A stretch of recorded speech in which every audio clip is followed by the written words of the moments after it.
This book contains up to 4 sides per cassette. Side 1, RC 54294. Sarah, Women of Genesis, Book 1 by Orson Scott Card. Copyright 2000, Orson Scott Card. Read by Catherine Byers. This book contains 390 pages on 7 sides. If you would like to skip over any remaining announcements or introductory material, place your cassette player in fast forward until a beep is heard. Stop at that point to hear the table of contents, or at the second beep to locate the beginning of the book. Library of Congress annotation. First novel in the Women of Genesis trilogy. Sarah meets Abraham when she is 10, and Abraham promises to return for her in 10 years. Their marriage is plagued by childlessness, and Sarah must have faith in Abraham's God, who has promised her a son. Followed by Rebecca, RC 54295, 2000. From the book jacket. Silence fell between them and lingered. Finally, Abram spoke. "I'm glad we've never quarreled before," he said, "because you're a terrifying opponent in a war of words." So he was going to ignore what she had said and accuse her of simply bandying words. Despair sent tears from her eyes again. She turned her face away from him so he couldn't see. He softened. "I should at least have asked for your side of things." "I have no side of things," said Sarai. "I only want to be left alone while you and Hagar have your baby and go on with your lives." In Sarah, author Orson Scott Card uses his fertile imagination and uncanny insight into human nature to flesh out a unique woman, one who is beautiful, tough, smart, and resourceful in an era when women get short shrift in life, as well as in the historical record. Sarah takes on vivid reality as a woman desirable to kings, a devoted wife, and a faithful follower of the God of Abraham, chosen to experience an incomparable miracle. Set in the splendor and excess of Egypt and the starkly beautiful desert landscapes of the Sinai Peninsula, Sarah is an altogether believable and provocative drama. This first novel in a trilogy on the women of Genesis illuminates the hardships and the triumphs of a woman destined for greatness. About the author. Orson Scott Card, an internationally acclaimed writer, is the author of Ender's Game, The Tales of Alvin Maker, and Enchantment, as well as many other novels, stories, essays, and plays. He is the first author to win the prestigious Hugo and Nebula Awards for Best Novel 2 years in a row, for Ender's Game and its sequel, Speaker for the Dead. He and his wife Christine are the parents of 5 children and live in Greensboro, North Carolina. To Jill Locke, whose voice has been heard reading aloud, filling our home with the language of love, and whose music is gold that we hold in our hearts. Contents. Acknowledgments, Side 1. 1. Out of the Desert, Side 1. 2. In a Dry Season, Side 1. 3. Pharaoh's Women, Side 2. 4. Ma'at, Side 3. 5. Division, Side 4. 6. Kings and Judges, Side 5. 7. Fire from Heaven, Side 6. 8. Isaac, Side 6. Afterward, Side 7. Acknowledgments. It was bold of Corey Maxwell at Bookcraft to decide to contract with me for 3 historical novels based on the lives of the wives of the patriarchs. His boldness became even more evident when, to my own surprise, but perhaps not to his, I began the manuscript almost on time, but then took so long to get past several serious story hurdles that it ended up being submitted more than a year late. By that time, Bookcraft had been purchased by Deseret Book, but Sherry Dew showed as much patience and boldness as Corey Maxwell did. I thank them both for making it possible for an old science fiction writer like me to have a chance to write a novel aimed at a very different, but I hope overlapping audience. I very much appreciate the helpful comments of those who read the manuscript chunk by chunk as I was writing it, especially Aaron Absher, who was my bellwether when I wandered into dangerous territory. Other readers who deserve my heartfelt thanks are Aaron's husband, Philip Absher, my son Geoffrey, and my friends and fellow writers Catherine H. Kidd, encourageuse extraordinaire, and Jill Robinson. Every word I write is read first by my wife Christine, and while I remain responsible for whatever foolishness survives her careful reading, she deserves my readers' thanks for all the foolishness she caught before you saw it. Besides, if I have any understanding of what a good marriage can and should be, it is because we have spent so many years trying to make one for and with each other. And if I have any understanding of what it meant to Abraham and Sarah to have children, regardless of the cost or the delay, it is because of Christine's and my 5 children, Geoffrey, Emily, Charlie Ben, Zena, and Aaron, who have each taught us a complete course in why raising children is the most important enterprise one can embark on in this life, and the one in which we most closely approach an understanding of the work and glory of God. Part 1. Out of the Desert. Chapter 1. Sarai was 10 years old when she saw him first. She was mistress of the distaff that day, and was proud of the steadiness of her spinning, the even quality of the yarn she drew from the spindle. She had a gift for closing off the outside world, hearing nothing but the words that raced through her own mind, seeing nothing but woolen fibers as she transformed them into yarn. And today she worked with wool of the finest white, for it would be woven undyed into the bridal dress of her sister Kira.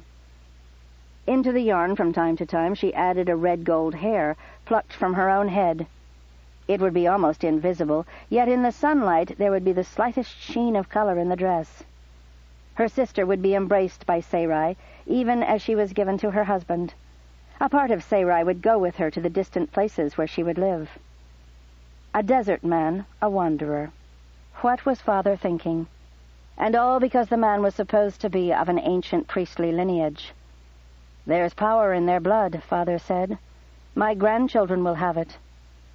As if Father were not the rightful king of Ur, with plenty of godly power in his own blood. The difference was that Father still lived in a city with many servants around him, while this desert man lived in a tent and surrounded himself with goats and sheep. "Let us buy his wool, Father, and pay for it with olive oil, not with the life of my dear sister, my truest friend." As she thought of words she wanted to say, her eyes filled with tears, and she had to stop the spindle, lest she mar the yarn through her blindness. Only now, with her spinning stopped, did she notice the flurry of voices at the door. "Then come to the courtyard. My younger daughter will draw you water from the cistern." Father's voice, which meant that Sarai was the daughter who must draw the water for this visitor. She laid aside distaff, wool, and yarn, and blinked her eyes to clear them. 2 feet stood before her, grayish-white with the dust of travel, creased and cracked from the dry air. She had never seen feet so weary-looking. "I'm afraid I've interrupted you," said a voice. A gentle voice, pitched so only she could hear, but also a strong voice full of confidence.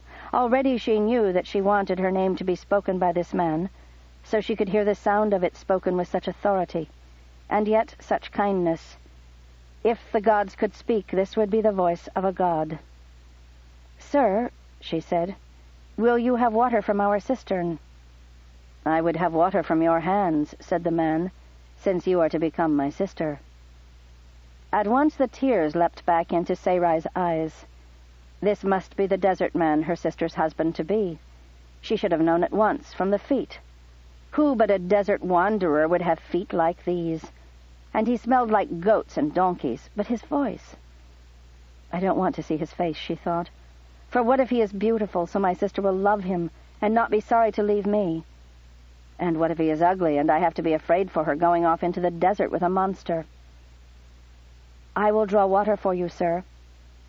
Not looking up, she strode to the cistern, walking boldly, so he would know she did not fear him, though she would not raise her eyes to see him. She climbed the short ladder and pulled upward on the water door. She could hear water gurgling out of the cistern, splashing down into the jar. It would take much to wash those feet, so she left the water flowing until she could hear the pitch of the falling water begin to rise, telling her the jar was growing full. Then she put all her weight into the water door. It slid downward and closed off the flow from the cistern. When she had climbed down, she turned to the jar and, to her surprise, looked the stranger in the face. For instead of standing, he had sat down on the tiles of the courtyard and now looked smiling up into her eyes. "You're so serious at your task," he said. Was he mocking her?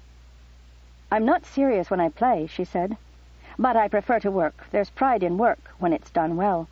And someone gets the use of it." She ladled water out of the jar and poured it over his feet.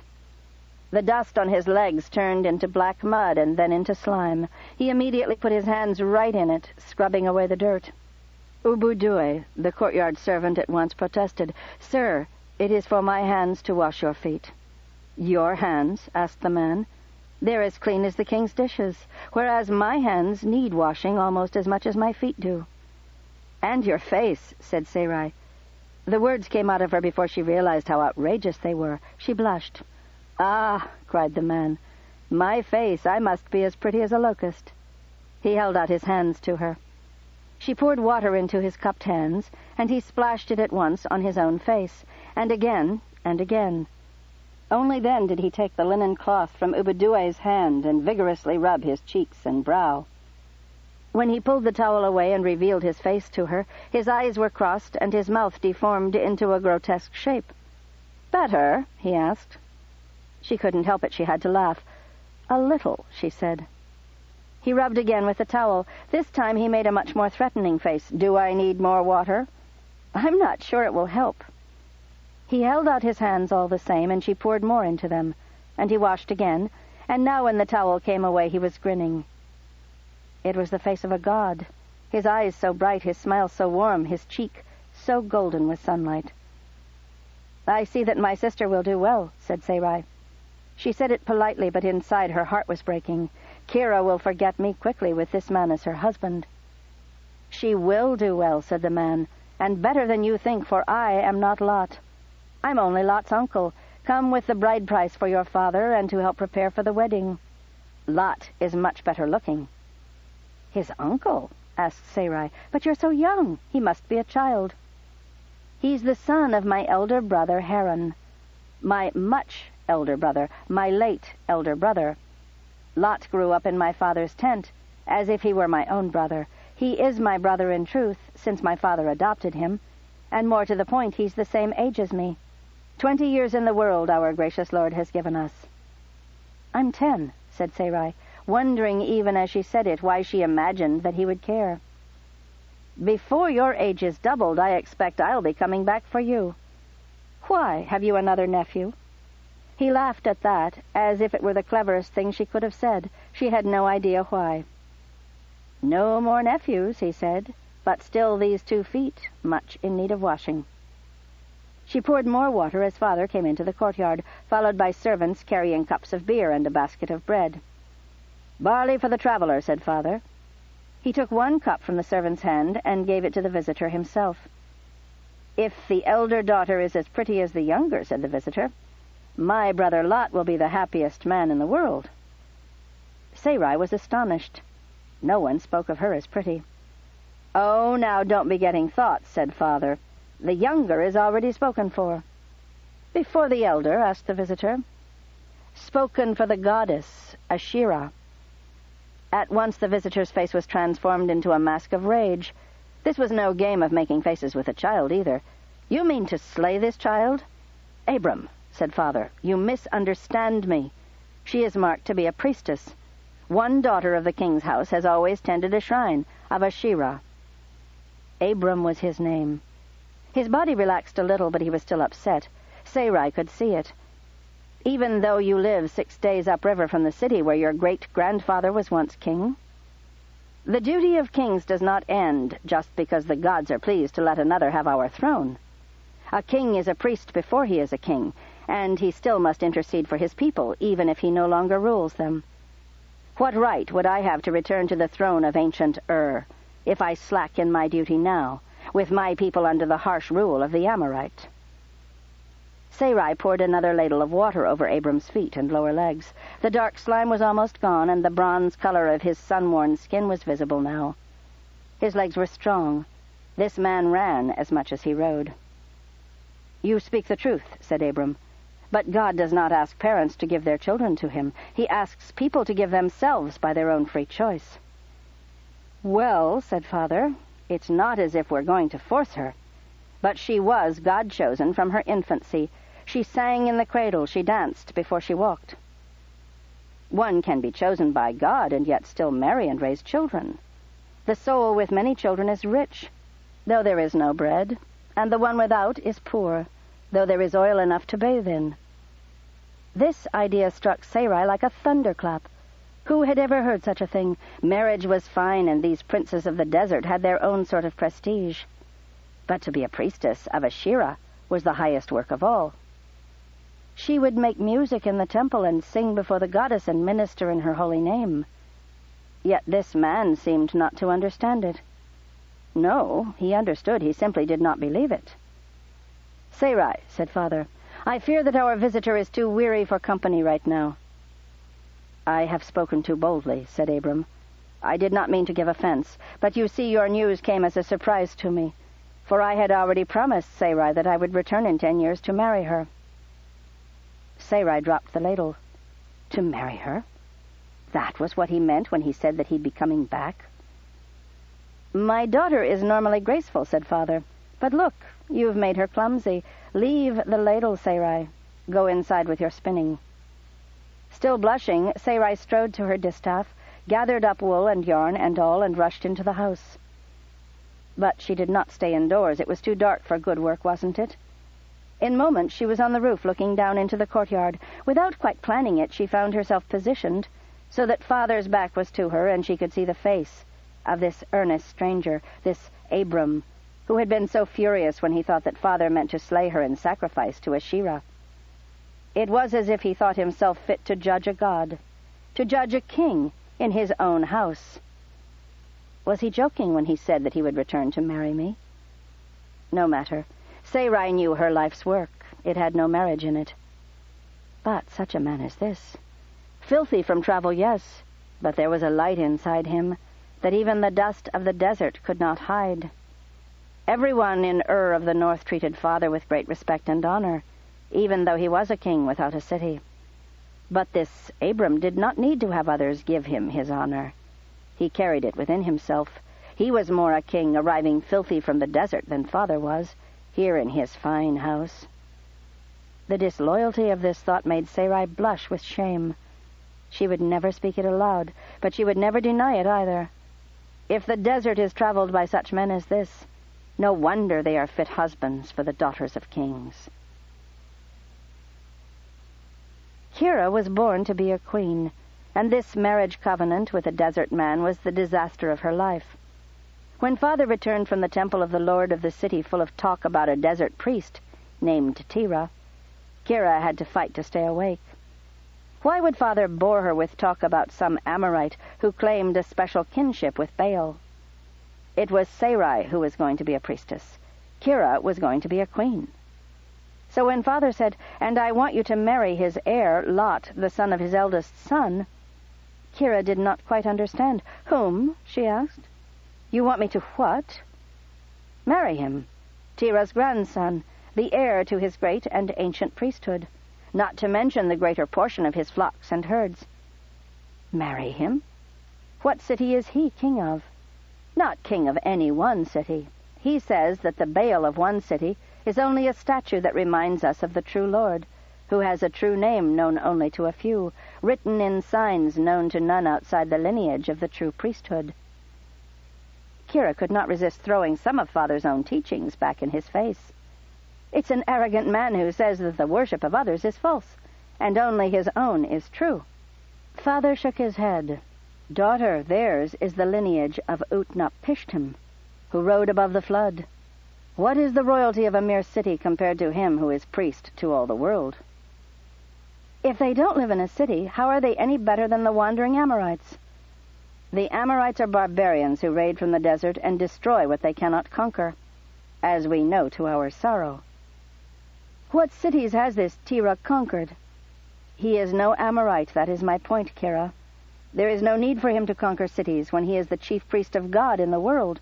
"Father," said Kira, "with all respect I must still point out to you that a beggar could say the things this man said to you, and it doesn't make him a king unless there are people somewhere who obey him." Father's face turned red then, and Kira realized that in denigrating this Tira, she had said the unspeakable thing. She had denied that a king without a city could truly be a king. "I did not mean." But there was no way she could put a good face on what she had said. "Very well," said Father. "Let me speak no more of priests and kings. Let me speak of money. A real prince to marry you would demand a dowry, and we have no dowry for you, living as we do on the gifts of my brother, King of Ur of the North, while this Tira is rich in herds and promises me a very sizable bride price for you." "Everyone knows the Amorites trade in slaves," said Kira savagely. "But I never thought you would sell your own daughter to one." "As a slave," said Father coldly, "you wouldn't be worth 2 shoats, since you do no work and have no skills." "Should I callous my fingers with spinning like a common woman?" "Your sister is not ashamed." "Sarai is born to be a temple servant. I am born to be consort to a king." "And I was born to rule a great city," said Father. "We don't always live the life we were born for. Would you rather marry some tradesman who will put you in the house behind his shop and trot you out to show his visitors that he has married royalty? Once you decide that my shame can be purchased for money, what difference does it make?" At once she saw that she had goaded Father too far. "Your tongue is enough to drive a man to beat a woman," shouted Father. But he quickly got control of himself. "If I marry you to Tira's grandson Lot, you will be the wife of a wealthy man with a claim to an ancient priestly lineage. No one will say you married down." "Yes, they will," she murmured. "Despite the fame of your beauty and the majesty of my rank," said Father dryly, "there has been no queue at our door of ruling princes begging for your royal company." Kira burst into tears. "I will not live in a tent." "Is that all?" said Father. "I'll make that a condition of the wedding, that you never have to live in a tent. But this is the best marriage I will ever be able to arrange for you." Kira was no fool. She might be bitterly disappointed, but she knew that Father would not lie about such a thing. "I will do my duty," she said miserably. And so it was that she consented to this miserable wedding, wrecking all her hopes, discarding all her dreams. Ever since then she had wondered, what god was it who hated her so much? Still, for days at a time, she had been able to forget what lay in her future. Desert men were unreliable. They changed their minds. They broke their word. Or perhaps her future husband died in battle and would never come for her, or starved to death out in the deep desert where not even grass could grow. She had all sorts of hopeful fantasies like that. But now the filthy uncle was here, and Father insisted on parading her forth as if he were selling a milk cow. "Wear the scarlet," Father said. Her most precious gown. Well, she would not wear it, not for the mere uncle. What did desert men know of scarlets and other bright and precious colors? Everything was the yellow of grass and sand to them. Everything smelled of the hair and dung of animals, and the only music that they knew was mooing and bleating. Scarlet would be wasted on him. If Father was unhappy that she disobeyed, what would he do? Beat her with a stick in front of the uncle? Father could insist on the marriage, but she would show her independence where she could. Kira was not one for submissive obedience, and Father had better remember it. So it was her blue and brown woolen dress that she pulled on over her linen shift, only one step up from what a tradesman's wife might wear. "Kira, what are you doing?" Sarai stood in the door of her room looking stricken. "Showing proper respect to my uncle-to-be," said Kira, feigning innocence. "You mustn't," said Sarai. "He's a desert man. What will he know?" "He will know," said Sarai. "He's not what you think. He doesn't talk like an Amorite. His speech is as pure as ours, the speech of Ur the Great. And he's a man of refined senses, I know it. He'll understand what you mean by this coarse dress." "It is a dress belonging to the daughter of a king," said Kira. "All my clothing is far above his station." Why she was bothering to argue with a 10-year-old was beyond her anyway. Sarai stood in the doorway, contemplating her. "Yes, after all, I think you're right," said Sarai. Since Sarai never changed her mind easily, Kira grew suspicious. "What do you mean?"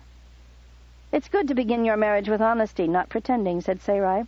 With this dress you'll show him that you're the daughter of a fallen, beggarly house that lives on the gifts of another king. The royal scarlet would be nothing but a sham." "I hate you," said Kira.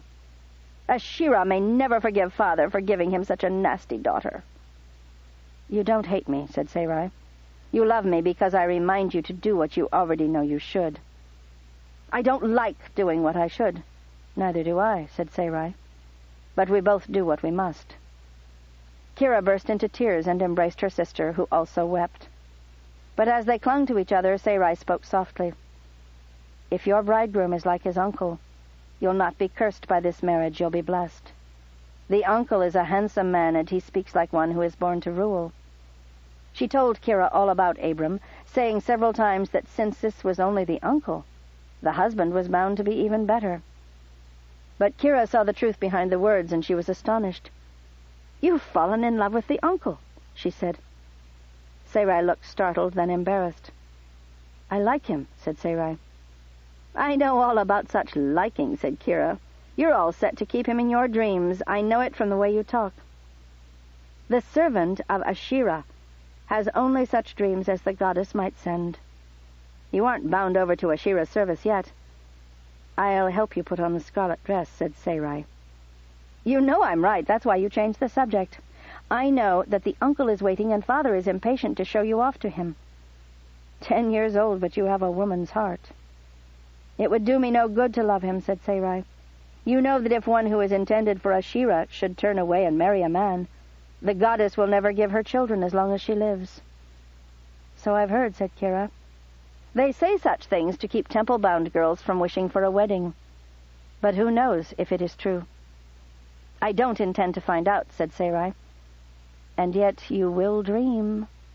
Kira began to hum and sing a wordless melody as she held out the voluminous skirt of the scarlet dress and turned and turned. Sarai could not help laughing. "You are such a foolish child," she said. "The 10-year-old says this to her almost married sister." "You're a dreamer," said Sarai. "So you think everyone dreams." "You're telling me you don't? I won't believe it." "I'm a very practical person," said Sarai. "I keep my hands busy with work. I keep my thoughts on what my hands are doing." "And you speak nonsense all day long." "Come now," said Sarai. "Father's waiting." "Down to earth," said Kira. "Practical, handy. What a sturdy wife you'd make for a desert man." "Don't say any such thing in front of him," said Sarai, suddenly angry. "Don't you dare shame me like a little child who has no feelings." "But you are a little child," Kira teased. "And you just said that you had no feelings for this desert uncle." The fury in Sarai's face would have been frightening if she were not so small. "If you mock me in front of him, I will never forgive you." "I do what I want," said Kira, and she flounced on out of the room, Sarai scampering furiously at her heels. Sarai knew that Kira would do it, and she also knew that getting mad at Kira would only make it worse. But it's not like you could stop being angry. It just filled you up and you couldn't think about anything else until you either used up the anger or something else happened to take your mind off it.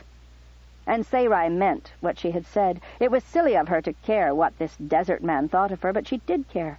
And even though she knew he was only teasing when he spoke of returning someday to marry her, she could not bear the idea of being made ridiculous in his eyes. For he alone of all adults had treated her not as some sacred God-bound object to be reverenced, and not as some little toy human to be petted and chuckled at, and then ignored or sent away, but rather as a person worth talking to.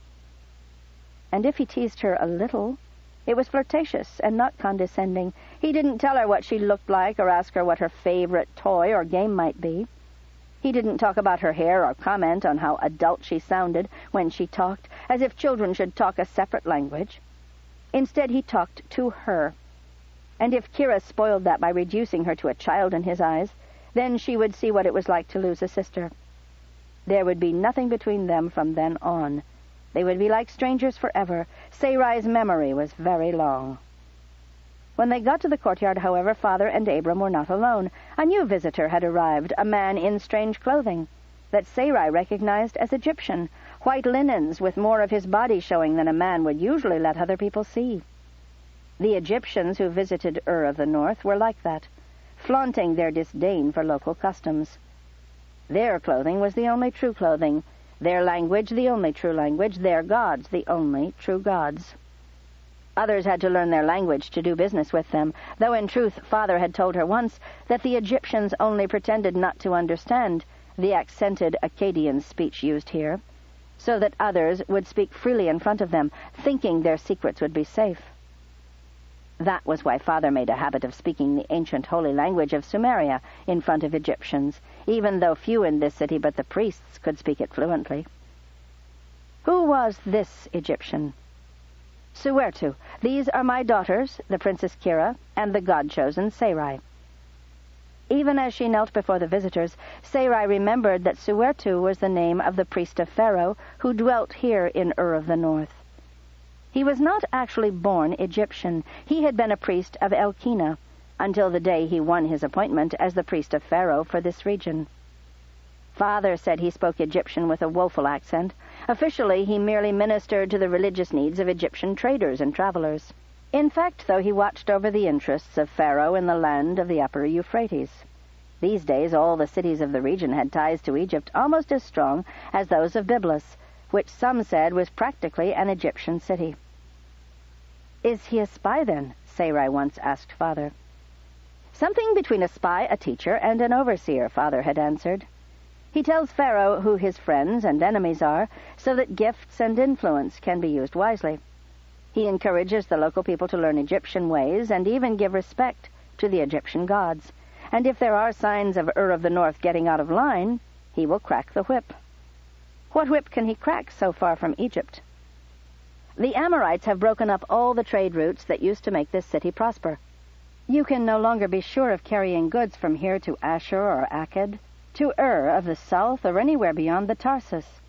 And as for Canaan, the cities of that land are empty, and the people hide in caves for fear of the raids of the Amorites. The only trade that remains strong is between Byblos and Egypt, for that is done by sea where the Amorites cannot go. So Ur must trade with Byblos if it is to prosper. And if Egypt should tell the king of Byblos that Ur of the North is not a friend to Egypt, will our traders have any part of this trade? That is the whip. It has cracked more than once. There are those who act as if Egypt ruled here. They go to Suertu to learn the Egyptian language, to worship Egyptian gods, to become Egyptians as best they can. Father said this with disgust, as if becoming Egyptian were as foolish as trying to become a lion or an elephant. And here was this same Suertu in the courtyard of their home. What was his business, and why today of all days, when Abram had come to deliver the bride price in preparation for the wedding? Despite the presence of the Egyptian, Sarai could see that Kira only had eyes for Abram, and Abram frankly stared at Kira in return. Kira was no doubt trying to guess whether Lot was going to be as handsome as Abram, or was she noticing only the dirt of traveling that still clung to him here and there? And Abram was probably judging what kind of wife Kira would make, and whether his father Terah had chosen well. But Sarai knew that having Suertu here had to mean something, and it was unlikely to be coincidence that he was here at this exact moment.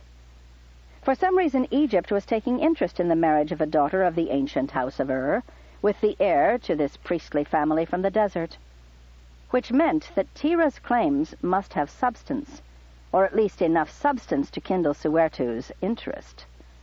At first the conversation was mere chat, talking about Kira's charms as if she didn't understand plain speech, telling stories about things that went wrong at weddings in the past, commenting on the bride price and how Father was going to dispose of such flocks when he had no shepherds among his servants. Finally, though, Sarai's close attention was rewarded as she heard Suertu turn to the subject that must have brought him here. "I wondered, though, that a man of such wisdom as yourself, O king, would give such honor to an obscure family of Amorites, no matter how many cattle they brought to your house."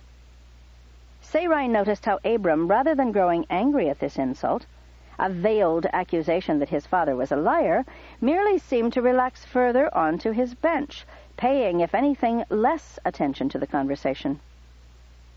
"A king is a priest before he is a king," said Father, as he had so often said before. "But not all who call themselves priests have any claim to speak for God," said Suertu. "There are many gods and many priests," said Father. "There are many names for gods," said Suertu.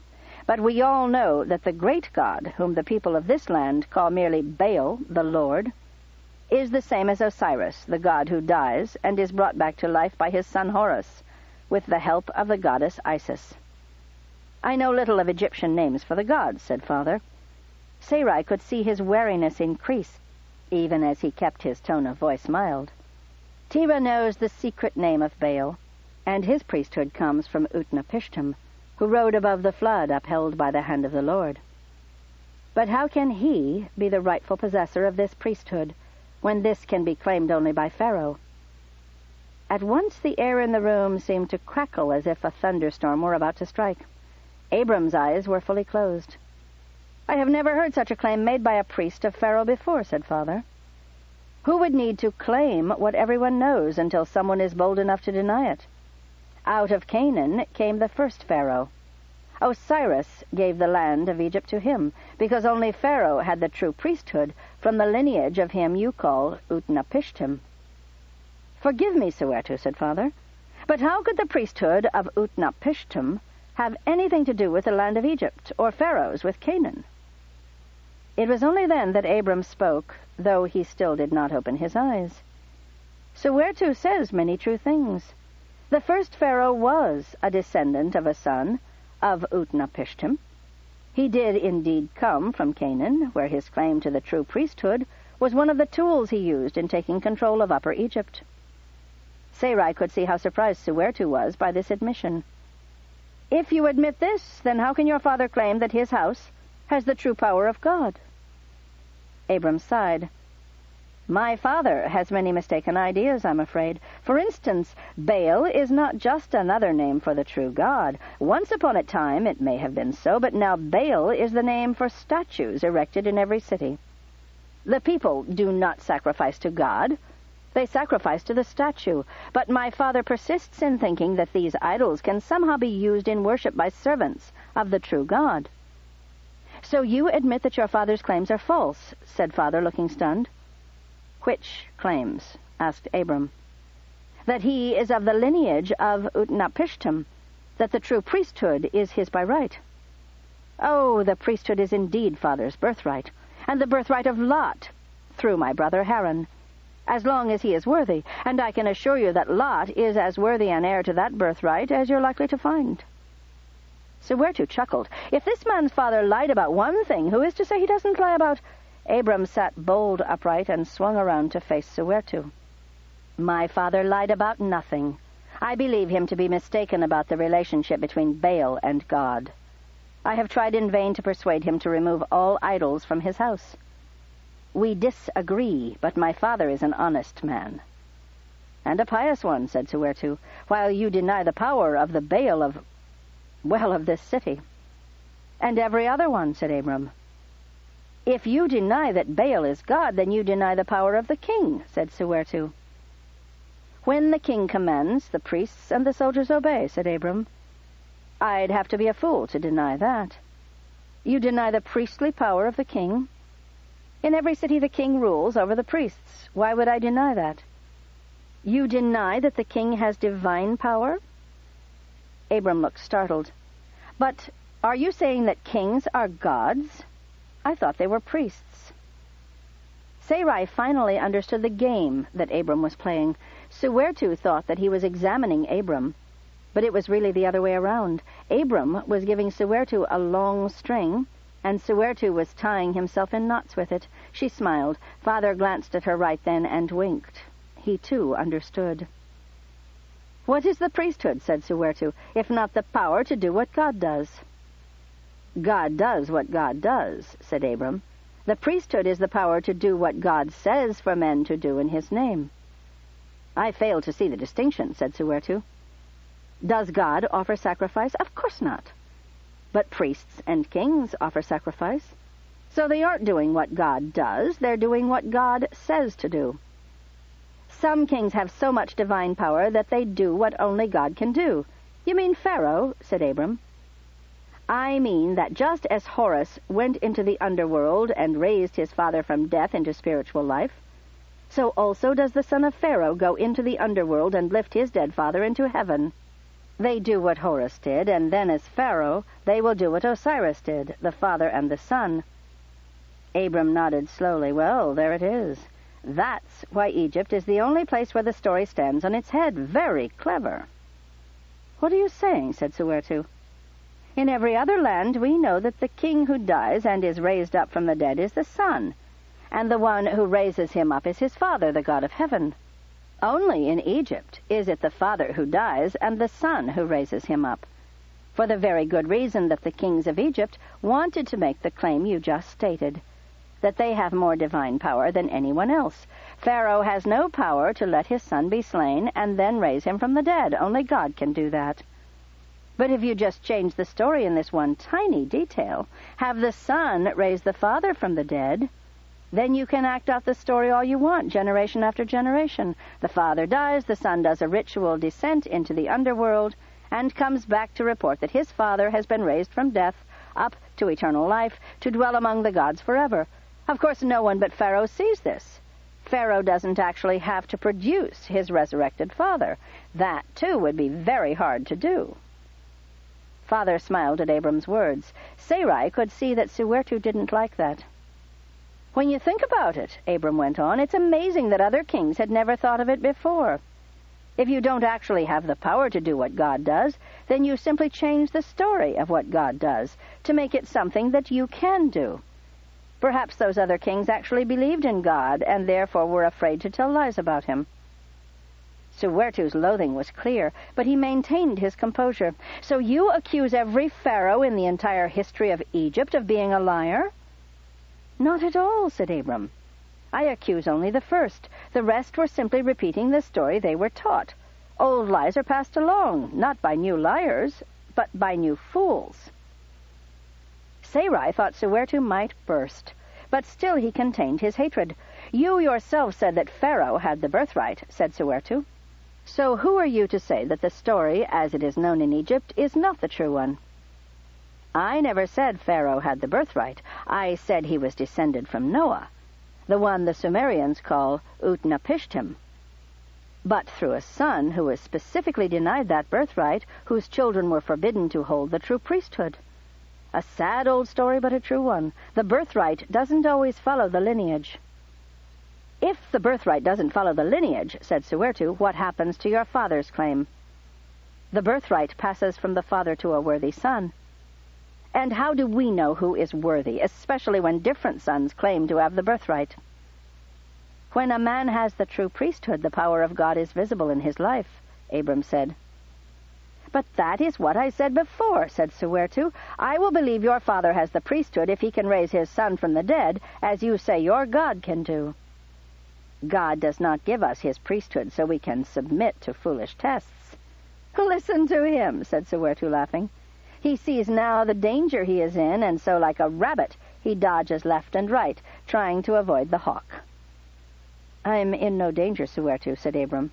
You're the one who is tempting God.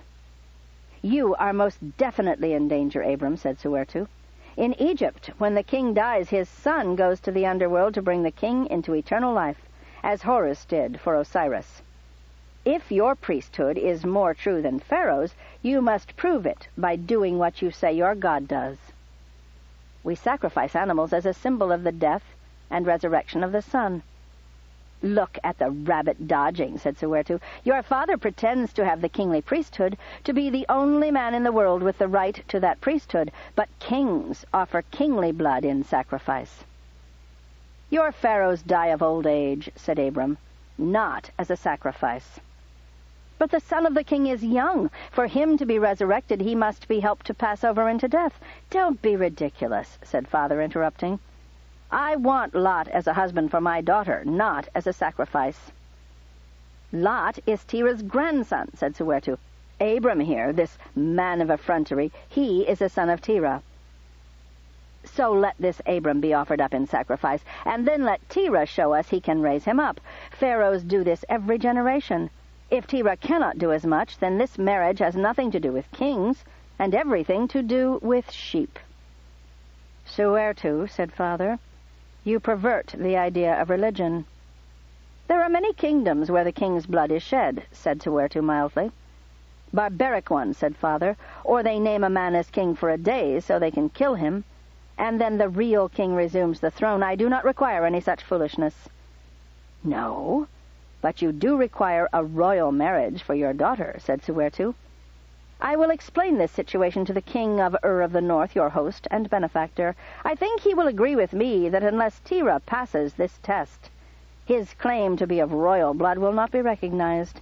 Then, if you marry your daughter to this grandson, this Lot, it will be seen for what it is, selling your daughter to an Amorite shepherd in exchange for sheep." "Why are you doing this?" said Father. "Why does Egypt care?" "Because Pharaoh is the only king on earth with the true power of God in him." "Are you going to say that to my friend and brother king? He'll enjoy hearing it, I'm sure."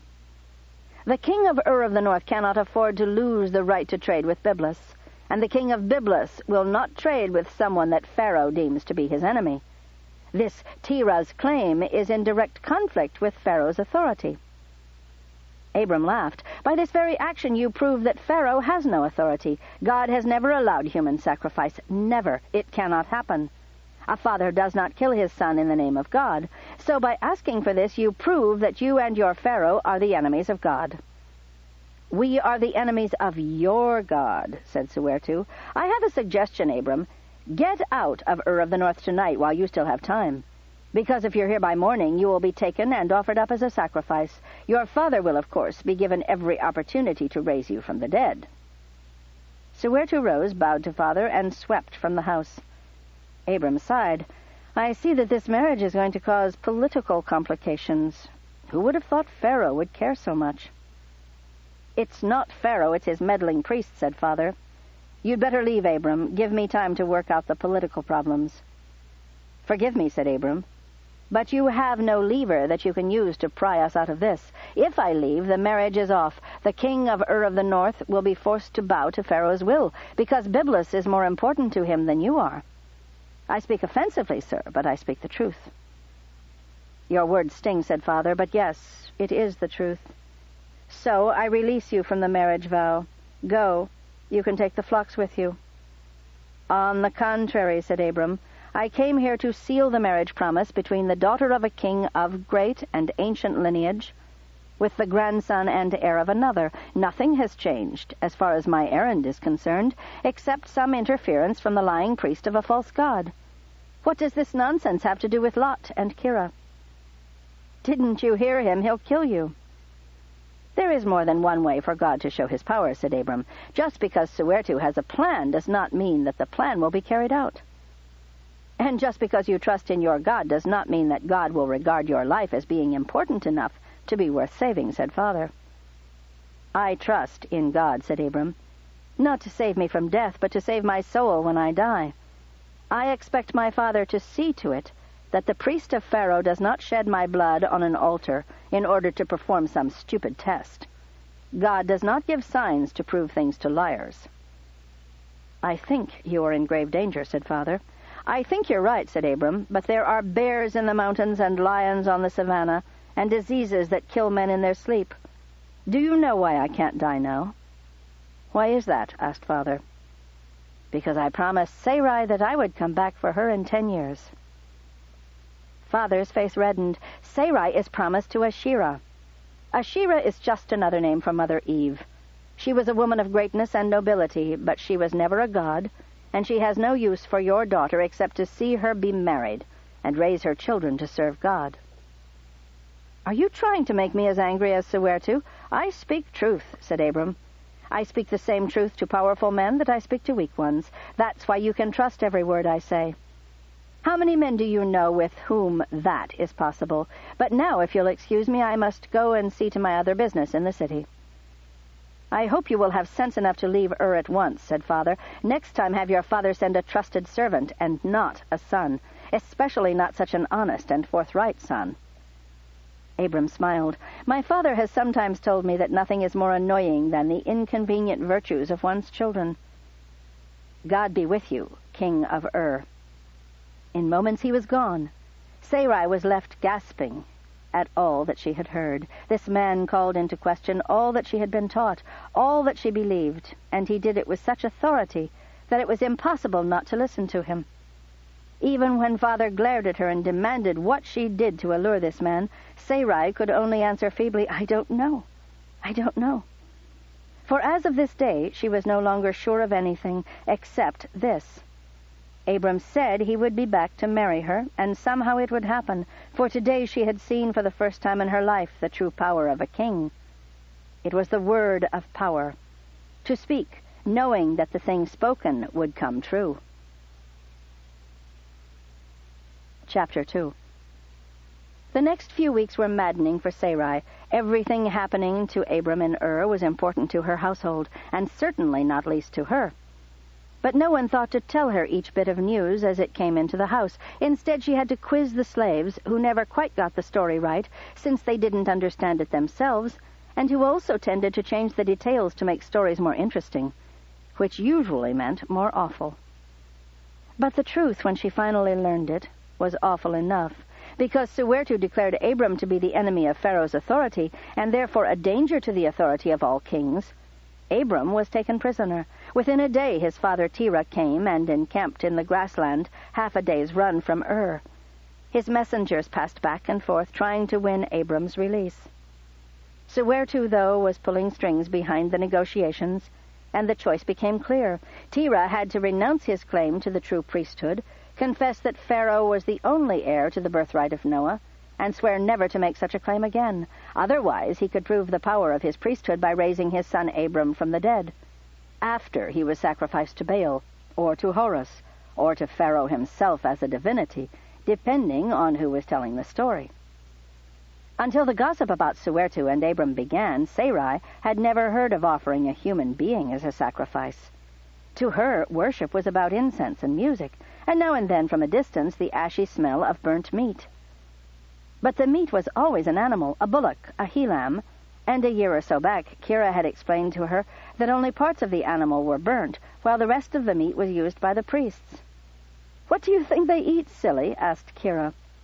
But Sarai had never thought about it. She had only had some vague idea that the god they served provided for them. Instead, it was the people. But when she realized that they were seriously planning to sacrifice Abram, her first terrible thought was that the priests would eat him. Kira quickly dispelled that notion, but provided her with information that was even more horrifying. It's not like anyone in Ur sacrifices babies to Moloch. If she intended to reassure Sarai with this information, she failed. It broke Sarai's heart just to imagine that somewhere there were people who would kill their own baby, and that they would do it in service to a god.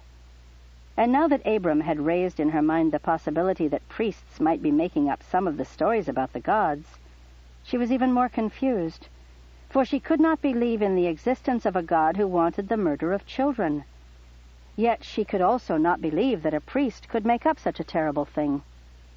Sarai thought of all the babies that she had known, an infant suckling at a servant's breast, a toddler playing beside his mother as she worked. She saw how mothers loved their children, even when they were annoyed with them, even when they were angry, though she didn't understand why the mothers got angry. Everything children did at every age fascinated and delighted Sarai, and somewhere either a god or a priest decided that people should be commanded to offer their own babies as sacrifices. All of this preyed on Sarai's mind, and many times she almost convinced herself that it was all pretend, that nobody ever really killed people in the name of a god. Certainly it never happened with the worship of Asherah, though there were things that went on at a temple of Asherah that they didn't talk about in front of her. Could it be that even there something or someone was killed? Impossible. But the rising tide of gossip made anything seem possible. Now she heard for the first time that Suertu had sacrificed a child as a thank offering, burning the child's body on a hill near Olisham.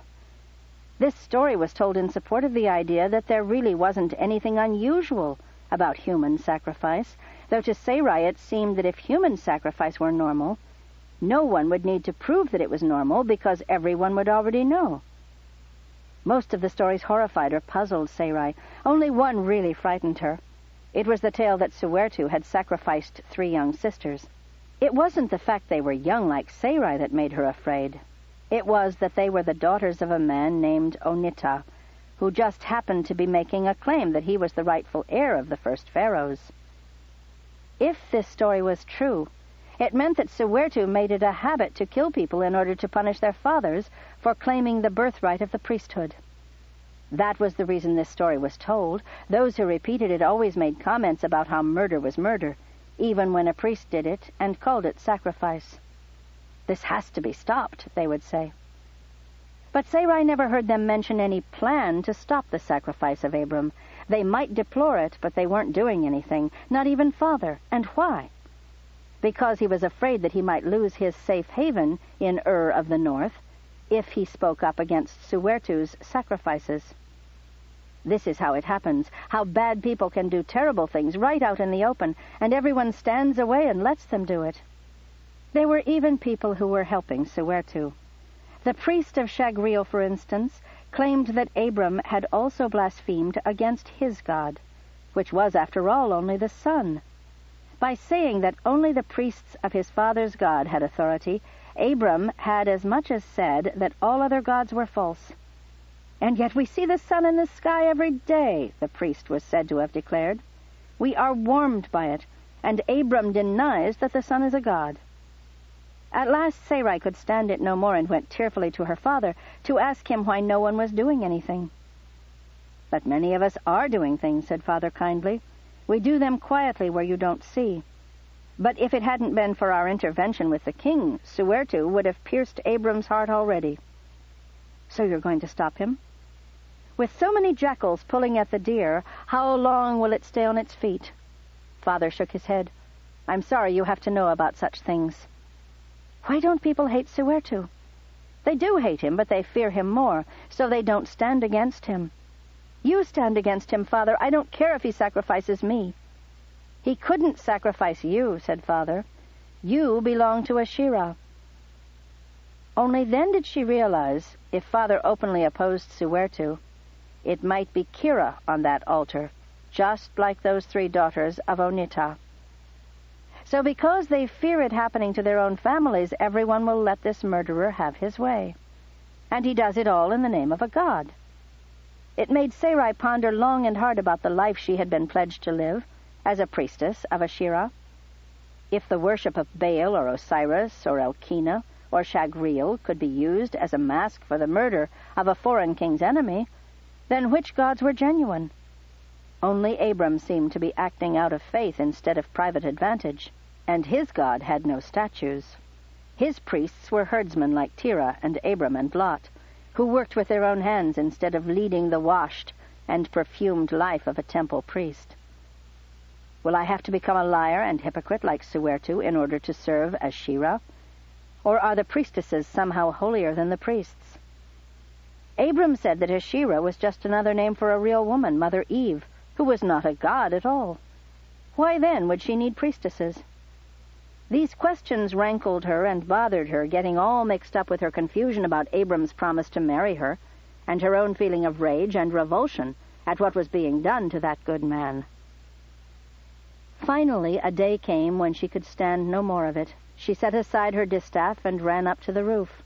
3 servants were there spreading out clean clothing to dry, but she sent them away so she could be alone there. She knelt and raised her arms to heaven and prayed, not to Asherah or Baal, but to the God whose name she didn't even know. "O God, spare the life of Abram. If thou dost this miracle, O God, then I will know thou art the only true God, mightier than kings and false priests, and I will worship only thee forever. I will repudiate my promise to Asherah. I ask only the life of Abram. He doesn't even have to keep his promise to come marry me. I know that a man can sometimes be prevented from keeping his word, however honestly given. I ask nothing for myself, only save his life, and I will be thy servant in all things forever." Over and over she said the prayer. That night as she slept, Sarai was suddenly awakened by a great shaking of the ground. Her bed bounced on the floor. She heard the roof beam creaking above her and ran from her room into the courtyard, so nothing could fall and crush her. The servants ran there too, and Father and Kira. Some of them had bloody knees because they had fallen when the ground shook so hard, and some had bloody heads or shoulders because of tiles or bricks that had fallen on them. When the earthquake ended, no one would go back inside. It was common knowledge that God rarely shook the earth just once. so even though the night was not warm, they slept outdoors, servants lying down right among the royal family. Sarai stayed awake after most of them slept, but not because she was afraid. At first she wanted to see whether the servants slept in some vulgar manner that would explain why they were not allowed to sleep in the same rooms as the royal family. And when she satisfied herself that servants were no cruder in their sleep than the royal family, she used the time to pray. At last she did sleep, though only fitfully. No one slept deeply or long. She lay on her mat on the stones of the courtyard as the adults woke, speaking softly, repeating news of the city.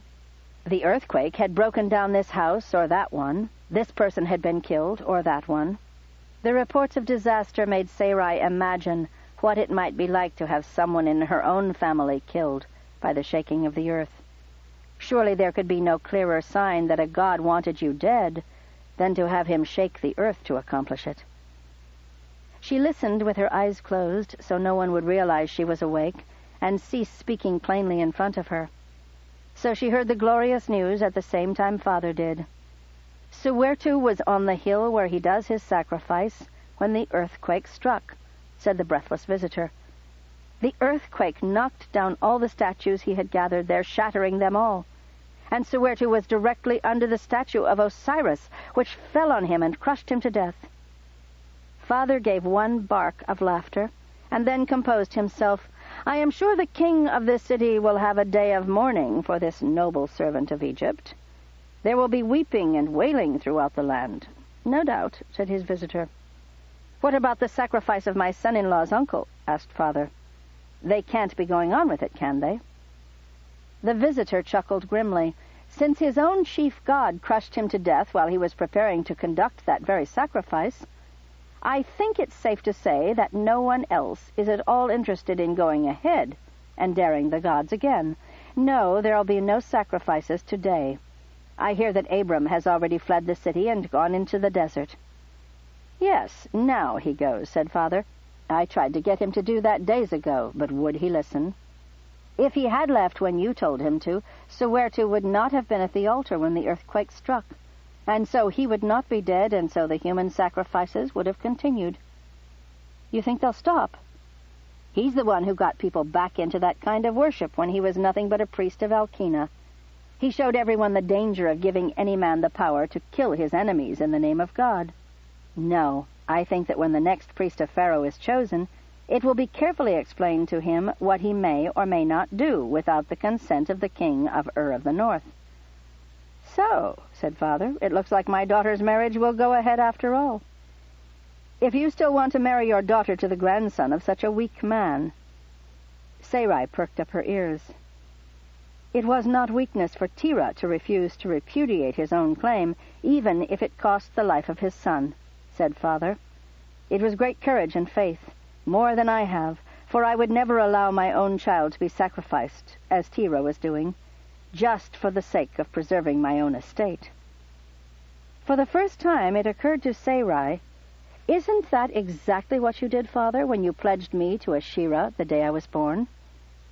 Then, condemning herself for even having such a thought, Sarai bounded to her feet and ran once again to the roof. Behind her she could hear Father saying with an irked tone, Was she listening the whole time? On the roof, Sarai fell to her knees to pray again. O God of Abram, I know thou art faithful to thy true servant, Abram. So I will keep my vow. I will not give myself to the service of Asherah. How could I, when I know now that thou art the only true and living God? Thou, O Shaker of earth, art my God forever. For thou hast heard my prayer. Thou hast spared the life of Abram. Chapter 3. In the spring, Lot finally came in person and married Kira under the gaze of their fathers, 2 kings without kingdoms. It was a joyful time, and Sarai was especially happy for her sister, for she was going to have everything she wanted. Lot seemed to be a kind man. He was even more handsome than Abram had been, and he promised to live in Ur for the near future, leaving his steward and servants with Abram out in the empty grasslands. For Abram did not return to Ur, even for the wedding of his beloved nephew. There were those in Ur, especially priests of other gods, who had joined their cause with Suertu's, who would never forgive Abram for having humiliated them. Never mind that what humiliated them was proof that there was indeed a God who did not want Abram murdered. There was too great a chance that someone would try to finish the job. Abram would never enter Ur again. And I will never leave, thought Sarai. He will forget me. But I will never forget him. It took 2 years, but she finally persuaded her father that it wasn't a whim. She was determined not to enter the service of Asherah. It was a delicate task persuading him to release her from the vow, for by releasing her he was as much as confessing that he was not, in fact, king of anything, and so his daughter had no responsibilities to the gods. Father never quite admitted that openly. He found some pretext about Sarai's unreadiness or unworthiness. Sarai did not care as long as she did not end up bound into the service of a god in whom she no longer believed. The years passed. Sarai watched as her father tried to arrange this or that marriage, but always it was the bored son of a rich man trying to add some luster to a family that had no standing. Father tried to persuade her that each one was really a good husband, but in truth he was never even able to convince himself. By the time Sarai was 18, she had no idea what was going to happen to her. By her age, most women were already married. Almost every day Sarai was reminded of how well her older sister had married. With Lot's wealth to back her up, she was head of a worthy household in Ur. But to Sarai, the prizes in Kira's household were the 2 little girls, who, truth be told, saw more of their aunt than of their mother. Is this my destiny, Sarai wondered, to be a spinster living in my sister's house, tending her children, and someday her grandchildren, always subservient, never to have a child of my own in my arms? The one thing she could not let herself think of was the man who had come from the desert so long before. Lot sent messages back and forth to Abram at least every week, and servants made the journey often. Sarai heard of every movement Abram made, each new encampment. He would be in the ruins of this or that city in Canaan, empty because all the years of drought and wind-borne dust had forced the people to flee to other lands. Or he would be selling cheeses in Akkad, or wool in Babylon, or leather in Ur of Sumeria. And the next month, south of the Dead Sea in Sodom or Zoar, he would be selling jewelry or clothing from Akkad, Babylon, and Ur. She heard of him trading along the Phoenician coast in cities like Tyre, or Byblos, or north among the Assyrians, or the Hittites, or the Hurrians. Not once did Lot ever tell Sarai that Abram had so much as asked about her. Not once did she receive a letter or a message or a gift, or even a glance from a servant that would tell her that perhaps her name had been mentioned in Abram's tent. And yet, she knew he was a man of honor. He had said he would come for her. She had promised nothing to him. Yet even if his words were merely a jest with a child, it did not change this single fact. If he did come, she was determined that he would find her waiting, ready to be a good wife, ready to be the mother of his children. And she would never be like Kira, making him live in a city so she could wear fine gowns. No, she would live in his tent, travel when he traveled. If he came for her, she would go with him, and stay with him forever. If the 10 years passed, and then an 11th, and he did not come, she would never send word to him either, nor give a hint to anyone, not even Kira, that she had waited for him. She would simply decide then what to do with the rest of her life. By then it would probably be too late for her to marry any other man. But having once known Abram, she could not be content with a lesser man, and apart from Lot, she knew of none that came close to being Abram's equal. Did it hurt her? Yes, there were times when she felt a pain so sharp that it was all she could do to keep her weeping silent and secret in her room. But then, in the midst of such suffering, she would remember, Abram told me the truth about God and saved me from a life wasted in the service of false gods.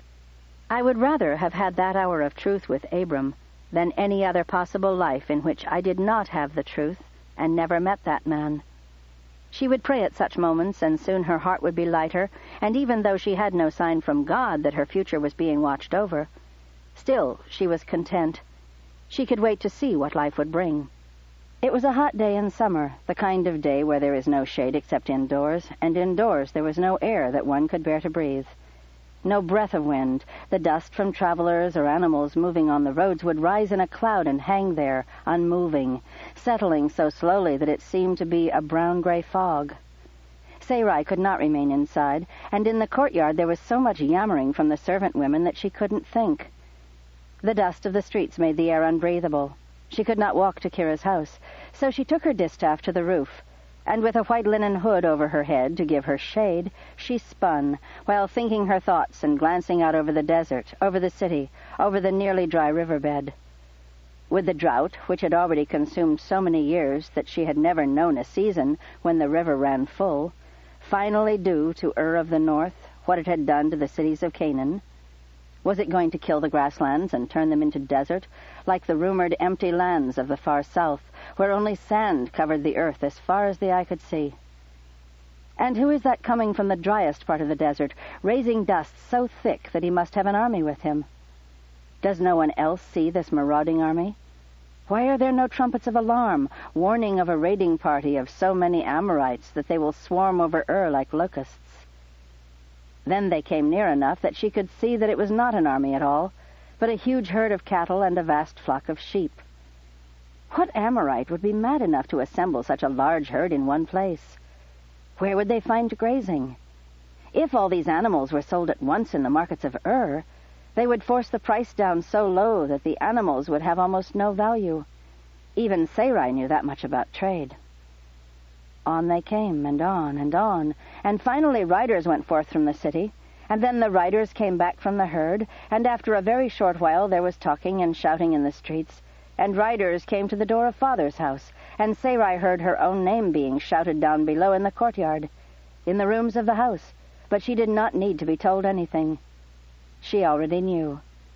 Abram had come for her, and with a bride gift so large that no woman in all of Ur would be able to claim that so much had been given for her. Father himself came to the roof and handed her a sealed wax stick. "For you only," he said, and his eyes danced with happiness, for he had been worried about his younger daughter. Sarai tremblingly opened the stick and exposed the 2 waxen surfaces. Very little was written there, but it was enough. "I am almost 2 years early, Sarai, but I can delay no longer. I wait for you outside the walls of the city with a gift for your father, but none for you except my love and my faith and my future, which I ask you to share with me forever. Abram." Sarai looked up from the stick. "Father," she said, "I think my husband has brought an inconvenient number of cattle and sheep for you to dispose of." "His message to me," said Father, "spoke of plans to divide this herd and take the animals to a dozen other cities, where they will be sold and the proceeds brought to me. My only fear for you, Sarai, is that your husband will be poor, having given so much to me. And yet the gift does not begin to make up for the great loss to me when you leave, and the light goes out of my life." Sarai burst into tears and embraced her father. "He remembered," she said. "He remembered me." "No one, having known you, could ever forget you," said Father. "Many men have forgotten me," said Sarai, "and far more have never noticed me." "Abram noticed you," said Father, "and God has noticed Abram." "And God has noticed me," said Sarai, "or I would not be so blessed to go from the house of such a father to the house of such a husband." 2 days later, under a canopy that shaded the bright, calm sun of morning, she and Abram were married, with Father, Terah, Lot, and Kira looking on. She did not know what the future would bring, but because she was married to Abram, she knew that her life would matter, that the world would change, and she would be a part of it. Part 2. In a Dry Season. Chapter 4. In the desert, wealth was not measured in cattle after all. Calves were born, and kids, and lambs, but they didn't live long without pasturage for their mothers, and there was no grass where it did not rain, and rain was rare. There were storms, plenty of storms, as many as ever, but there was no moisture in them. Instead, when clouds appeared on the horizon, people shuttered their windows and brought their animals inside so they would not be suffocated by the dust. The lands to the north were so dry that every storm scooped up their soil and carried it out across the land between the rivers, down through Canaan, choking cattle, burying fences and fields, blinding travelers and turning the feeble, drought-stricken rivers into beds of mud. Grasses struggled to rise above the dust, sheep to graze through it. The beards of goats were caked with mud as if they had been trying to eat the very soil. In a dry season, storms brought no relief. They only forced the drought inside houses, tents, mouths, noses, ears, and eyes. Abram had not impoverished himself with his extravagant bride price. Indeed, Sarai soon realized that his gesture had been wise. There wasn't water enough or grass for the vast herds that Abram once had owned. If he had sold them all at once, the price would have been so low that everyone would have known he sold from desperation. The cruel laws of the marketplace would have guaranteed that he would be charged higher prices for everything and paid less for what he sold. But by using the cattle as a bride price, Abram rid himself of herds he could not feed, while enhancing his reputation for wealth. His credit and reputation everywhere were enhanced. Early in their marriage, Sarai had moments when she wondered if that was the only reason he had returned for her. But he was such a loving husband that she could not believe such a thing for long. In all his labors, in all his traveling from well to well and herd to herd, in all his sending of servants, and taking account of those who returned, he always had time for her. Nor did he keep her from knowing of his business. He would meet with his men or with his visitors at the door of his tent, so that she could sit in the door of hers just across from them, and spin or sew as she heard all that passed. She kept her silence. They did not notice or soon forgot that she was there. But afterward Abram would come to her tent and talk with her until she understood what she had heard, and it was not too long before she knew the work of a nomadic chief, as well as she had understood the protocols of a king's house, or the mysteries of a Shira. He included her in his life, and she in turn longed to include him in her own. But of course a bride had no life at first, except the gossip of her aging handmaid, Betuti, a Sumerian slave who had passed all her years serving the women of Sarai's mother's family. What could Sarai tell Abram of her day? Betuti brushed out my hair, and then we both carded wool until our hands were raw. Then we spun and spun until I see the distaff before my eyes, even when I closed them. All the while Betuti kept reassuring me that I'll have a baby soon, that it's just a matter of time. Some women conceive slowly, but it means the child will be a boy, and very strong. Don't worry about it. Your husband will love you at last when you give him his first son.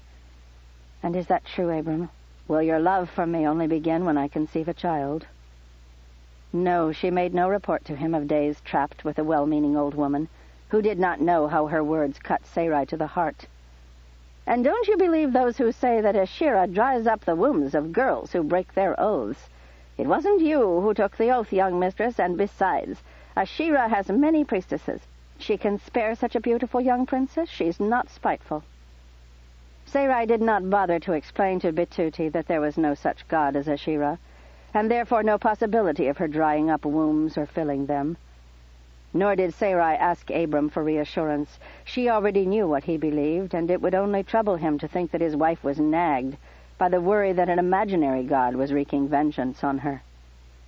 She did try to find out how he felt about it, especially after the first year of their marriage. "Does it worry you that God has not yet blessed you with a son?" she asked him. He looked up distracted, as if the question were utter nonsense. "God has never failed me before," he said. "Why would he start now?" And when he saw that this did not reassure her, after all, it was not God but Sarai who had failed him in this, he took her in his arms and laughed and said, "I married the woman, not the babies she might have. But there will be babies, lots of them, I imagine." He was sincere, but she knew that his words were false all the same. He might think he married the woman, but a man marries to have sons, all the more when he needs men-children to receive his priesthood and carry it on. God was tied up in every part of Abram's life, this not least. Abram must want a child in his arms, a child on little legs to be hoisted up to the back of a donkey and taken with his father to the hill to see to the sheep, or to the riverbed to watch over the cattle, or to the altar to witness the sacrifice. Sarai saw the servants' babies, and every happy cry, every fitful squall, every greedy slurp at the breast was like a knife in her heart. "Patience," she told herself. "Have faith as Abram has faith." Kira has had 2 children, girls, it's true, but it was a sign that her family did not have barren daughters, and thus she passed her days and her months, season after season, until she could not call herself a girl anymore, could not tell herself that it was just as well. She was too young to bear children, being hardly more than a child herself. Girl children born the year of her marriage were 10 years old now, 11. When they began to marry and bear children, the reproach would be unbearable. Maybe then she would have to tell Abram they could pretend no longer, that it was time for him to put her aside and marry a woman who could bear him sons. On nights when she thought such thoughts, she tried to pray, but found the words bitter in her mouth. I gave up all for you, God of Abram. But now my womb tells me that Asherah, not you, has all the power over me. She covered her mouth with her hands, but knew that God had heard her already. It was too late to call back the words she had spoken to a god, even when they had not come to her lips, for the gods could hear the words that were whispered in the heart. Oh, forgive me, God of Abram. I have faith only in thee. That was in the night. By day those fears faded in the heat of the morning. Each pasture was smaller, the grass shorter than it had been the year before, and even with far smaller herds the pasture was too soon exhausted. Years before, Abram and Lot had separated their herds because their men had begun to quarrel over whose cattle were being allowed to overgraze. But now, though Lot had sold most of his herds and now lived as a man of land and wealth in the city of Sodom, Abram's herds alone were too many for what grass remained. Little was said, but Sarai could see from the grim faces of the men how things were going. From their faces and from the fact that they feasted on goat or mutton or beef every night. They grew sick of meat, and not just from having too much of it. It was Abram's wealth, his future, they were eating, because the rain had not fallen and the grass was not growing and the cattle were starving. They were devouring the inheritance of the children Sarai had not yet born. "What if," said Abram one hot afternoon, sprawling wearily beside her on the rugs piled in her tent, "what if we went to Sodom with Lot?" "You love the city life so much," said Sarai. Abram sighed. "Sodom least of all. A vile place, but I don't have connections anywhere else." "My father's city," Sarai reminded him, then realized her error at once. "I forgot. He has no city. Ur of Sumeria is in the hands of his enemies, and Ur of the north is full of mine," said Abram. "Ah, Sarai, I've already written to him, asking what's possible there.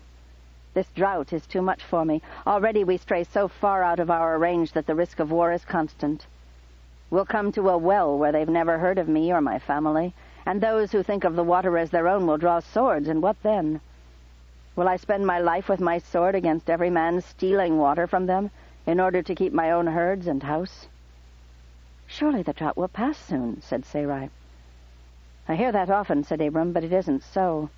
This drought has already lasted longer than I've been alive." "No, Abram, there was rain often in my childhood." "No, Sarai. I know what the rainfall has been for the past 50 years. How can you remember what happened before you were born?" He shook his head. "A woman who can read and write, and still she wonders." "Your family kept records of the rain?" "So do priests in every city," said Abram. "They learned their duties from my ancestors. How could they pretend to be priests if they didn't do what we did? This is the same drought that killed my brother Haran, Lot's father, all those years ago, choking his life out in the dust that filled the air day after day, month after month. This is the drought that killed the grasslands and drove the Amorites from the desert to conquer your father's city. This is the drought that emptied the cities of Canaan and left only herdsmen to wander the half-buried streets." He made the desolation of the land sound like poetry. "But there are good years," said Sarai. Side 2. Sarah by Orson Scott Card. Continuing on page 53. "There are years not quite as bad," said Abram. "My father remembers a day when the land was green as far as the eye could see. You could stand on a mountain and see herds of deer and antelope running free right along with the herds of cattle. There were even elephants then, giant beasts like hillocks. The most daring goats would take shelter in their shadows in the afternoon.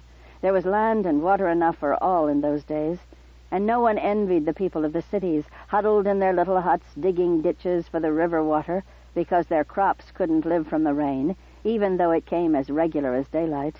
In all our lives we've never seen such times because they're gone. The world my father knew is gone, And I don't know if we can hold on to such a way of life for another year.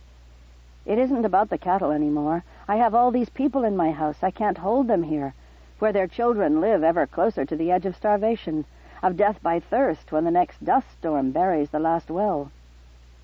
They'll stay with you. I don't doubt that, said Abram, for a long time anyway. But when I say I can't hold them, I speak of my duty, not of their obedience. What of the dangers of the city? I know, he sighed. What good is it to save the lives of their children only to lose their souls in Sodom? Sarai realized now why he had chosen this moment to come to her and say these things. Eliadab is back from Sodom, she said. I saw his red cloak far off, said Abram. He'll have letters from Lot and Kira. From Kira? Sarai could not restrain a dry laugh. It's good that your sister can write to you, said Abram. Just because she can mark the syllables doesn't mean she has anything to say. Abram laughed. What she says, even when she says nothing, is that she cares for you. Oh, Abram, must I be virtuous every moment? Virtue is supposed to be alive in the heart, not put on and off like a burden. Sometimes, my love, virtues conflict. Abram raised an eyebrow. Do I speak kindly of my sister at all times, or do I speak honestly to my husband? Just see to it that you speak kindly of the husband. So loyalty is better than honesty. He roared at her, pounced on her, all in play, but it was a delight to see him light-hearted at such a heavy time. Soon enough, the distant red cloak became a dust-covered man on a weary donkey, handing a bag to Abram. They read, sitting in the doorway of the shadier tent, hers at this time of day. Other men might have tried to conceal that their wives could read, but Abram was proud of Sarai's learning, and so they set aside the letters from Kira and sat together reading Lot's letter. It was bitter news. Strangers aren't welcome here. More and more wells are failing, and we're importing grain from Egypt. Every stranger is regarded as a thief stealing water. I can't bring you here, or to any of the 5 cities of the plain, not till we see whether the spring rains come.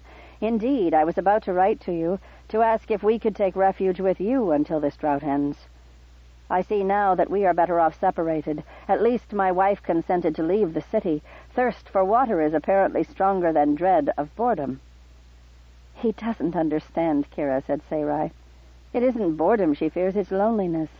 She needs faces around her, lots of them, and the sound of many voices. I've seen a tree full of monkeys that would do very nicely for her, said Abram. I'm glad I got the sister who doesn't need chattering. Oh, and what do I need? Asked Sarai. You are the lioness standing alone over the kill, waiting for her mate to come and dine before her, driving off the jackals and the vultures. Sarai was not at all sure how she felt about this image of her, but she'd think about it later. We aren't going to Sodom, said Sarai, and we can't stay here. I wondered about building a boat, said Abram. It worked for my ancestor Noah when he had too much water. Why not try it again when there's too little? Get out on the sea and float before the wind until we find a land that no one else has known. And do what? Create a great nation, said Abram. To do that, said Sarai, you would need children. There it was said. But he didn't notice or didn't care how fearfully she had said it. We'll have children, Abram answered simply. She accepted his reassurance without argument. Until he understood what it meant to her, there was no use trying to prolong the discussion. Do you want to read Kira's letter with me? Will you forgive me if I don't? Asked Abram.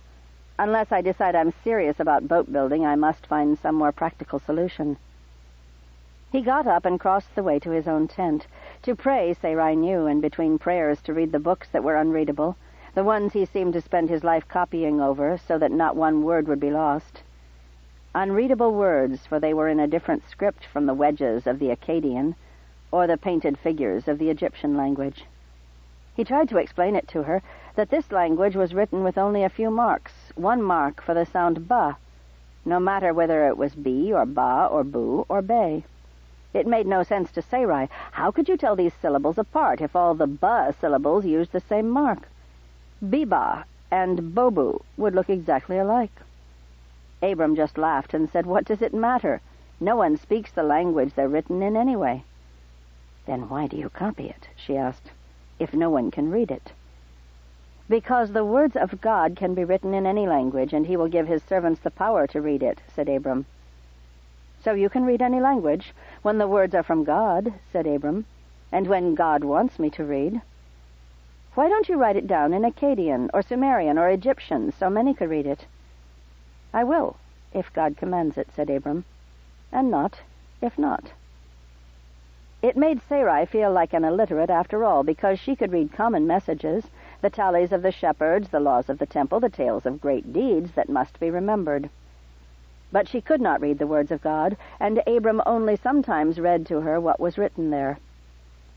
"The hand of Noah wrote this," said Abram once, and then read her something that did not sound like the words of a man who had watched the world destroyed around him. When she said so, Abram answered impatiently, "This was written before the flood, when he was still trying to save the people from destruction." "When he still had hope," she said. "When he still had hope for them," said Abram.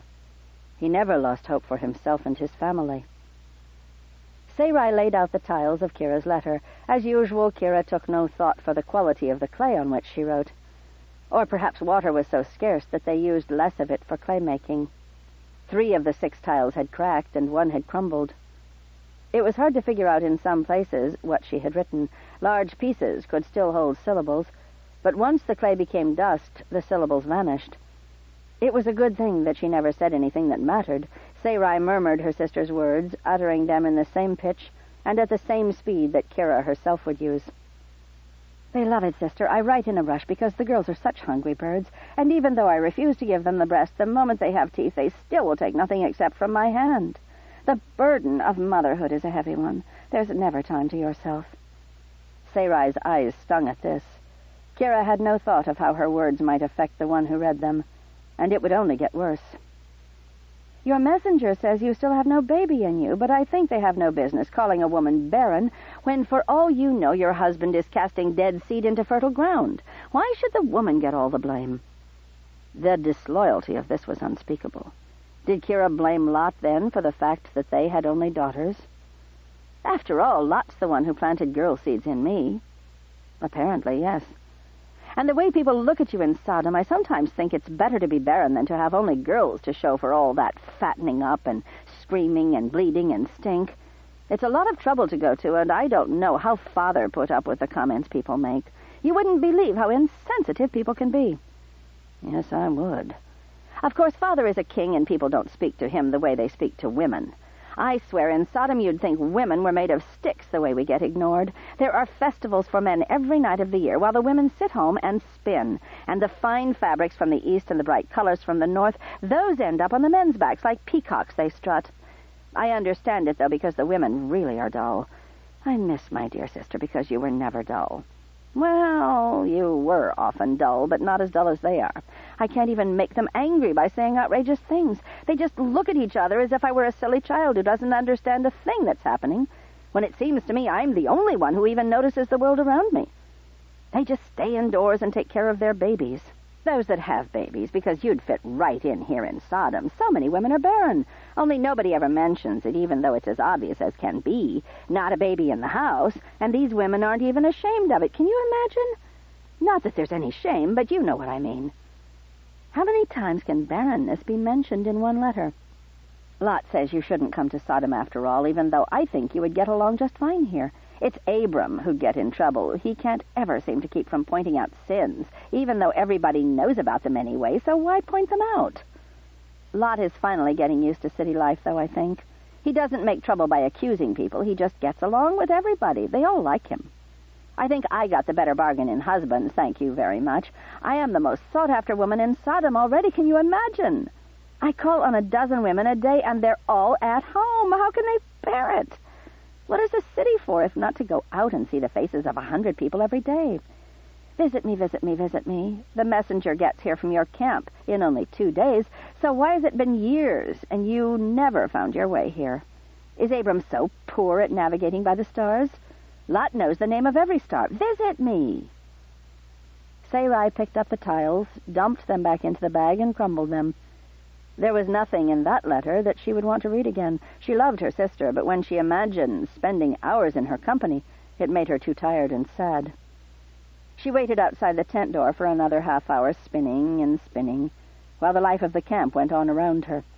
Now and then someone would approach Abram's tent, wanting to speak to him, but Sarai, keeping watch just across the way, would hold up a hand and smile.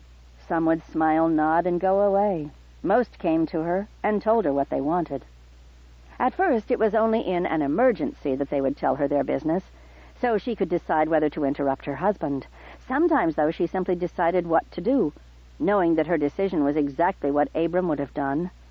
Only rarely had he contradicted her later, and then only because he knew of circumstances she didn't know, and he made it a point to explain this so that she would not lose authority.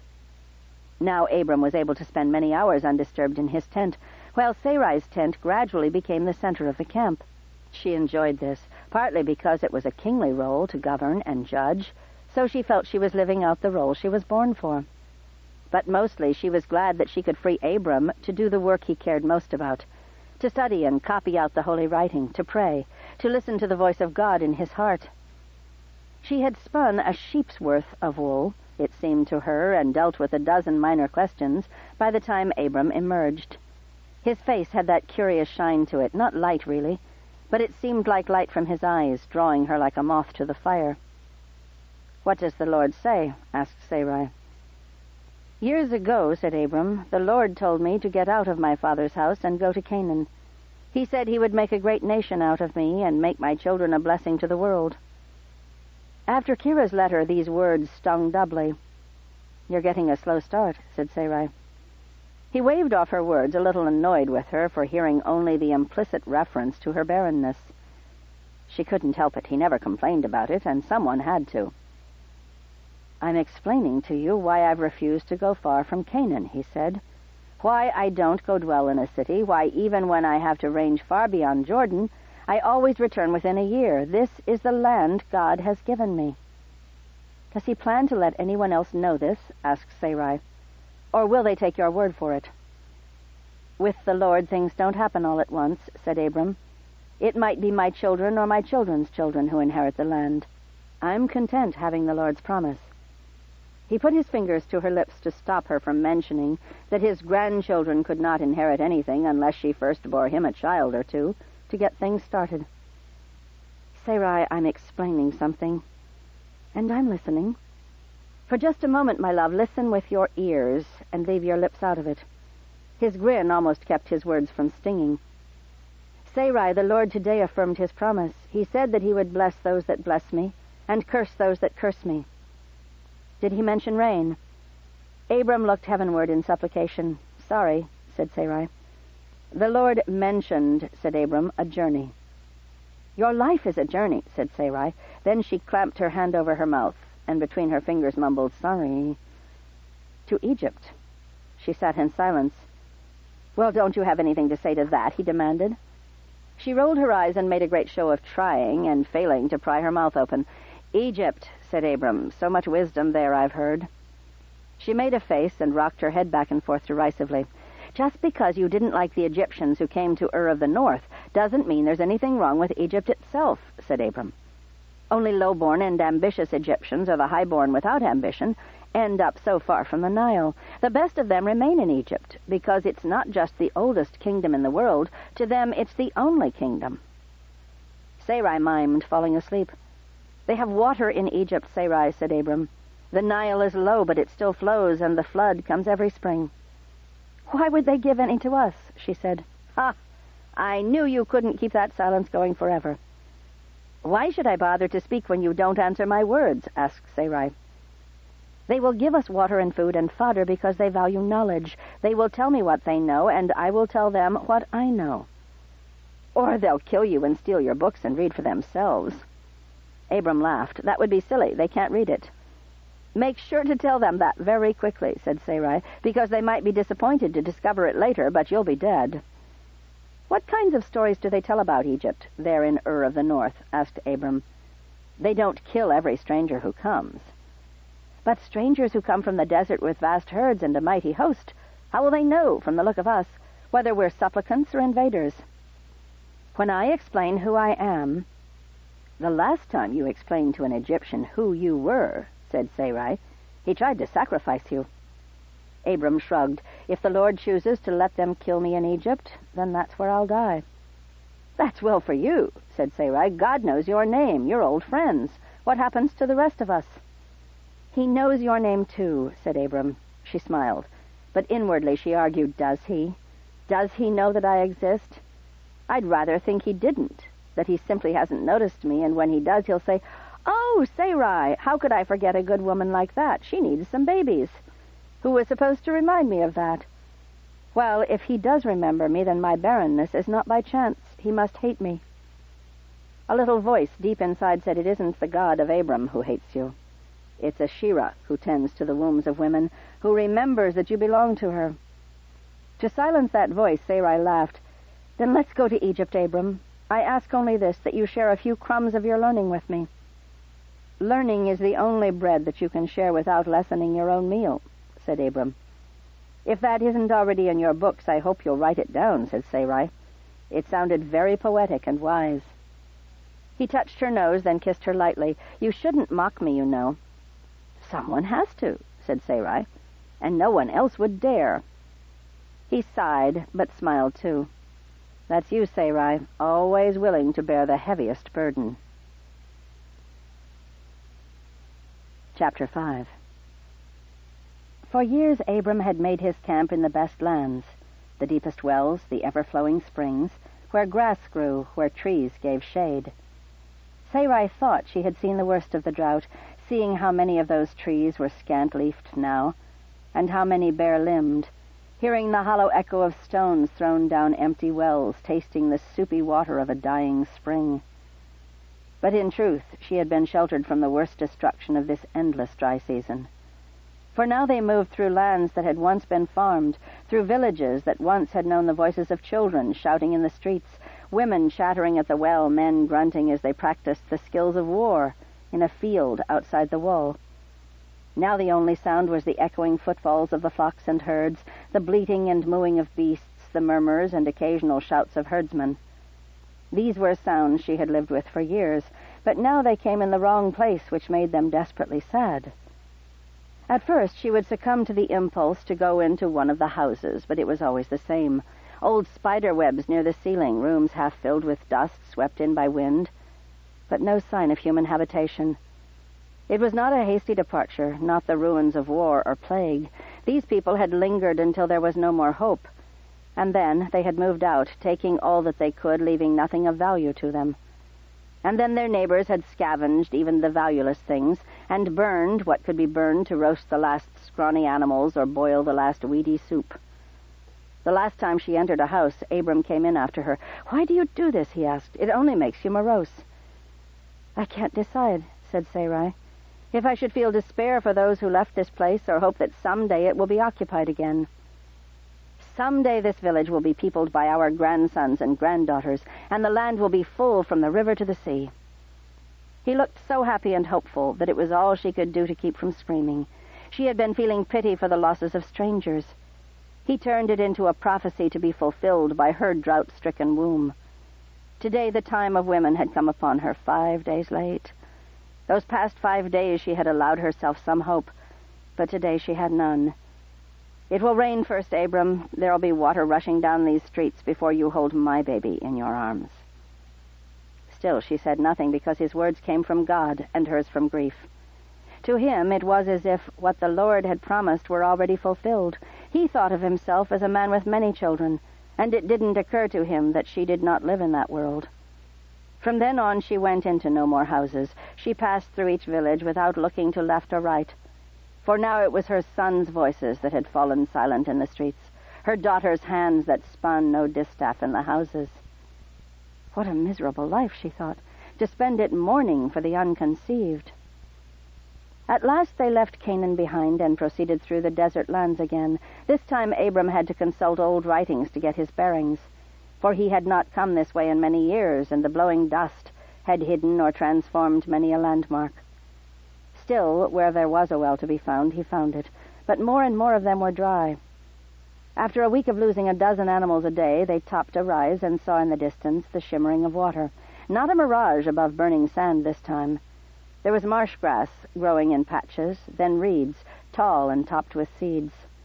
The beasts could not be held back. They ran, those that could, or shambled. the neediest arriving last, but there was water enough for all. Not from the marsh itself. That water was brackish, too salty to drink. Near it, though, the men hurried to dig shallow depressions into which water quickly seeped. There the animals drank greedily, the men watching to make sure all got a chance at the water, and to keep them from fouling it. Abram did not need to watch them drink. He stood looking westward across the water toward Egypt. "They call this marsh the Sea of Reeds," said Abram. "We have to go around it, and the water we get this way isn't very good, but it's fresh enough for the animals and reliable even when springs and wells fail." "This is the boundary of Egypt?" "Oh, I suppose we've been in Egypt for days, but off the main road." "Why are we hiding?" "Egypt is in the midst of its own troubles," said Abram. "Too many people coming because of the food and water here. They might try to keep us out." "Compared to the herds we once had, these are only a bedraggled few," said Sarai. "As you yourself once pointed out, it's hard to know how they'll see us," said Abram. "We might look like an invading host. We might look like a horde of locusts. Or we might look like a weak band of travelers easy to rob." "Rob? I thought Pharaoh kept the peace." What she had most hoped for in Egypt was to be in a land where kings ruled and streets flowed with commerce and conversation. The city life that Kira could not live without, Sarai also sometimes missed. But cities were only worth visiting when the king maintained good order. "Pharaoh keeps whatever Pharaoh wants," said Abram. "Or rather, Pharaoh's servants take what they want in his name. That's the tale, anyway." "So is Pharaoh stronger in Ur of the North than he is in Egypt?" "In Ur of the North, Pharaoh has influence because people wish his servants to make a good report of the city. On the borders of Egypt, Pharaoh's servants do as they wish, because they are the very ones he relies on to report on their own doings." Sarai tried to reconcile this with her own understanding of how kings must trust their servants. "They would lie to their king?" Abram looked at her oddly. "The first skill a good king has to acquire is to learn how to find the truth behind the lies he's told." "But your men don't lie to you." "Because there are only a few of them, and the lives of their own families depend on my making wise decisions based on true knowledge. Egypt is vast, and the great system of granaries runs itself year after year. Pharaoh's ignorance costs them nothing individually, but a king who has no idea what is happening reels back and forth like a drunken man, and finally he will fall. My father fell because of invaders from the desert. Your father ruled wisely, and the invaders won only because they were too many for his defenses. If it's true that Pharaoh rules ignorantly, then he might be brought down by a much smaller force." "If this place teeters on the brink of chaos, then why are we here?" asked Sarai. "Why didn't we go north to the Hurrian lands, or east into Elam?" "Because the Lord is with us," said Abram, "and this is where he said that we should go." He put his hand on her arm. "Sarai, I told you of the dangers so you'd know why I'm being cautious. But in all likelihood, we look strong enough that we won't be molested, and yet not so strong as to make Pharaoh fear us. It will go as the Lord wills, but I try to be prudent all the same." They camped well back from the lake, so they would not be tortured by the biting flies that lived on the edges of the water, and so the stupider beasts would not drink from the salt marsh and die. The next day they moved south, skirting the marsh until at last they rejoined the road. They were spotted almost at once by two men who took off running. "We must be frightening after all," said Sarai. "No," said Abram. "They're just doing their job. They watch until there's something to see, then they run back to report on us." "They are naked," said Sarai. "Didn't I mention that?" said Abram. "Egyptians aren't much for clothing. They use it more for ornamentation than modesty." "But all the Egyptians I've known wore clothing." "And so will the wealthy Egyptians you meet here," said Abram. "Though slaves and poor farmers are as likely to be naked as not. And even the wealthy, well, you'll see. White linen is the rule here, finely woven, very cool and comfortable, keeping off the sun while letting in the air, almost as easy to see through as water." "No." "Pretend that it doesn't bother you," said Abram. "If you look away, they'll tease you. If you stare, they'll get angry." "If they're naked, how can they hope that no one will stare?" "Because no one does," said Abram. "If no one looks at you, then you aren't really naked, are you? A person with no clothes on is naked, whether anyone's looking or not." "That's because you're not an Egyptian." Abram laughed again. Sarai, it's not as bad as you think. This is a civilized country as long as you adapt to their customs. They'll even tolerate our strange foreign ways, all this extra clothing we wear, as long as we don't seem to be criticizing them. Egypt was not sounding half so enticing to her now. Why hadn't he mentioned this before? Perhaps he hadn't realized it would bother her, or perhaps he simply knew that they were going to Egypt no matter how she felt about it, and he simply refrained from warning her until the last possible moment to spare her weeks of dread along the road. Well, that just proved that he didn't understand her yet, because she always preferred to know. She could have been preparing herself for weeks. Instead, this matter of clothing came as a shock. The sun was still a good 3 hands above the horizon when a group of soldiers came jogging along the road toward them. "Good," said Abram. "Enough force to show respect, but not so many as to imply they fear us." He gave commands to his men to move the animals away from the road into the grassier land near the water, while he talked with the soldiers. The commander was a young nobleman named Kay, very young, but not all that noble. Sarai could see that at once.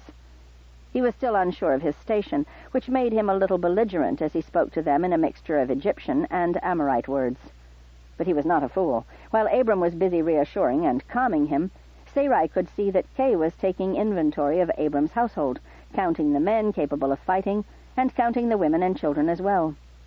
Abram had made sure that they would be in plain sight. Now Sarai realized why.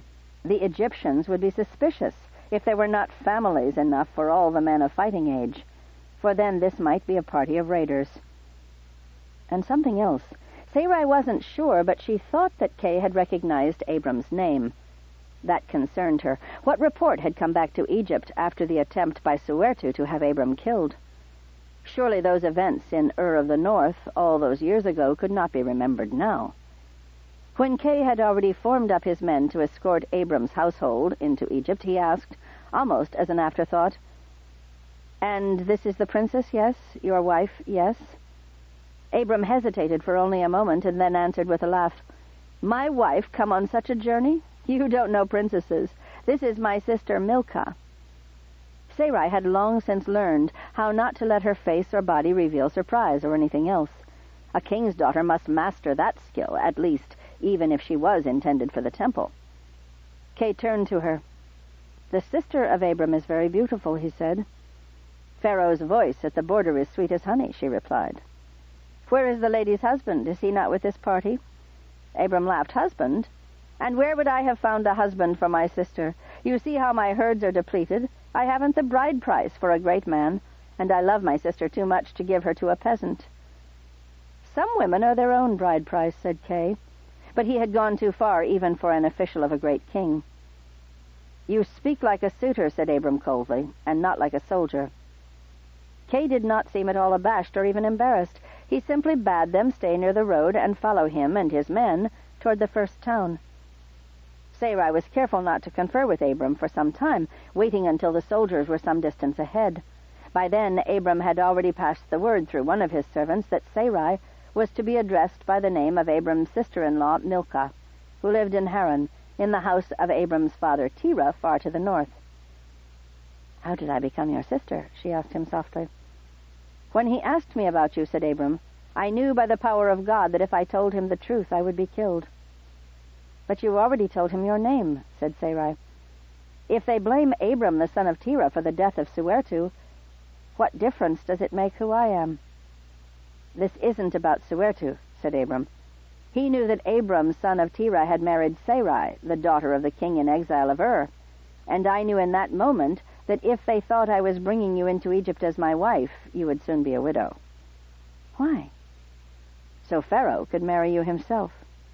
"But that's absurd. Pharaohs marry their sisters. Everyone knows that." "Yes, which means that something is terribly wrong here.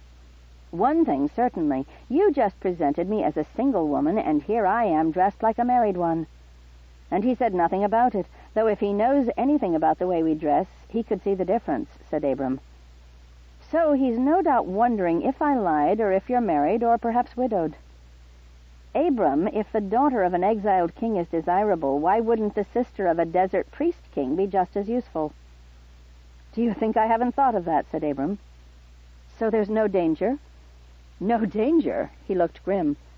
There's very grave danger. The first pharaohs originally came from our country, the grasslands of the east. That's why the Egyptian language is so close to ours.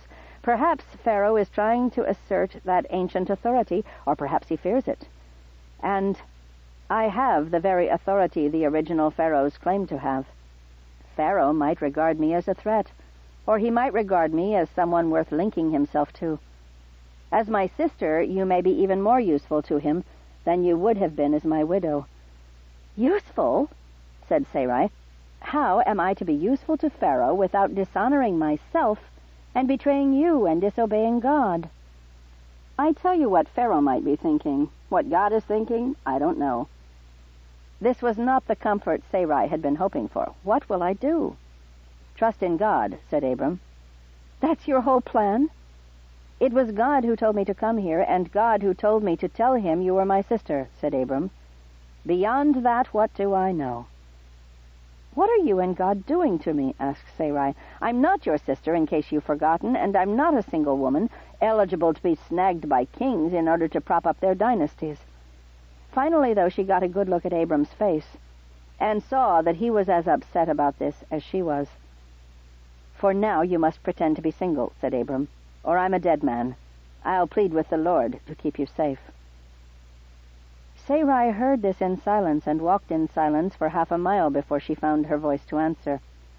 All the while she was in turmoil, frightened and angry, but not sure whom to be angry at, God or Abram. And when she did speak, she didn't say at all what was in her heart. She didn't plead with him to turn around and leave. She didn't beg him to protect her himself. She didn't demand that he go back to God and get an alternate plan. Instead, she answered with a voice that she had never heard herself use before. Kira's voice, sarcastic and cutting. "And if there had been a battle, would you have handed a sword to me and pushed me ahead of you into the fray?" Abram felt the accusation like a blow. She saw him stagger under it. "I did not choose this way," he said. Try as she might, she could not get that nasty tone out of her voice. "The thought came to you that calling me your sister would keep you safe. What I wonder is, was it really God that gave you the idea, or fear?" Before she could say more to wound him, she strode faster, moving ahead of him. Part of her wanted to turn back and cling to him, weeping, assuring him of her love for him. But it would not do to let the soldiers see her act so wifelike. And besides, a part of her was very, very angry, and meant every nasty word that she had said. What exactly would Abram do if Pharaoh decided that he wanted a woman from an ancient priestly house as his wife? What would she do? Kings were not inclined to take no for an answer. If she did not bend to Pharaoh's will, even in such a terrible sin, Abram might end up just as dead as if Pharaoh thought that she was his wife. The thought of Abram murdered was unbearable. At once her anger at God was swept away in fear for her husband. "Do whatever you must to me," she prayed silently, "but let no harm come to Abram."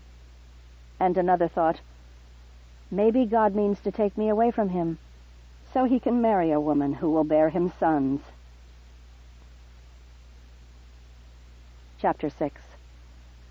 From the first, the palace officials did their best to separate Sarai from Abram. As they first came to the green and settled lands near the river, Kay suggested that Milcah and the other women and children might want to rest in the shade, while Abram went ahead to meet with Setepibri, Pharaoh's most trusted steward. "My sister is as wise as any man," said Abram, "and I will not be without her counsel." Kay did not press the point, but when they reached the river where a servant from the palace awaited them with 10 ships, again there was an attempt to separate them. Abram made it clear he would leave only the herders' own families with them. Milcah would stay with her brother. Does a man leave a precious jewel among cows and sheep? "But floating on the river makes women ill," said Kunum-Hotpi, the servant from the palace. "At least let your sister's boat travel more slowly, so she and her maidservants do not suffer, while the oarsmen make your boat leap ahead to take you to Lord Pharaoh." "Those who have ridden on dromedaries will not be sickened by a bit of wobbling in a boat," said Abram. "And I wish to see the greatness of the river with my sister, whose eyes are my own as mine are hers." Abram's statement might have been true, but Sarai had never actually ridden on a dromedary. Only those who crossed the great stretches of pure sand far to the south of their rangeland ever needed those towering beasts. But to these city people utterly without experience of the desert life, anything was possible. On the lead boat, oarsmen poled them up the edges of the river, while boats and rafts floated down the middle current. Abram and Sarai sat together, watching the farms of Egypt endlessly pass by them. "It could be the Euphrates," she said. "But here there isn't a cubit of land that is not farmed or dwelt on. Where will your herds graze?" "There must be grassland beyond the farms," said Abram. "No, Lord Abram," said Kunun-hotpi. "The farms run to the desert edge. That's what the drought has done to us. All the grasslands are buried in sand or burned away by the sun. Where the river's flood puts mud, we farm. Where it doesn't, there is no life at all." "But I've seen many desert people living here," said Abram. "From their clothing, at least, they seemed like those who once lived in Canaan or on the range. Where do their herds live?" "Those who wish to keep their animals buy fodder. Others rent some scrap of surviving rangeland from great lords or from Pharaoh himself. Most, though, came to Egypt because their herds were gone." "How do they live, then?" asked Sarai. "As servants, of course."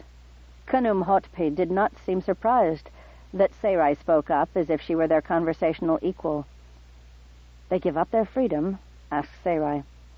"Many were captured in war," said Kunum-hotpi. "Many others, though, sell their freedom for gruel and beer. We have it, they don't. And they have nothing to buy it with except their labor. They survive, and Egypt has more servants than it knows what to do with." Kunum-hotpi chuckled, as if this surplus of slaves were amusing. But Sarai had seen the Canaanites and Amorites too, and very few of them seemed to be servants. Kunum-hotpi was either lying, or he was himself ignorant of the life of the desert people, which was quite possible. Phew, the term he used for Canaanites and Amorites, Hittites and Sumerians and Libyans interchangeably, was not uttered with any special contempt, but the word meant vile or shameful. It was clear that Egyptians regarded even the great cities of the East as nothing compared to the majesty of Egypt. Well, what city did not think itself the best of all possible places? The difference in Egypt was that it was not a series of cities vying with each other for supremacy. That issue had been settled long ago. Egypt was a single kingdom, and all who held office in any city did so at the pleasure of Pharaoh. People did not belong to a mere city. They belonged to a great nation whose king was a god who ruled from the far reaches of the high river to the coasts of the sea. So when an Egyptian spoke of foreigners as contemptible people, it was not just empty brag. Egypt was whole, and all other nations were in pieces.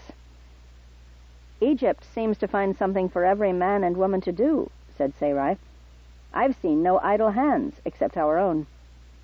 Kunum-hotpi laughed at that, laughed without derision. He seemed genuinely to enjoy her company, but when Sarai glanced at Abram, she saw him roll his eyes. Apparently he did not take Kunum-hotpi's jovial disposition at face value. Sarai wondered if Abram was right. After all, they were no longer in the desert.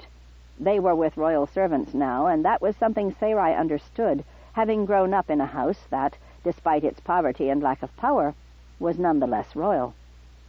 Was it not possible that Abram was distrustful because he was on less familiar ground? He had held his own in encounters with her father, Sarai remembered that, and Abram often did business in cities. Still, she had been raised in a king's house, and it was to a king's house they were going. She liked Kunum-hotpi, and Kunum-hotpi seemed to like her. Why was that a matter for suspicion? If Abram wanted to act the jealous husband, he might have declared her publicly to be his wife. She smiled at Kunum-hotpi. Then again, we are the sort of people who work by thinking and speaking. So while our hands may do little labor at this moment, yet we are not at rest. Again she glanced at Abram, but now he was not looking at her at all. He was gazing out over the water, toward a large, brightly painted building that opened onto a great sweep of steps leading down into the river. The boats were steering toward a jetty that flanked the stairs. "So this is the king's house," she said to Kunum-hotpi. "One of them. Will he see us, do you think?" "Without question," said Kunum-hotpi. "He has a keen interest in your brother. His name is not unknown here." That set off a silent cry of alarm in Sarai's heart. Kunum-hotpi was a man who chose his words carefully, and he had carefully avoided saying whether Pharaoh's interest in Abram was kindly or threatening. Yet Khnum-hotpi gave no sign of any but the cheerfulest of attitudes. Perhaps Abram's suspicions had been wiser than Sarai's trust. Khnum-hotpi leapt to the jetty as soon as the boat drew near enough. He held out a hand as if to help Sarai. But while she was still gathering her skirts about her for the leap from bouncing boat to solid land, Abram bounded to the jetty with such force that had she been in mid-step, she would have plunged into the water. "Abram," she said in consternation. "I wanted to help my sister to shore myself," Abram explained to Khnum-hotpi. In reply, Khnum-hotpi clapped Abram on the shoulder. "Oh, no need of that. Milcah will be taken to the house of Pharaoh's wives to be given a chance to rest and refresh herself in the company of women." Sure enough, the boat was drawing back from the jetty. It was already impossible for her to make the leap, and Sarai could not swim. Neither could Abram, though as he stood there on the dock, she could guess that he was furiously trying to decide just how hard swimming could be, since so many children of servants here by the Nile could do it. Khnum-hotpi had outmaneuvered them. Abram had understood the Egyptian well enough to know not to trust him. But Khnum-hotpi had understood Abram even better, well enough to manipulate him into allowing the separation he had so adamantly refused. And Sarai, clearly, she had understood nothing at all. "No, Abram, you go with Khnum-hotpi," Sarai called to him. "Pharaoh does not want to meet your sister covered with the dirt of travel." She was warning him not to try to fight this right now. This was the moment of greatest danger. If they were going to kill him, they would do it now, the moment Sarai was out of sight. "Think nothing of me," she insisted, her voice now echoing from the stone steps as she shouted over the growing expanse of water. "Let your thoughts be on your own imminent meeting with Suwertu's master." The name of the priest who had sought to kill him was the only warning she could give him, and she was now too far away to be able to see from his face whether he had understood. "O God of Abram," she prayed, "forgive my selfishness in resenting the deception thou didst urge upon us, and my vanity in thinking I was wise in the ways of a royal house. I will bear whatever burden thou placest upon me, but keep my husband safe. Let him live, O God, to have the children of thy promise to him. It matters not to me that I be the mother of those children as long as Abram is their father." But even as she prayed the words, and surely she meant them, another voice, one that could not find words, was crying out in anguish in the deep recesses of her mind. To think of another woman as the mother of Abram's children was unbearable. Was this the vengeance of Asherah? Yet with the part of her mind that she could control, she outshouted that wordless wish. Better that it be Asherah avenging a broken oath and reclaiming a lost servant, than to have it be Pharaoh avenging the death of Suwertu and claiming the life of an escaped sacrifice. God, hear the words, I pray, not the unworthy, selfish cry of my inmost heart. Part 3. Pharaoh's Women. Chapter 7. What impressed Sarai most was the cleanliness. How did they manage it? The same wind blew here as anywhere else, carrying dust, fine sand, fleas, and flies. Yet in the house of Pharaoh the stone floors held no dust. The tapestries on the walls were unfaded by dirt or sunlight, and water stood in pools so clear she could see the mosaics on the bottom. Everyone moved swiftly and quietly about their tasks. She could hear the laughter of children as she passed one door, the low, throaty chuckle of a gossiping woman as she passed another. But the work of the house, the work of banishing every grain of sand, went on silently and visibly. In such cleanliness, where does anyone live? Children are dirty, work is dirty, life is dirty. So when you ban the dirt, where does the life of the house go? And yet there was that laughter, that chuckle. There was pleasure and delight in this place, and Sarai felt for the first time in her life like a country bumpkin, for in there was no such luxury as this to banish the desert. It was men who brought her here, obsequious men in command, bored soldiers giving teeth to their authority. Sarai said little and tried to smile benignly, as if being kidnapped and carried off to Pharaoh's house were exactly what she had expected in a place as benighted as this. She tried not to let herself gawk at the size of the house. She refused to ask questions, and so she found herself now following a servant girl through the labyrinth of rooms, with no idea where she was going or what was expected of her. They entered a room where a woman sat in conversation with a man. The woman wore a linen drape so light that Sarai could see the shape of her breasts as easily as if she were naked. The man wore a kilt of linen, but it was apparently long enough to be wrapped twice around him, so it was not so transparent. Still, even from behind, she knew more about his body than she wanted to. On the way here, she had seen that the workers in the fields were naked, but they were far away. The soldiers wore kilts, but of rougher, thicker fabric. It seemed that the rich wore clothing, but clothing that left them as close to the nakedness of the poor as possible.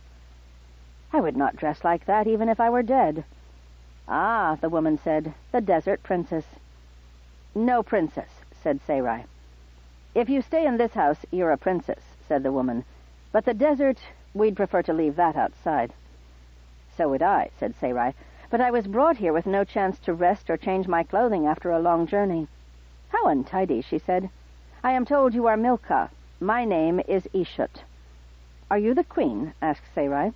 She gave a brief glance at the man, but neither showed any sign of what they thought of her question. No, said Ishut. I am a cousin of Pharaoh. I manage his household and see to it that the women and children of the house are provided for. This is Setepibri, who manages Pharaoh's kingdom and sees to it that the people of Egypt are provided for. Setepibri smiled slightly. Pharaoh and his brother gods provide for Egypt, he said, and then without so much as a pause he continued in thickly accented Sumerian. They do a better job of it than the gods who pour water into the Euphrates, I hear. Sarai did not have to pretend to be straining to understand. Milcah would not understand Sumerian at all, but even Sumerians would have a hard time understanding Setepibri. I'm so sorry, she said. My Egyptian is so bad that I didn't understand a word you said. He grimaced slightly. No one ever does. I hoped that, being from the upper Euphrates, you might have some knowledge of Sumerian. Oh, that's a very hard language, and few speak it even in Sumerian now. It's all one Amorite dialect or another. You don't consider yourself an Amorite? You don't consider me one either, said Sarai. You think of me as Shu. This earned her a thin smile, but not a nice one. I can see that Abram's sister is unmarried for good reason. If you are proposing to me, said Sarai, I'm afraid I must ask you to take your petition to my brother. His face reddened slightly, but he did not speak, perhaps because of his iron self-control, or perhaps because of Ishut's hand lightly touching his arm. My lord Setepibri, she said, you have made the mistake of sparring with a great lady, who is weary from traveling and annoyed at the abrupt way our hospitality was imposed on her. When you make your report to Pharaoh, said Setepibri, please point out that I did not call her Shu. It was a term she chose herself. I'm so sorry, said Sarai. I thought it was an Egyptian word, since I heard it so many times in the muttering of my hosts. Go, go, said Ishut. Let us not fight a border skirmish here in the House of the Women. Am I dismissed from the sacred presence? Even though the language was not easy to understand, Sarai grasped his irony. It was he, not she, who normally would do the dismissing. No, said Ishut. I and the whole house are dismissed from your presence. But the house is too big to move, so it would be a kindness if you would remove yourself instead. Setepibri smiled then with warmth, but the smile became chilly when he turned from Ishut to Sarai. He murmured a brief blessing and walked from the room. How would an Egyptian man learn a language like Sumerian? Asked Sarai. Setepibri told me once that his goal is to know everything and do everything. I assume that he will do death last.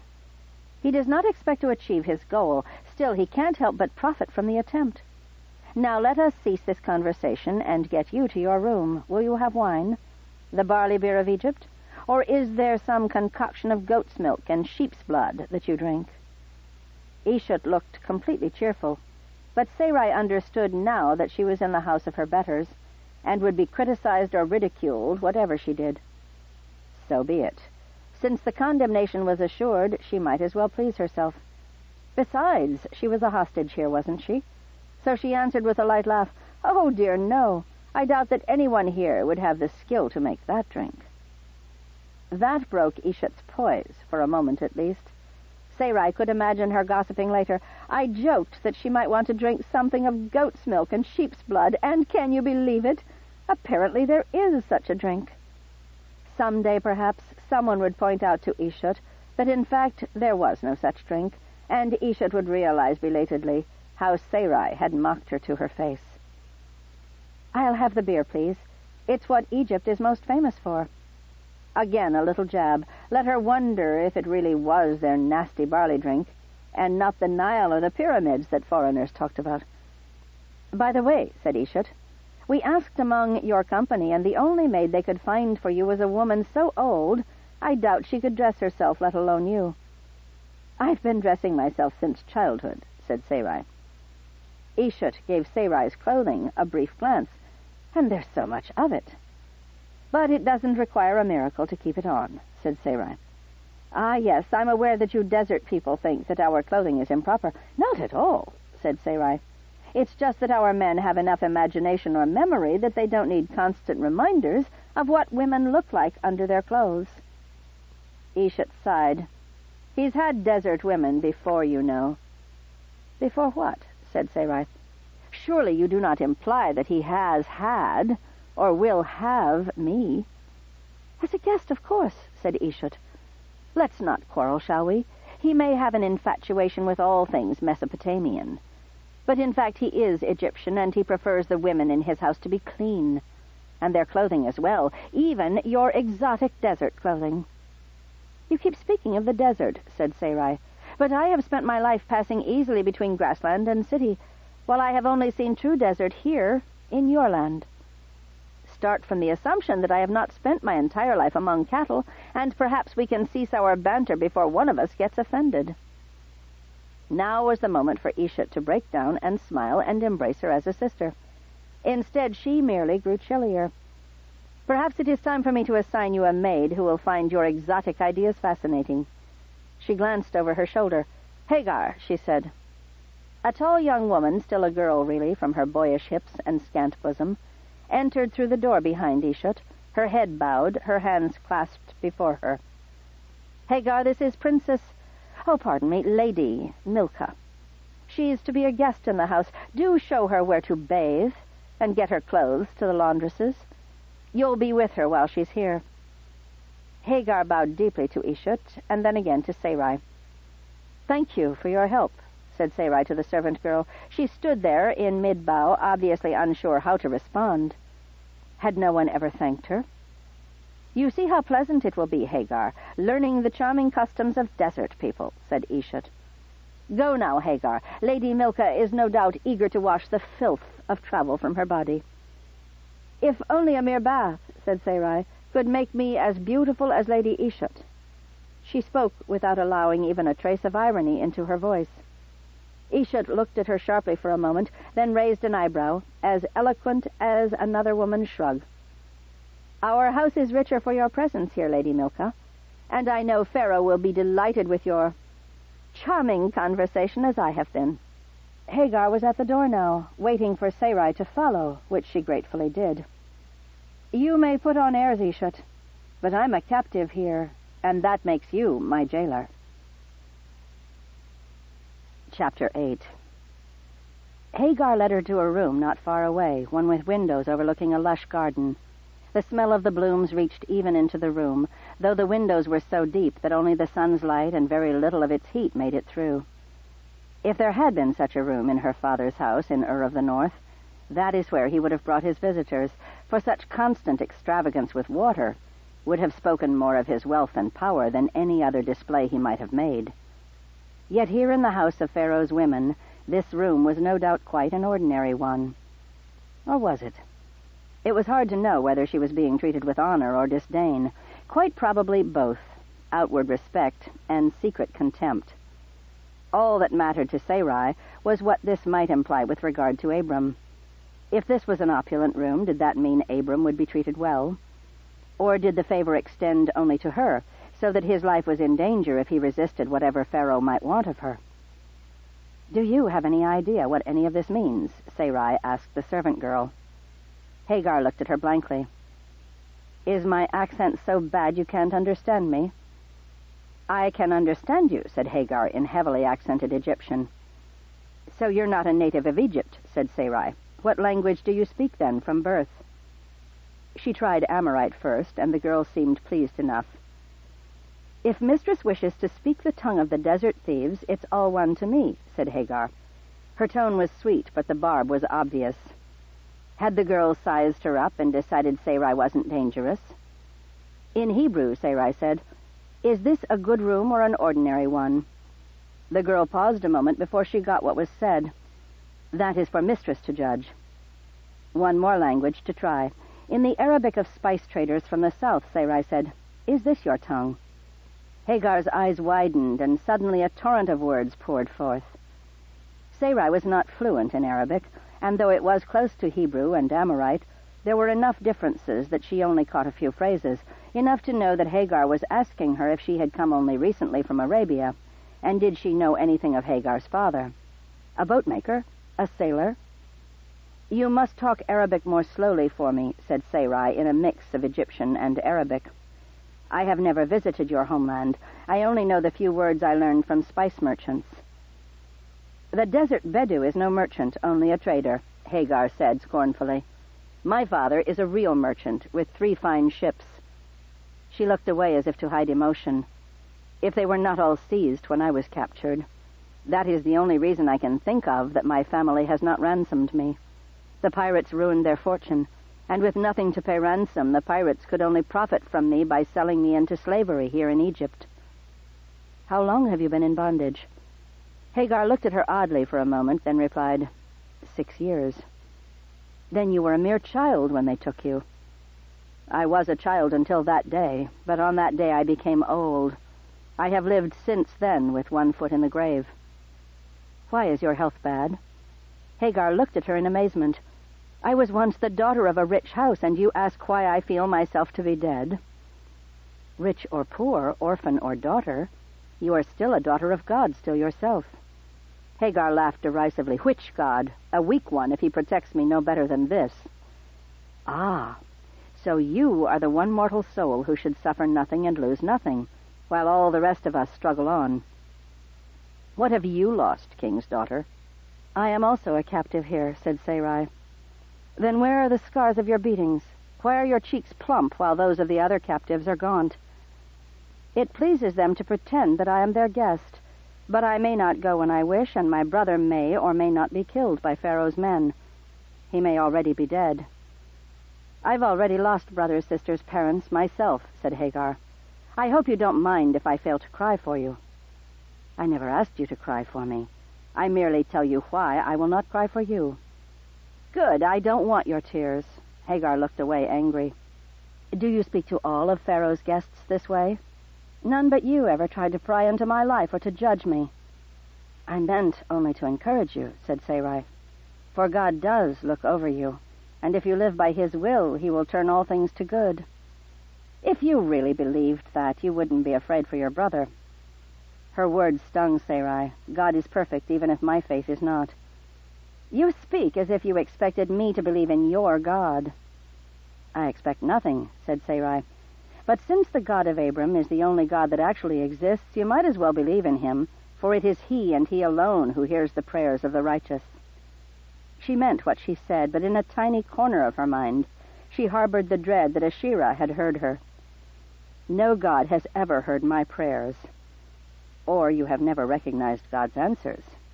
"Oh, his answers are familiar to me," said Hagar heatedly. "To every favor I beg, the answer is no. To every plea for understanding, his answer is confusion." Sarai laid her hand on the girl's head, meaning only to stroke her hair. Hagar jerked her head away.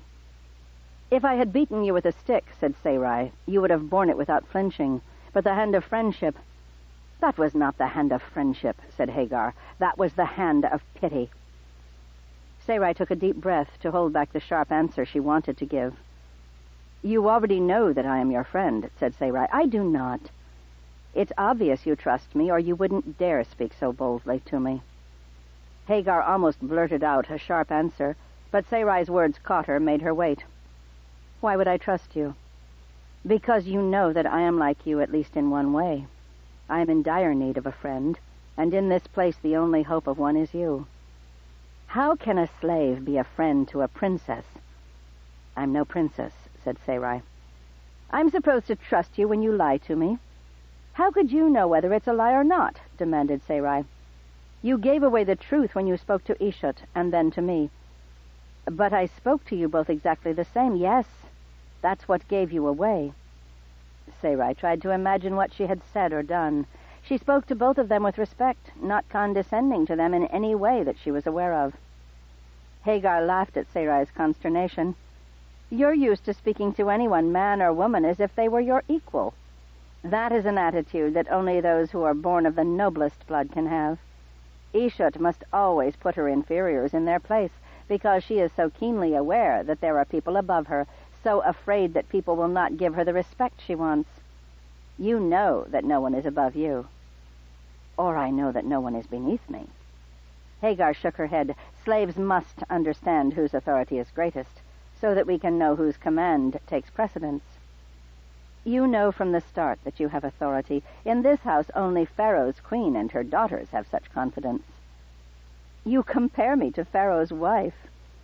Actually, you're more confident of your place than she is, said Hagar. I wish I were, said Sarai.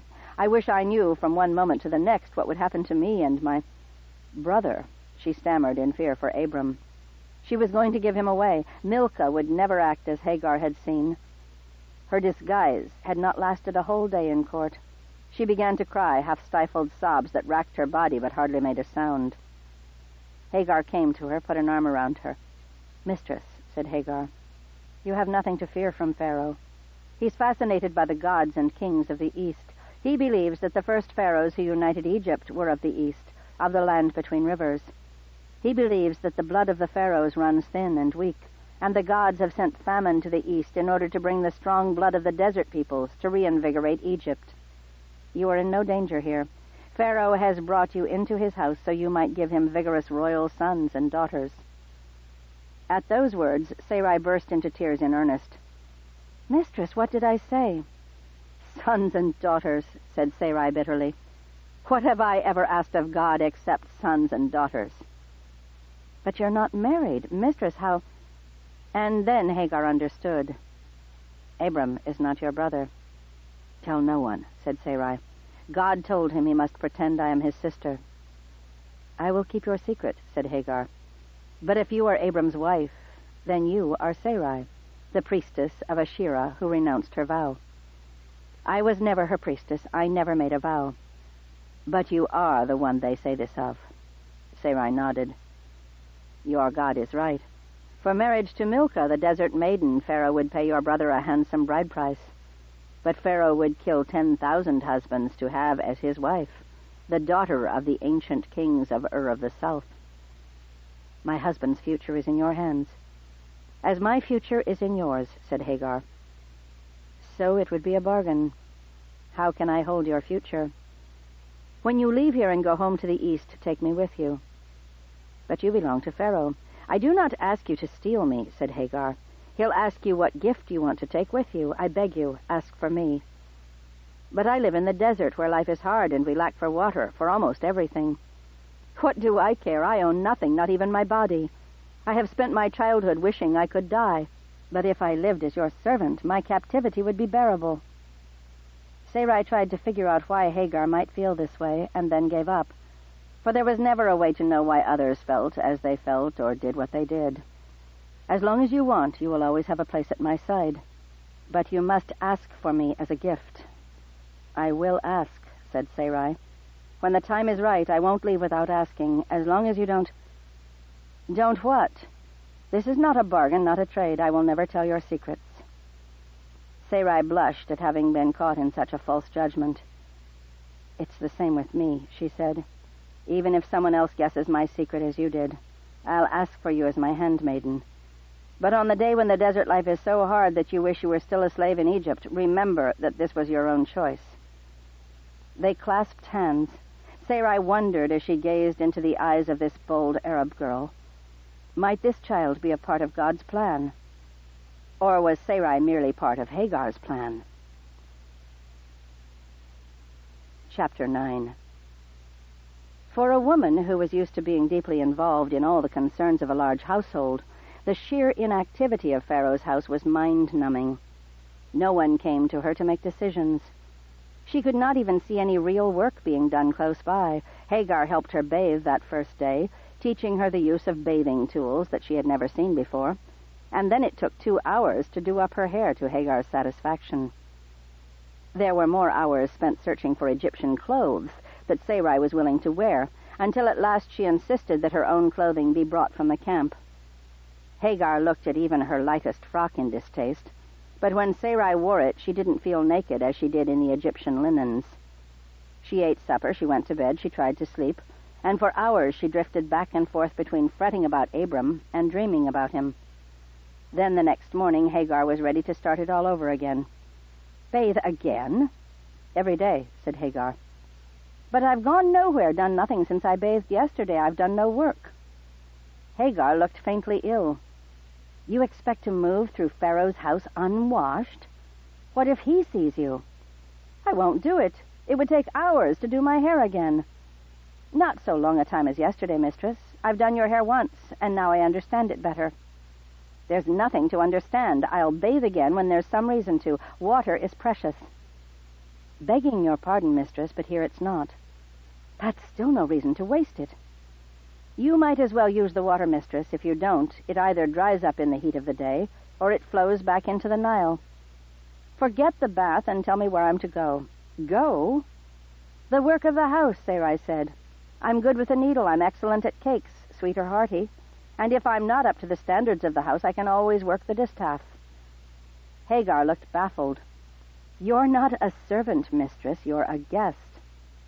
"I should hope that I may still do something useful. What I don't know, I'll learn." "But there is no work in this house except handmaid's work. And whose hair would you put up, mine?" In the days since then, Sarai had come to see that Hagar was right. When Sarai pitched in at any task, horrified servants backed away in fear, complaining that she'd get them beaten if anyone caught her doing their work. At last, she found herself pacing her room like a lion in a pit. "What do the women of the house do all day?" she demanded. "They visit each other, which you could certainly do." "I don't know any of them." "You can be introduced." "I would have to lie to them." "You have to lie to everyone." "Each time I tell it, it becomes less convincing." "If you won't visit and you can't work, I suppose you'll have to lie on your bed and sleep." "I've lain there long enough without sleeping," said Sarai. "I'll at least walk somewhere." "I thought you were a captive." "As long as they have Abram separated from me, I dare not go far. But I can walk by the river." Which is what she was doing when a horn was sounded from the roof of the house. Sarai turned to face upriver, back toward the house, to see if there was some raid on the flocks by marauders or a lion. Of course, there was no such thing. The horn had sounded in greeting. A barge was coming down the river, a throne in the center of it, and on the throne a splendid-looking man, wearing the double crown of Egypt. It was Pharaoh. "They'll be looking for you, mistress." "Why?" said Sarai. "I'm sure Pharaoh will keep them busy enough." Hagar smiled knowingly. "I'm sure Pharaoh is here to keep you busy." "Enough of that, I beg you." "Why do you deny the very reason for a woman's life?"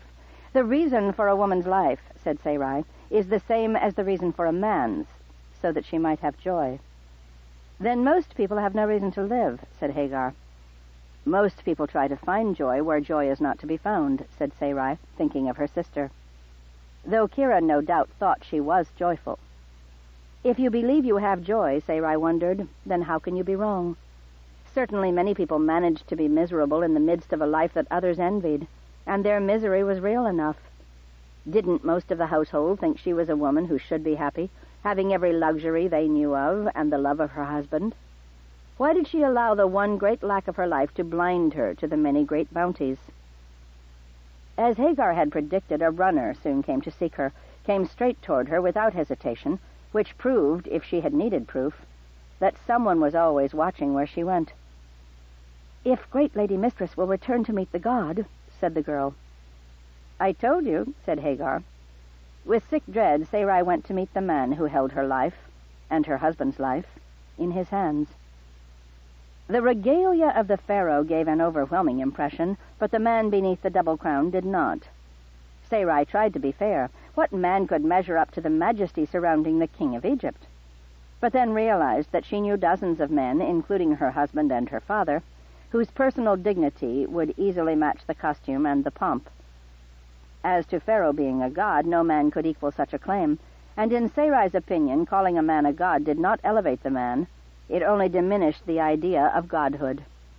If this weak-chinned, flaccid, narrow-faced, cheery-looking fellow was a god, then why were gods worth worshipping?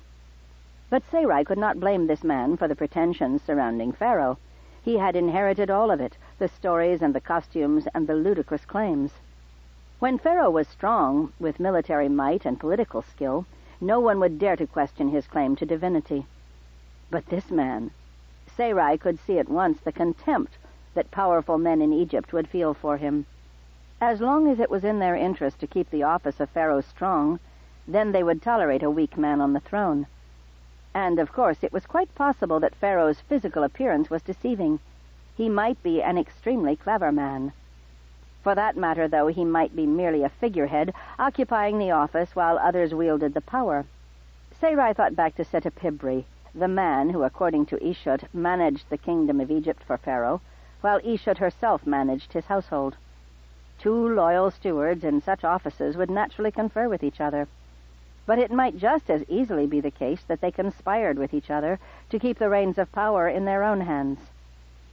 Suddenly the life of a pastoral household seemed very simple and clean to Sarai, while here, where the palace was kept free of dirt, nothing was simple, and there might be many a dirty secret hiding in plain sight. She felt sorry for Pharaoh. He had once been a little child in a king's house, as she had been. The formalities of royalty came easily enough to one who grew up with them, but because her own father was without power, Sarai did not have to grow up suspicious of everyone and unsure whether anything said to her was true.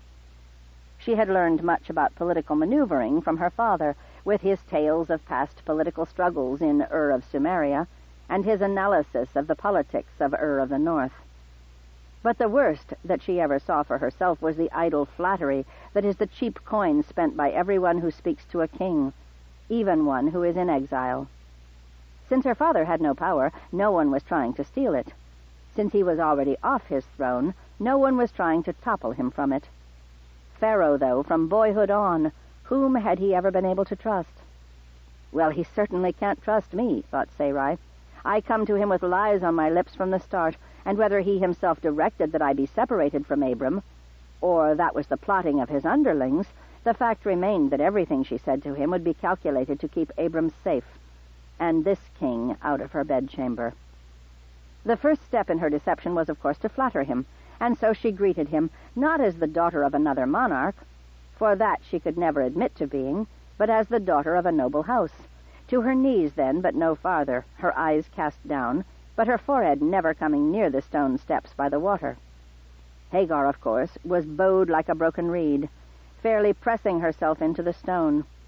But that's what it meant to be a slave. You were lower than everyone. "This is the sister of my good friend Abram. Arise, Lady Milcah, and walk with me into the house of my wives." Good friend Abram. The words gave Sarai hope. Not that they couldn't be said by a king planning to murder Abram, but the fact that he bothered to say them at all suggested that he was still trying to win whatever it was he wanted by flattery and persuasion, rather than by force or threat. "I am grateful to the mighty Pharaoh Mentuhotpi for his kindness in bringing me into his own house, where I have been so well treated that it takes half the sting from being separated from my dear brother Abram." "Only half," said Pharaoh with a wink. So he knew that she and Abram were being kept apart, and understood that she did not like it. "I suppose it was too much to hope that the graceful life in Pharaoh's house would make you forget your brother completely." Would Pharaoh deign to offer hospitality to a guest who could so easily forget her own brother? There it was, her challenge. She called herself a guest and asserted that Pharaoh was offering her hospitality. It was a claim to the privileges and rights of a guest. Not that such rules could not be broken, but to break them would be a crime before the gods, and would do Pharaoh's reputation harm. He smiled more broadly and cheerfully. Must we think of ourselves as host and guest? I would so much rather think of you as kin. An ambiguous answer, a marriage proposal, an evasion of guest right. I am glad if the ruler of Egypt has come to think of my brother as his kin. Am I to think of mighty Pharaoh as my father or my brother? And there was her answer. She was not going to play flirtatious games. If he wanted to claim kinship, he was welcome to do so, but not as her husband. I think of Abram as my brother, said Pharaoh, but Lady Milcah I am unsure yet how I might think of her. As your guest first, said Milcah, for that is how I arrived in your house, as a lonely traveler separated from her family and friends. But how can that be, said Pharaoh. Have you not been visited by your people? I have had no visitors, nor even a servant from my brother's household. Pharaoh glanced at Hagar, who was tagging along behind them. Is this not your handmaid? She is a servant of Pharaoh's own house, assigned to me by the Lady Ishut, to my great pleasure. Well, let's solve that problem right now. I give her to you. She is your handmaid now. So you do have someone from your household with you, and not from your brother's household either. She is your own.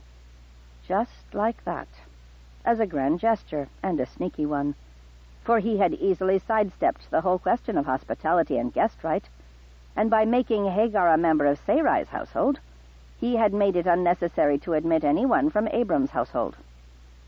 They were indoors now, and Pharaoh seated himself, not on the throne in the main hall, but rather on a bench beside a pool of water. He patted the seat beside him, but Sarai had no intention of playing that game. She knelt beside the pool, not even touching the bench where he sat. Your kindness and generosity are legendary, said Sarai. I have no doubt, said Pharaoh dryly. He understood what she meant by not sitting beside him. I am glad that my brother has found favor in your sight. More than favor, said Pharaoh, and now his expression warmed. Your brother is precisely what I had wished for. All my life I have sought the learning of the East. Here in Egypt we claim to be the most ancient kingdom, but I have studied the oldest books, and I know that the first pharaohs of Upper and Lower Egypt were conquerors from the East, rulers of the ancient lineage of Utnapishtim, whom your brother calls Noah. It is the might of the East that first established the kingdom of Egypt, and pharaohs who forget the source of their ancient authority grow weak through their ignorance. Sarai tried to see if anyone in Pharaoh's retinue seemed to chafe at this idea, but of course they would long since have learned to hear Pharaoh's attitudes without visible response. Any resentment she could see, Pharaoh could also see. Still, she knew at once that if Pharaoh often talked like this, it would surely provoke many of the nobles of Egypt, who, despite the Eastern origins of the original pharaohs, thought of themselves as pure Egyptian, and despised the Shu who came now to Egypt as refugees from the drought. To them, the idea that Egypt had anything to gain from these impoverished wanderers must seem either laughable or offensive. And it also meant that the more Pharaoh liked Abram and Sarai, the more the nobles of Egypt would detest them. As long as Pharaoh was powerful, he was the greatest danger to them, but if he slipped from power, then those who took it from him would almost certainly be filled with resentment toward any of the Shu whom Pharaoh had preferred. Danger from every quarter. Hagar remained her only friend here, and there was always the possibility that Hagar had been assigned to her as a spy. She hated that, the fact that she could not trust anyone completely. My brother has always spoken of Egypt as the repository of great and ancient knowledge, said Sarai. Pharaoh laughed. I know exactly what your brother says. My father knew of his ideas before I redeemed him from death. Pharaohs as usurpers of a priesthood that only he and his family, your family, possess. We have agreed to politely disagree on this point, and to learn from each other on every other subject. I'm afraid I'm getting the best of the bargain, however. Abram is opening my eyes to many things in heaven and earth. My brother is known for his wisdom and learning, but I am sure that if he were here with us, he would insist that he was learning more from Pharaoh than Pharaoh could ever learn from him. Oh, I doubt your brother has ever spoken to you of the things he has been teaching me. For instance, did you know that the sun is a star? Sarai was taken aback. What an absurd thing to say! I would be sorry if I could not tell the difference between sunlight and starlight, since it is the very difference between day and night. Ah, there you see. He has not taught you. But just as a candle grows dimmer the farther away you are, so also are the stars dimmed to our sight by great distance. They seem to us to be smaller than the sun because the sun is so very close, and the stars very far away. But Abram assures me that our sun is not even the greatest of the stars. As the sun governs the earth, so are there greater stars that govern the sun, until you come to the one star that governs them all, and there, he says, is the place where God dwells. He speaks to you of God? Asked Sarai. The one he worships, yes, said Pharaoh. He does not mention to me that he thinks his God is the only one that exists, and I pretend to him that I do not know that he thinks so, and so we do not argue. It is enough for me to try to imagine the heavens as he sees them, instead of the great dome of the sky pierced to let starlight shine through when the sun is not present to blind us to their faint light. He shows me a heaven in which the earth is a ball whirling around the sun, and the sun but a star among many stars that are governed by a far greater one. The river of the sky, he says, is really millions upon millions of stars, so many that their light flows together. Ah, but he sees a wondrous vision of the heavens.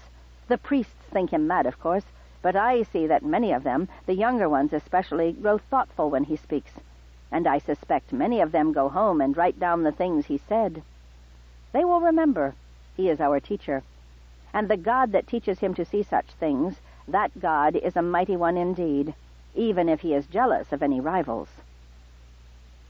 Sarai heard these ideas with some interest, yes, but mostly she felt a sharp pang of jealousy, for Abram had never spoken to her of the stars. She thought he spoke to her of everything, that he shared his life with her as if they were equals, but now she realized that he excluded her from his loftiest ideas. It was fine for her to learn about the household and help with the governance of his flocks and herds, his servants and his possessions. But when he wanted to talk about how God had ordered the universe, he could not speak of this to a mere woman.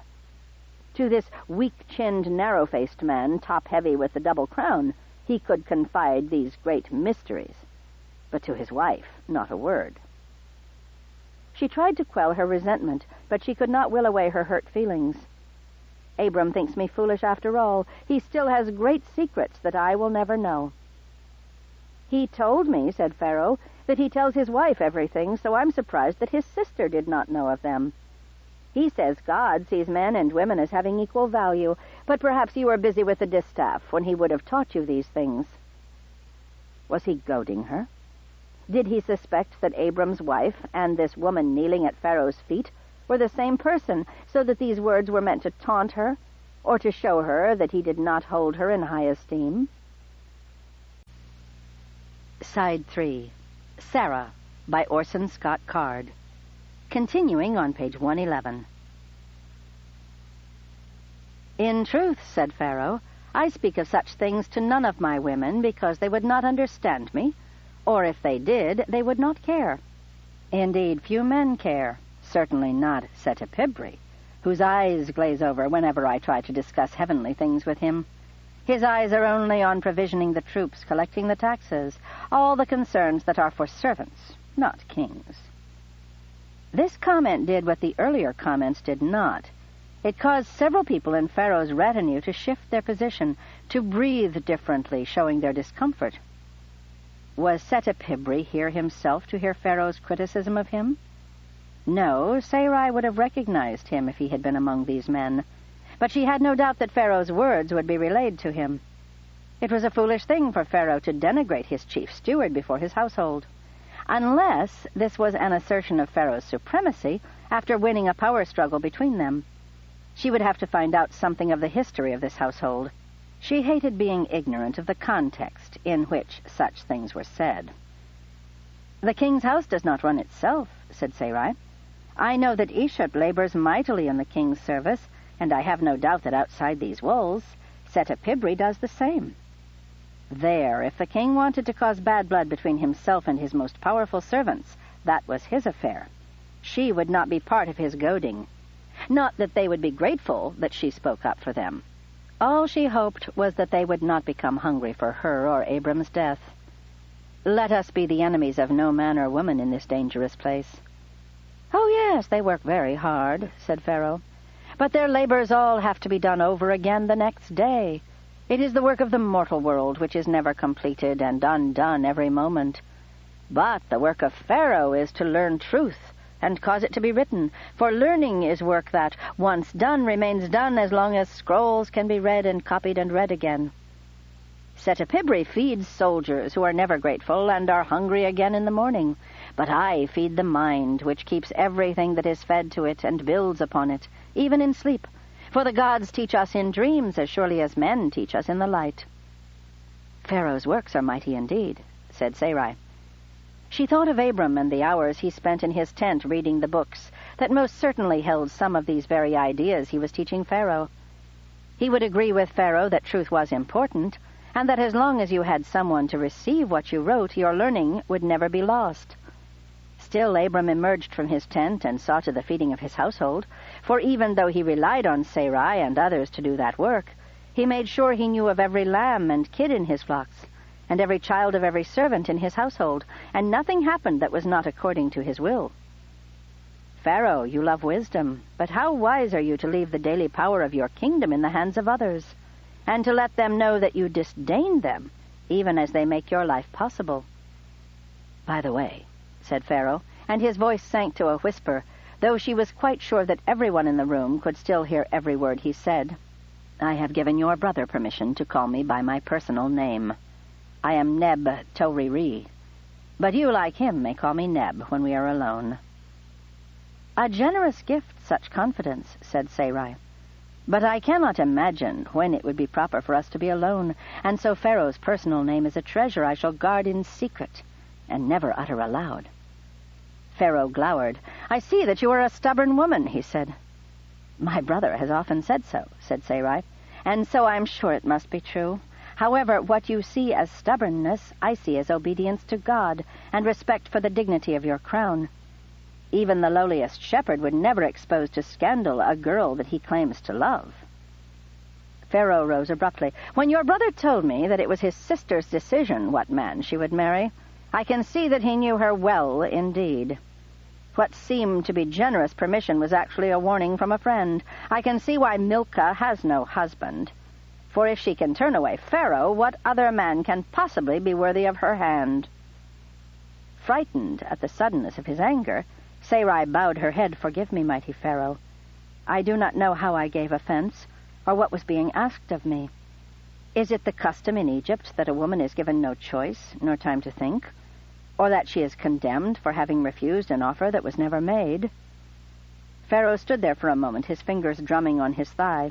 "Perhaps I have blamed you for a fault caused only by your ignorance and humility," he said. "There is no hurry, but I must tell you, I would be cheating Egypt if I gave my kingdom an heir who did not have the true priest right. Knowing now the great knowledge and power that come from that priesthood, I will have it for my people and my house." "But I have no such power," said Sarai. "You have it in your power to give it to my sons," said Pharaoh. "I know the value of that even if you do not. A man who does not hope for his sons to surpass him in excellence is not a good father."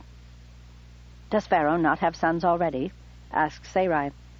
7 women in my house carry my children in them," said Pharaoh, "and of that number surely some will be sons when they are born. But it matters not to me, for they will be born without the ancient priesthood of Abram your brother, and so they will not be sons that can come to me when I am dead and raise me into heaven. What Egypt needs, that will I do." "Everyone knows the devotion and magnanimity of Pharaoh," said Sarai. "And I know now of the willfulness and stinginess of the woman I love," said Pharaoh. "The woman you love?" The very words made Sarai burn with outrage. He had said nothing to her of love, and dared to call her stingy for not having given in to his suit before he even bothered to make it. "I know not what woman you refer to," said Sarai. "For myself, I know that it is impossible for a man to love a woman or a woman to love a man if they do not know each other well. One cannot love a stranger." Pharaoh almost lashed back with a quick retort. Then his face softened, and that cheerful smile returned. If I am to regain the ancient knowledge of the land of retinue, where the first pharaohs came from, then I must also learn to respect the customs of that land. What Lady Milka asks for is not a burden, for any man, even a god-in-making like Pharaoh, is only blessed when he takes the time to know a lady like Milka, and to let her know him. Pharaoh's condescension is remarkable, said Sarai, and I pray that he will find me worthy of it. I have plenty of time, said Pharaoh, but not an infinite supply. He turned to his retinue. Tell the Lady Ishut that I will see the pregnant ones first. Then Pharaoh walked to his throne and sat down. Lady Milka may remain, so she can see the gentle way that Pharaoh deals with the women who bear him children. Never mind that it seemed far from gentle to Sarai, that the women were brought to him instead of him going to them. Pharaoh could not know that the cruelest thing he could have done to Sarai was to make her sit there by the pool and watch, as these fertile women were brought in one by one, to be petted by Pharaoh as he asked about their health, and commiserated with them on their discomforts, and promised them the favors that they asked of him. If he had such gentle ways with the women who bore him children, what ways did he have with the women who bore him none? Somehow she doubted that Pharaoh would have the same unconcern with her barrenness that Abram had always shown, even if she wanted to marry Neb-Toriri. Even if she were free to do so, she would not dare. Such a marriage would be a double fraud, for not only could she bear no children at all, but also, even if she could, they would not have the priest right through her lineage. All she had to offer was the king right of the ancient house of Ur. What Pharaoh wanted, or at least said he wanted, was Abram's to give, not hers. Though if Pharaoh knew who she really was, he might just as easily decide that the ancient king right of Ur was good enough, and he would happily marry Abram's widow.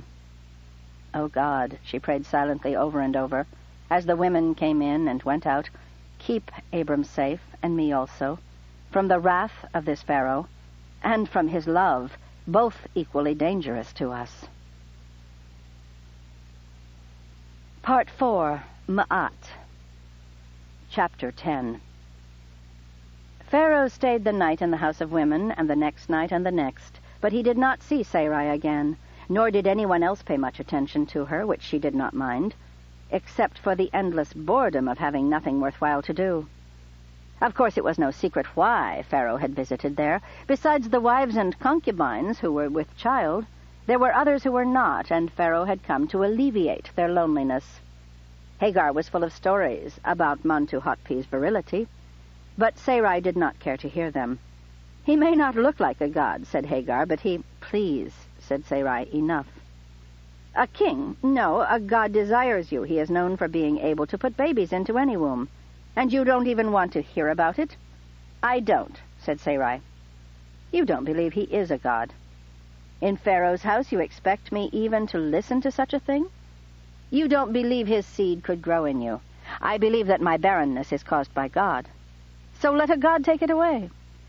Sarai shook her head. "Hagar, I don't want to talk about this again."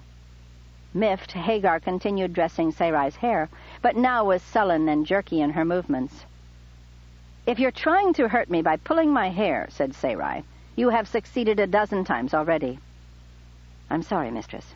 "Hagar, do you really want to be my friend?" "You know that I do, mistress. Am I not your true handmaid?"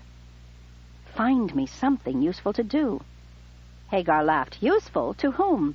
Pharaoh has something useful for you to do, but you won't do it. What else can a woman do that's of use?" "All my life, whenever I wasn't doing something else, I had a distaff in my hand. Surely I may spin." "Have you ever spun linen?" "No." "It's not the same as wool, so teach me." "And the weaving is different, too." "That I don't need to learn." "Why not?" "Because I will never weave linen in the Egyptian fashion." "Why not?" "Because you can see through it as if it weren't there." Hagar was baffled. "But don't you like to intrigue your husband?" "Ishut manages to intrigue every man in this house. That's what such fine linens do. Modesty is right for a woman, not brazenly showing her breasts to everyone." Hagar looked down at her own bosom. "But I have nice breasts." "They are for your husband to see, and no one else." "Are you trying to hurt me, mistress? For you have succeeded 6 times 60 with those words." Sarai was startled at the grief in Hagar's voice. "What have I said?" "I will never have a husband, mistress. I am your handmaid." "But of course you will find a husband when we return to Canaan, or wherever the Lord leads us when we get free of this place." "How can I be your handmaid, then, with a husband?" "At that time you'll cease to be my handmaid, and I'll find another." "You would send me away." "No, I would permit you to go away. What are you talking about?" "I have been raised up to be handmaid to a princess of Ur, and you would turn me away and force me to be with a mere slave and bear slave children?" "But you said it broke your heart that you would never marry, and I told you that you could." "No, it broke my heart that you thought so little of me that you would deny me the pleasure of showing my body while I'm still young, and I can take pride in the way men look at me, and pleasure in the knowledge that they cannot have me. But I never want to leave your side, mistress. There is no man who could tempt me to want to fall from this elevated station and go back to carrying night soil from the house of women." Sarai blushed to realize how Ishud had insulted her. "You were the servant who emptied the chamber pots." "I was, mistress. Didn't you know that?" "All I know is what I'm told, and no one told me. I washed many times before I ever touched you, mistress." "I'm sure you did. If there's one thing they do in this house, it's wash." Hagar was silent. "Hagar," said Sarai, "find me something useful to do." Hagar stepped back and looked at Sarai, at first petulantly, but then slyly. "You could teach me curses from the temple of Asherah."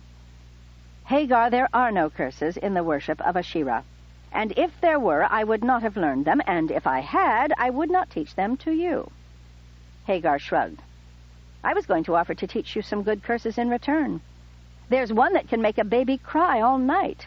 Hagar giggled. "Oh, that's a nice one. That one makes them crazy." "I don't understand you, Hagar," said Sarai. "Why should you?" said Hagar. "I obey. Isn't that enough?" "It's never enough," said Sarai. "What do you want? What do you dream of?" "I dream terrible dreams, mistress. Of being taken into slavery, of losing my family. It makes me hate to sleep. Does that help you understand me?" "Do you grieve all the time, then?" "Grieve? I never grieve. But I thought, when you think of being taken into slavery, that you... It fills me with hate and anger. I hold it in, because if I ever let it out, blood would flow all through this house, and they would torture me to death." If Hagar had said this with virulence, Sarai would have understood. It might have frightened her, but she would not have been surprised by that. Instead, though, Hagar said it coolly with a touch of amusement. "You're joking?" asked Sarai. "No, mistress." "But you're smiling." "I am holding my rage in a little pot, with the lid fastened tightly on. It never shows in my face." Hagar turned around and pulled her gown over her head, showing her naked back to Sarai. There were scars from her thighs to her shoulders, hundreds of them. "That is how I learned to keep my face from showing what I feel." "Just a little smile," said Sarai, "to keep off the whips. And the reeds and the rods and the open hand and the fist and the bare foot and the shod foot and the hands that push down into water and the hands that push down steps and the hands that push off roofs and—" "No, please," said Sarai. "Surely you were never pushed off a roof." "I saw it done. To a boy who was impish but meant no harm. He walked crooked from then on. But the overseer made him run everywhere, knowing the pain it caused him, and knowing how he was ridiculed for his camelish walk. Emptying the chamber pots in the house of women was a great improvement over working for that overseer." Sarai ducked her head to brush tears from her cheeks. "My mistress has a tender heart," said Hagar. But there was something in her tone that made Sarai look sharply at her. "What did you mean?" "I saw your tears of pity, and I praised you for them." "That was not praise," said Sarai. Hagar's face wore that little smile. "If you thought I did not mean my words, then you may slap me, mistress. I am yours." "Why are you trying to provoke me?" "Mistress, I am trying desperately not to provoke you." "You were not praising me, you were mocking me, and I want to know why." "Mistress, if I knew what you were talking about, I'd answer you." "Did you think my tears were false?" "I could see that they were real." "Is it wrong for me to feel pity?" "Compared to a king's daughter, all men and women are slaves." "Oh," said Sarai, "so that's it. You don't believe that I can possibly understand suffering, is that it?" "Mistress understands whatever she sets her mind to," said Hagar, with that little smile. "I will not quarrel with you," said Sarai. "I have many faults, but punishing someone for misjudging me is not something I do. The longer you're with me, the better you'll know me. And someday you'll realize that there is suffering in every life." Hagar said nothing, but wore that smile. "Say it," said Sarai. "I command you, and I will not punish you for it."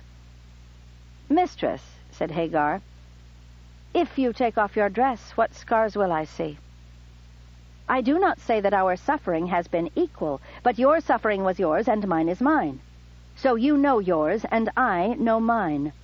The only way I can hope to understand yours is to think of my own fears or sadnesses, my own angers and resentments, and then magnify them as best I can.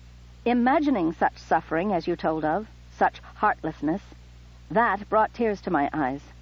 I did not cry because I thought I had suffered as much. I cried because I had not suffered so much, and pitied those who did."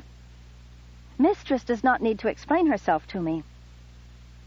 Either Hagar was not capable of believing that Sarai could possibly understand suffering, or she was deliberately trying to provoke her. Either way, it was maddening, and Sarai put an end to the discussion. "I must have something to take my mind off Abrams and my situation. Thinking of how much greater is the suffering of others does not help. I need work. Until I came here, I helped manage a great household, and my hands were never idle. I must have work to do or go mad." "I will think on this, mistress, but in the end you will have no work unless Ishut gives it to you." "I don't like Ishut." "Ishut is not likable," said Hagar, "but she rules this house, and if you are maddened by inactivity, it is because she has chosen for you to feel that way." That had not occurred to Sarai, but of course it was true. The other women here were not inactive, doing nothing. Ishut was keeping Sarai utterly unoccupied on purpose. "Why?" asked Sarai. "Maybe she is waiting for you to come to her and ask." Was that all this is? Ishut's desire to compel Sarai to humble herself before the mistress of this house? "Well, of course I'll ask. I don't know why I didn't think of it before." "Then I have done well to suggest it?" asked Hagar. "Yes, child, you've done well," said Sarai. "Even when I provoked you?" "Did you provoke me?" "You said I did." "I said it seemed that way. Or that's what I meant to say. Hagar, do you want me to humble myself before you? Because I'm glad to say I'm sorry if I misjudged you somehow. I'm not ashamed to admit mistakes if I know I've made them. But at this moment I can't remember who said what in our conversation. It's all mixed up together. I only know I meant no harm, and if I offended you, I'm sorry." Hagar stood there in silence, but wore no smile on her face. "Please, put your gown back on." Hagar silently pulled the linen over her head again and tied the sash. "We will get used to each other," said Sarai. Hagar nodded. "Someday you may even trust me," said Sarai. Hagar nodded again. "But for now, would you kindly go to Lady Ishut and ask her when I might come to see her?" Hagar walked briskly to the door. If Sarai had not been watching her closely, she might not have noticed how Hagar's hand flicked up to wipe something from her cheek, and then again to wipe the other cheek. So the saucy handmaid was not untouchable by kindness after all, if that was in fact what her tears implied. Chapter 11. "And what work," said Ishut, "do you wish to do?" A cat preened on the bench beside her. Ishut ignored the cat. The animals were sacred to Egyptians, and no one interfered with them as they wandered about, doing what they wanted. Sarai, for her part, had no use for them, and she had noticed that when cats were near, her nose began to run, but Hagar had warned her never to be seen shooing them away. "I'm experienced in many things," said Sarai. "I can card and spin wool and weave it in my sleep. We work in linen here, and flax is very different from wool. I also managed a large household. That," said Ishut dryly, "is my job. I hope you do not plan to displace me." Displace her? What could possibly prompt her to suggest such an impossible thing? "I could be of help." Knowing no one, having no notion of what tasks are required, what flows in and goes out, or who does the jobs well and who badly. Nor are royal protocols second nature to you as to the people trained to the service of this house. You would only get in the way, Lady Milka." Of course, this was not true. While Sarai did not know the particular people who did each task, she knew perfectly well what the work of a king's house entailed, and she was quite sure she knew at least as much about protocol as Lady Ishut. But she could not explain this to Ishut without revealing that she was not Milka at all, but Sarai, daughter of the exiled king of Ur of Sumeria. "I can see that you are right. And while I could have you trained in some lesser task, you must understand that it would shame Pharaoh for a visitor of your stature to be set to servant's work." "My days are empty," said Sarai. "Among Pharaoh's women are several from retinue, the Egyptian name for Canaan, and others who are Phaneku, the polite word Sarai was learning, for those more commonly called Shu, people who tended flocks and herds. Go and visit with them. Surely they would delight in news from home."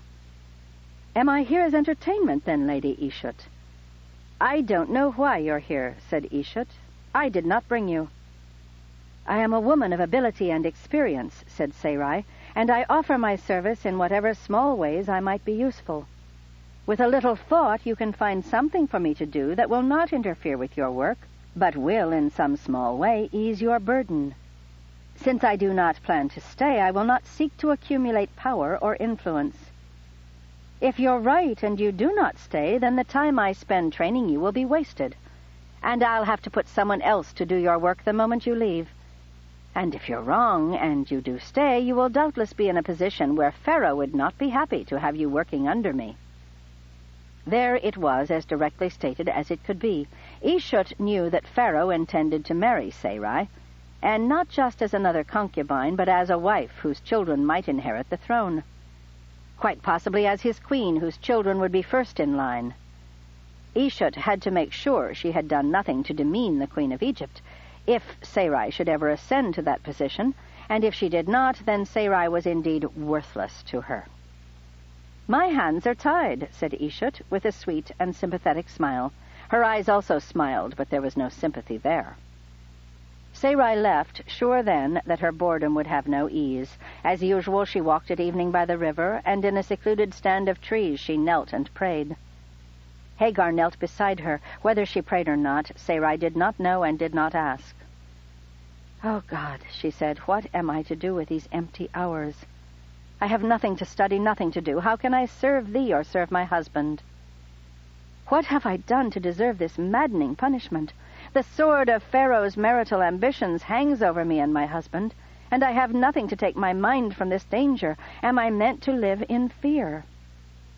Abram has answers from thee, but to me the heavens are a curtain of brass. Do my words reach whatever star shines upon the world where thou livest?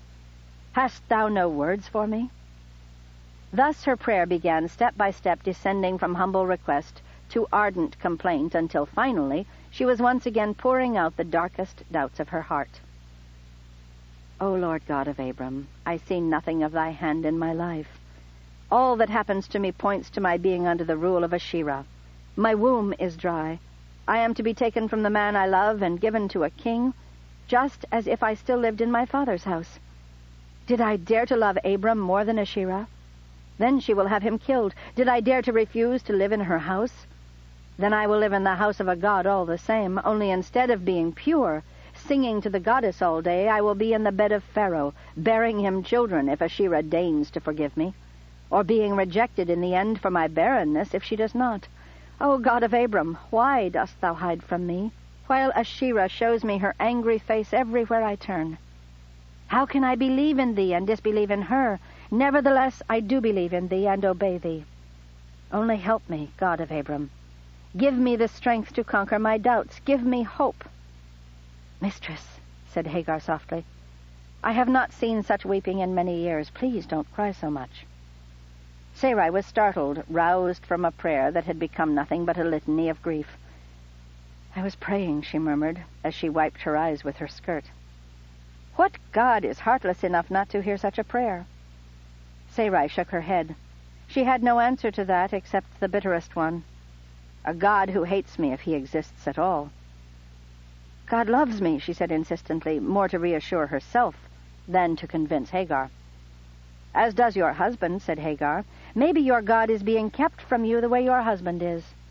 "Speak not of husbands," Sarai said mildly. "We are not always alone, even when we think we are." "I have walked around and around this place while you prayed, mistress, and I assure you that no one is listening." Not even God, Sarai thought, and then hurriedly, "Forgive me for that unworthy thought, O Lord. It's a good thing I'm incapable of real misery," said Sarai. "Oh, mistress, forgive me for my false and ungrateful words last night," cried Hagar. "I know that your suffering is greater than mine, because your mind is so much wiser than mine, your heart so much loftier. The pains you suffer must be exquisite compared to the poor, dull suffering of a slave." "No, no, Hagar, don't be foolish. You spoke the truth to me last night, and gave me more wisdom than I had before. I weep because I'm helpless, not because my suffering is so terrible. I weep because there is nothing I can do of my own will to help either Abram or myself. I have no choice but to rely on God, and yet I can't bear to rely on him because he has never shown you that you can rely on him," said Hagar. "I have seen his hand, but always in Abram's life. He only touches me to bring about Abram's work. I am nothing of myself, and that is hard to bear. I'm a proud woman, that's what I'm learning, and the silence of God is a constant lesson that I am nothing." "If that God of your husband's thinks you're nothing, then he's nothing. How could a God be so foolish as not to know that you're a great woman?" "The greatness of this world is like a broken pot to God. It might have bright paint on it, but it's good for nothing." "I don't mean your greatness as a rich woman or a princess or anything like that," said Hagar. "You kept your word to me and asked to keep me as your handmaid, so I could leave Egypt when you go. I did you no favor. The lies we've told may lead to our destruction. What would happen to you then?" "Mistress, why do you argue with me? You're a woman with a noble heart, not just a noble bearing. If your God is God of gods, as you say, then he knows that. And for all you know, mistress, he is planning great things for you if you only have the patience to wait for them." Sarai opened her mouth to argue once again, but then realized, "I asked God for an answer. Whose mouth did I think his answer would come from? Could Hagar's words not be God's answer to me? Be patient and wait. God is planning great things." "Once again, Hagar, you have taught me wisdom." Sarai rose to her feet. "Come, let's return to the house. The sun has set, and soon the desert cold will settle in." When they reached the house, there were many torches burning in the dusky light, and boats drawn up at the dock. Pharaoh's boat was not among them. He had not returned. So what was this gathering? Sarai knew that, as a shy and modest lady, she should stand away from the men's work that was going on as slaves loaded the boats with foodstuffs and tools. But she could not master her curiosity, and so she descended the steps to the water's edge and asked the man who seemed to be directing the loading, "Who will use these boats?" "Setepibri goes to the quarry for more stone tomorrow," said the man. "The sarcophagus of Pharaoh is being built with great fineness, and Setepibri is not happy with the quality of the blocks most recently brought.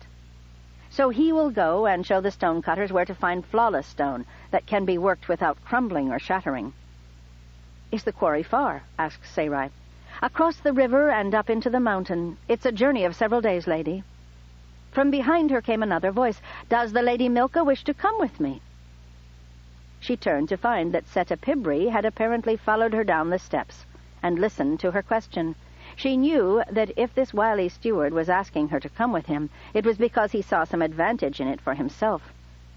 But she also knew that he was offering her a chance to get away from this house and see something of the land and hear conversation that was not the empty chat of bored women. She had never had anything to do with stone-cutting, and so she had a chance to learn something new to her.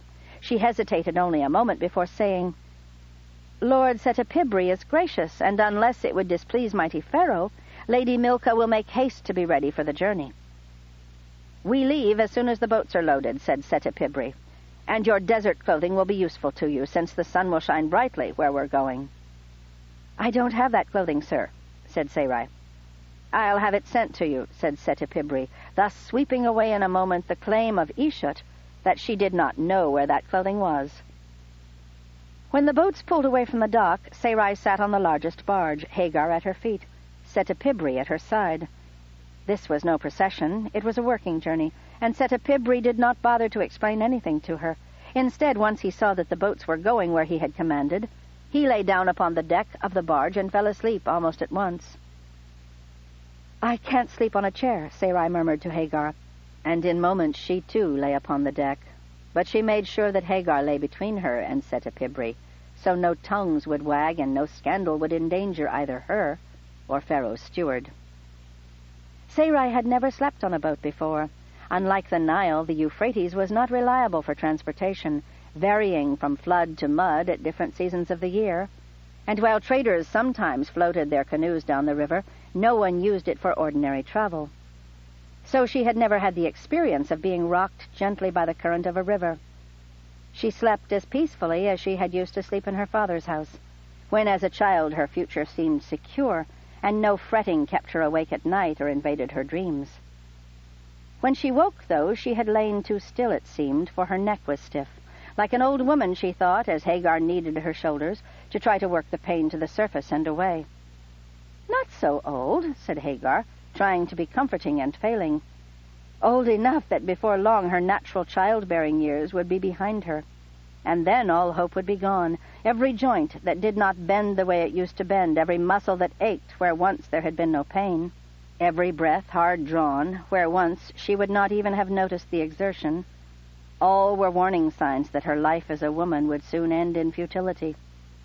And there was young Hagar, her buoyant breasts dancing under her translucent linen gown, telling her that she was not so old.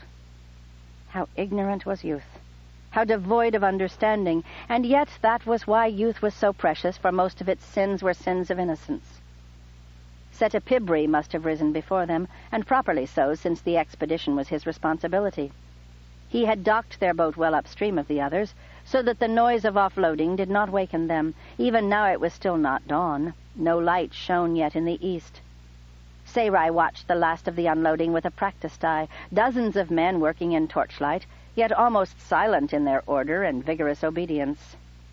Setepibri was not one of those fools who ruled through fear. None of these men cowered from him, and none malingered. They obeyed him willingly because... why? Had he enlisted them willingly in his work? Was there some higher cause they shared? Or was it simply himself they served, for love of him, or admiration, or hope of his future? The latter seemed more likely, though she did not put the first beyond him. Ishut was easy enough to understand, a person of some authority, jealously guarding it, and contemptuous of those who were not of her own degree. But Setepibri was different. A clever man, that was obvious, but perhaps a subtle one as well, where Ishut, by her very jealousy, revealed her fear that she might not keep her place.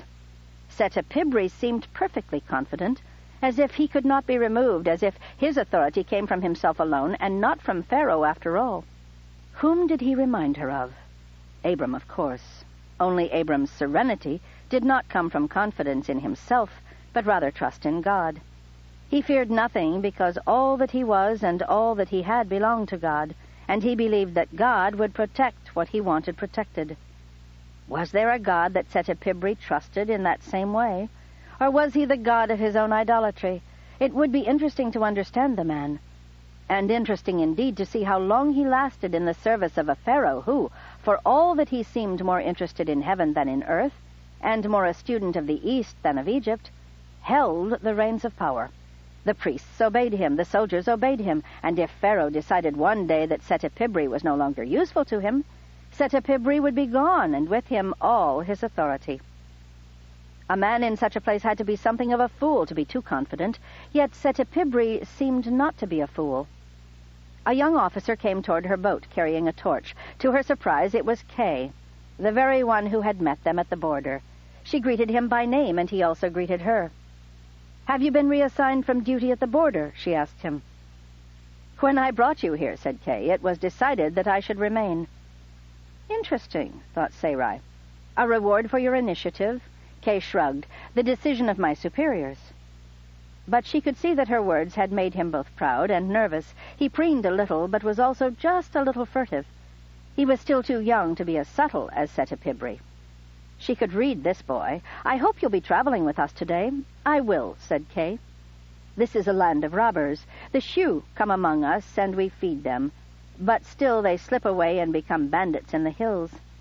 It is a shame that a stone-cutting expedition should need military escort here, in the heart of Egypt, so close to the Nile. He caught himself being too heated. Of course, my Lady Milka is not of the sort I referred to. It never crossed my mind that you might think of me as Shu, said Sarai. And I understand your concern. In all the land from the Euphrates to Sinai, it has become like that. Farmers turn to wanderers and wanderers to bandits, all in a month or a week or even a single day. Civilization only lasts as long as the citizens trust that they will have food tomorrow. But in Egypt there is always food, said Kay. Why then do they turn to robbery? Because the food is not theirs, said Sarai. It's a gift which can be withdrawn at any time.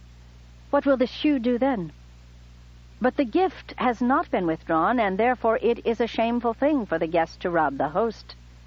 With that I agree. The world turns upside down when host right and guest right are so casually disregarded. He looked at her for a moment before replying. Did he guess the double meaning of her words? We call it ma'at, he said, the good order of the land. When all is right, when all is as the gods ordain, then we live in ma'at. But when ma'at is lost, then no one can trust in the future until it is all set right again. And that is the work of Pharaoh, said Sarai. Kay sniffed. It should be, he said. And then, perhaps realizing that his irony betrayed too much, he added, and so Pharaoh does his best. Sarai was no fool, however. She had studied at her father's feet and heard his commentary on all that happened in Ur of the North. Here was a young officer who believed that Ma'at was the most important work of Pharaoh. And what had caused the breakdown in Ma'at? The Shu, the nomads from the east, who had entered Egypt in such numbers. Pharaoh's duty then was to control them, but instead Pharaoh was fascinated with the Feneku, seeking a wife from their number, spending his days learning religion from a man of retinue who claimed to be a great priest. If there was dissatisfaction like this in the army, it meant that Pharaoh might not have all the authority he thought he had, for a king's power lasts only as long as he is obeyed. And the resentment of the Shu is bound to center around Abram, Sarai realized. Yet it was Kay who brought us straight to the people, who put us in the king's presence. He passed us to Kunum-Hotpi, who separated us and made sure Abram went straight to Pharaoh's presence, and I went into the house of women. And someone then rewarded Kay by keeping him close at hand. Or was it, instead of a reward, simply a matter of putting resentful young officers in command of soldiers near the king, where they could see firsthand how Montu-Hotpi was enthralled to this desert prophet? So why had Kay let slip his resentments to Sarai? If he truly saw her as the enemy, then he'd have no reason to speak to her at all. Instead, he had, in effect, given her a warning. This was all too arcane and confusing for her. She would have to learn more in order to sort out how much of this was a plot, and how much mere chance, and who posed the greatest threat to her and Abram. Just as the first light appeared in the east, Kay helped Sarai into his own chariot. They would ride next behind Setepibri. You can't have much fear of bandits to put a woman in your chariot, said Sarai. Kay laughed. Because we're here at all, the bandits will leave us alone.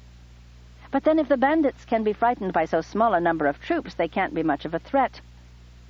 When Egypt has Ma'at, said Kay, solemn again, a lone man can travel from one end of the kingdom to another, and none will harm him or cheat him.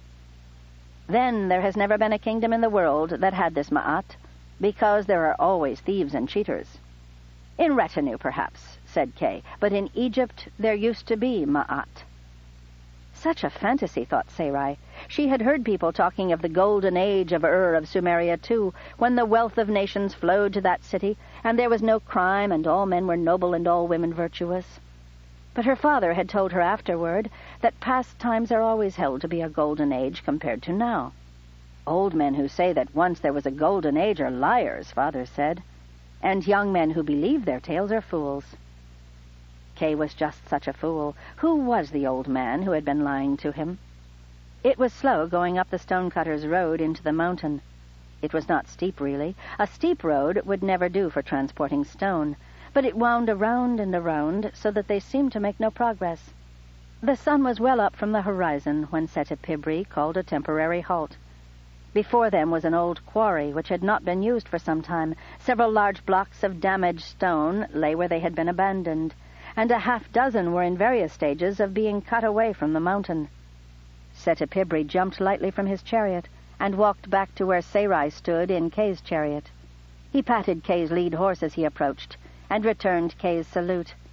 "My Lady Milka," said Setepibri, "I thought you might like to see the quarry where we used to draw good stone." "What happened?" asked Sarai. "How can good stone fail?" "The stone did not fail, lady," said Setepibri. "The water did. You can't cut stone without an ample supply of water." And when the nearby spring went dry, they either had to haul water a long way or search for a quarry closer to the water they still had. So because of the failure of the spring, we had to leave the best stone behind. Sarai listened with interest, but she also wondered, why is Setepibri himself telling me this? And why stop the whole expedition to tell it?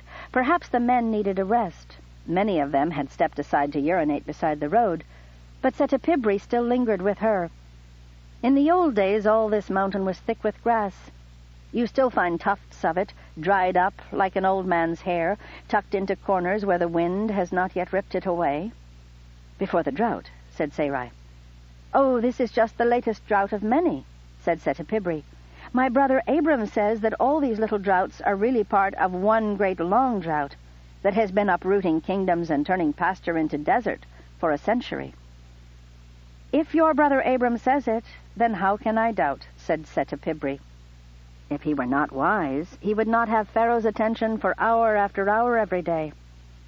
The words were so innocent, on the surface at least, but they were said loudly enough for many soldiers besides Kay to hear. "Pharaoh spends hours and hours listening to a shoe," that was the message. At that moment, Kay saw something and spoke in urgent, hushed tones. "A gazelle, my lord Setepibri," he said. Sure enough, a lone gazelle, a female, and from the look of her a pregnant one, was picking her way through the quarry. She showed no fear of the humans gathered there. She walked right toward them, among them, past them until she bounded awkwardly onto the most nearly finished of the blocks that had been abandoned in place. Once there, she stood on trembling legs facing the sun. "She is sent by Horus," whispered Kay. "See how she worships the sun." But it was a loud enough whisper that nearby soldiers heard him and murmured their assent. The gazelle braced herself, shuddered, and began to give birth. Sarai's first instinct was to start directing the men on how to help, for she had been involved in many a birthing of calf, kid, lamb, or foal in the years since joining Abram's household. But this wild creature would not want help anyway, so Sarai watched as the newborn was squeezed out onto the stone. All the while the mother did not take her eyes from the sun. The baby gazelle stirred as the mother finally turned to it and began to lick the mucus of birth from its small body. In doing so, it seemed to stop and stare right at the three of them, Sarai, Setepibri, and Kay.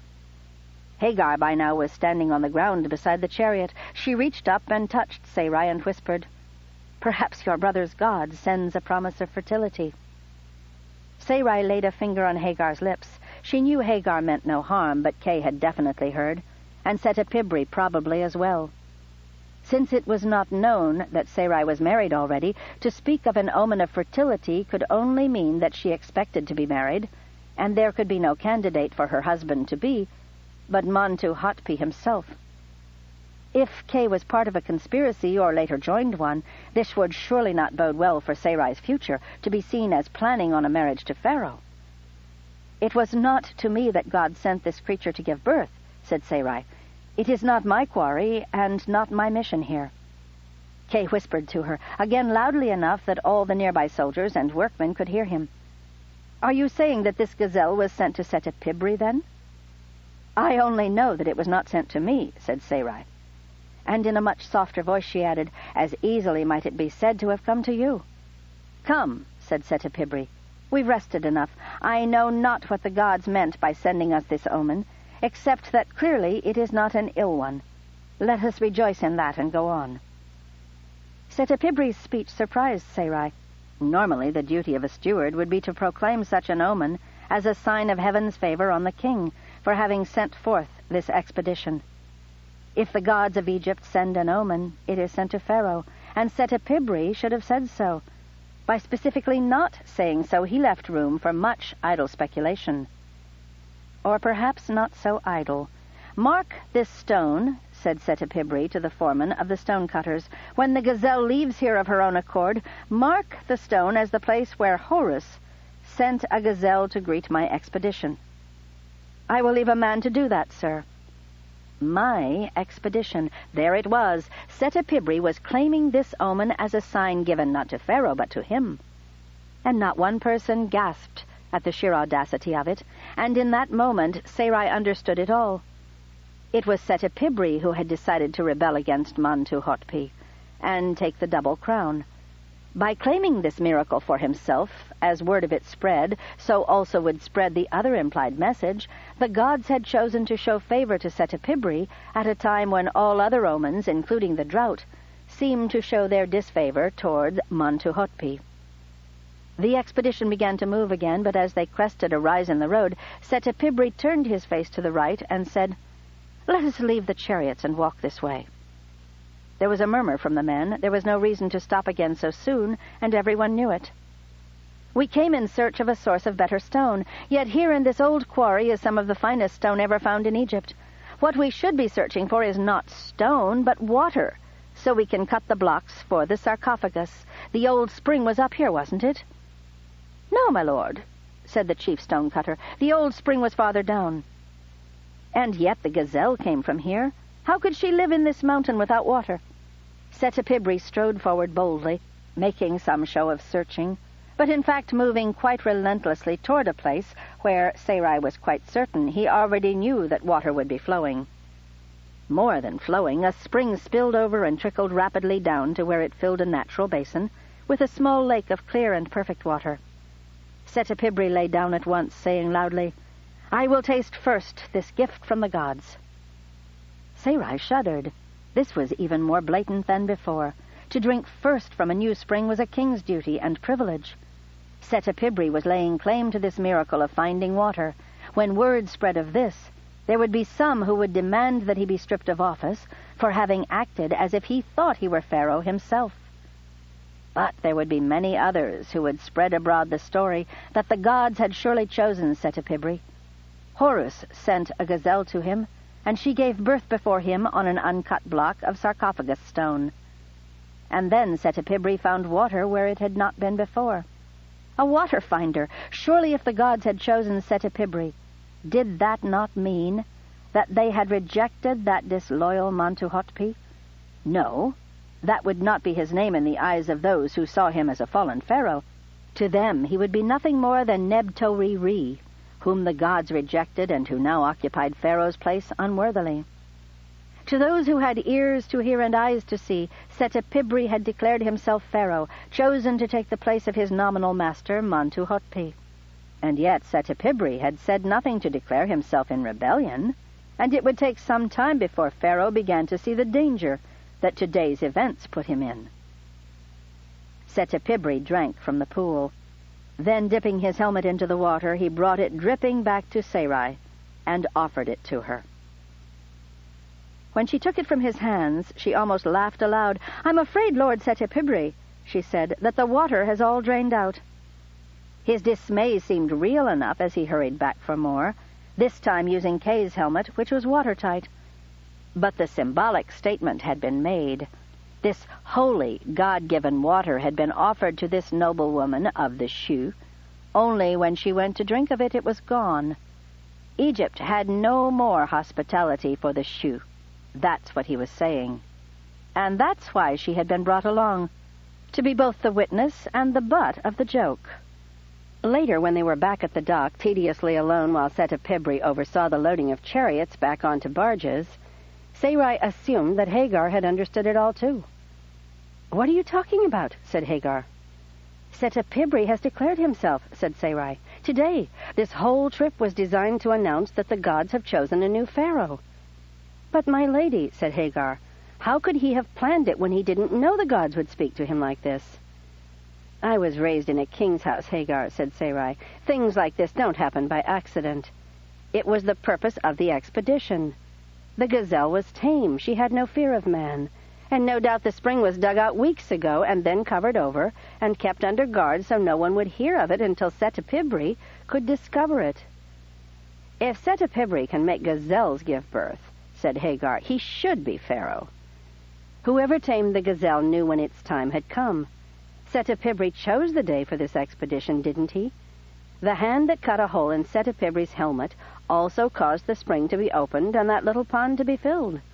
And that same hand caused the gazelle to be trained and the whole expedition to be in place when her time came to be delivered. You are wickedly suspicious, mistress, said Hagar. But she smiled, for now she understood how the trick had been set up, and she admired it as much as Sarai did. Did your father play tricks like that? She asked. My father knew how to make a gesture that the people would understand, said Sarai. And your brother, does he help his God along? The true and living God does not give signs to advance the political ambitions of disloyal servants, said Sarai. And if he did give a sign, he wouldn't need Abram to set it up for him.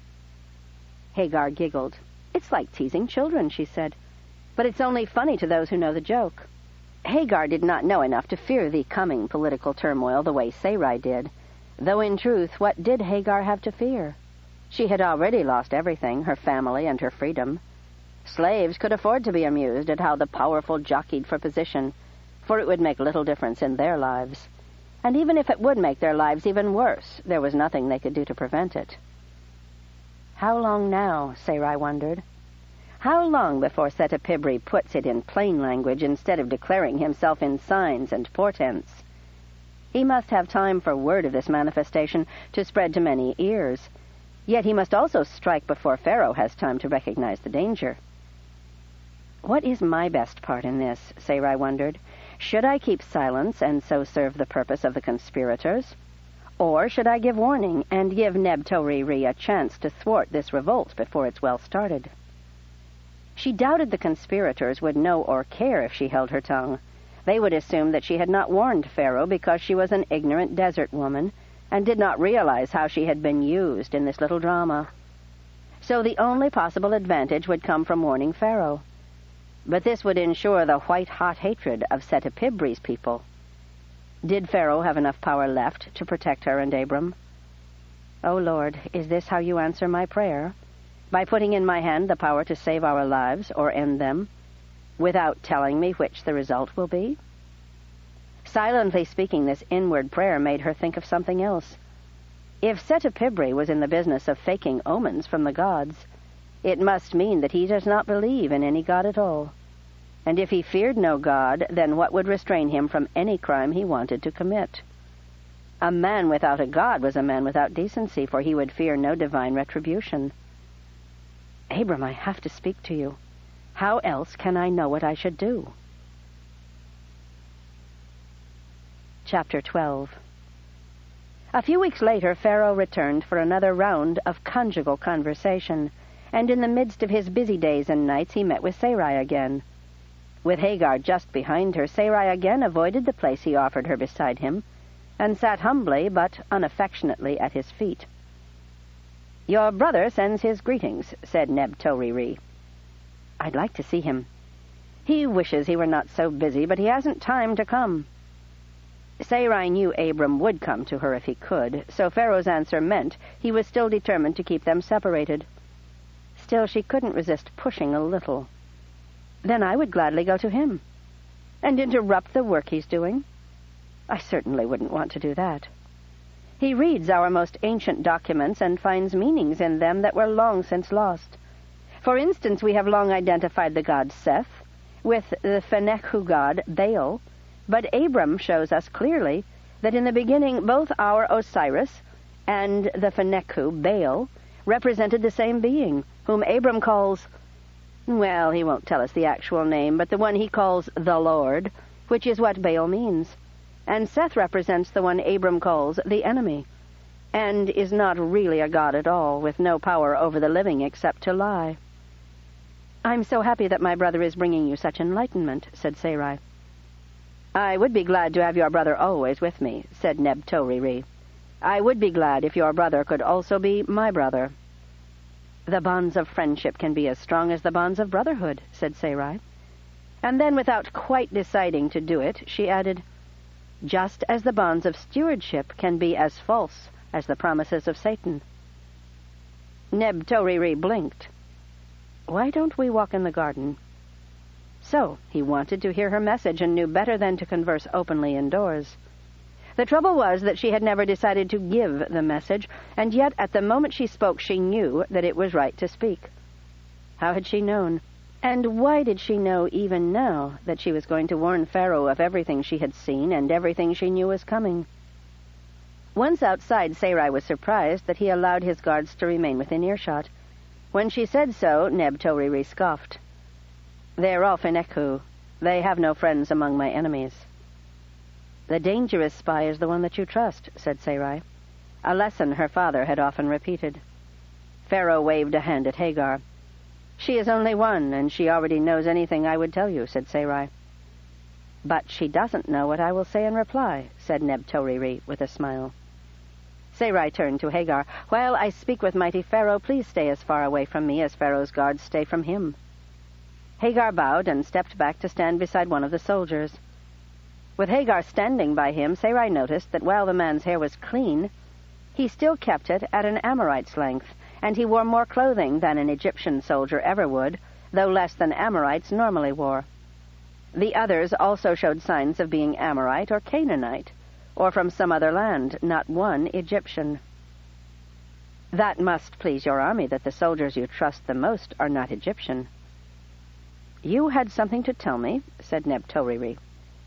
It was time. She knew it was dangerous to speak. She couldn't guess what the consequences would be for her and Abram. Yet she didn't even hesitate, because in a place deeper than language, deeper than thought, deeper than fear or even hope, she simply knew that this was what she ought to do. And in a place even deeper, the place where her true self dwelt, she wanted with all her heart to do what was right. Her confidence was perfect, and so she spoke.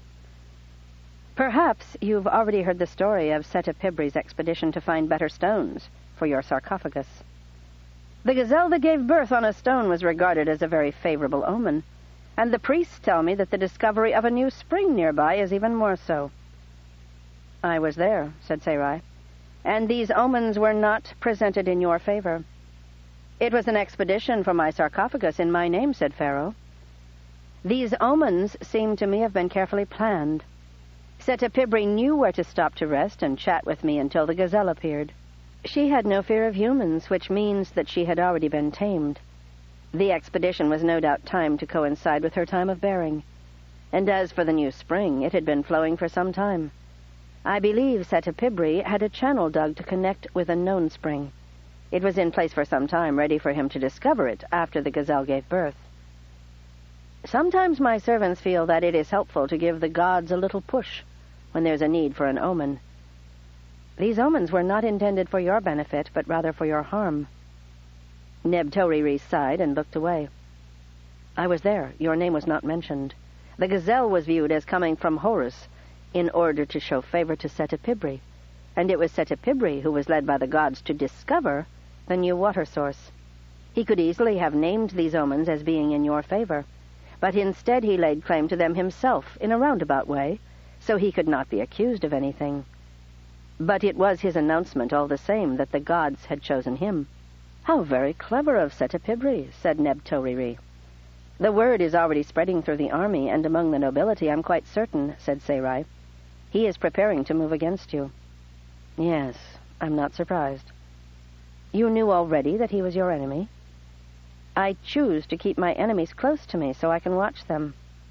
Sarai shook her head. "But you don't watch him." "I have many eyes, fair Milka, not just yours."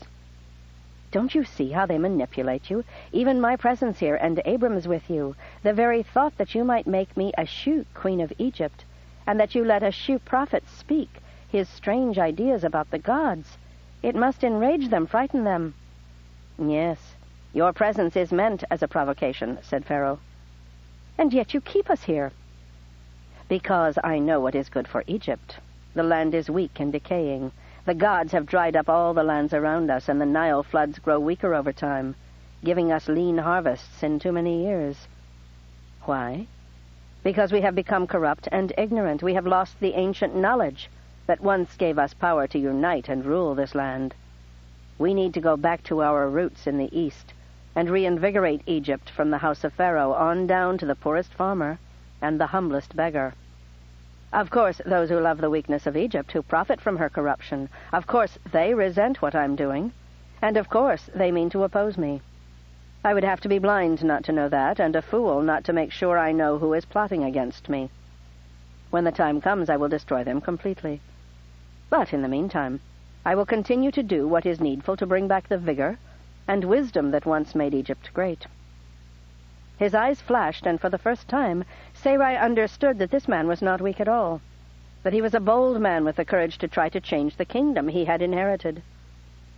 The trouble was he was utterly, hopelessly wrong about one key fact. "Neb-to-ri-ri," she said, "your love of Egypt is clear and your plans for Egypt are good. But you cannot do this if the people do not follow you."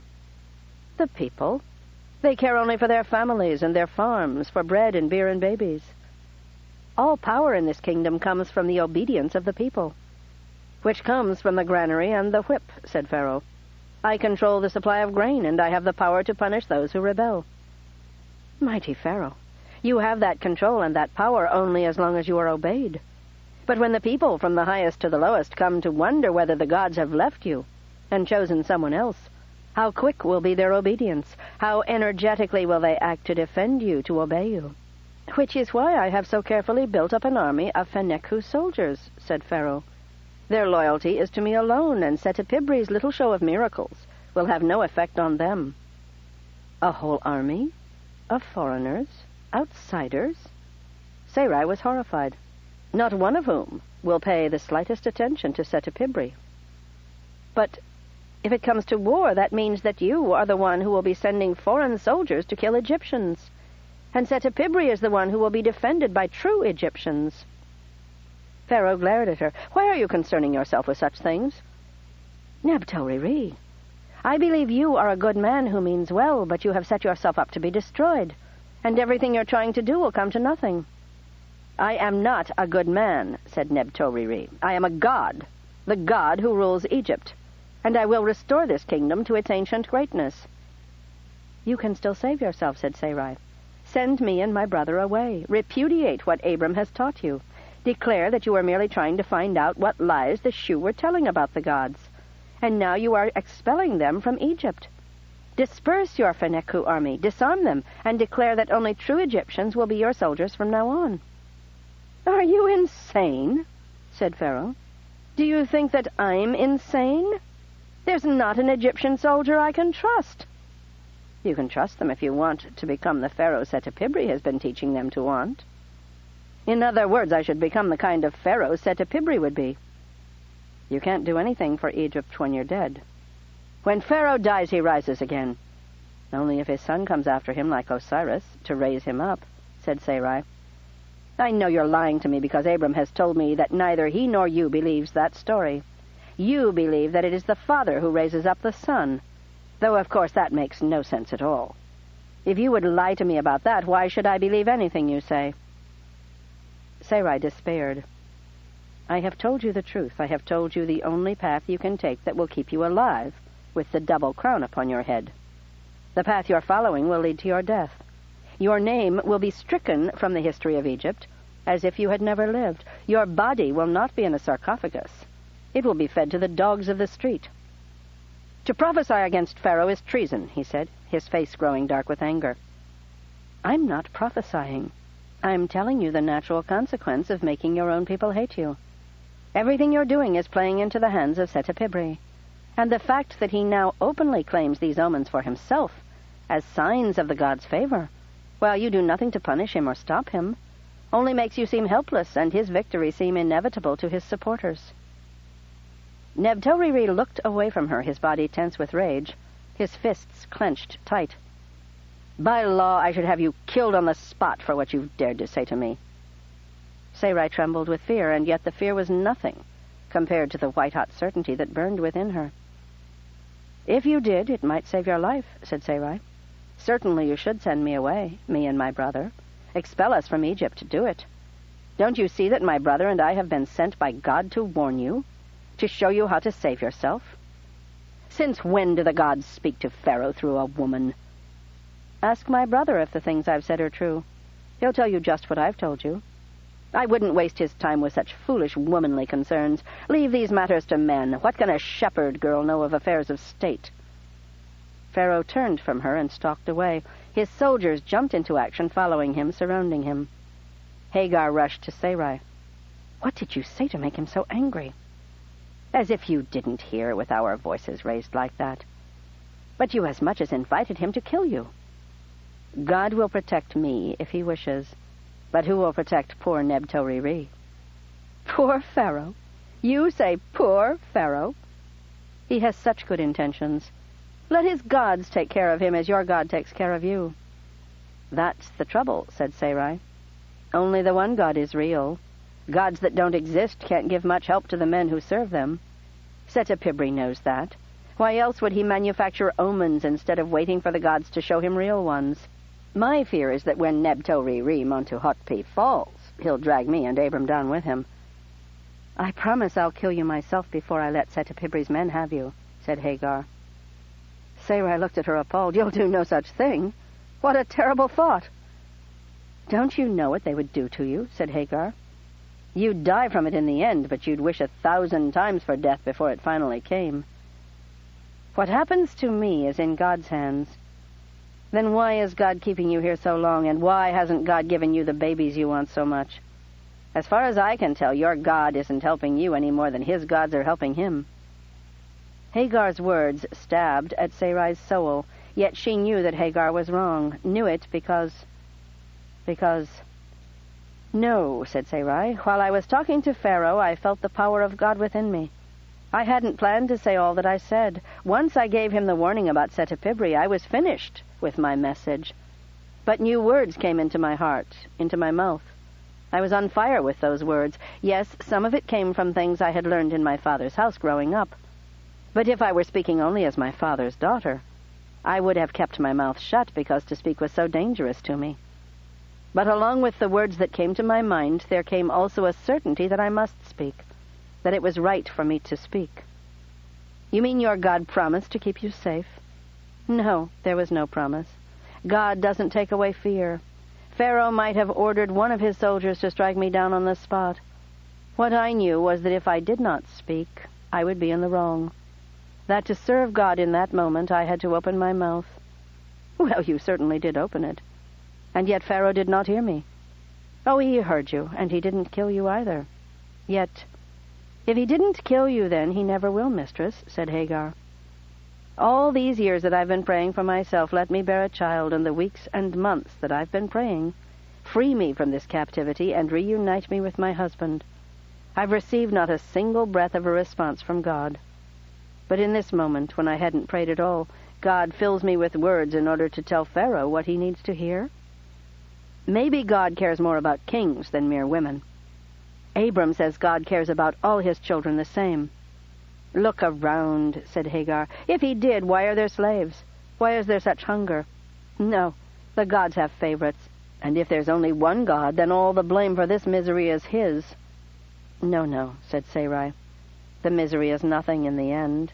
The scars on your back, my barren womb. They are not nothing, said Hagar hotly. They are what we make them, said Sarai.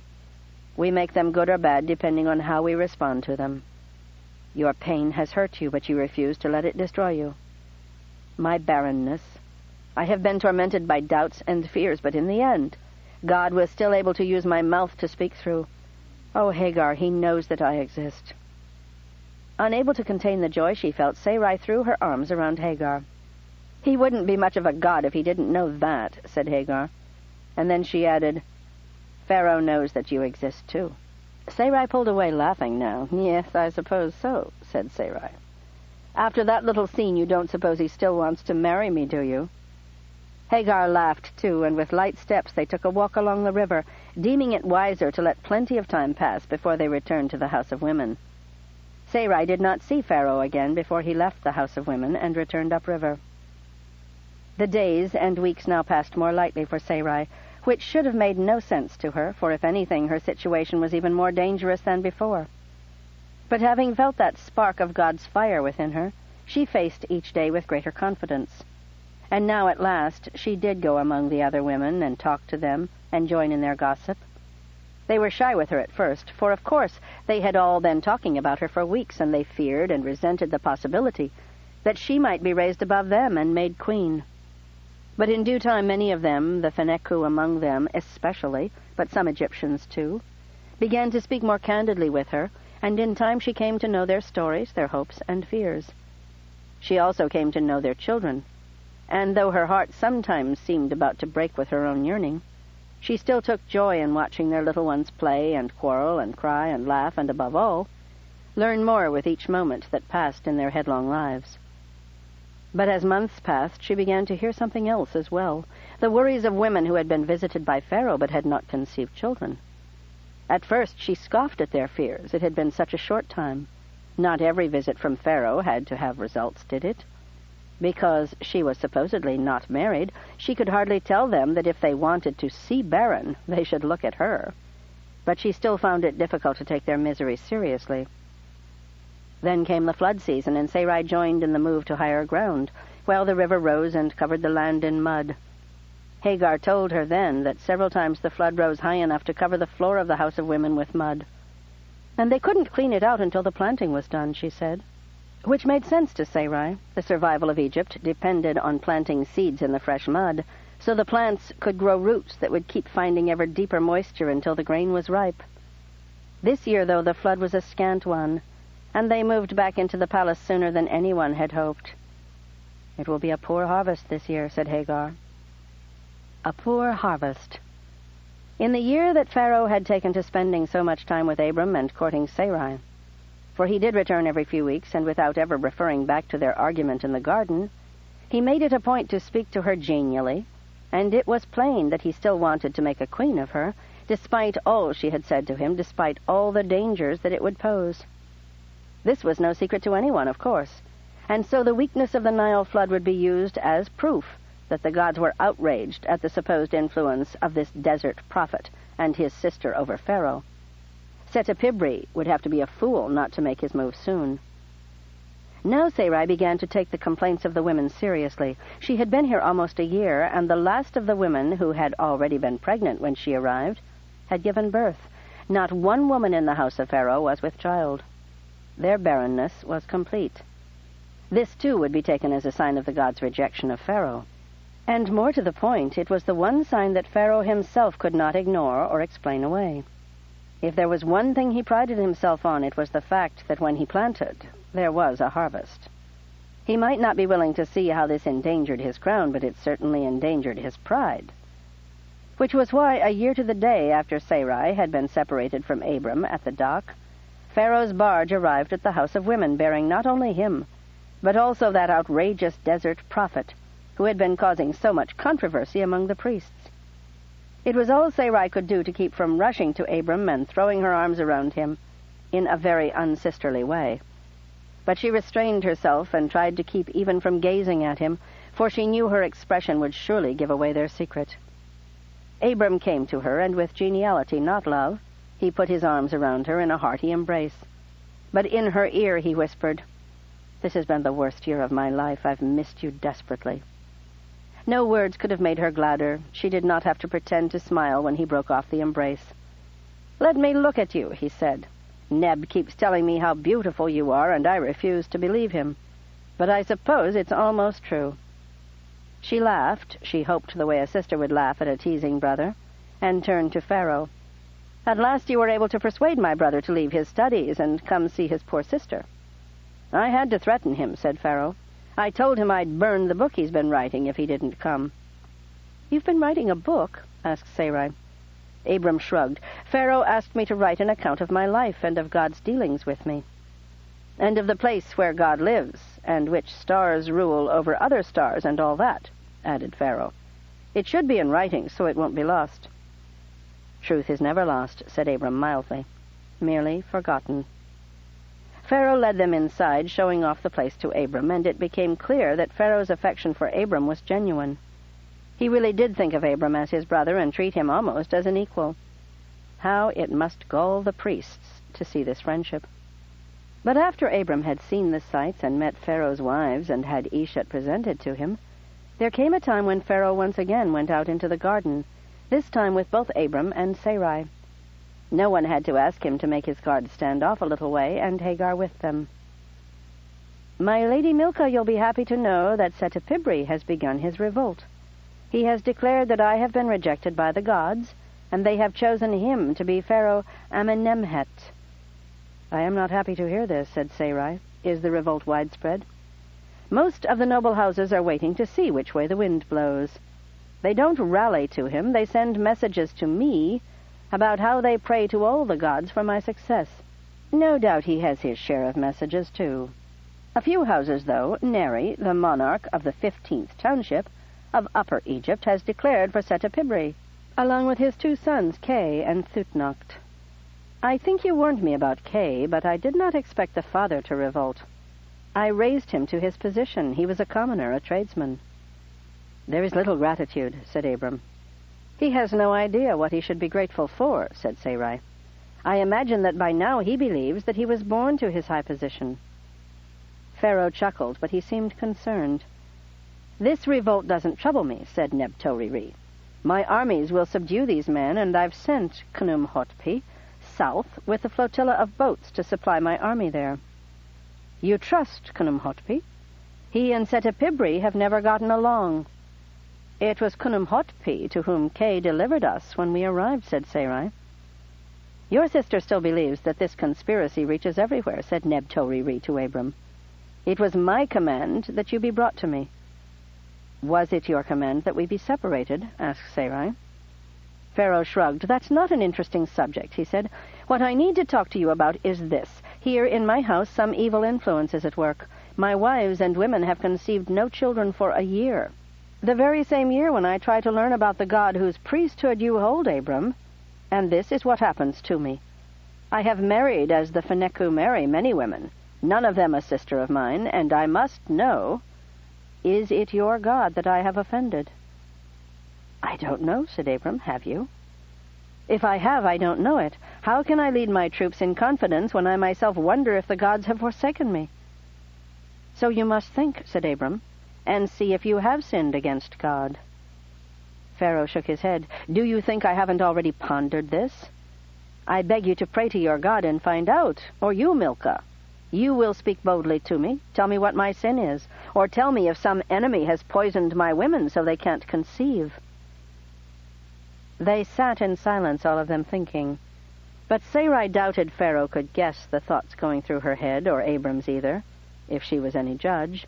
Not that her thoughts were all that clear. To be near Abram and yet unable to speak to him, unable to touch him.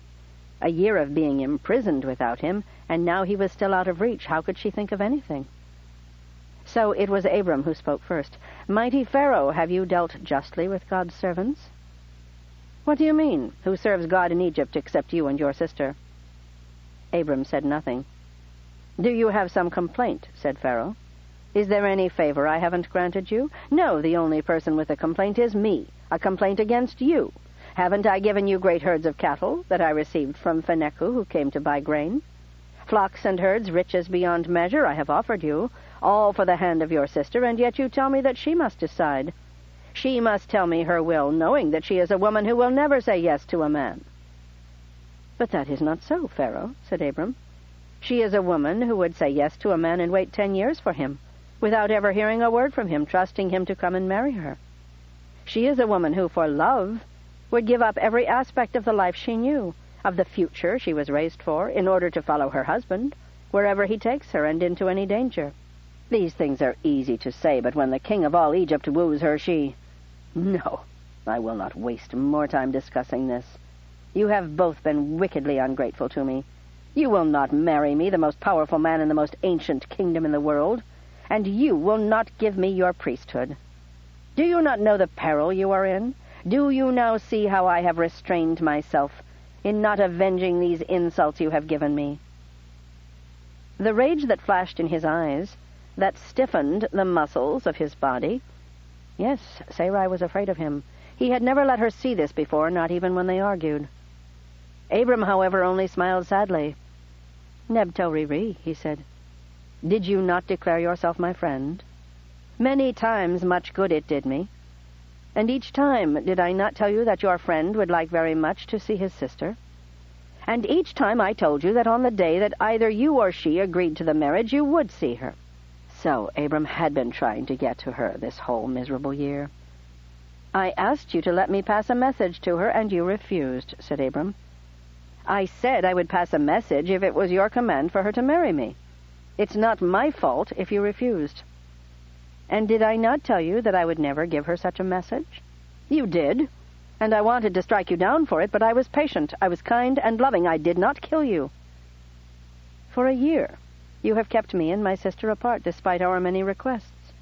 We have both tried to help you in every way we could. Milcah warned you of conspiracy, and I have taught you everything I know about the heavens and God who dwells there. You have kept us prisoner, because you were so determined to have her as your wife that you could not treat either of us as your guests." Neb-to-ri-ri seemed dumbfounded. "But I'm Pharaoh. There is nothing more important than my having an heir to succeed to the throne. And Osiris to come and raise me from the dead. No, don't correct me. I know that you don't believe the son raises the father, but I'm Pharaoh. How could I invigorate that throne without a worthy queen from the east?" "But Milcah is only the sister of a desert priest," said Abram. "Why didn't you treat with one of the kings of the east and marry a princess?" "The kings of the old cities of Mesopotamia are usurpers. The true and ancient kings are gone, and all that's left are desert upstarts, or the kings of new cities that have nothing to offer me. The only princess I wanted was the one Suwertu wrote to me about, before your god struck him dead. The girl who had been promised to Asherah, but chose to marry instead. Who but she was fit to be the queen of Egypt? Only she was taken by another man." He pointed his finger at Abram, as if this were a terrible accusation. "Why didn't you bring her with you? Why did you travel with your sister when you came to Egypt?" "I thought you wanted to marry my sister," said Abram. I do." Abram shook his head sadly. "You can lie to me, and you can lie to her. You can lie to your kingdom. But you can't lie to God. You know why your women are barren, Neb-to-ri-ri, and I can promise you that they will remain barren until you tell the truth, and repent of your sin before God." Side 4. Sarah, by Orson Scott Card. Continuing on page 167. Abram's words were strong, but Neb-to-ri-ri's reaction was out of all proportion. At first his face turned red, and he seemed about to burst with rage. Then he burst into tears and flung himself to the ground at Abram's feet, weeping and howling. "Oh, the God of Abram is mighty. You have known all along. You have known the truth." "I hoped," said Abram mildly, "that you would repent on your own." "What sin?" asked Sarai quietly. "What lie?" "I will not say it," said Abram. "Only Pharaoh can say it, because only his own tongue will accuse him." Pharaoh got some control of himself and sat cross-legged, miserably bowed, his face in his hands. "I would marry you, Milcah, and then demand that Abram bring his wife to the wedding." "That doesn't seem so terrible," said Sarai. Abram put his fingers to his lips to still her. "Once she was here, I would have taken her in marriage as well and raised her to the throne of Egypt. No one would have murmured against me then, a queen of the ancient lineage of Ur. It would have been a perfect uniting of Egypt and Sumeria. Our children would have been a new dynasty." "But you couldn't have married Abram's wife." Pharaoh took his hands from his face and rolled his eyes in exasperation. "Do I have to say what is so obvious?" "From your own lips," said Abram. "I would have married Abram's widow. It would have been a quick and painless death, no bloodshed, merely a poison that they say has no flavor and causes only a deep sleep. I'm not a cruel man." "This is why he never called us his guests," said Abram to Sarai. "Because if he did, then to kill me would have been a terrible offense against every god he ever heard of." "Is this why God has stricken me so? What did I do that was so wrong? To kill one man. Pharaohs kill 10,000 men when the need arises." "In war, defending Egypt, there would be no sin in that." "I was defending Egypt against decay, collapse, chaos." "Murder is murder," said Abram. "Coldly planned to get from me what God had given me, the one I love above all others, the most precious part of my life. You would have killed me to take her for yourself. And you say there is no sin in it? She was meant to marry a king. She was meant to serve God, like every other man and woman born upon the earth, even you. God is giving you a chance to repent, a chance to restore your house." "What chance? I have already waited too long." "Repent and see." "How can I repent? What hope is there for me?" "A good beginning," said Abram, "is to welcome me as your guest, with your soldiers as witnesses." "My soldiers? What do they know of guest right? They're Amorites and Canaanites, Hittites and Nubians and Jebusites. To them guest right is sacred. They would never violate it or follow any man who did. There could be no better witnesses than that." "And this will lift the curse of God that rests upon my house?" "I don't know," said Abram. "There may be more tests to follow, but it's a beginning." Pharaoh got to his feet and called out to his soldiers to listen and watch. "I accept this man Abram as my guest and my friend. He is under my protection, and cursed be any man who lifts a hand against him in my kingdom. You are witnesses." Then Pharaoh embraced Abram and kissed his cheek. The soldiers nodded, some saluted, some knelt. It was done. Pharaoh sat on a bench, exhausted. "Pray to your God now. Get him to lift the curse." "Not yet," said Abram. "You dare to demand more?" "I demand nothing," said Abram. "I merely want you to meet my wife, Sarai, daughter of the king of Ur of the south." "What?" cried Pharaoh. "She is here in Egypt? This whole time you have kept her concealed from me? Where is she? Send for her." And then, as the truth dawned on him, his face grew red again, and his rage was so terrible that he trembled with it. "You lied to me! From the very beginning you lied to me!" "God told me to tell the soldiers who met us that Sarai was my sister and not my wife. I did not understand the reason for it, except that if I did not, you would surely kill me. It made no sense to me, but I obeyed God. If I had told you who she really was, how long would it have taken for you to kill me?" "I should kill you now," said Pharaoh, his voice choked with fury. "What shoe would follow a faithless killer of a guest? How are you my guest when you lied to me?" "My lie saved my life and kept my wife from being forced to marry you against her will. Your lies were meant to deceive me, so you could kill me and take from me all that gave me joy in life. Which of us has reason to complain?" Pharaoh again threw himself to the ground, and this time sobbed like a child, deep, body-racking sobs that made Sarai want to run to him to comfort him like a baby, but she did not move. This was between him and God. She had no part in it now. When the sobbing grew still, Abram began to speak, but it was not to Pharaoh that he spoke, and not to Sarai.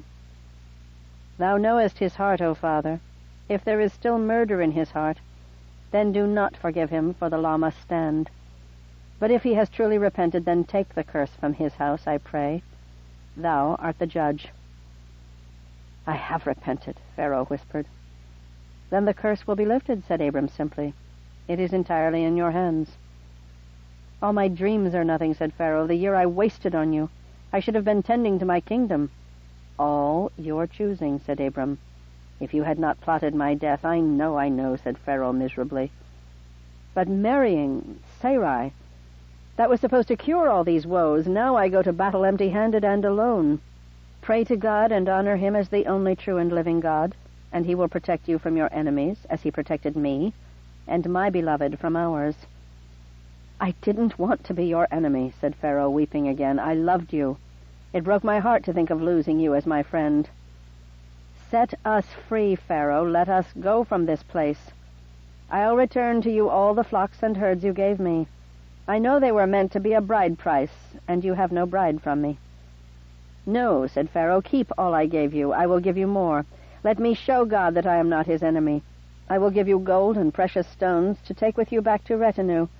I will give you servants and soldiers, horses and—" "God's love is not to be bought with gold," said Abram. "It is bought with obedience and paid for with humble service to God's children. No one has it in his power to serve more people than Pharaoh. Even now God has the power to save your crown." "I will," said Pharaoh. "Stay with me." "No," said Abram. It is the beginning of wisdom for you to send us away. As long as we're here, your enemies will use us as a cause against you." "Go then," said Pharaoh. "Go at once. Your household awaits you, and the gifts I declared will still be yours." "May I take with me the handmaid you gave me?" asked Sarai. Pharaoh turned away from her, covering his ears, as though her voice caused him pain. "Yes, she's yours, only don't shame me by making me hear your voice, or see your face again." They walked away from him. As they approached the nearest of the soldiers, the man glanced at Pharaoh and spoke to Abram. "What is all this?" "A man is only great when he humbles himself before the Lord," said Abram. "They say there's going to be fighting," said the soldier. "Have you given your oath to Pharaoh?" asked Abram. "I have," said the soldier, "but they say half of Egypt is in revolt." "Keep your oath," said Abram. "You came to Egypt hungry, and he fed you." "What about you?" asked the soldier. "Are you going to fight for him?" "I was never a soldier, and I took no oath," said Abram. "But I will pray for him." Hagar ran to Sarai as soon as they were beyond the circle of soldiers. "Is there anything you need to bring with you?" Sarai asked her. "Nothing, mistress," said Hagar. "I own nothing, not even my own body." "That's true of all of us," said Abram. "This is the servant you asked about?" "Hagar, this is my husband. Abram, this is my handmaiden. She knew my secret almost from the start, and did not betray me, even though she would have been well rewarded if she had." "Welcome to my household," said Abram. "We'll get you decent clothing when we reach my tent. You can keep that gown to show your husband on your wedding night." He walked ahead of them, leading the way to the river. Hagar leaned close to Sarai as they walked, so she could speak softly and still be heard. "I can never wear linens again." "You can wear them all the time," said Sarai, "under your clothing." "It'll be like wearing a house," said Hagar. She laughed at her own jest, but her hands trembled where they held Sarai's arm. "Don't be afraid," said Sarai. "We all work hard, but life is good for everyone, servant and master." "I have put my life in your hands," said Hagar. "As I put mine in yours," said Sarai. Abram commanded the pilot of the king's own barge to take them down the river to where his herds were pastured, and his household tents were pitched. The pilot obeyed him with only a glance at Pharaoh, who was visible in the distance, walking slowly to the House of Women. "Don't worry," said Sarai. "Pharaoh has much to do in the House of Women before he'll need this boat again." It was sunset when they reached shore, and only torchlight showed them the glad faces of their friends and servants when they reached the tents. Sarai was gratified to see that all was in order in the camp, everything in good repair, and all at peace.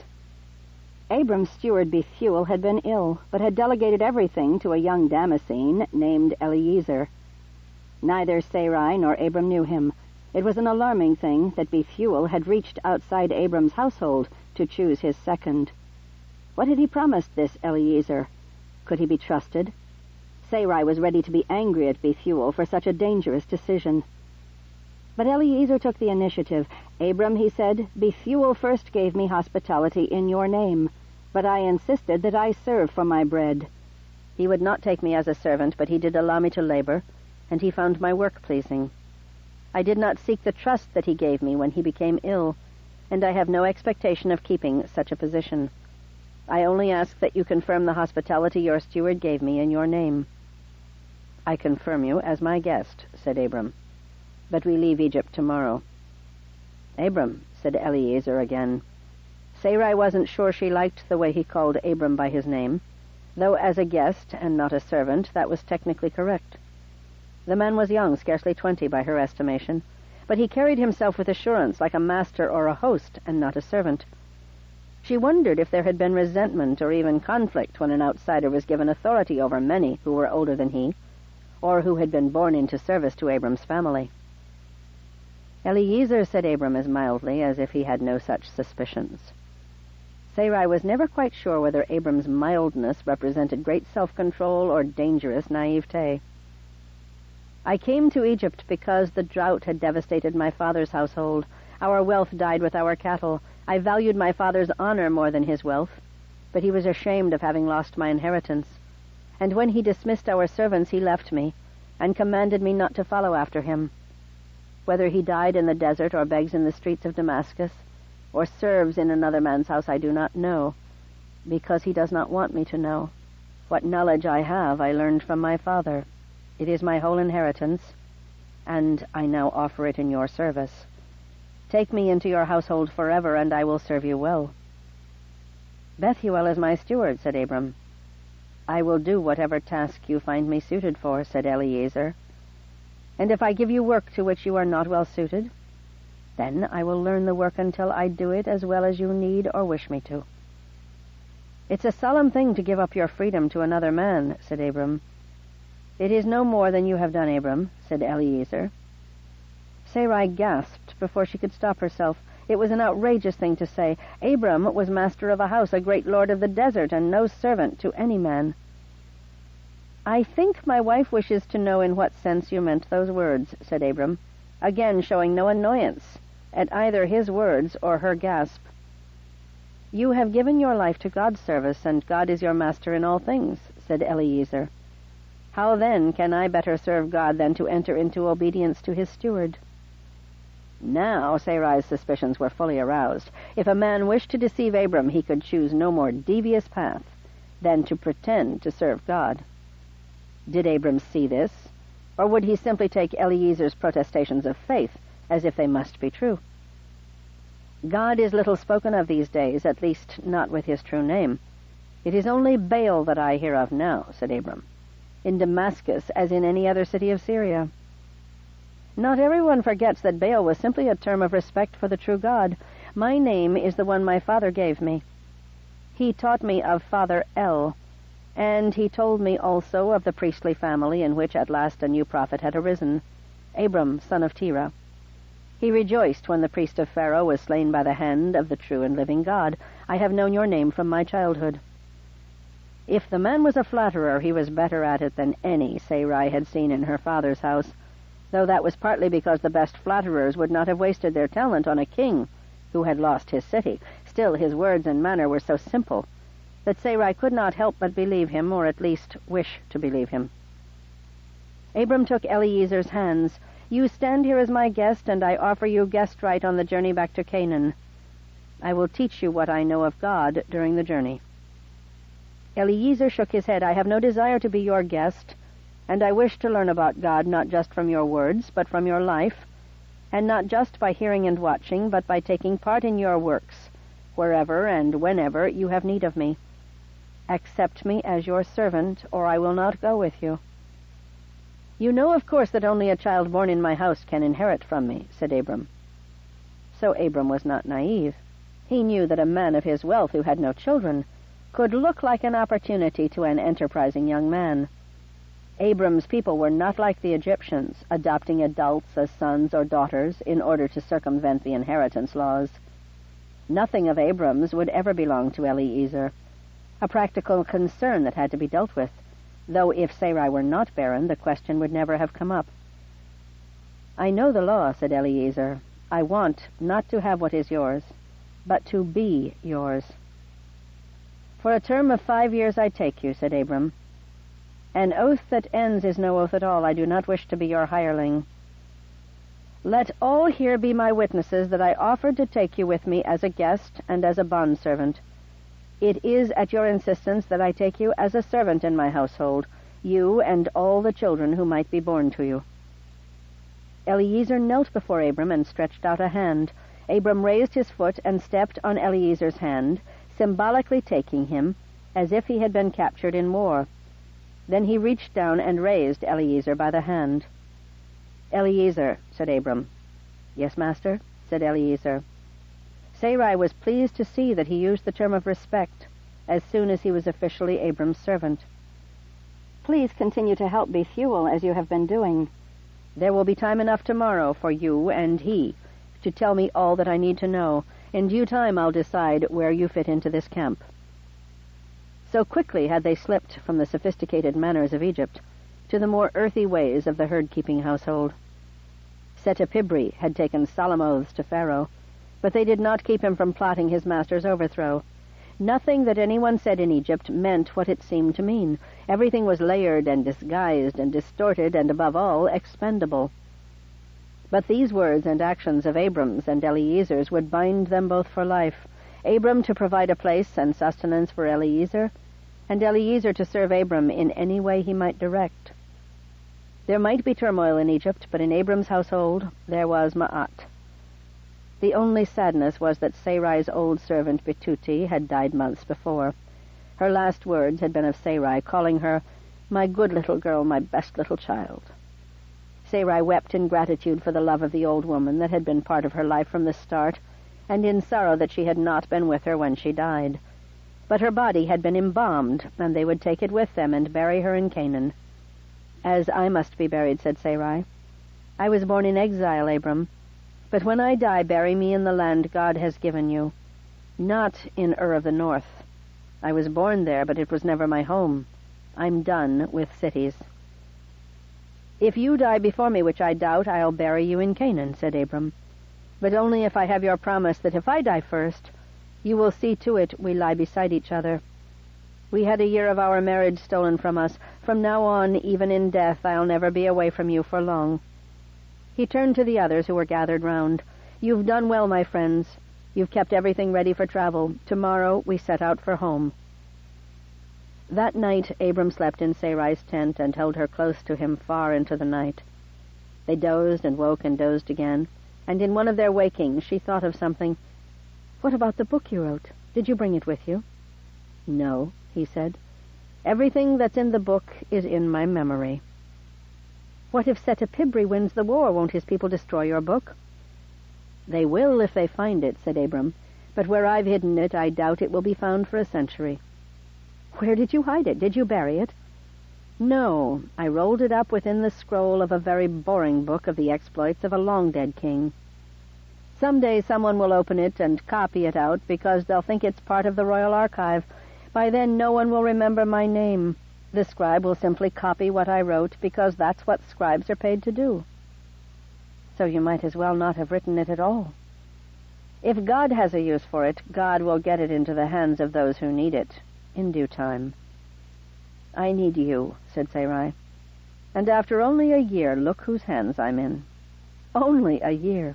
"Hush," he said, and kissed her. "You'll wake the camp."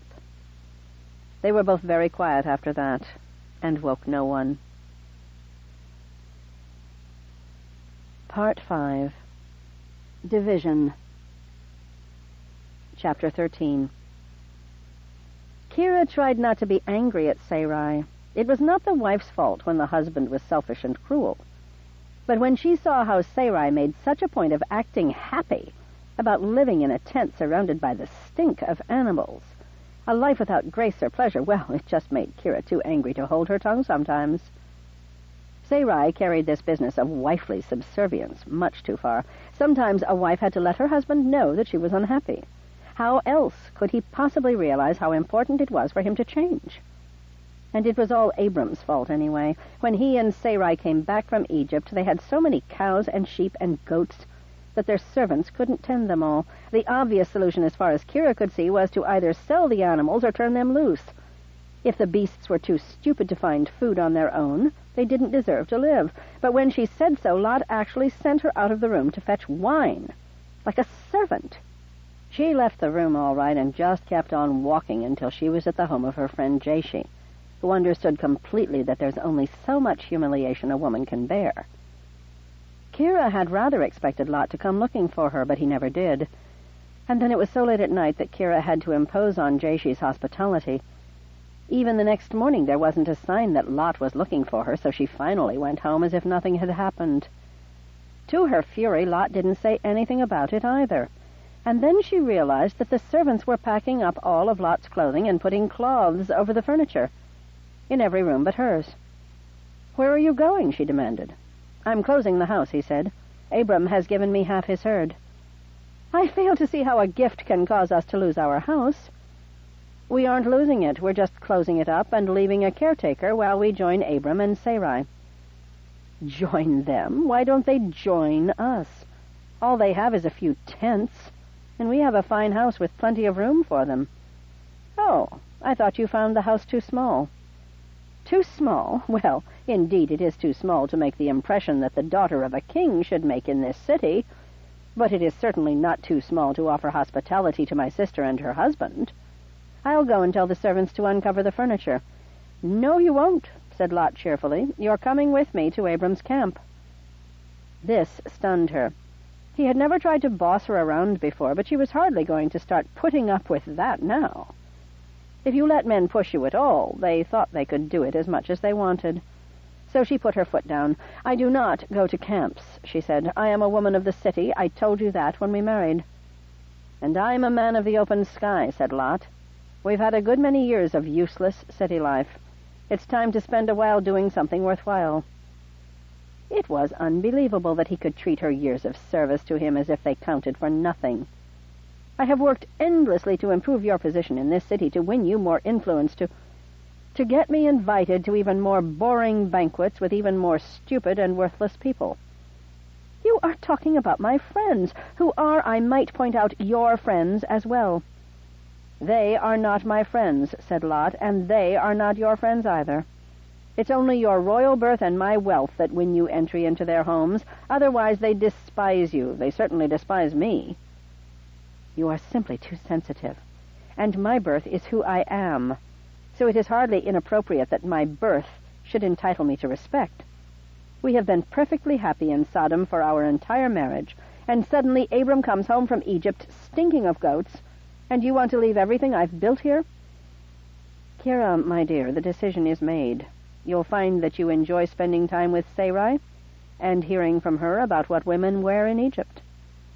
In fact, that was an intriguing thought, but it wouldn't do to let Lot see that. "Women can go about naked in Egypt for all I care," said Kira. "We're leaving in an hour," said Lot. "If you want to bring anything with you, you can take what fits in 2 bags. You won't need most of your clothing, since it's not suitable for camp life. Sarai will have plenty of clothing to share with you, so I've already ordered your servants to pack most of your fine gowns away till we need them again." He had actually given orders to her servants? This was intolerable. "I'm not going," she said. "I won't force you," said Lot. "You are free to stay with any of your friends who will have you as a long-term guest. Write to me often." "I will stay in this house," said Kira. "This house will be closed," said Lot. "No food will be brought here, no servants will serve here, and no guests will be admitted here." "I fear you would die very quickly in such a house. But Jashi is such a good friend that you could spend the night with her last night. See if she'll have you for a year." "I wouldn't even ask such a thing." "I leave in an hour. I certainly hope you'll come with me." Kira did not believe him. She went to her room and ordered her servants to stop putting things away. They were obviously very upset at receiving contradictory orders from her and Lot, and stood there fluttering their hands and looking miserable. Finally she took pity on them and allowed them to continue. "But we won't be putting them into storage. They'll simply be transferred to whatever house I live in next." Relieved, the servants continued their packing. But Kira knew that when Lot saw that she was simply not going to leave, he would relent. She had not counted on the way that Abram's return from Egypt had transformed her husband. She could just imagine their conversation after she left the room. Lot must have explained how important it was for her to live in the city. But Abram no doubt answered, "You've got to show a woman who's in command. Be a man, not like these weakling city men with their pretty clothes and their vanity.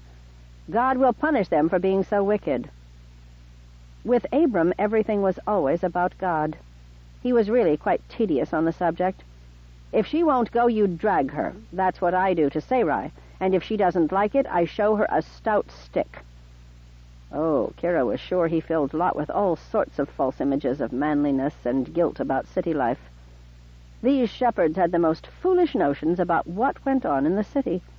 Even Lot persisted in his belief that the reason her friends had so few children was because their husbands were somehow sinning against God.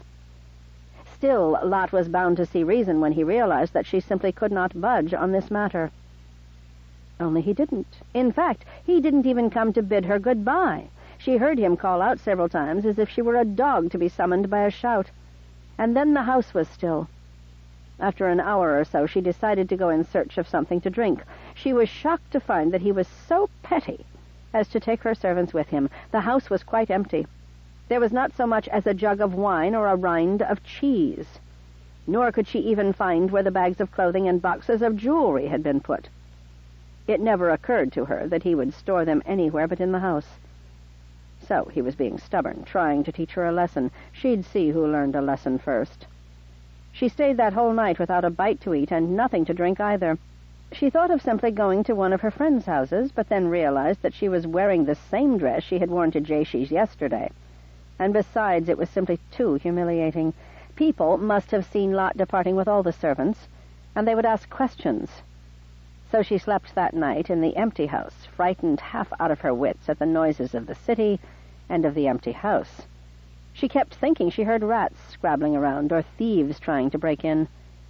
In the morning her mouth was so dry she could not even swallow. Her eyes were sore from weeping. She went to the front door and opened it, and there, sitting on a stool right in the doorway, sat, not a servant of hers or of Lot's, but that obnoxious Eliezer, a young Damascene servant that Abram had taken into his service in Egypt. Eliezer had apparently spent the night there, and no doubt made half the noises she had heard that so frightened her in the darkness. "If my lady would like to join her husband, I have 2 horses."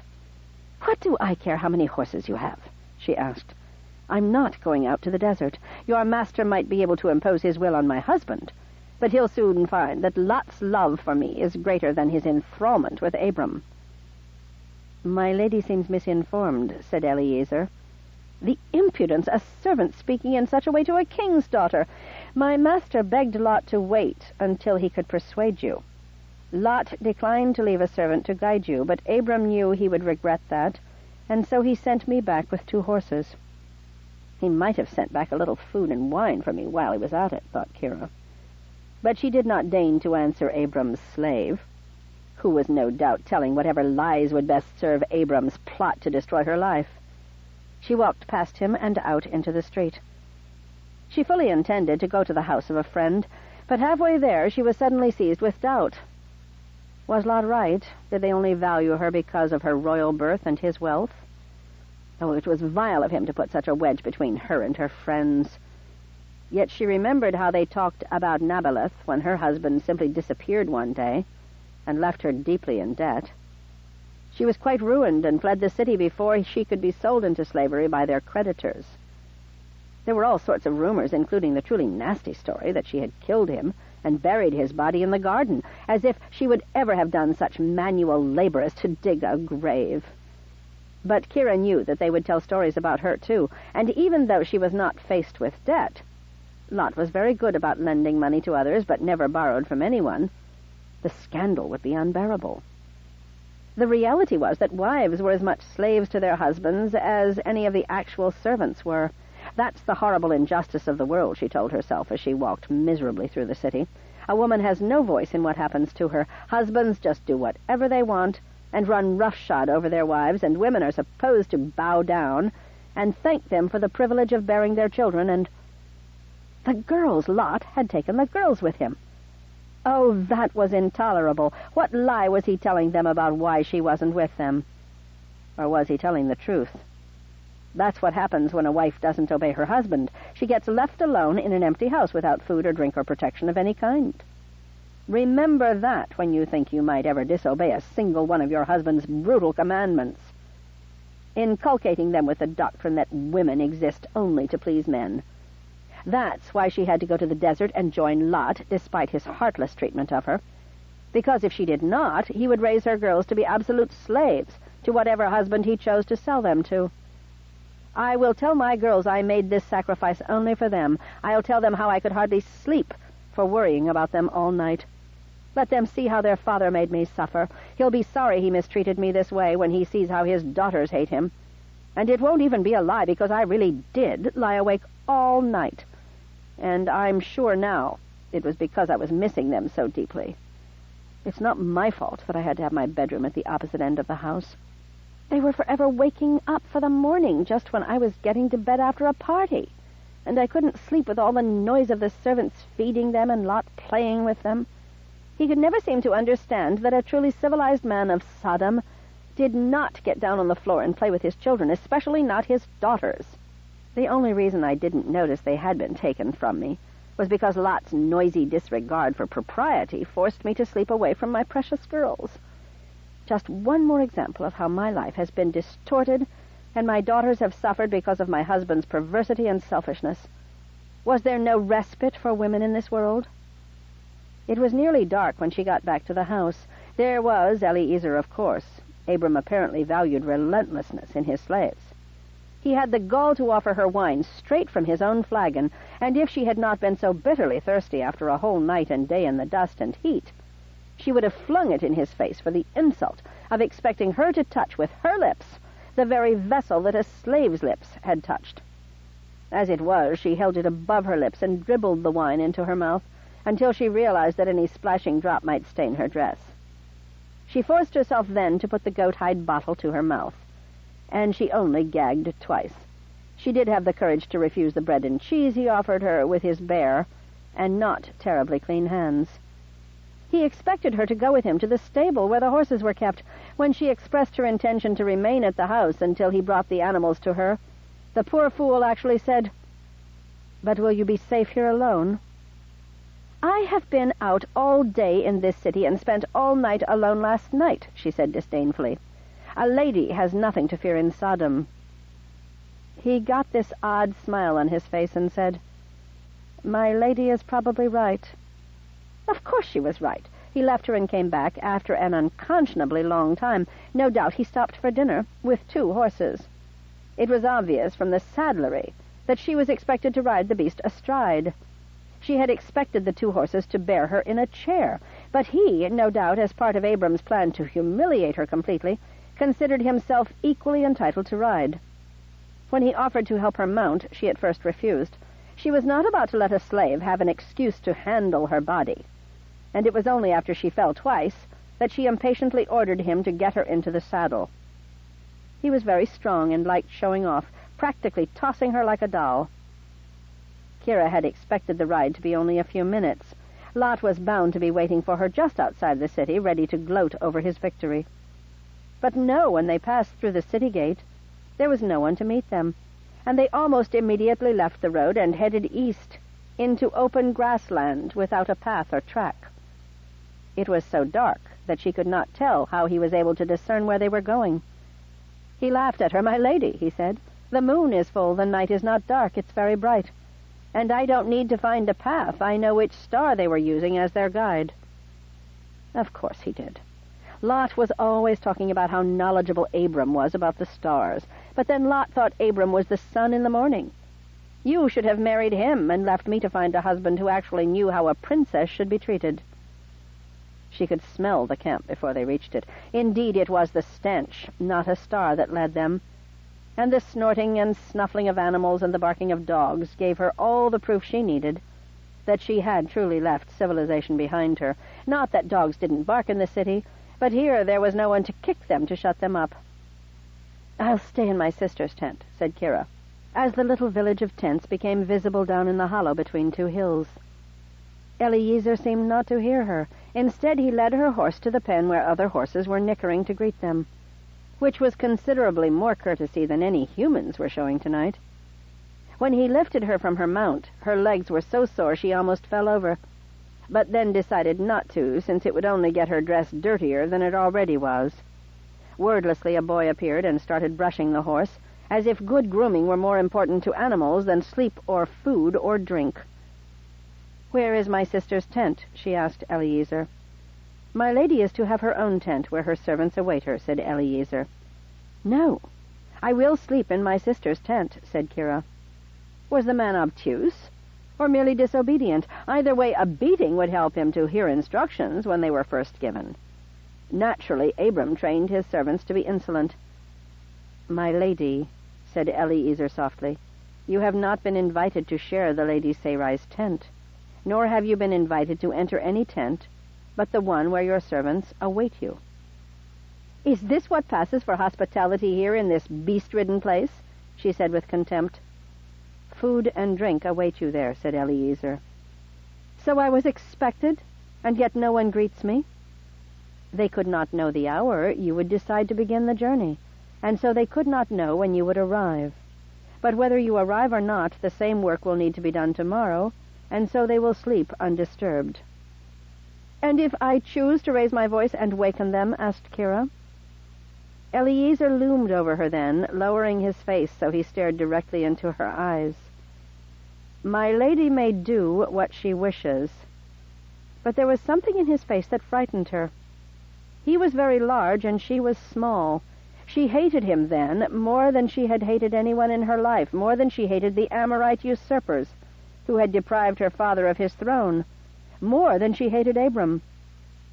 Kira did not like being frightened. It made her want to frighten him back. "What if I scream and say you were taking liberties with me?" she said, making sure she knew from her intonation that this was a serious threat. "I am known here," said Eliezer, "and my lady would not be believed by anyone. But my lady may do as she wishes."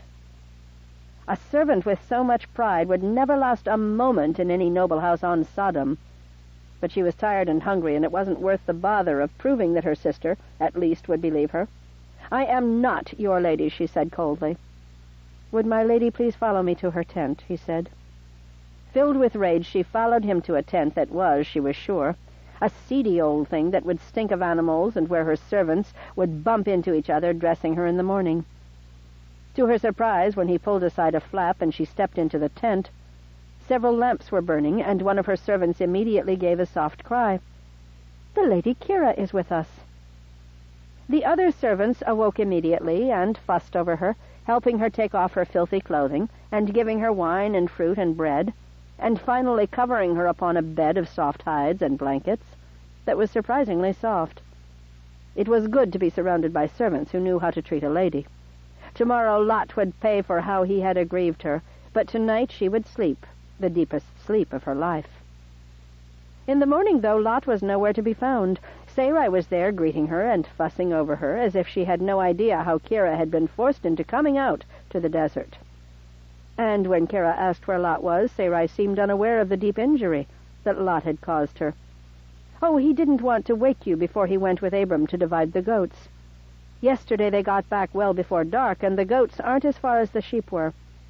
"Divide the goats? Didn't you know when we left Egypt, Pharaoh gave us a very large herd as a parting gift?" "Pharaoh?" asked Kira. "Pharaoh himself?" "Well, he didn't actually drive the cattle, but he gave the order for the herds to be brought to us." "You met Pharaoh?" "A few times," said Sarai. "It was an awkward business." "Since my husband has seen fit to force me out of my home and into the desert where he has abandoned me without a word," said Kira, "I suppose I have nothing better to do than hear your tales about Egypt." She yawned.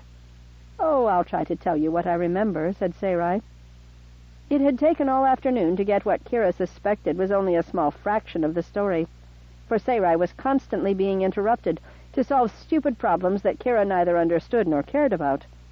It quite offended her that Sarai had not cleared her schedule to make time for her own sister, whom she had not seen in years.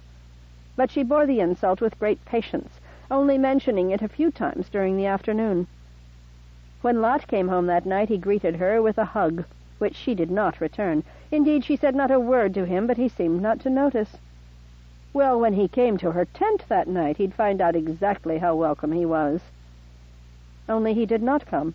And so it had gone for all these weeks. Lot spoke to her cheerfully during the day and never mentioned or even seemed to notice that she did not answer him or utter a single word in his presence, and at night he made no effort to come to her. Nor did Sarai ever say a word about the coldness between Kira and Lot. And when Kira tried to talk about how badly Lot had treated her, Sarai would immediately think of something that required her immediate attention. It was the same when Kira spoke of men in general, not mentioning names. Poor Sarai was so intimidated by her husband that she couldn't even allow herself to hear even the vaguest criticism of the man. Kira hoped she would never be so frightened of a man that she would refuse to listen to the truth. What disgusted her most, though, was the way Sarai fawned over Abram. Instead of having a life of her own and friends of her own, Sarai's whole life was entirely centered on her husband. All she wanted to talk about was his work, either what he had done apart from her or the portion of his work she had done for him while he was gone. She seemed to hang on every word he said, and of course he listened to her quite avidly, since she talked about nothing but him and his work. Sarai had obviously lost herself here, forgetting she was a daughter of a king. She was nothing but a glorified servant, a concubine. It broke Kira's heart to see it, especially because Sarai put such a brave face on it. laughing with a false merriment to mask the pain she must surely be feeling inside, unless her soul had been so deadened by Abram's long domination that she didn't even realize the pain she was in. Well, Kira was not about to try to save her from this abasement. She might have tried if Sarai had not been such a busybody about Kira's girls. It was the second day in camp that Kira happened to see the younger girls running like little hoydens, shouting their heads off and screaming with laughter when they caught some filthy little slave girl, and all of them fell in a heap in the grass at the top of a hill. "Girls!" cried Kira. "Come down here right now." Of course they were making so much noise that they didn't hear her. She had to send a servant to fetch them. "Oh, let them play," said Sarai. "I used to play like that when I was little. It did me no harm." "No harm?" said Kira. It was such an absurd thing to say that Kira forgot courtesy for a moment. "You live like this, and you don't call it harm? I want my daughters to grow up with grace and culture, so they can marry a man who will provide them with a home." Sarai got her stony face then. She had always had that look when she was angry, but didn't want to say anything. Kira laughed when she saw it. "Sarai, you used to make that same face when you were a baby. Nothing changes about you." "It does a child no harm to play," said Sarai. "Shouldn't they have any memories of happiness from their childhood?" "Oh, that was intolerable. Before you give advice about child-rearing," said Kira pointedly, "perhaps you should have a child or two so you have some idea of what you're talking about." Sarai turned her back and walked away without a word, thereby proving Kira's exact point about how ill-mannered she was. If a barren woman does not wish to have her barrenness pointed out, she ought to refrain from offering advice about motherhood. If Sarai expected Kira to apologize for pointing out such an obvious truth, she would have a long wait. Kira did her best to tolerate the insults offered by everyone in this camp, but sometimes one had to draw a line. She could see that her servant was bringing her daughters, who already looked chastened. When she turned back toward the shade of the tent door, she saw Sarai's handmaid, an insolent-looking Egyptian girl named Hagar, looking at her with a scornful smile. "Did your mistress give you something to say to me?" asked Kira, attempting to remind Hagar that the only reason for her to look at Kira was if she had an errand that required it. Of course, the girl was oblivious to the implied criticism, since Sarai had picked up her husband's bad habit of permitting insolence in the servants. "I used to carry out the night soil in the house of Pharaoh," said the girl. A disgusting confession, and Kira was about to tell her to keep her little tidbits of personal information to herself. But the girl went on before she could say a thing. "I never once threw any of it at anyone, not even my enemies," said Hagar. "But you throw it in the faces of those who love you most." Kira could not believe the girl had said something so outrageous. It left her speechless. In her own house, Kira would have ordered the girl flogged till she had more blood outside her than in, but she had no doubt that Sarai would take the girl's side. It wasn't worth reporting what she had said. Imagine talking about night soil to the daughter of a king. Chapter 14. Sarai saw how Hagar had watched young Eliezer from the moment she became aware of him. In Pharaoh's house, Hagar, the night soil carrier, would never have bothered to look at a servant at Eliezer's level. But in Abram's camp, Hagar was handmaid to the mistress of the house. She could look at any servant in the camp as an equal, and since Eliezer was a fine-looking young man without a wife, it was no surprise that Hagar found reasons to be near Sarai whenever she had business with Eliezer. Which was often, for as Eliezer's regular duties evolved, he seemed to make a special point of bringing many questions to Sarai. "You know the ways of this house," said Eliezer. "If you have the patience to teach me, I can perhaps avoid giving offense to anyone." "Bethuel knows as much as I do," said Sarai. "If I show my ignorance to him, he'll have constant reminders that I don't know all that I should, and he'll not feel he can use me for sensitive tasks." "But showing your ignorance to me makes no difference." It annoyed her when people thought that it didn't matter what a woman thought. "No difference at all," said Eliezer, "since my lady is already suspicious of me and never forgets for a moment that I'm an outsider." Courtesy demanded that she protest, but since his words were true, she could only laugh. "Come to me with any questions or problems you have, Eliezer, and I'll tell you all that I can to help guide you in your dealings with the other servants." He had taken advantage of that invitation quite often, but Sarai had naturally thought that part of the reason for his frequent visits to her in the doorway of her tent was so he could see Hagar. Certainly Hagar thought so too, and sometimes spoke quite openly of him when she and Sarai were alone. Yet when Eliezer conversed with her, Sarai could never catch him seeking even the briefest glimpse of Hagar.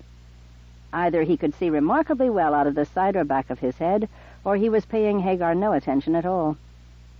So when he came to her with yet another account of conflict between Lot's herdsmen and Abram's, she found her attention wandering as she tried to figure out whether the fact that he never looked at Hagar meant that he was extremely interested in her, or had no interest whatsoever. "My lady," said Eliezer, "will you or won't you?" "Forgive me," said Sarai. "My attention wandered for a moment." "I have come at an inconvenient time," said Eliezer.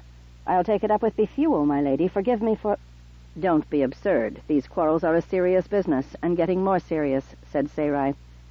"Truly, my attention only wandered for a moment." "My lady," said Eliezer, "Bethuel refuses to lay the matter before the master, because Abram loves Lot so much that he is likely to give in to him on every point, without giving Lot a chance to even offer to compromise on any issue." Sarai chuckled. "Thus does Bethuel try to save my husband from his own better nature. But you were laying a proposition before me. Will I, or won't I do what? Decide whether we dare suggest a division. But the herds are already divided. That's the problem. The herds are divided, but Lot's household and your household are hopelessly intermingled. No one wants conflict, but naturally Lot's people look out for his interest and take every tiny preference for Abram as a slight to Lot. I think this has something to do with the fact that Lot's entire herd came to him as a gift from the master. As it was a gift to Abram from Pharaoh, and ultimately, of course, from God. It puts Lot in the position of receiving his worthship as Abram's gift rather than by his right as heir of Terah's eldest son. "You are suggesting that we divide the households," said Sarai. "The quarrels grow more rancorous, good servants doing their best to serve good masters. Yet when there is only one well, the first water must be drawn either by a servant of Lot or a servant of Abram, and whichever happens, the other takes umbrage." "Tell the truth now," said Sarai. "The quarrel isn't over who should go first, but who should magnanimously grant the other the first use of the water." Eliezer grinned. "Actually, we've had both arguments. Either way, the other side has to get into the competition. Abram has missed Lot for many years. He won't want to part." "And Lot seems happy to be with Abram," said Eliezer dryly. "I don't think he cared for the life of the city." Sarai knew the message encoded within those innocent words. Lot was grateful to have Abram's company so he could get away from Kira. Since his absences with Abram forced Sarai to be in company with Kira for hours every day, only a few hours, but each seemed very long, she well knew how mind-numbing Kira's constant complaining could be, especially because Kira always seemed to think she was being very subtle about her chafing. In order to continue the conversation, Sarai would need to speak rather candidly about Kira, and she didn't want to do so in front of Hagar, because if Hagar thought it was permitted, she would be sniping at Kira in her inimitable way whenever she and Sarai were alone. And while every bit of japery would be well-deserved, Sarai could not be so disloyal as to permit even her most intimate servant to speak ill of her sister. "Hagar," said Sarai, "I need to know what fruits were brought back from the orchards of Ai, the exact count." Hagar was annoyed at being sent away. She knew exactly what was happening, of course, but sending her on such an errand allowed her to save face in front of Eliezer, and so she should also be grateful that Sarai had handled it so delicately. Ah, the politics of keeping Ma'at within the camp, within the household, and even within the tent. As soon as Hagar was out of earshot, Eliezer said quietly, "Of course my lady knows that I have the exact count of today's purchases by heart." "And yesterday's and last week's too, I'm sure," said Sarai. "But it was of Kira that we were speaking. I love my sister Eliezer, and Lot loves his wife." "I'm sure of that, my lady." "But I also am quite ready to begin praying for Kira to be stricken with a disease that leaves her mute, if I thought there were any hope of God granting such a prayer." Eliezer nodded gravely. And Lot, no doubt, feels the same. It occurred to Bethuel that one reason Lot might not wish to divide the camps is because he would then be under constant pressure to return to Sodom, at least for part of the year. And part of the year would soon become all of the year, said Sarai. He really hates the city. Any city? Well, he dislikes city life, but he hates Sodom. Abram and I have had a hard time believing some of the tales he tells. My lady, said Eliezer, the real problem is this. It is as hard to stop the quarreling between the servants of the two households as it is to stop your sister from saying the things she says. The ridiculous and provocative things she says, you mean, said Sarai.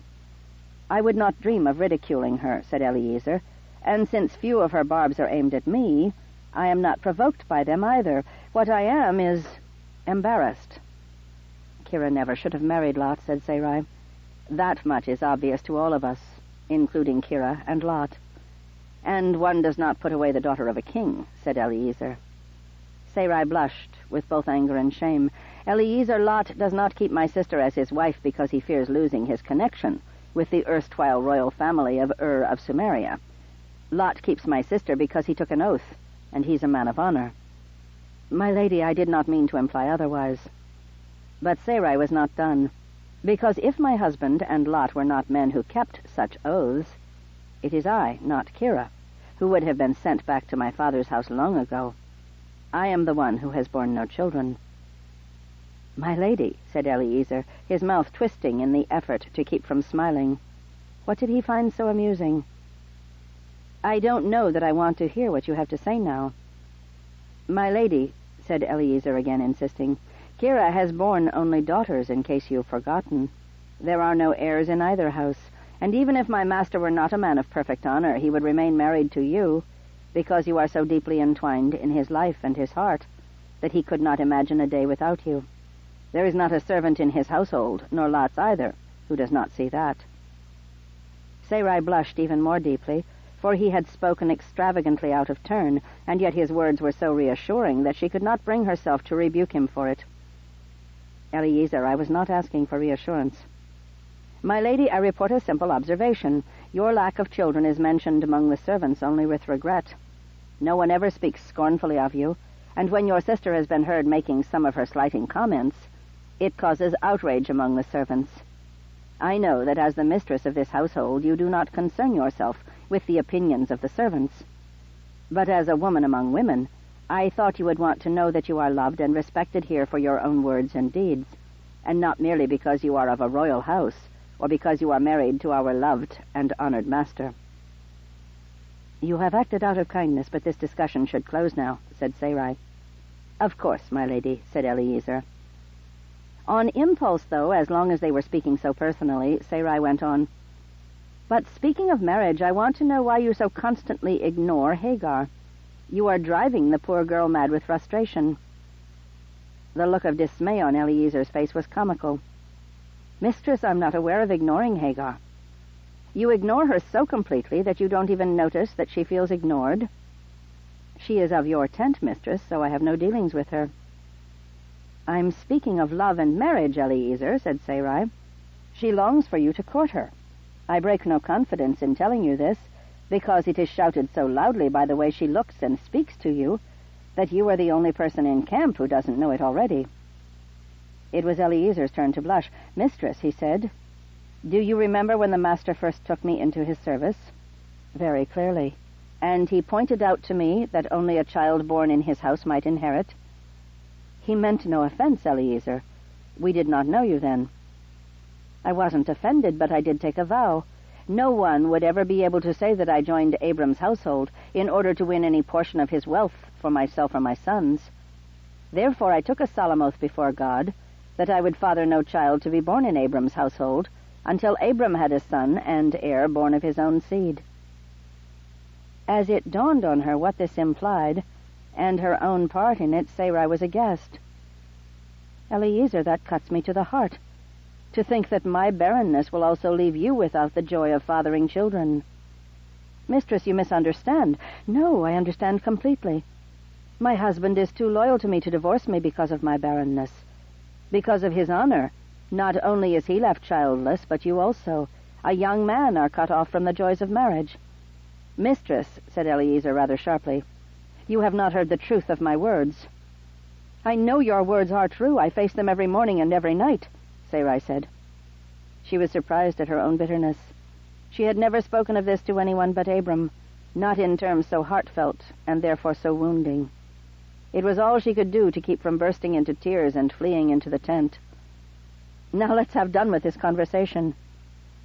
Mistress, you are too just and too merciful to forbid me to explain my words, because if you understood me, you would not be suffering such pain.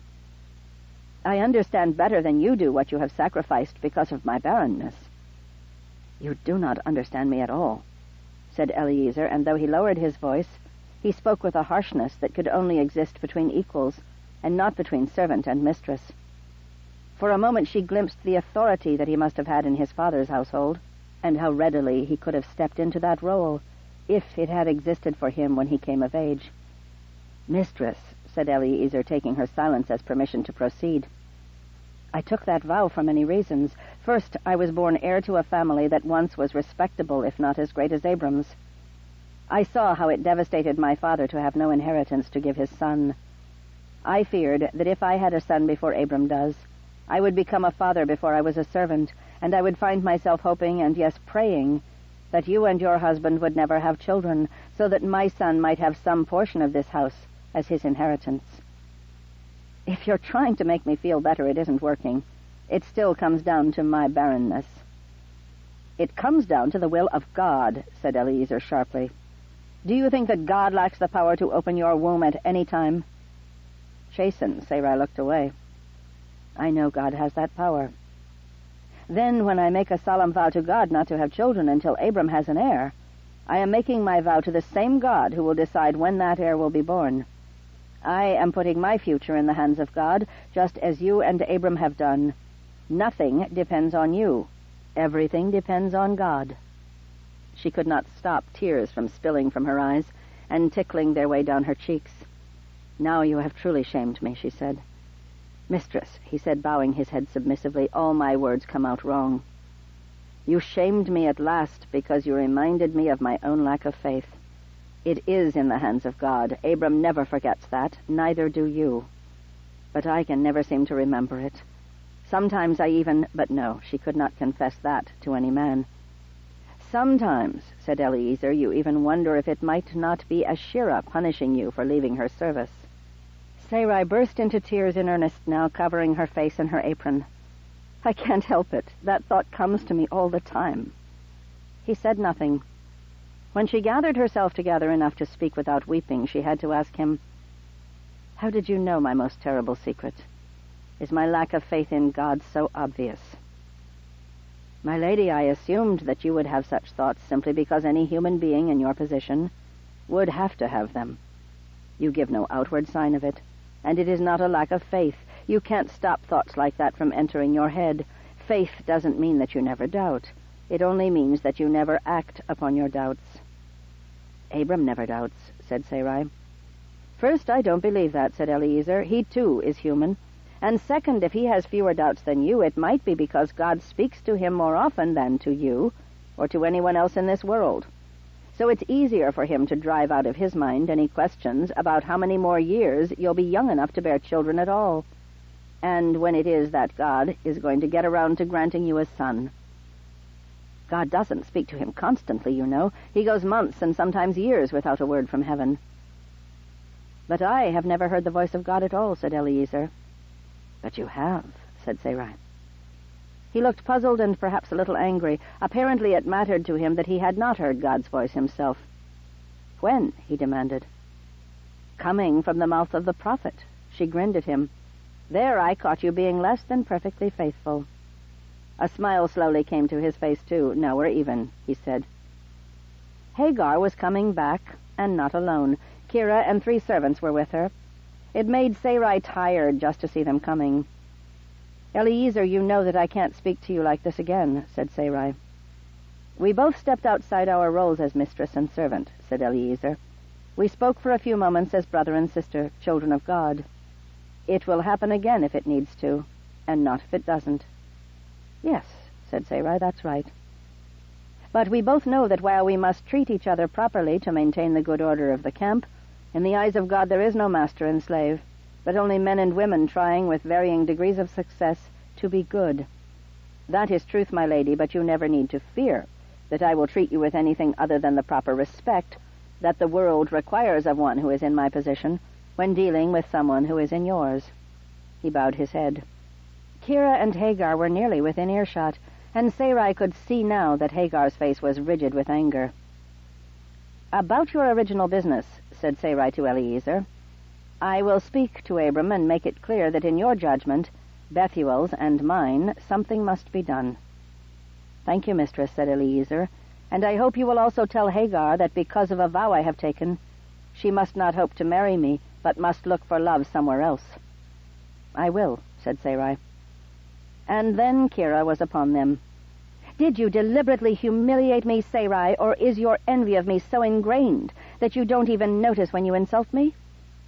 "It's hard to know which answer is right," said Sarai, "until you tell me what it is that I apparently did that caused you to be embarrassed."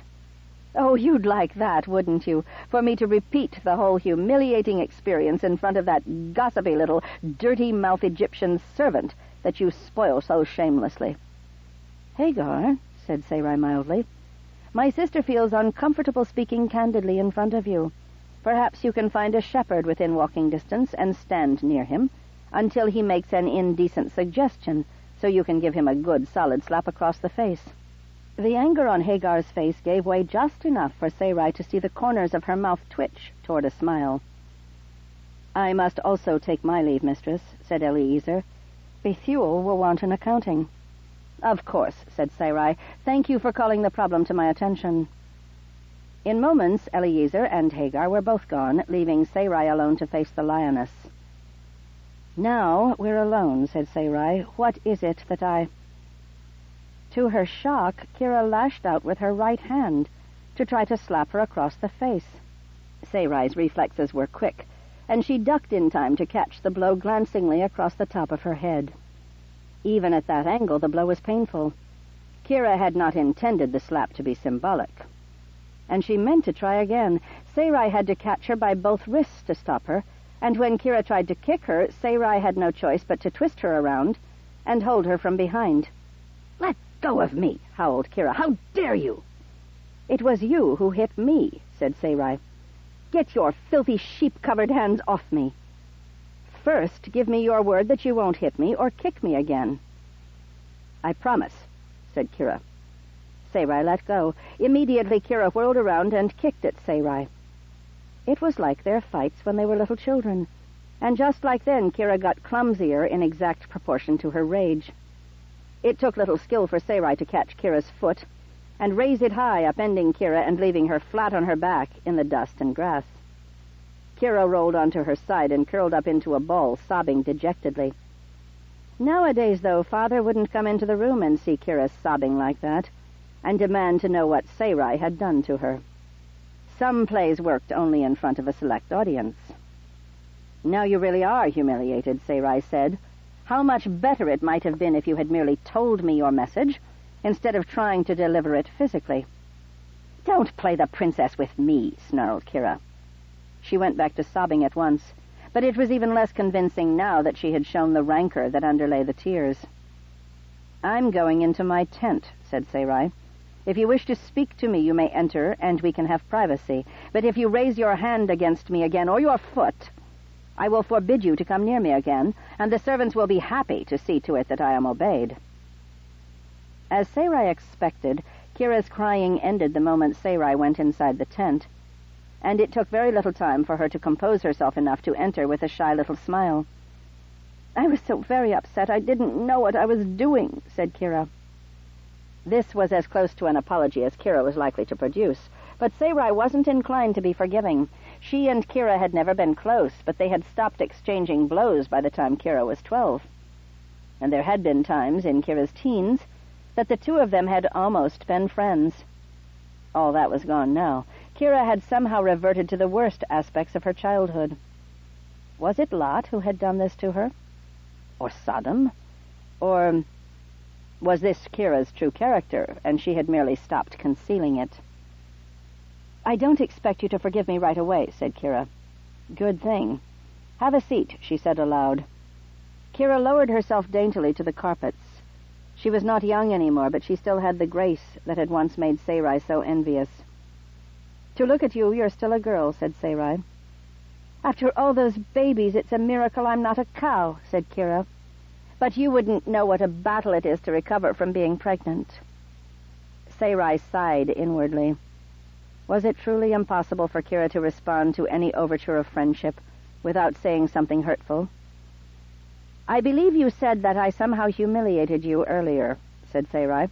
"Since I was obviously not present for the event, I will need to have you explain to me which of the many traps I've set for you happened to be sprung."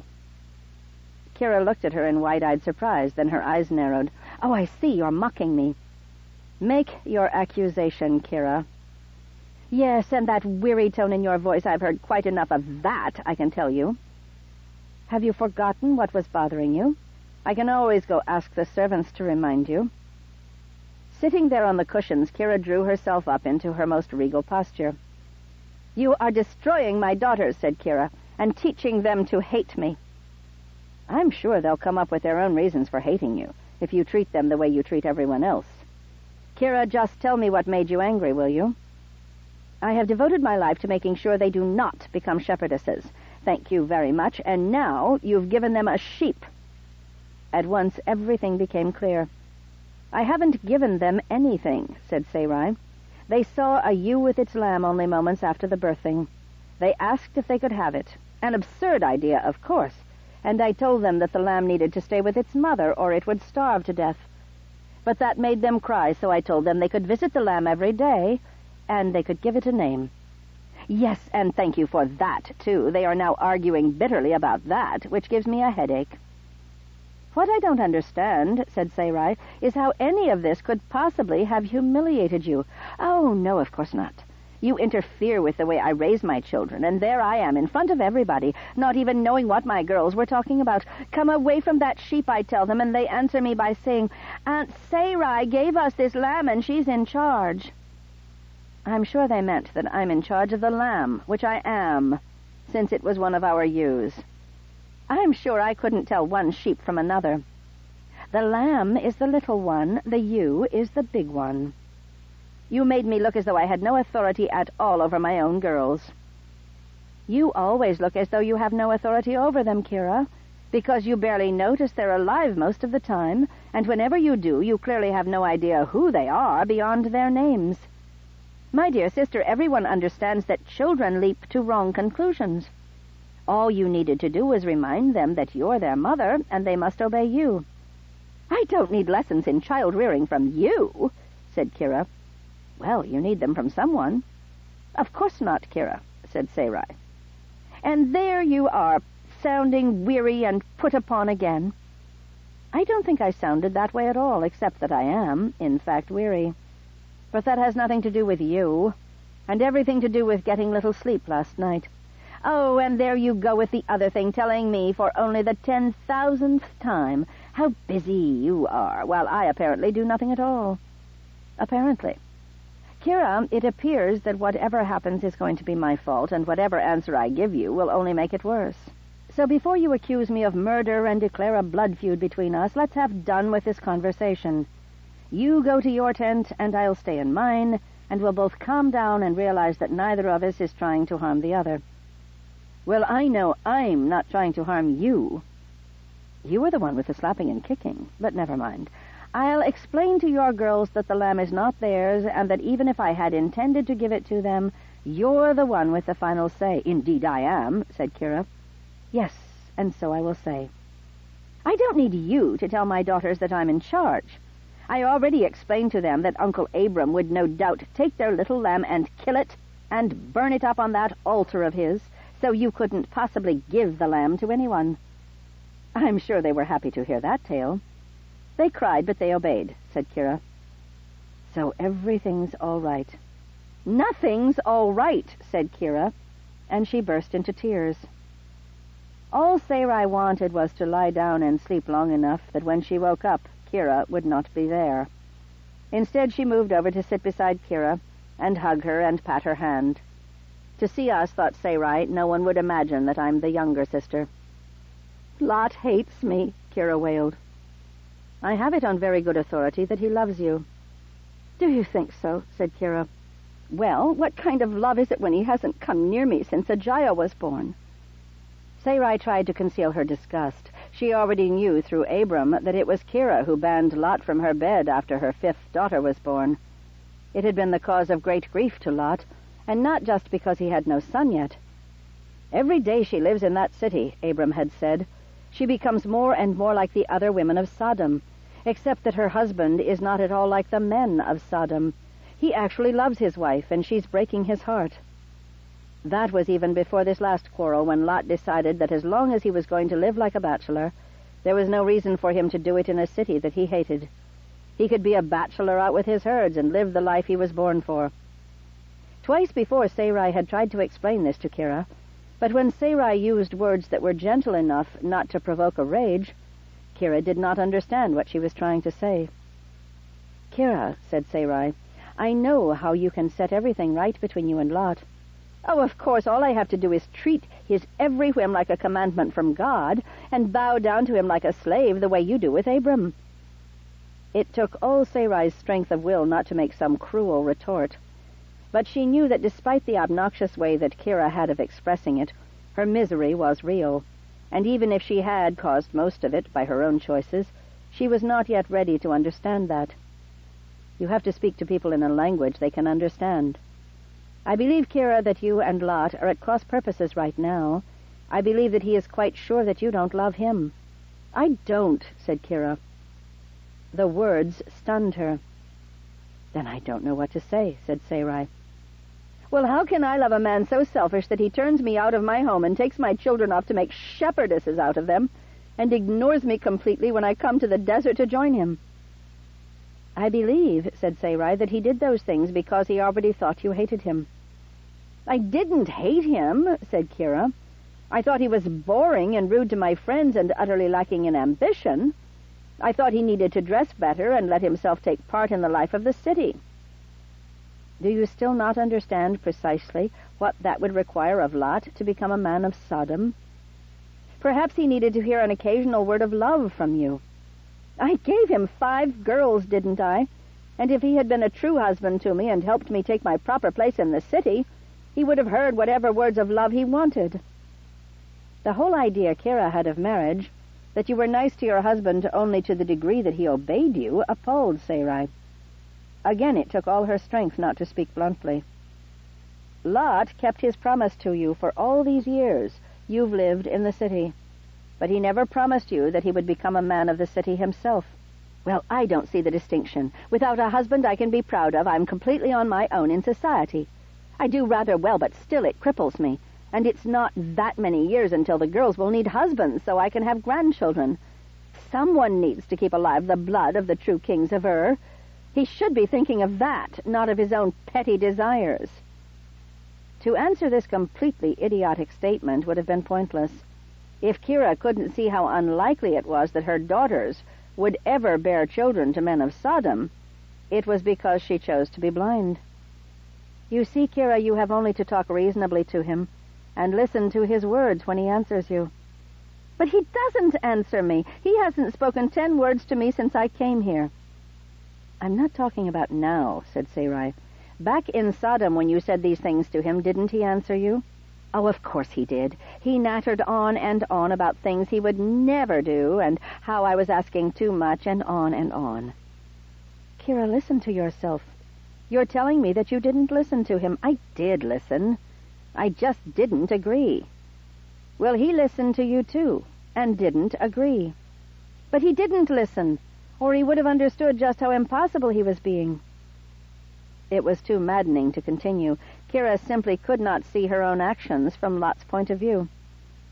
Well, Kira, what can I say? It looks to me as though you won't be going back to Sodom until you convince your husband that you intend things to be different between you.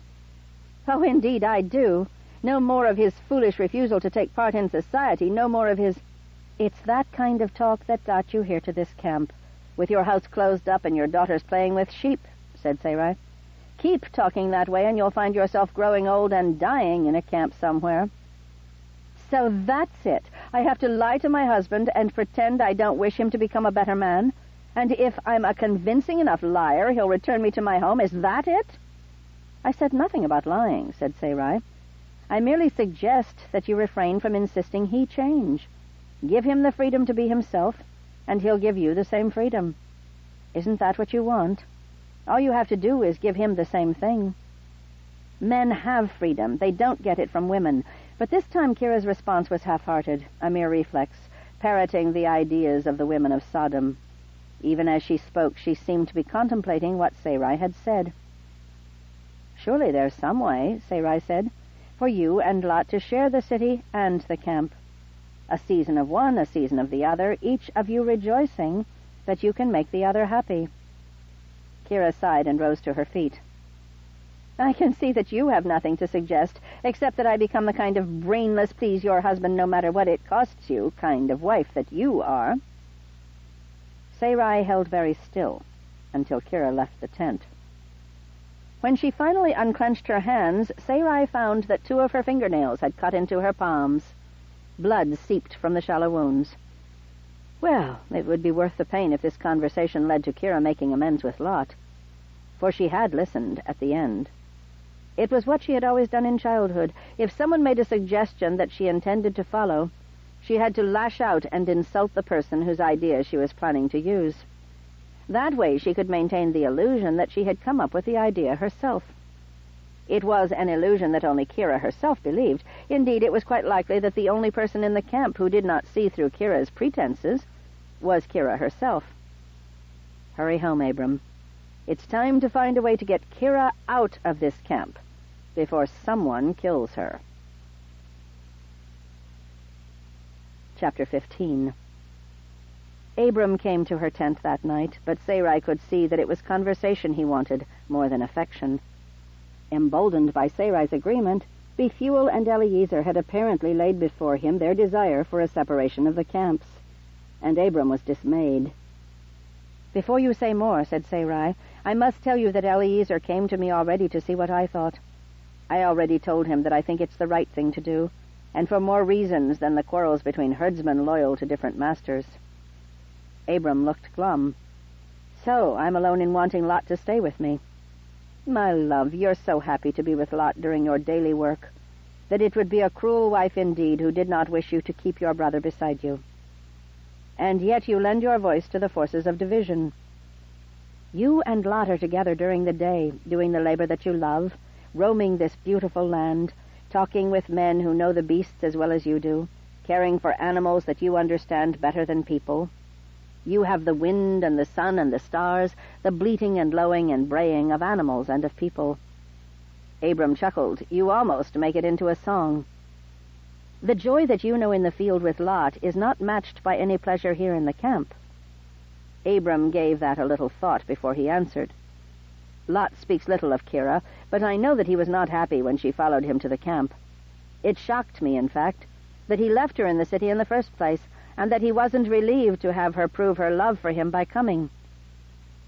If he really wanted her to stay in the city, said Sarai, he would not have closed up the house that provided her position in society. Yes, well, there you are. I think he doesn't know how to feel about her, but I know she causes ill feeling. I hear about it from Eliezer and Bethuel. In fact, Bethuel told me that the one thing Lot's herdsmen and mine agree on is that my wife is the queen of women, and Lot's wife is not. She's in a constant rage here, said Sarai. I think her fury is completely unjustified, but it doesn't change the fact that she's decided to feel this way. Decided? It's her choice to dwell on these feelings and not make the best of it. It's her choice to lash out at everyone. She sprays insults like a dog shaking off water. No one around her stays dry. Abram chuckled again. She's always had a temper. Everyone has a temper, said Sarai, but Kira was never taught to control hers. If my mother had lived, she might have raised Kira differently, but then sometimes I think that it is Kira's deepest nature to behave as she does. Whatever she wants is the only thing that matters, and the desires of others are either obstacles or stepping stones. She's always been that way. She won't change, Abram. Lot does love her, though, said Abram. So she can't be entirely awful. Yes, she can, said Sarai.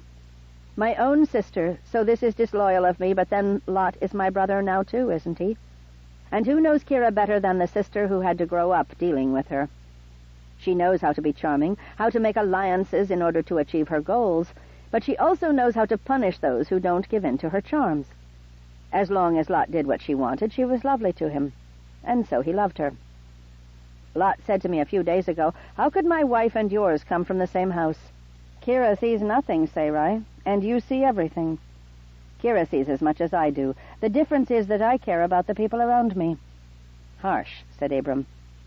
I've put the best face on it up to now, Abram, because I could bear my sister's petulance and nastiness for the sake of your happiness with your brother.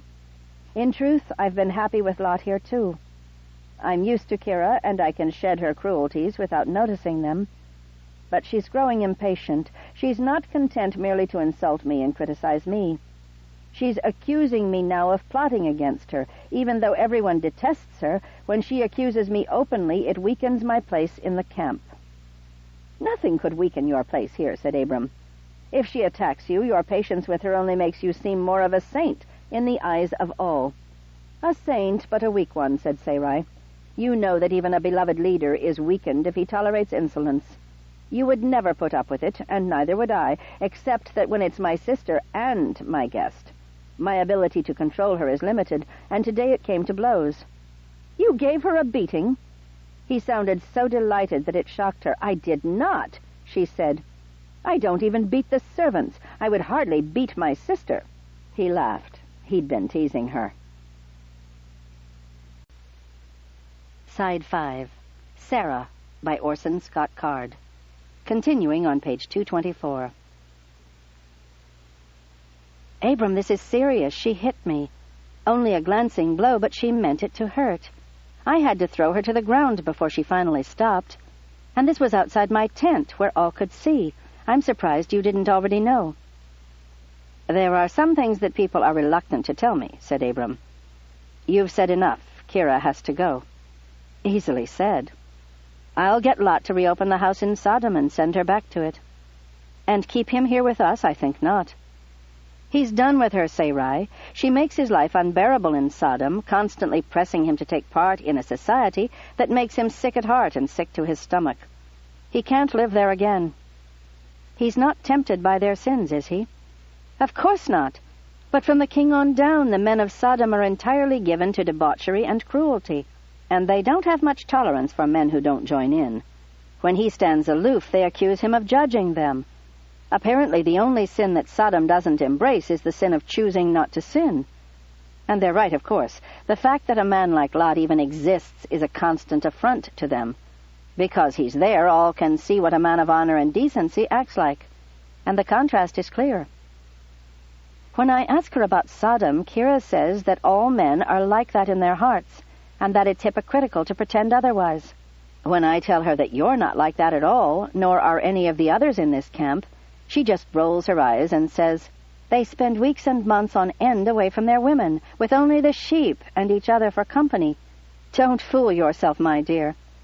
As if that somehow proved her point. Abram's face reddened. She accuses even me? She's repeating the story that the women of Sodom tell each other in order to make their lives bearable. But she needs no such story. Her husband is not like that. If she said that to them, then wouldn't they mock her for her blindness? Besides, she's weak. She'll believe whatever her friends believe, or say that they believe. Abram, I know that Lot's life in Sodom is unhappy. But if he sends her back and doesn't return at all, it's an insult to Kira, to me, and to my father's house. Less of an insult than if he sent her back to your father's house. So Lot had talked about divorce. Abram, all I ask is that Lot keep up appearances. Spend enough time in the city to keep a good face on things. Then he can return to his herds. A few days in each month should be enough. Abram sighed. Until Kira decides that he needs to be in attendance on her at a banquet or a feast day. If Lot can be forceful enough to close up the house and come here... Sarai, Lot was not forceful when he did those things. He fled. He hides from her even now. The only way he can have peace in his life is not to see her at all. And what does that do to the girls? To have their father gone all the time? What does it do to them to have their mother constantly criticize him and demean him? She does that whether he's there or not, said Sarai. But if they see him, they can make their own judgment and realize that their mother is wrong. Abram, there's no happy solution to the problem. If Lot decides not to live with Kira, I'll try to make my father understand. Certainly, I'll understand. But the trouble is that my father may end up paying the highest price. Your father? If Lot sent Kira home to him, then he'd pay dearly. When Kira and I both married into the greatest of the herding houses, it gave my father prestige, which gave the king of Ur of the North a reason to continue to support my father's pretensions to royalty. But if that same great family repudiates the marriage and treats the daughter of the deposed king of Ur of Samaria as worthless, then my father is weakened. Enough that the king of Ur will turn him out? Probably not. But it's the beginning of the end for him, said Abram. I didn't think of that. If Sodom is truly dangerous for Lot, then don't send Kira back either. We'll make things work. What if we divide the camps and Lot simply takes Kira with him and deals with the problem on his own? No, cried Sarai. Why not? It's his problem ultimately. He said as much to me. Because she would turn all his men against him, Abram. Some would become her tools in undercutting his authority and giving her whatever she wants. And the rest would turn against him because they despise a man who can't control his wife. So let him control her. How? Said Sarai. She doesn't respond to reason. She doesn't hear it. She always has an answer, a foolish one, but it's an answer. So what does he do? Beat her? Is Lot the kind of man who can beat his wife bloody and call it love? If he were, she'd already be crippled by beatings. Or he'd be dead after the first time he beat her. Abram, if Kira does not return to Sodom, she has to stay here with us, in a place where she has no authority. No, said Abram, because what you don't know is that the quarrels between Lot's herdsmen and mine seem to be Kira's idea. What? She's constantly at his steward and his most trusted men, making snide remarks about how Lot's herds aren't really his. They're just a gift from me. She says things like, be careful how you treat those sheep. Abram may want them back someday. Or, don't get in the way of Abram's men. They have real work to do. Herding isn't just a hobby for them. I had no idea, said Sarai. Though why not?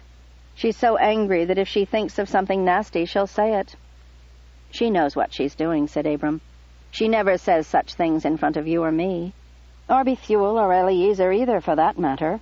But she shames Lot's men, makes them feel second-rate. Naturally, they're more belligerent. The only reason she has the power to do so much evil, said Sarai, is because you and Lot are so good. Lot is too patient with her, and you're both too loyal to me to do anything that would insult my sister. Abram laughed. Don't call it virtue, my love, he said.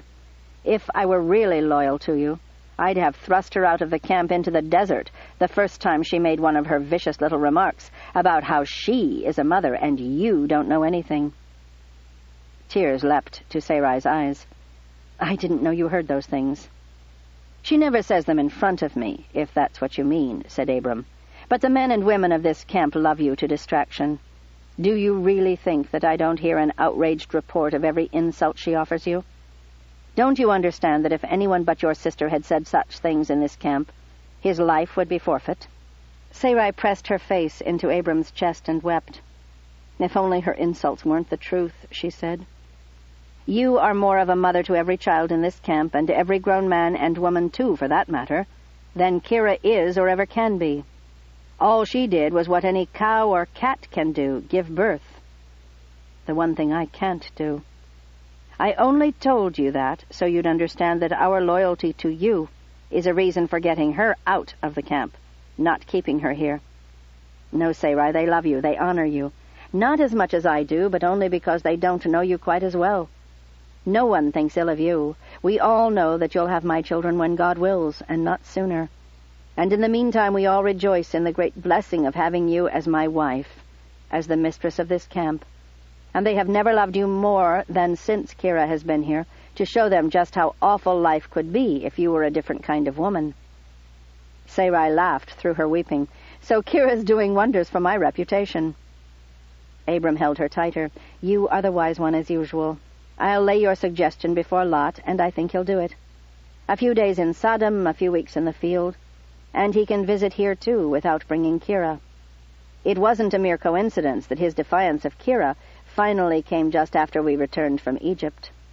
The time we spent there was very hard on him. He had nowhere to go then. But if he knows that he can come to see us, then he can visit Sodom too, and spend most of his time there with his daughters. It's still not a happy life, but sometimes happiness consists of nothing more than finding the right balance of misery. And is love, then, finding the right balance of loneliness? Love is you, said Abram. Love is finding that the things you like best about yourself are not in you at all, but in the person who completes you. Oh, Abram, that's how I feel about you, but I have no idea what I have that you could ever need. And one of the things I love best about you is that you are completely oblivious to your own virtue. He kissed her. And back on the subject of having children, do we intend God to give us sons by miracle alone? Or shall we do what we can to help? That was the end of conversation for the night, and the next day Abram and Lot walked for a few hours in the first light of day. When they came back, the plan was set. The herds would be divided. The long drought had ruined most of the great herding houses. Now rain had returned. The great grassy plains and hilly pasturages were almost empty. Abram gave Lot the choice, and he decided to keep his herds here, east of the Jordan. It was farther from most cities, but closer to Sodom, so he could more easily stay in touch with his men when he was in the city. Kira's reaction was just what Sarai expected. She immediately became cheerful and charming to everyone, but her sweetness was still laced with poison, for she could not resist barbs at Lot. I hate to leave my dear sister, said Kira, but when a man decides to move his household, his wife has to bite her tongue and obey. It was Sarai, however, who bit her tongue and said nothing. Let Kira spin the story however she wished. Everyone in camp knew the truth. Lot and Kira and the girls left first with their household servants in train. No tears were shed, though Kira looked for a moment as though she was trying to work up a nice little flurry of them. Sarai put a stop to that by pulling her close, hugging her and whispering, Don't bother crying, Kira. Everyone knows you wanted to return to Sodom, and this move represents your victory. You can put on the tears for the women of Sodom. Kira flashed her one sharp glare as she pulled away from the embrace, but the smiles returned at once, and she put on a show of graciousness and charm until they rode away. Her departure lifted such a burden from everyone, Sarai especially, that even the work of packing up the camp for a move was like a holiday. For it was Abram's camp that would move, leaving Lot's men in possession of this place. It was no hardship to Abram, though, except for the loss of Lot's company. The hills of Canaan had always spoken to his heart, in a way that the great flatlands to the east never had. The drought had almost emptied Canaan, so that Abram could tear down the idolatrous high places and cut down the groves of Asherah, and no one was there to complain. Wherever Abram went, Canaan became a land where only God was worshipped. It was the land of promise, after all, and never had it been more beautiful than in this year of plenty, after so many years of desolation. Part 6. Kings and Judges. Chapter 16. They lived on the plain of Mamre, near Hebron. The town had stood empty for many years, but it was one of the first villages to come back to life as the rains returned. Most of the old houses were still empty, since the new villagers, not wanting to live in a house that had been unlucky for the previous owners, simply took stones from the old dwellings and built new ones. Sarai did not envy them the dwellings of stone. Once she had thought of a tent as flimsy and impermanent, but now her tent was home. In a dust storm, the tent could be sealed much more tightly than any house of stone, yet it could also be opened to catch every breath of a breeze. When they moved from place to place, she gloried in the new scenery, regretting nothing about the move, because she knew that she would sleep each night in her familiar chamber. Now she looked at the builders of stone houses and wondered why they would want to be so rooted to one piece of ground. A piece of ground. That's what the villagers settled for. But to Abram, God had given the whole land of Canaan. It would have been absurd for God to give a whole land to a town dweller.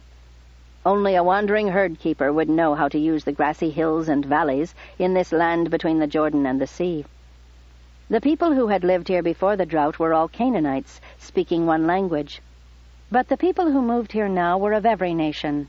Amorites, of course, those perpetual wanderers who sneaked like dust through every crevice.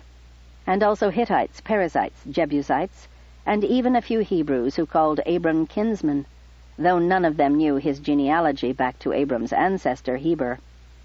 There were a few whose families had dwelt in Hebron before, but their memories of the old city were distant at best, and second or third hand in most cases. It was a new people they were making here, a new nation in an old land, like the new city being built out of the stones of the old. And on the hills Abram's flocks and herds looked over all. He sold wools and cheeses, beef and mutton, and bought tools and pots from smiths and potters, wines and oils from vintners and orcharders up and down the land, making contact with each new village that sprang up in the ruins of old cities. The name of Abram, the Hebrew, was known everywhere in Canaan, but except for the people of Salem who still remembered the true religion, not one soul knew that God had made him keeper of this land.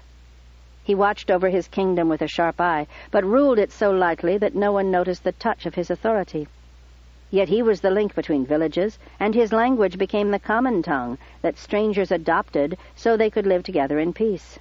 Ma'at prevailed in northern Canaan in those days. Not so in Egypt. Word reached them that Neb-to-Ri-Ri was dead, his name expunged from the monument. Setepibri now ruled as Pharaoh Amenemhet, and he waged war against the Shu, driving them out of every enclave in Egypt where they still lingered.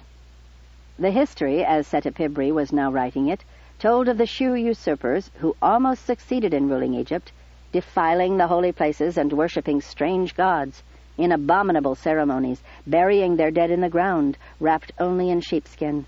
It was Amenemhet who saved Egypt from these invaders.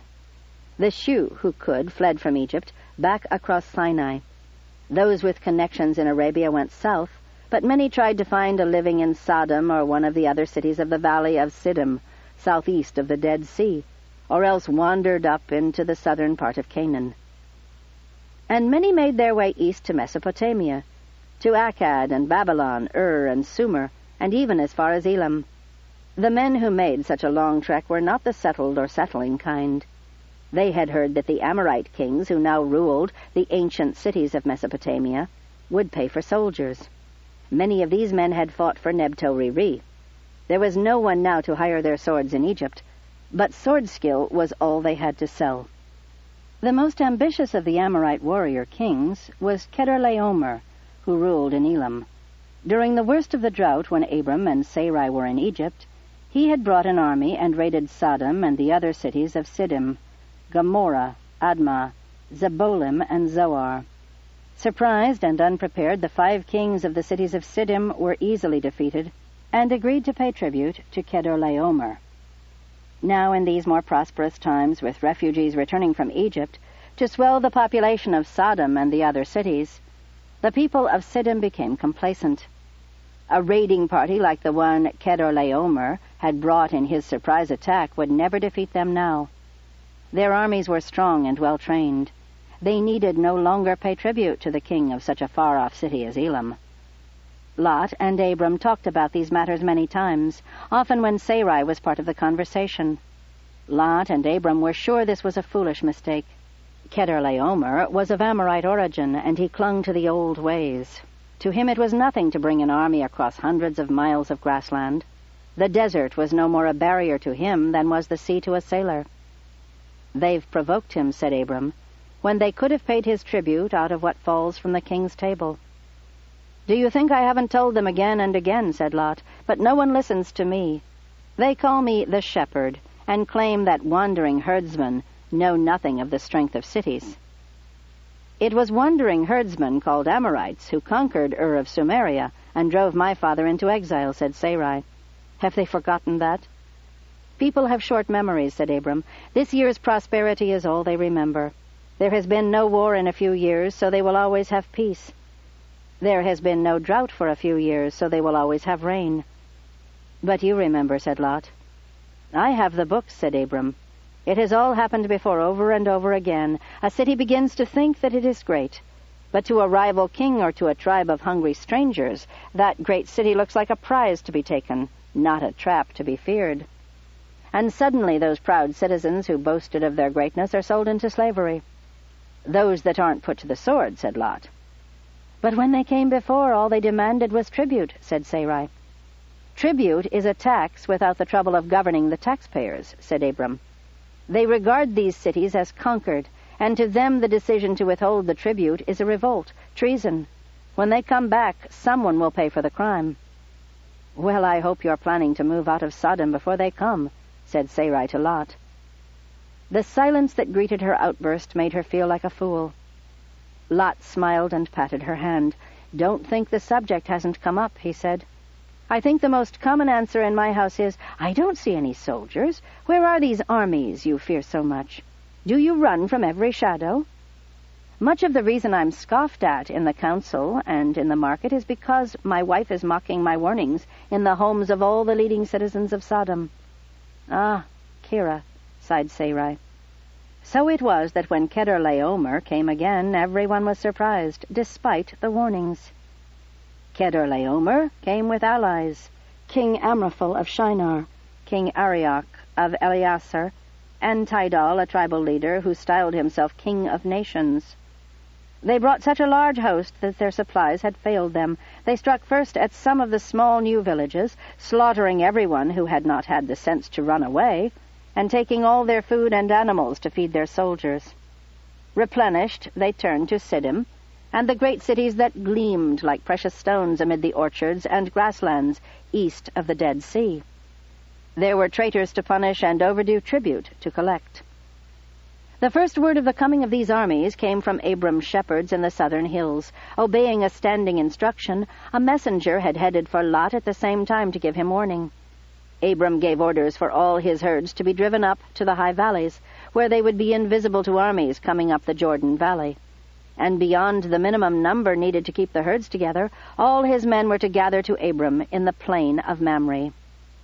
Even before they had all assembled, another messenger arrived, this time one of Lot's men. The armies of the 5 kings of Siddim were outnumbered and undertrained.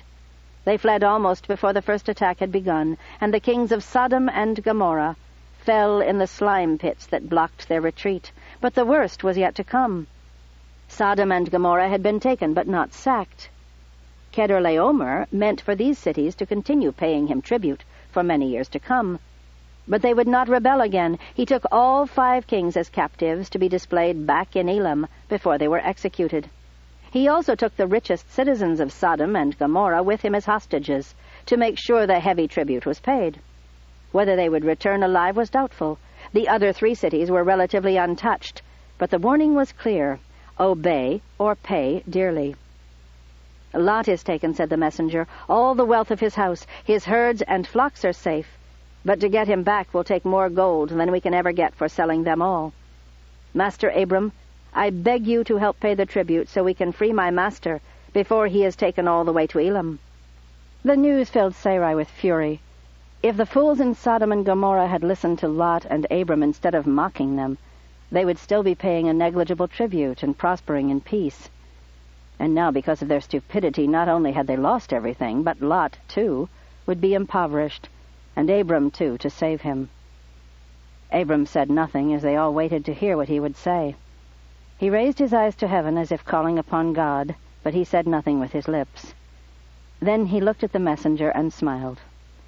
I'll pay a tribute to Kedorlaomer that is beyond his wildest dreams. There was something in his tone that sent a chill through Sarai's heart. It was the voice of a man making ready for war. She had never heard it before, but she recognized it at once. Ever since the human race had existed on the earth, that voice had echoes in the deepest places in the soul. Sarai was afraid, yes, but she was also filled with a strange exaltation. The arm of her husband and his men would fall upon their enemies. By the next morning, Abram's men had assembled. He inspected them all, and while Bethuel and Eliezer took them through the battle exercises they practiced every month to make sure their fighting skills were honed, Abram and Sarai rode on horseback to a vantage point from which they could look down over the valley of Jordan. They got there almost at noon, and Sarai could see at once the great cloud of dust that rose from the huge host coming up the valley from the south. It took only a glance for all the exaltation of war to vanish and rank fear to take its place. "Abram," she said, "even with our friends Mamre and Eshcol and Aner joining us with their servants, you have only 318 men. There are tens of thousands in that army." He smiled a slight and menacing smile. "I have 318 men strengthened by the hand of God, coming upon an army that is burdened with treasure and drunk with wine every night. They think no enemy will dare to attack them. Triumph has made them careless and stupid. God has delivered them into our hands. God will bring Lot back to us and restore the kings of the 5 cities of Siddim and their treasures." "God will give them back their treasure? What else would he do with them? Such things have no value to God. It's the life of Lot that I asked for. But if God wants also to give these foolish kings a chance to learn from their mistakes, who am I to be a sterner judge than the Lord? It's Kedorlaomer who is marked for destruction today." Then he turned his horse and started back down to Mamre. Sarai lingered only a moment, trying hard to find a way to believe that any of Abram's little host could come home alive from a battle with such an army. Abram waited for her without a hint of impatience, and it annoyed her a little that he seemed to feel no urgency as their horses walked slowly down the path back to Mamre. "Abram," she said, "why aren't you hurrying?" "God may be on our side," said Abram, "but that doesn't mean I can act foolishly. Kedorlaomer may be overconfident, but he's not blind. I can't bring my men down out of the hills while the enemy is marching up the Jordan Valley. They'd have hours to prepare to meet us when we reached the valley. We'd have to come on them unaware, which means we'll pursue them but keep our distance, so they never know we're there. In the mountains of the north, they'll camp in a place where their army is divided among several small valleys. The hostages and prisoners will all be kept close to Kedorlaomer. We'll have the victory almost before they know the battle has begun." "How can you be so sure of this? Has God shown it to you in a vision?" "Did God have to show you in a vision that Setepibri was maneuvering to usurp the crown of Egypt?" "No, of course not. I was trained in statecraft all my life," said Sarai. "But you and your men have never fought a war. You've only skirmished with raiding parties and driven away robbers." "What do you think is written in those books I study?" asked Abram. "Prophecies and revelations, yes, but also the stories of the lives of my ancestors, including the wars of the righteous and the wars of the wicked. Just because I've never fought a war against kings doesn't mean I don't know how. After all, you never saw your father ruling over a city either." "Abram, I have faith in God's power to bring you victory," said Sarai. "But I also know that God does not think of the deaths of men as a terrible calamity." "Sarai, I know we'll have a victory, but I don't know which of my men will return home alive. Only that God wants me to take them into battle. One man, though, will have to return alive." "And who is that?" "Me," said Abram, "because I don't have any children yet, and the Lord promised me that my descendants would fill this land like dust, every corner of it." "Oh, so now I'm supposed to take my barrenness as a sign that God can't let you die? What if I take it as a sign that God doesn't always keep his promises?" Abram's face darkened. Sarai hadn't seen him angry very often, but she remembered it all the more because of that. "I wish you wouldn't say things like that," said Abram. "God keeps his word, Sarai. Heaven and earth can pass away, but his word will stand." "It's easier for you to be sure of that," said Sarai. "You've heard his word, and so have you.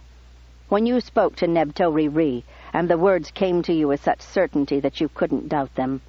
Have you already forgotten?" "No, but this doesn't feel like that." "It doesn't have to feel that way to you," said Abram. "You're not leading these men into battle. It only has to feel that way to me." "Then don't get angry with me for not having the same certainty you have." "I wasn't angry," said Abram. "You were something," said Sarai, "disappointed in me.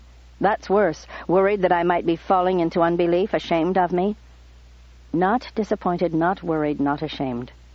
"What then?"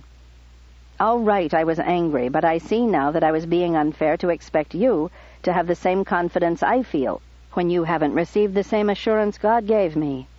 I can't help how I feel anyway." "I just don't want you to go away from me into battle with anger in your heart." "The only thing I'll be feeling is dread." But you said that God had assured you of victory. Many men will die, said Abram, some of them at my hand. Only an evil man could head joyfully into battle even when the cause is just, and God does not fight the battles of evil men. Except for the kings of Sodom and Gomorrah, said Sarai. They'll just be spectators. In their battle, God did nothing for them. Send me word, Abram, that's all I ask. Send me word of your victory. I'll ride home to you myself faster than any messenger could come. No, you won't, said Sarai. That's very sweet of you to say, and it made my heart jump when you said it, but you'll have 1,000 decisions to make and tasks to do, and it will take you days to get home, and I want to know as fast as possible. So will all the wives and children of the other men. Send us word. I will send a messenger, Abram promised, with a list of all the men who have been killed or injured. You're right that no one should worry for a moment longer than necessary. They rode in silence for a while. Then they talked of other things, plans for weddings of several of the young men of the household who had found wives, supplies that were running short and would need replenishing, the need to acquire a servant who knew metalworking, at a higher level than any of the men now in the household, the need for a new loom. Only as they came in sight of the camp did they speak again of the battle to come. I used to think, said Sarai, that it was good that I didn't marry a king because kings have to lead soldiers into war, to defend the city or drive off enemies. Kings have to bloody their hands with the judging of criminals. I was glad that I was married to a man who had no such painful memories, none of the wounds that such things can cause to a man with a gentle heart. But now, Abram, now I see that I did marry a king after all. Only the servant of a king, said Abram. No, Abram, all kings are servants of God and servants of their people, or they're not worthy to be kings at all. Melchizedek in Salem, he's a king, a whole city of people who live in holiness, whose every possession is consecrated to the service of God. I'm just a shepherd. You are king over the land God has given you, Abram.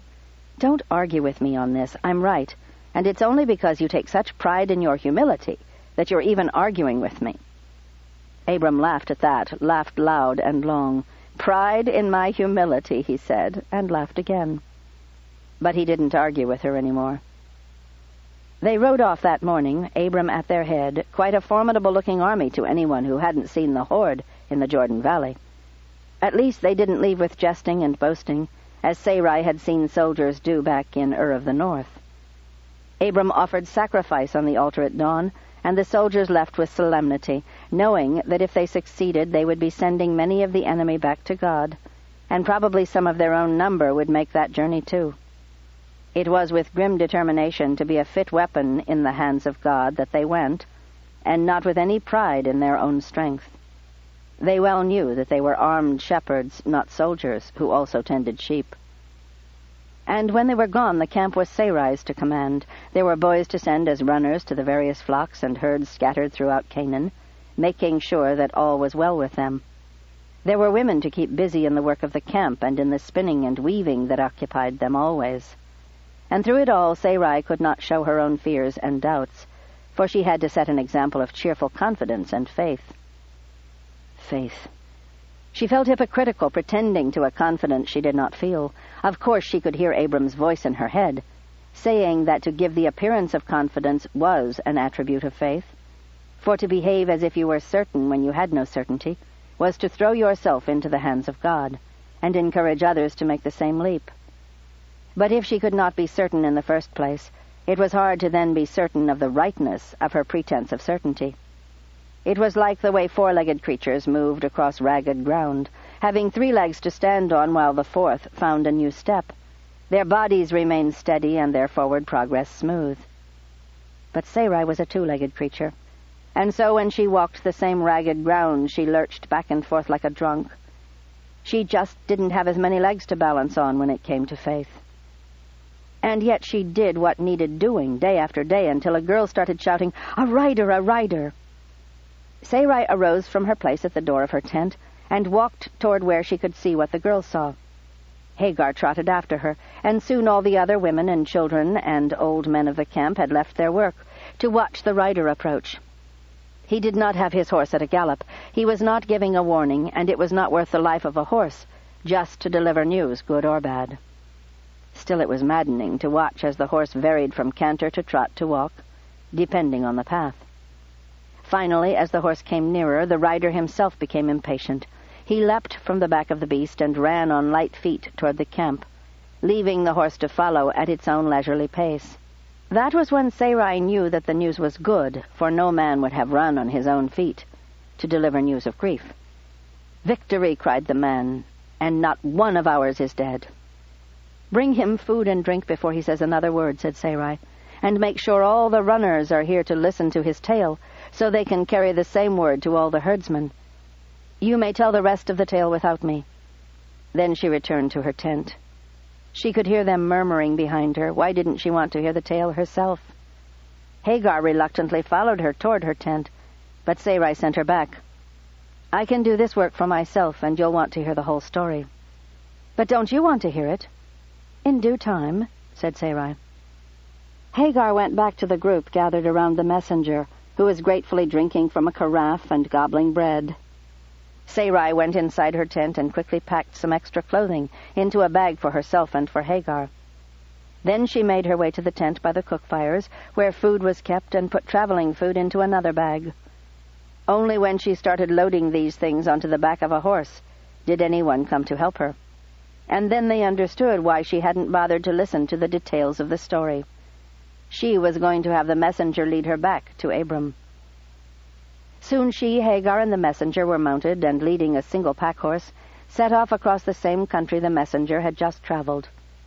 Then at last she heard the tale. Abram's little army had remained out of sight in the hills, as Chedorlaomer's host journeyed up the broad valley of the Jordan.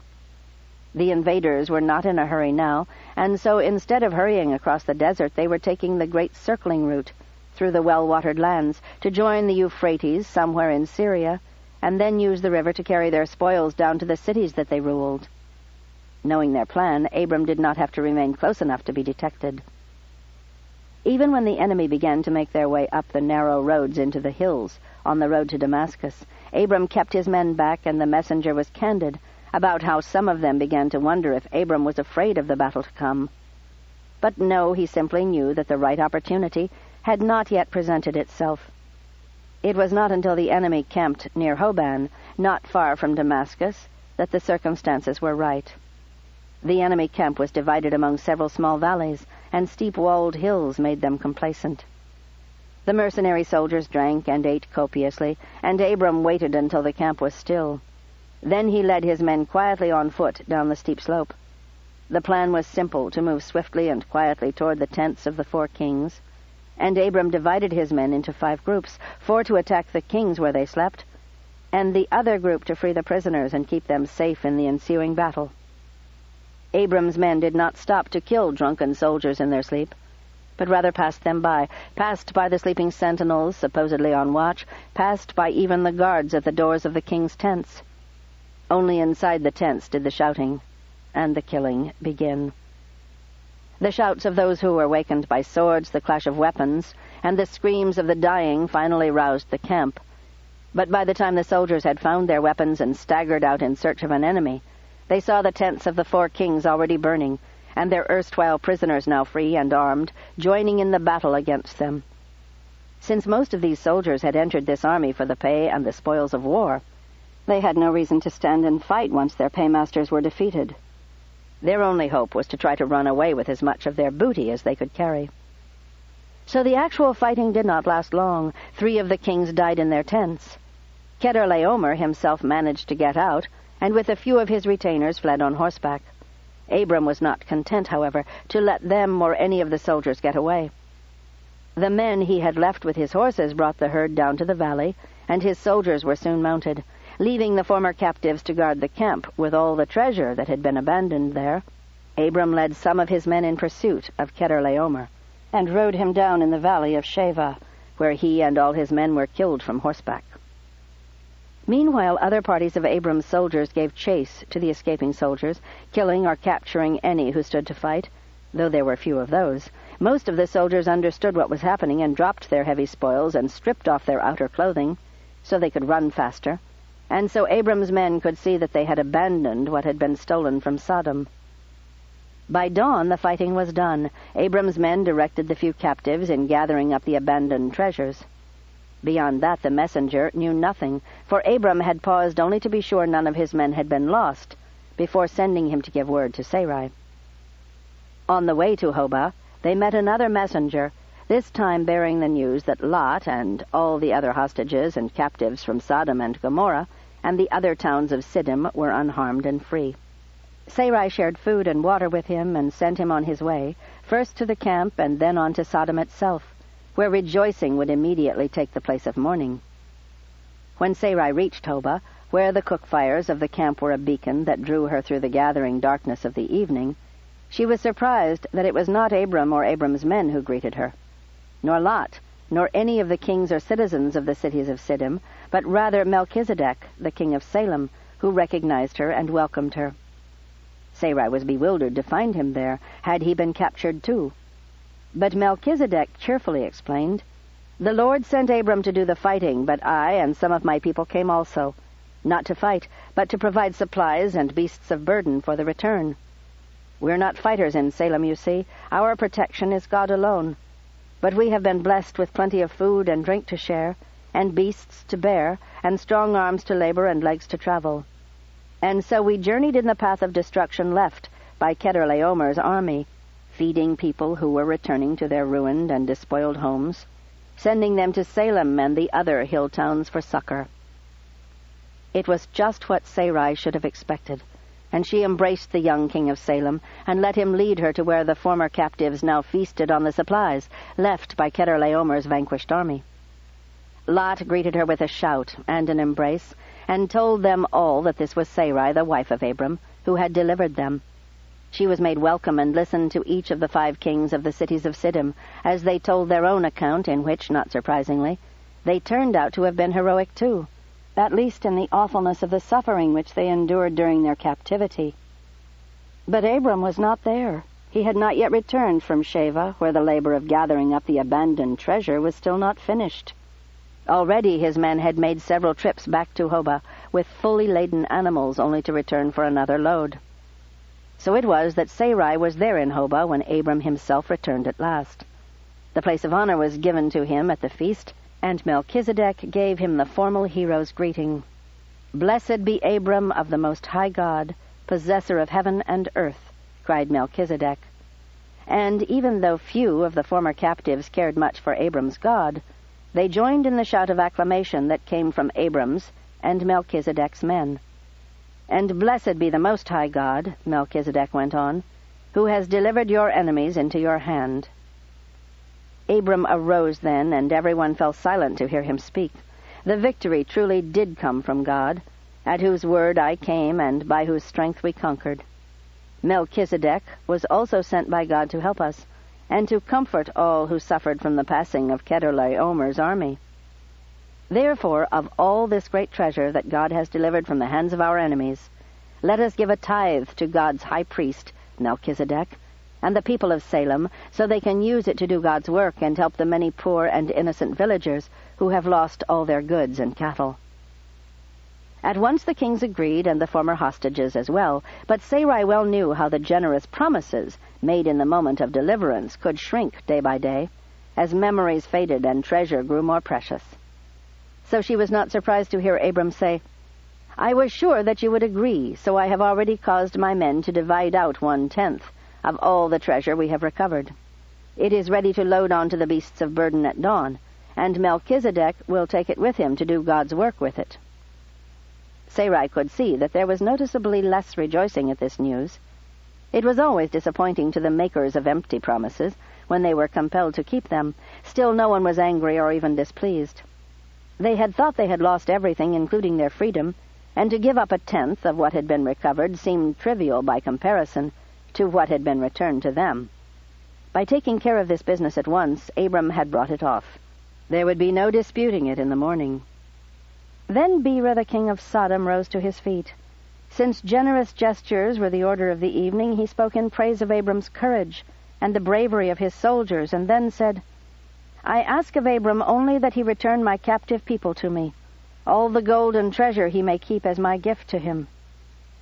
Sarai heard this and understood at once that Bera thought Abram was nothing more than an Amorite adventurer. It was an easy enough mistake to make. If Abram were nothing but a bold raider, then as far as Bera was concerned, Chedorlaomer's captives and hostages would now be his captives and hostages, and all the treasure his as well. Indeed, by any law of any city, that was Abram's right. From the moment they were captured, all these hostages had been transformed into slaves, or dead men, depending on the will of their captors. Abram had just disposed of 1/10 of the booty by giving it to the king of a hilltop city who had apparently been following along to scavenge what he could, or so it would seem to Bera, who could only assume that others were motivated by the same desires that controlled his life. Abram treated Bera's insulting misjudgment of him with the contempt that it deserved. "I lift up my hand to the Most High God, who owns all things in heaven and earth, in a solemn oath to you, that I will not take so much as a thread or a shoelace from you, nor anything else that is yours, or that belongs to any king or man of Siddim. None of you will be able to say I made Abram rich. The only thing I'll keep is what my young men have eaten here at this feast. And of the freemen who rode with me, my friends Aner and Eshcol and Mamre, they should keep their portion. But of the portion that by law belongs to me and my house, I return it all to you. What I already had before this war God gave to me, and it is enough." Bera and the other kings were obviously surprised and relieved. They would not only be returning to their cities, they would still be rich. The devastating defeat that was caused by their own foolishness in ceasing to pay tribute had turned to victory, for Chedorlaomer would never again come back to demand payment of them. In the end, thanks to Abram, they were getting out of it without serious consequence, and Sarai well knew it would not take long for them to forget their gratitude to Abram. As for God, they clearly paid no attention to Abram's and Melchizedek's words, attributing the victory to him. An experience that should have taught them the danger of pride and gratitude to God for his mercy was instead teaching them nothing, because they were men who were not disposed to learn. Sarai understood, though, that Abram had acted wisely, for if he had kept the treasure that rightfully belonged to him and his men, the kings of the cities of Siddim would soon have come to resent him as a profiteer, and before long there would have been hostility between them, even bloodshed. And certainly it would have gone badly for Abram's brother Lot if he stayed in Sodom. Abram's generosity would instead make Lot one of the great men of Sodom, and would earn him a place in the highest councils. After all, hadn't Lot's warnings all been borne out? And hadn't everyone been saved by Lot's brother Abram, a man so rich and powerful that he could defeat great armies, and yet refuse the spoils of war? "You've done well today, my husband." That night, though, as she embraced Abram in the opulence of a captured enemy tent, she felt him trembling. "What's wrong?" she asked. "Lot is free, and all your men are safe." "I don't like killing," said Abram. "So much blood was shed." "You killed as few as possible," said Sarai. "They came to kill and rob and enslave. There was not one whose death was not well deserved by law." "Let justice come," said Abram, "but not by my hand." "And yet it was by your hand." "Only because I have given my hand to God to use as he sees fit." The idea of giving his hand to God made her think of what he had said at the banquet, about how he didn't want anyone to think Bera had made him a rich man. Abram gave his hand to God, and yet it was still Abram's hand. If Bera had given his treasure to Abram, it would still have been Bera's treasure in everyone's mind, even though Bera had already lost the treasure, and Abram had taken it from someone else. If I could give a child to Abram, it would still be my child, because it would be my gift, even if the child came from someone else. The thought frightened her, because it meant surrendering to the barrenness of her body, admitting that she would never have a child. Still, what mattered was that Abram have seed in order to fulfill the promises of God. And if Sarai gave him another body, a body that belonged to her also, the body of her handmaiden, to receive his seed and bear him a child, then that child would come to him from Sarai as surely as if her own body had borne it. Oh God, is this the sacrifice that I must make, to forswear my own childbearing as I give my husband his son? No, please, Lord, let my own body bear the child of Abram's promise. Don't leave the gates of my womb locked forever. Let life grow within me. But she knew even as she prayed this silent prayer that she already had the answer when God gave her the thought of giving her handmaid to her husband to bear him a child. Now everything made sense to her, why God had placed her in the house of women in Egypt, so she could meet Hagar and take her out of Egypt, and bring her here to be her husband's concubine. I was sent there only to bring Hagar's young body to my husband. It was with a bitter heart that she made her vow to God, to obey him in this, for only despair could make her let another woman take this place within her husband's arms. Chapter 17. Abram did not answer. They had been at home in Mamre for a week before Sarai worked up the courage to say what she knew she had to say. All the rejoicing was over. The kings of the cities of Siddim had left, and Lot with them. Aner, Eshcol, and Mamre had gone home. Life was back to normal.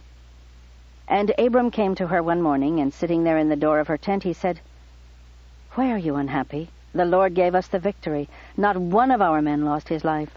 Lot has returned to his family. Melchizedek left his blessing with us and went back to Salem. All is as it should be, and yet through it all, whenever I look at you, I see something terrible in your eyes. And it isn't the old sorrow that I always see. It's a fresh pain, and it frightens you, and so it frightens me. But you have to tell me. I have to know. You can't bear this alone, whatever it is." His words came in a rush, or so it seemed to her, and yet it also seemed to her that it took him forever to say it. And after every sentence she thought 1,000 sentences of her own. Long explanations and longer pleadings, discourses, volumes, libraries were in her heart. And yet she said nothing. She barely breathed until he was through, and then in the silence she said, "Abram, you must lie with my handmaiden Hagar. She will bear you the son you have been promised." He did not answer. The silence grew very long, so she found the courage to speak again. "It was to find her that we went to Egypt, and all we have been waiting for is for my heart to be ready, to hear the Lord and do what must be done." Still he did not answer. "That is what we've been waiting for," said Sarai, "for me to humble myself and to realize that a man does not have to bear children only through the body of his wife. Hagar's body also belongs to me, and that is the body you must use to get your children from the Lord." And still he said nothing. So she fell silent and looked out over the camp and beyond it to the brown hills of autumn, to the thin skiff of dust being raised by the passing of a small flock of goats, and the boy who was herding them with his long stick. Her heart leapt within her. "He is silent because he will refuse the gift. It was enough that I offered. He will hold me in his arms and tell me that he would rather have no child at all than to break my heart by accepting this gift. He will tell me that the Lord forbids it, and so he will not do it. He will tell me that all the children of this camp are his children. He will comfort me, and we will never speak of this again." "Oh, God," she cried silently, "what am I thinking? In my heart I deny the gift. I make myself a liar by taking it back again, by hoping that he will say no. But that is not what I hope. I want him to say yes. I want the promise to be fulfilled. Oh, Lord, let him take Hagar into his bed, and let her give him a son that I can love and raise as my own. My own, but he will look like her. He will have her eyes. And I will hate him for that. I will hate him for her mouth, for every word he says, and I will hate myself for having stolen her son from her, and for trying to raise him in a lie. Oh, God, forgive me once again for pretending to myself that the boy can be mine. No, he will be Hagar's. Abram's and Hagar's, their son, not mine. She will be his mother. I will not steal her child from her. But please, Lord, do not make me give up my place beside Abram." A strange new peace came into her heart, as if a kind voice said to her, "You have given all that I ask. The child will be Hagar's, but I will not take Abram from you." She did not hear the voice, she did not know the words, but she felt the peace that could only come from having heard that voice, and understood those words, and so she knew they had been spoken, and by whom. "Abram," she whispered, "now I truly mean it. Lie with Hagar." She turned to face him. Tears streaked the dust on his cheeks. "I know what that cost you, my love," he whispered, "but I will never do that." "You will, if the Lord tells you to," said Sarai. "It is God who has restrained me from bearing. Go to her as a husband and get children from her. I would never say it if God had not given it to me." "Have you spoken of this to Hagar?" "No," said Sarai.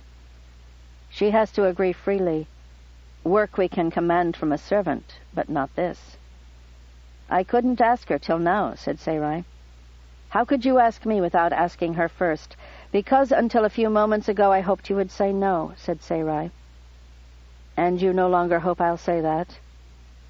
"I want you to have a child," said Sarai, "more than I want it to be mine." Abram leaned to her, put an arm around her shoulder, kissed her cheek. "You ask Hagar," he said, "and I will ask the Lord." He got up and walked to his tent. Sarai went nowhere at all. She just sat there. Sure enough, Hagar, who had been waiting not far away, saw that Sarai was alone, that she was doing nothing, not even spinning with the distaff that was always at her hand. "Mistress," said Hagar, "are you ill?" "Sick at heart," said Sarai silently.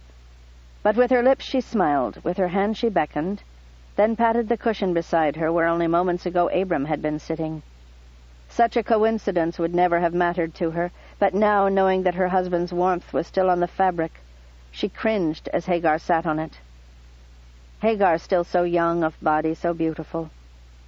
"I'm an old woman, and Abram will find her so sweet that he will never want me again. Oh, Lord, must I do this? And having decided to do it, must I keep deciding to do it each step of the way? Will I ever stop wishing for thy word in my heart to tell me that I need not do it after all?" "Hagar," said Sarai, "you know that I have borne my husband no children." "Mistress," said Hagar, "you will bear him a child some day." Sarai laughed mirthlessly. "Hagar, this is a good time for you to listen instead of trying to reassure me." "I'm listening, mistress." "The body I was born with has grown old, too old to bear a child, I fear. The Lord has shown me another way to give my husband the son who will inherit all that God has given him, and through whom God will fulfill all his promises." "How will it be done?" asked Hagar. Sarai knew that Hagar expected some kind of magic. In fact, now that Sarai looked at her, she could see that Hagar was steeling herself for something terrible. She was afraid. "Girl," said Sarai, "why are you afraid?" "I've known for years that it would come to this," said Hagar. "Mistress, I will submit to your will." "Submit to what?" said Sarai. "I haven't even asked you yet." "The sacrifice," said Hagar. "So Asherah will let you have a child." It took a moment for Sarai to realize that Hagar meant a human sacrifice, and thought that she would be the victim. "Are you out of your mind, child?" said Sarai. "Have you lived with us all this time, and yet you still think that Abram would ever sacrifice a human being? Asherah is nothing but statues and empty words. The true God does not ask for human blood. You know that. We've taught you that." Hagar searched Sarai's face, trying to see if there was some lie in what she was saying. And when she found no lie, she burst into tears and clung to Sarai in relief, in gratitude. "What were you thinking?" said Sarai. "What were you thinking of us?" "You were so long without a child, mistress," said Hagar. "It had to be Asherah punishing you." Sarai petted her hair. "You poor confused child." At that moment Sarai looked up to see Abram standing in the door of his tent, looking at them, appalled. It took a moment, but then she realized how it must look to him. He must think Sarai had asked Hagar to lie with him, and that, at the thought of it, Hagar had burst into tears, and was clinging to Sarai to plead with her not to require her to do it. For a moment she thought, "Serves him right." But she knew at once how unjust it was for her to think that. This wasn't his idea, after all. So she shook her head so he'd realize that it wasn't what he was thinking, and then with her fingers she made a little dismissing gesture. "Go inside your tent, pray to God. Leave me to my business with this girl." He understood, maybe not all of it, but at least the part about going away, or maybe he understood nothing at all, but it didn't matter the reason. He went inside the tent, and Sarai got back to the task of giving her husband to her handmaiden. "Hagar," said Sarai, "do you want to hear what I was actually going to ask you?" "Yes, mistress." "I have asked my husband to lie with you and get you with child for me." Hagar nodded. "Of course," she said. "Just like that?" asked Sarai. "You don't need to think about it." Hagar pulled away a little so she could look at Sarai. "Mistress," said Hagar, Your husband is the only master I've ever heard of who did not lie with every servant girl, who wasn't actually deformed or sick. I wondered at first what was wrong with me that he never came to me, until I found out from the other women that he didn't lie with any of them. And then I thought perhaps he has the curse on him, so he can't lie with anyone. But some things you said, well, you kept thinking that perhaps you might be with child this month or the next, and you wouldn't have thought such a thing if... I simply didn't understand, but if you want him to lie with me, then of course I will. And if you want me to bear a child, I'll do it. I am yours. The child will be yours. All right, then, said Sarai. Now we have only to wait for Abram to get his answer from... No, wait. She had just understood what Hagar's words really meant. No, you don't understand yet. The child you bear will not be a servant in this house.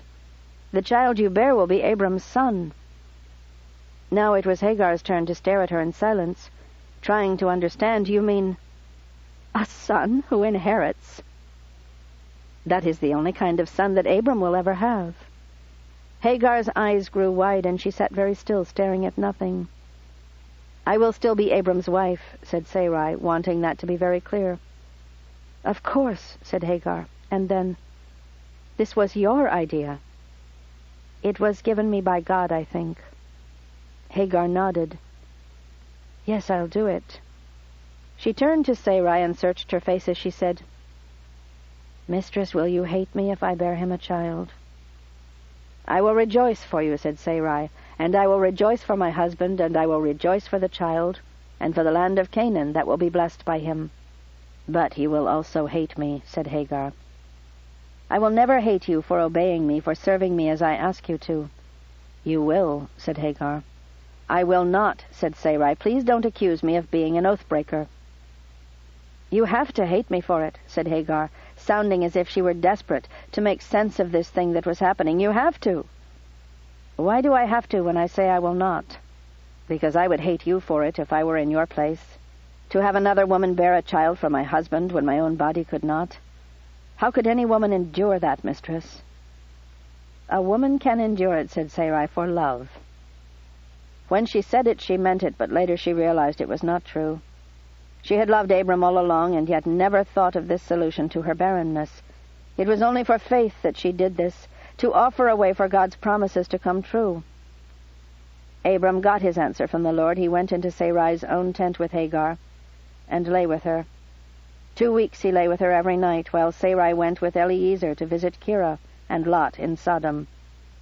It was the nicest visit that Sarai had ever had with her sister. Not that Kira was not as awful as usual. She was in her finest form, but it all washed over Sarai like a gentle breeze with no sting in it. Kira had no power to cause her pain, now that she knew what pain was. Instead, Kira was a kind of antidote, for she carried Sarai back so many years to a time when they were girls in Father's house, before either of them had married, before Sarai had met the man from the desert who promised to come back and marry her. They promised me to a goddess then, but now I belong to God. He is using me as he sees fit. It is hard to bear, but I have this much more than I would ever have had, serving as Shira. I have known the love of a man, and such a man. He will love Hagar now, as a man must love the mother of his child. I have lost everything. But I have everything because my husband will have a son at last, and his joy will be my joy. After 3 weeks, Eliezer took Sarai back to Mamre. Life returned to normal. No one spoke to her of what had passed between her husband and her maidservant. Everyone acted as if nothing had happened at all. But no one was fooled. Everything had changed. What had once been real was now a play, everyone acting an old part, going through the motions, saying the speeches, but knowing that no one was any longer what they still pretended to be. And the pretense finally ended when Hagar said to her one night, "Mistress, 5 days have passed since it should have been my time." That was when Sarai's last hope died. "I'm so glad," she said to Hagar. "Let's go tell Abram." She held the girl's hand as they crossed the continent between the tents. Chapter 18. The first time Sarai did not think it amounted to anything. Hagar was feeling ill in the morning, as women often did when they were with child. So when Hagar's voice awoke her, croaking, "Sarai, Sarai," all she could think was, "Something's wrong with the baby she's carrying." "Bring me a jar," whispered Hagar. Sarai rose from the carpet she slept on and hurried to fetch an empty jar and carry it to Hagar, who promptly vomited into it. When exhausted, Hagar collapsed back onto her pillows. Sarai took the foul jar outside and left it for one of the women to empty it and clean it later. It did not even cross her mind at the time that Hagar had not called her mistress, but had addressed her by name as an equal. Nor did she take it amiss that Hagar ordered her to bring a jar. She would have to be a fool not to realize that such breaches arose out of the need of the moment. Hagar was sick and could not rise. She had to wake her mistress because there was no other woman in the tent. All Sarai thought of was that they would need to bring another woman into the tent, so Hagar would always have someone to take care of her. And so she brought Tamet, a Cushite girl that Abram had bought only the year before from Amorites, who had captured her in a raid on Egypt. Tamet would sleep at Hagar's feet and attend to her in her sickness. A few days later, as Sarai sat in the door of the tent and dealt with a dispute between two women, one of whom was accusing the other of trying to seduce her husband, Hagar called out angrily from inside the tent, "Can't I have peace here? Can't you take that somewhere else?" "Oh, we're disturbing poor Hagar," said Sarai. She led the two women away from the tent to work out some sort of peace between them. Only later did it annoy her that Hagar had shouted so impatiently, instead of sending Tamet to request that the discussion be taken away from the tent door. But when she suggested this to Hagar, the girl looked away angrily. "Why are you angry?" said Sarai. "I shouldn't have had to shout or send Tamet," said Hagar. "You should have thought of it yourself." "Perhaps I should," said Sarai. "But in the future, if you wish me to do something, send Tamet to ask me quietly, instead of shouting at me as if I were a disobedient servant." "Oh, I see," said Hagar. "It's not enough that I'm carrying your husband's baby, and have to endure this sickness and take care every moment that I do nothing to cause the baby harm. Now I have to make sure I don't hurt your feelings somehow. I'm sorry I'm causing you so much difficulty." Sarai was dumbfounded by her tone, by her words. What Sarai had asked for was nothing more than to help maintain good order in the camp. "Hagar, you are my servant, and I never yelled at you the way you yelled at me," said Sarai. "I always either came to you or sent another servant to deliver my message." "Yes, well, that's because you were never lying here suffering the misery of being child-sick." There it was, the taunt that Sarai had been dreading. But she had never expected it to come from Hagar herself. "I would have given anything, including my life, to be where you are and as you are," said Sarai. "Well, you're not and I am," said Hagar, "and I can't get any rest because you keep this tent so busy with things that are apparently more important than whether this baby is healthy or not." "How can you say that to me?" "Because it's true, and you need to see what you're doing to me." "I'm doing nothing to you," said Sarai. "I'm going about my life while I try to see to it that all the baby's needs are met." "Yes, the baby's needs. But right now the baby is inside me, and that means my needs matter too." "Hagar," said Sarai, "I've done nothing to deserve these cruel things you're saying to me." "Yes, you've done nothing, except that here I am bearing a child for Abram, and all you can think about is that I'm still your slave. Well, I wasn't born a slave, you know." "I didn't take you into captivity," said Sarai. "I brought you out of Egypt, and you've been treated well." "Oh, yes, you're treating me so well, standing here railing at me, when all I asked for was a little peace." Hagar started to weep, loudly. Too loudly. Sarai knew what was happening here. Hagar's weeping would be heard outside the tent. People would wonder what had been said and done here, and if they asked, what would Hagar tell them? Sarai walked out of the tent and stood alone, thinking. A boy passing stopped and asked her, "Mistress, is something wrong?" "No, no," said Sarai. "Go about your business. I'm all right." "No," said the boy, "I meant with Mistress Hagar." His words stabbed her almost more than Hagar's had. Mistress Hagar? The boy was but a child, and no one had explained to him that just because Hagar had the master's baby in her did not make her the equal of Sarai. The equal of Sarai.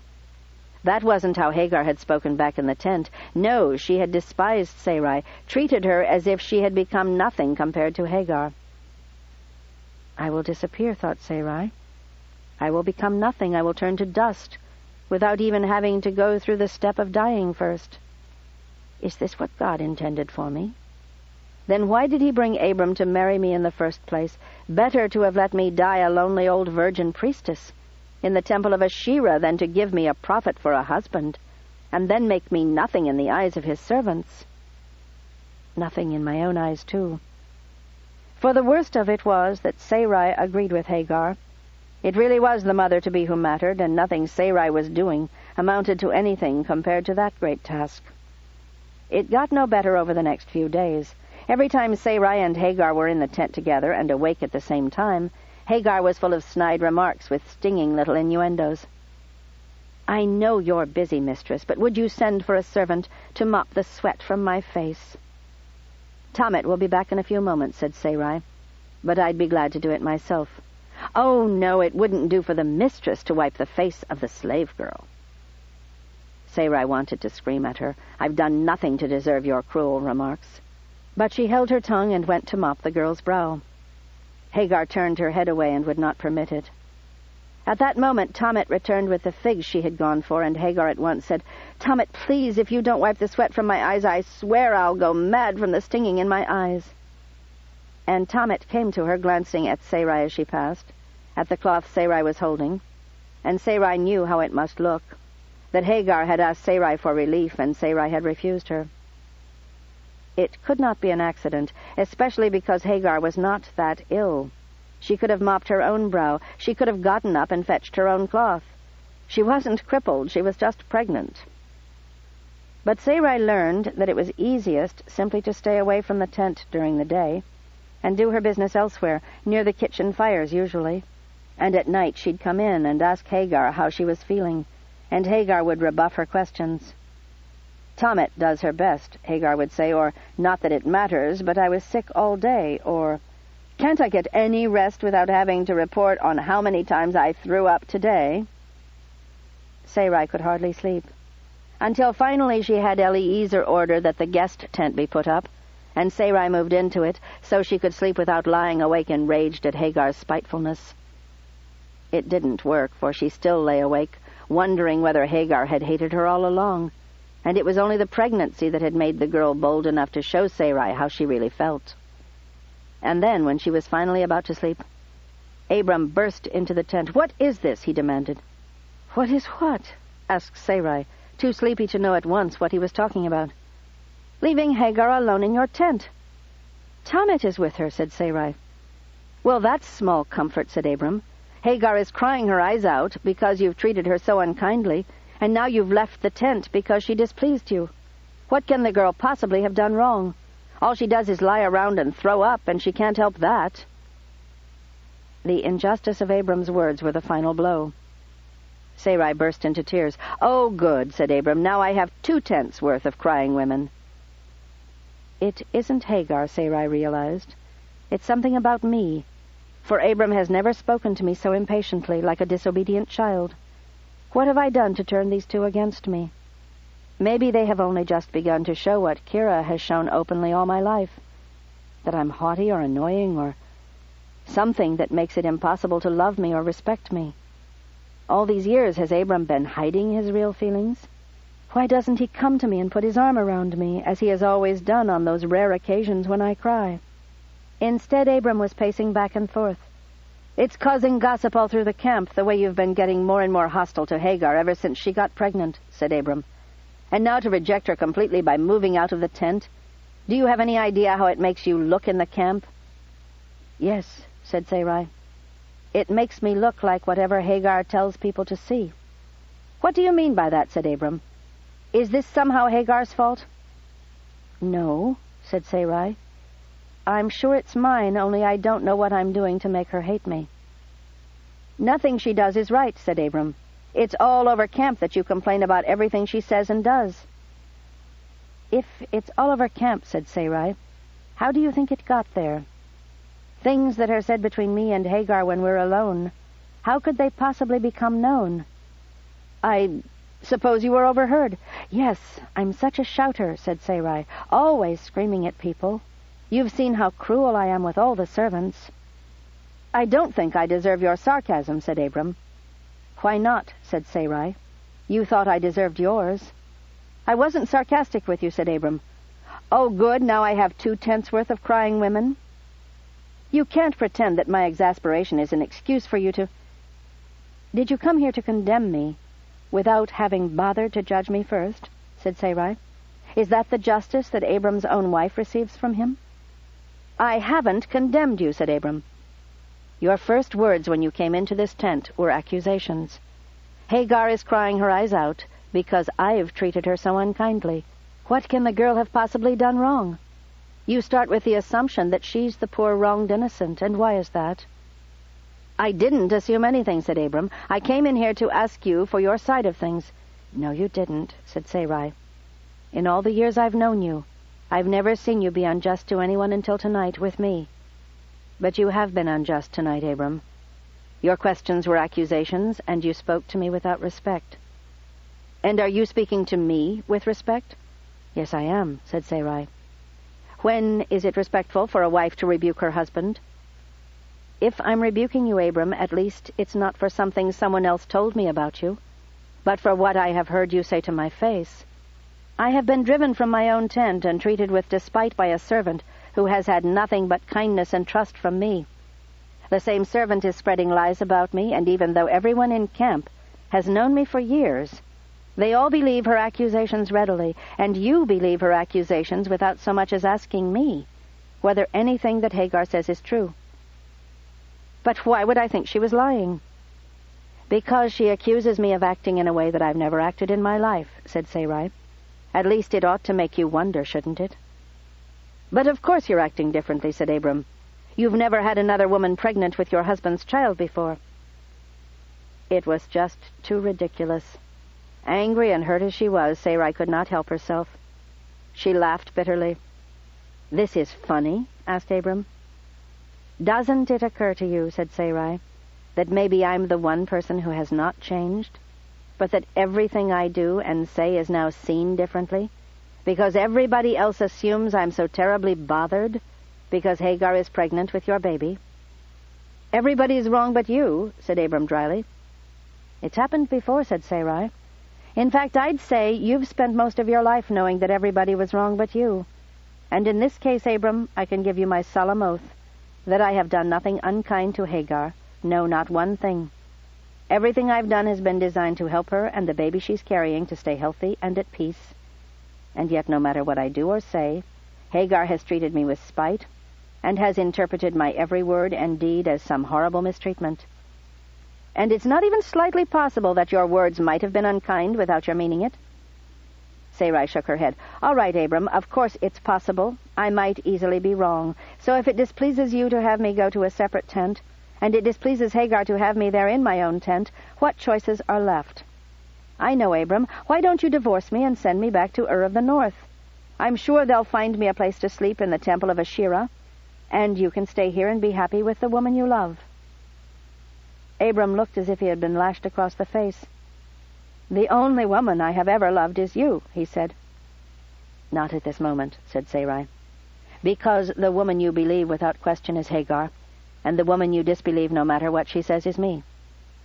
"I don't disbelieve you, I just suggested other interpretations." "Did you suggest other interpretations of my behavior to Hagar?"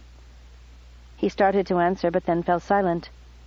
"No, you didn't," said Sarai.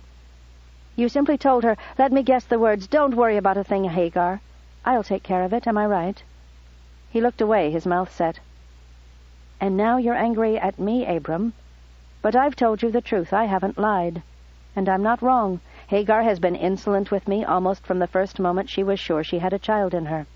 She has been giving me orders and shouting at me in front of the other servants.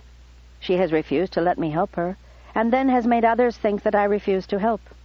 She is telling lies about me, and everyone believes them, including my husband. Every time I went into my own tent, I was accused of the most awful things, so I could hardly sleep for the unfairness of it. And even when I fled from my own tent, she had to lie to you so that you'd think I was somehow mistreating her by coming here. Yes, I can see why you'd be angry with me." Silence fell between them and lingered. Finally, Abram spoke.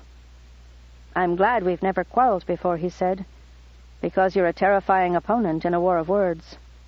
So he was going to ignore what she said and accuse her of simply bandying words. Despair sent tears from her eyes again, but she turned her face away from him so he couldn't see. She had been humiliated enough. "Don't turn away from me, Sarai, I beg you," said Abram. She turned to face him, letting him see the tears, but saying nothing. "I have been unjust to you. It's as you said. I came here intending to reassure you that I loved you so you'd stop being so resentful of Hagar and would treat her better. It never crossed my mind that she might be lying, that all the gossip in the camp might have come from her. But of course it did. Where else could it have come from, considering that every bit of it paints you in the most distasteful color? I should at least have asked for your side of things." "I have no side of things," said Sarai. "I only want to be left alone while you and Hagar have your baby, and go on with your lives." "That's childish to talk like that," said Abram. "No, Abram, you mustn't spare my feelings. Rebuke me plainly." "I'm sorry I'm doing it again," he said. "But you know that you don't want to be left alone." "Abram, at this moment, that's all I want.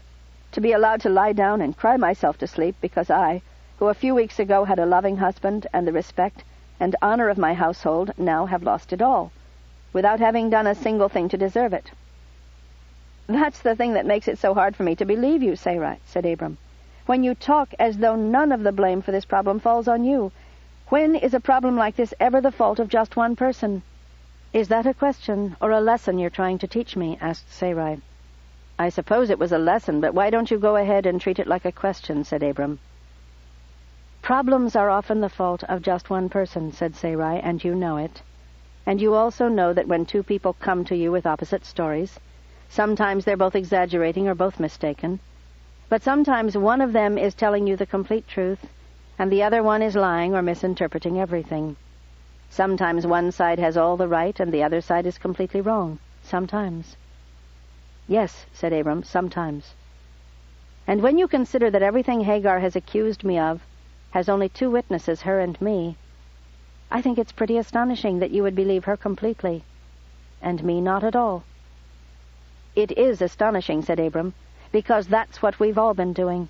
Maybe just because we all expected you to be hurt by all this, and so anything that happened we assumed was caused by the pain you were going through." "Well, the pain is real enough," said Sarai, "and maybe that has changed the tone of my voice or the look on my face without my knowing it.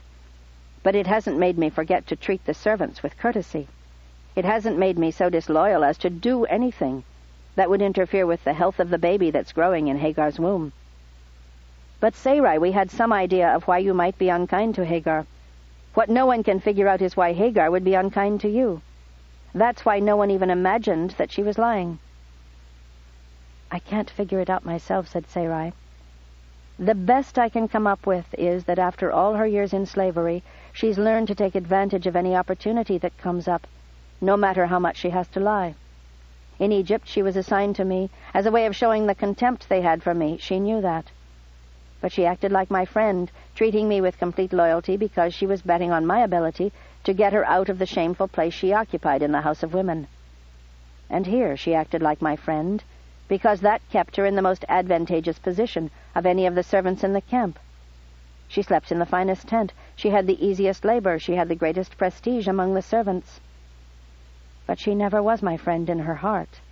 That was just an act she put on. That's what I think now. Because the moment she had your child in her, she had the upper hand over me. Now she was the mother of your heir-to-be, and all her hatred can finally come out. Now the way for her to gain the most from this situation is to weaken me, so that she can rise above me in your eyes, and the eyes of everyone else in camp, and it worked." "You really think she's that evil?" asked Abram. "No, I don't think she's evil," said Sarai. "I think she's a girl who had everything stolen from her as a child, and thinks that's how the world works. You take everything you can the moment you can get it.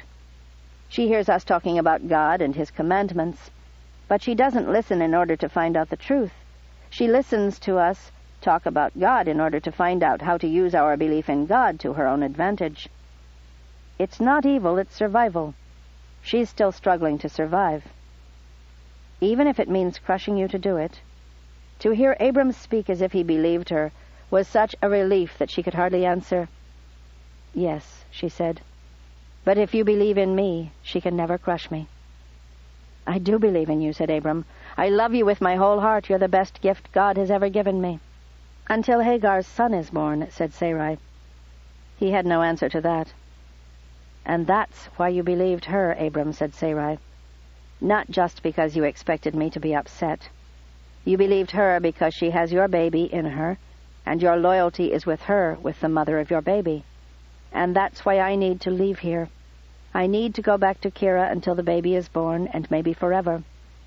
What I said about Ashira, that was my anger speaking. I would never turn my back on the Lord, but the Lord has turned his back on me. I have displeased him somehow, and so I've lost the respect of my husband and his people. I can't live here without that respect. It would be wrong of you to ask me to." Side 6. Sarah, by Orson Scott Card. Continuing on page 280. "It would be wrong, Sarai, but you do have my respect. I've been blinded just as you say, but I'm not blinded now. You are my wife and my friend, closer to me than my brother Lot. I've lived all these years without children, and it caused me grief that only you could understand because you felt the same grief. But if I had to choose between you, without children, and any other woman in the world with a dozen children, I would choose you." He had said it before, and she had always believed it, but she didn't believe it now. It was sweet of him to say it, and she wouldn't argue, but it was obviously untrue. "Sarai," said Abram, "I am with you on this. I put Hagar into your hands. You are her judge. Whatever you say, I will do." Sarai was filled with despair. "I don't want to do anything to Hagar," she said. "I don't want to judge her. I just want to go on with my life as it was before. Let her be the pregnant woman with everyone pampering her, and let me go on being mistress of the camp and helping you with your work as I always have." "But that isn't happening," said Abram. "Because Hagar won't let it happen." "So something must be done," said Abram. "Yes," said Sarai, "and it's your job, not mine, to do it." "And I will," said Abram, "but as you said, I'm not able to see what's happening, so I have to rely on you to judge and tell me what to do to solve the problem." She wanted to throw a pillow at him to wake him up to what he was doing, because she knew what his words meant. He still didn't believe her. He still thought she was misjudging Hagar and being unfair to the girl. By giving her such power over Hagar, he was hoping that she would feel more confident and less resentful, and so, by being kinder to Hagar, allow peace to return to the camp. He was, in other words, handling the situation. "As you say," said Sarai, knowing she would not use the power Abram had given her. Instead, she would stay away from the business of the camp, keep some servant child near her, and work with distaff, needle, or loom. She would become, in other words, a servant in her husband's house, and leave the wifely position to the woman who coveted it so. And then, as soon as she decently could, she'd arrange to go visit Kira in Sodom, and then delay her return. She would think back on her marriage to Abram as the brightest, most beautiful part of her life, as treasured memories. But it was all over now. Hagar had that place, and that's how Abram wanted it, even if he didn't realize that's how he was arranging things. "May I sleep now?" asked Sarai. "Not here," said Abram. "Come to my tent." "You are very kind, Abram," she said, "but I'm so tired. I beg you, please let me sleep here." His face grew hard again. "As you say," he said, and then arose and left the tent without another word. To her surprise, Sarai only brooded for a little while before she slept. And in the morning she was almost happy to wake up without dreading what Hagar would say. And just as everyone suspected, Sarai also enjoyed not having to look at a woman pregnant with her husband's child. "As long as everyone believes I'm cruelly jealous, I might as well admit it to myself. It cuts me to the heart that she's the one with his baby and not me. The Lord knows that I feel that envy, but the Lord also knows that I never treated Hagar unkindly because of it. Abram was wrong. I'm not Hagar's judge. God is, as he is my judge, and Abram's too." Sarai arose and dressed herself, and then sat and prayed, murmuring the words of her heart, pouring out her feelings to the Lord. And by the end of her long prayer she was able to say with an honest heart, "I thank thee for granting the prayers of my husband and me, and giving him the child that Hagar carries. Please let the baby be born healthy, and live long for my husband's sake." At peace with herself, she got up, and left the tent and stood blinking in the bright light of mid-morning. The life of the camp had gone on without her. Of course it had. The cook fires were burning. The normal work and bustle of the camp caused all the familiar noises and smells and movements. And then Sarai turned to face her own tent, where Hagar had slept last night, and a chill ran through her heart. For there was Hagar, who supposedly could not lift a finger to stir from her bed. She was so sick with her pregnancy. There was Hagar sitting in Sarai's place in the door of Sarai's tent. And there was Eliezer sitting beside her, conferring with her just as he used to do with Sarai. It is complete now, thought Sarai. She has moved entirely into my place. Almost she returned to the guest tent to spend the rest of the day weeping or brooding. Almost she fled the camp, to wander in the hills until blinded with tears, she fell into some ravine and mercifully broke a leg or arm, to take her mind off the pain in her heart. Almost she screamed aloud and condemned everyone in camp for being so blind as not to see how monstrously this servant girl had usurped her place. But she did none of these things. Not even knowing what she was going to do, she walked across the yard between tents and stood before Hagar, who looked up at her sullenly from heavy-lidded eyes. "Good morning, Hagar," said Sarai, and to her own surprise she was able to make her voice sound perfectly cheerful. "I'm so glad you're well enough to come out and see the day." Sarai carefully avoided looking at Eliezer, for his betrayal, by conferring with Hagar in Sarai's place, was almost unbearable, and she might break down and cry if she actually had to speak to him. "Good morning, mistress," said Hagar. The contempt in the word mistress was subtle. Sarai knew that no one would hear it but herself. Hagar was so careful in front of witnesses. "Do you mind if I sit beside you here this morning?" Sarai asked. Hagar immediately sighed and began to get up, making a great show of how hard it was for her. "Help me, will you, Eliezer? My mistress needs her place back, and so I'd better go inside." "No, not at all," said Sarai. "I only asked if I might sit beside you. Please sit down." "Never mind, Eliezer," said Hagar. "My mistress commands me to sit. My back is so tired, though. Is it all right, mistress, if I have some pillows to lean on, since I can't go in and lie down?" "But of course you can go in," said Sarai. "If you need to lie down, whatever you wish is fine with me." Hagar's eyes filled with tears. "Oh, mistress, I wish you'd decide what you want from me. Sit here, go in and lie down. I'll do whatever you ask of me, if only you'd make up your mind." And Hagar began softly to weep. But her body arched over and she put her hands to her face, so it was obvious to anyone within sight of them that somehow Sarai had made Hagar cry. "Forgive me, child," said Sarai, somehow containing her rage at the way Hagar had manipulated everything to make her look monstrous once again. Indeed, despite her fury at the unfairness of it, she couldn't help but admire how skillfully she had done it, right under Eliezer's nose. And Eliezer, all solicitude as he helped Hagar get up to go inside, no doubt believed completely that somehow Sarai had been cruel to Hagar. He'll never even realize that every word I said was courteous and kind. He'll only see that I somehow distressed the mother of Abram's child, no doubt because of my envy of the girl. When Eliezer returned from helping Hagar go back into the tent, Sarai spoke to him, in a businesslike way, without looking at him. "Eliezer, would you see that a horse is prepared for me, and a few servants to accompany me? I'm going to visit my sister in Sodom." "I will, mistress," said Eliezer. But then before he left to obey her, he hesitated, and leaned a little closer. "Mistress, I think the master wishes to speak to you." "Oh, is he in his tent?" asked Sarai. "No," said Eliezer. He looked over her shoulder. Sarai turned and gasped to see that Abram was standing directly behind her. "You startled me," she said. "I didn't hear you come from your tent." "Because I didn't," said Abram. "I've spent the morning sitting on the other side of your tent, waiting to hear for myself what passed between you and Hagar." She felt her heart sink within her. Hagar's victory was complete. Abram was now convinced that he had proof that his wife was being cruel to the girl in whose body he had placed his child. But to her surprise, he wrapped his arms around her and held her close. "You poor thing. To have borne such insolence and deception all these weeks, and to have none of us believe in you even though you did no wrong." He believed her. He had not been fooled by Hagar's manipulation. Tears of relief flowed, even though she had thought last night that she could never cry again. "Oh, Abram," she murmured. They stood like that a few moments longer. Then Abram spoke to Eliezer. You heard what I heard, and saw with your own eyes, didn't you? As you asked me, Abram, I'm your witness. Since someone has been trying hard to slander my wife in front of my whole household, I want you to take great care to make sure everybody knows exactly what you saw today, said Abram. Make sure they know I stand with Sarai. I will, Master. But stay here for now, Eliezer, said Abram.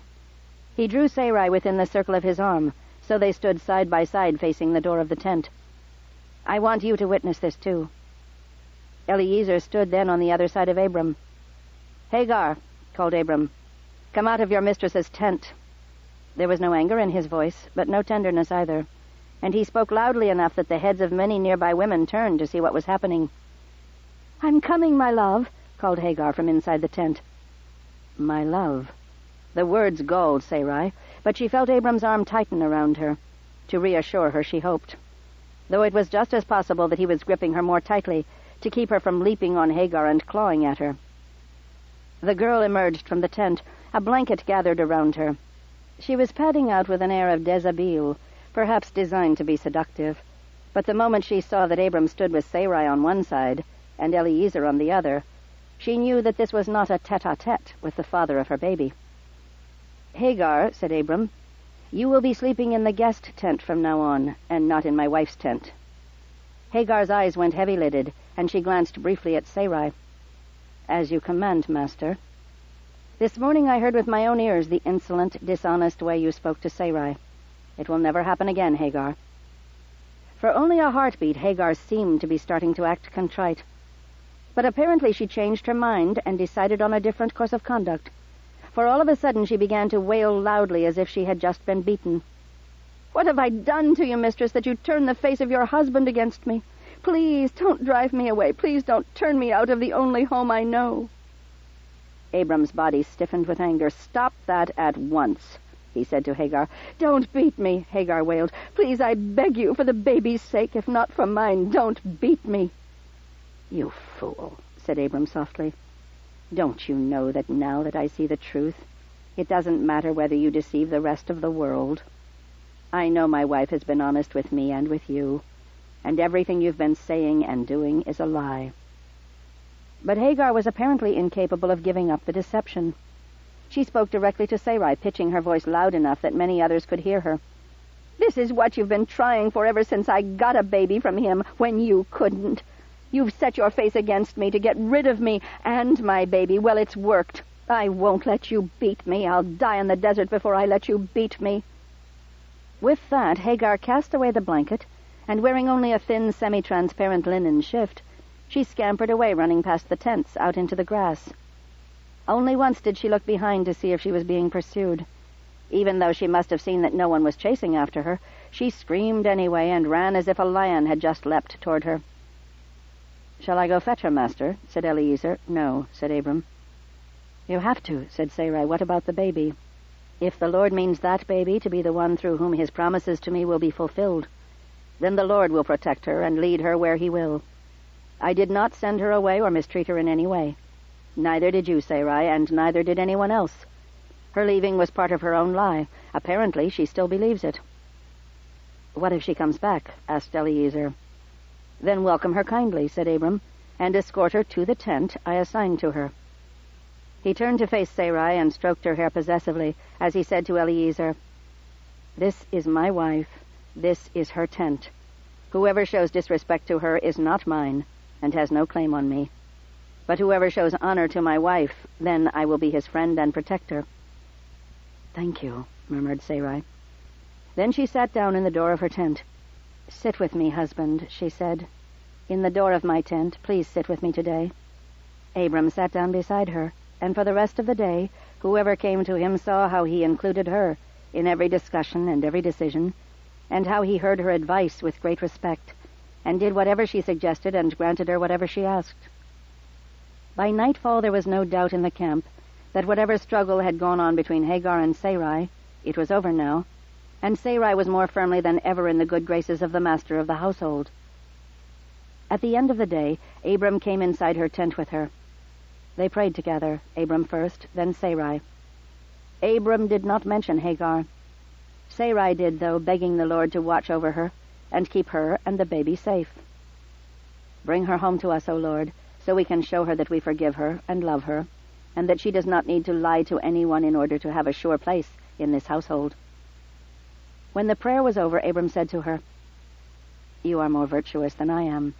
"That is not true at all," said Sarai. "To pray so generously for Hagar after what she tried to do to you." "Of course I can be forgiving," said Sarai, "because she failed." The next morning Hagar returned to camp and was ushered into the guest tent. Abram spoke with her for a little while. Sarai did not ask what was said, and Abram did not tell her. Every day Sarai visited Hagar and told her the news of the camp. Hagar always seemed glad to see her, and chatted away as if nothing had ever been wrong between them. Sarai did not believe in her for a moment, but there was peace in the camp. Abram's baby was thriving in the womb, and for now that was enough. Part 7. Fire from Heaven. Chapter 19. The boy Ishmael was born in Hagar's tent. All the camp rejoiced, and Sarai led the rejoicing. Hagar reared the boy, but Sarai also watched over him, and delighted in him. And the boy's father saw that he was strong and clever, and when Abram taught him of God, the boy learned and obeyed. He took no pleasure in learning to read, so Abram waited, hoping that as he grew older he would grow curious about the ancient books. And the boy seemed to pray only when Abram bade him, but Sarai had seen that few boys were quick to pray, and reassured her husband. Between Hagar and Sarai there was a strange kind of peace, each giving place to the other.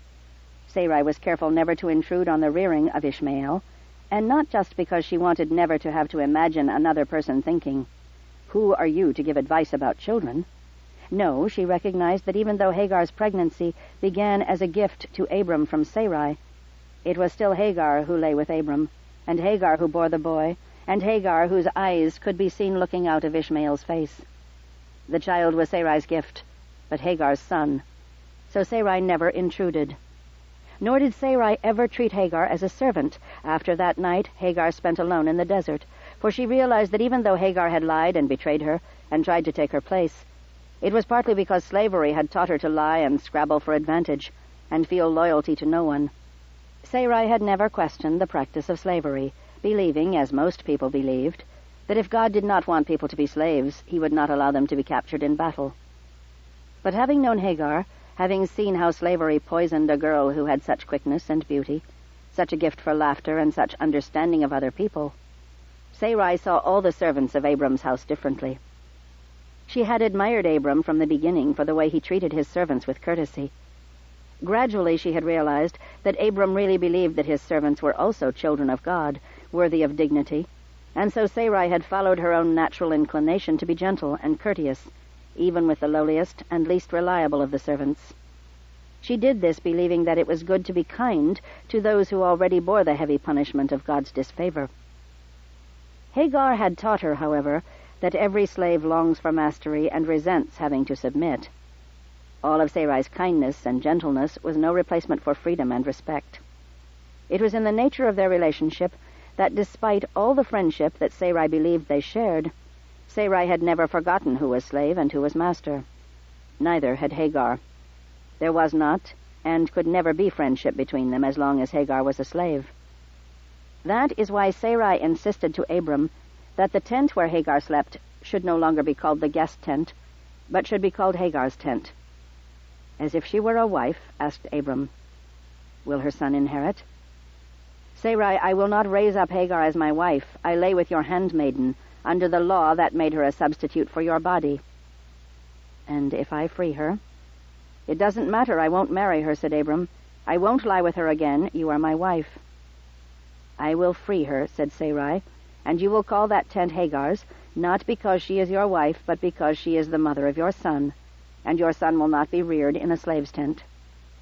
"Are you commanding me?" said Abram. "I'm predicting the wise course that you will choose because of your wisdom." He didn't like it, but he agreed because she was in fact right. Whether Abram told Hagar that it was Sarai's idea or not didn't matter. Neither of them ever mentioned it, but in the camp each woman had her sphere. No one came to Hagar to settle any business of the camp. Sarai was the judge who ruled under Abram.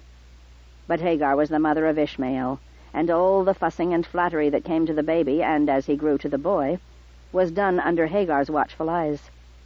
All delighted in the boy, but only Hagar and Abram had the right to be proud of him, for he was theirs.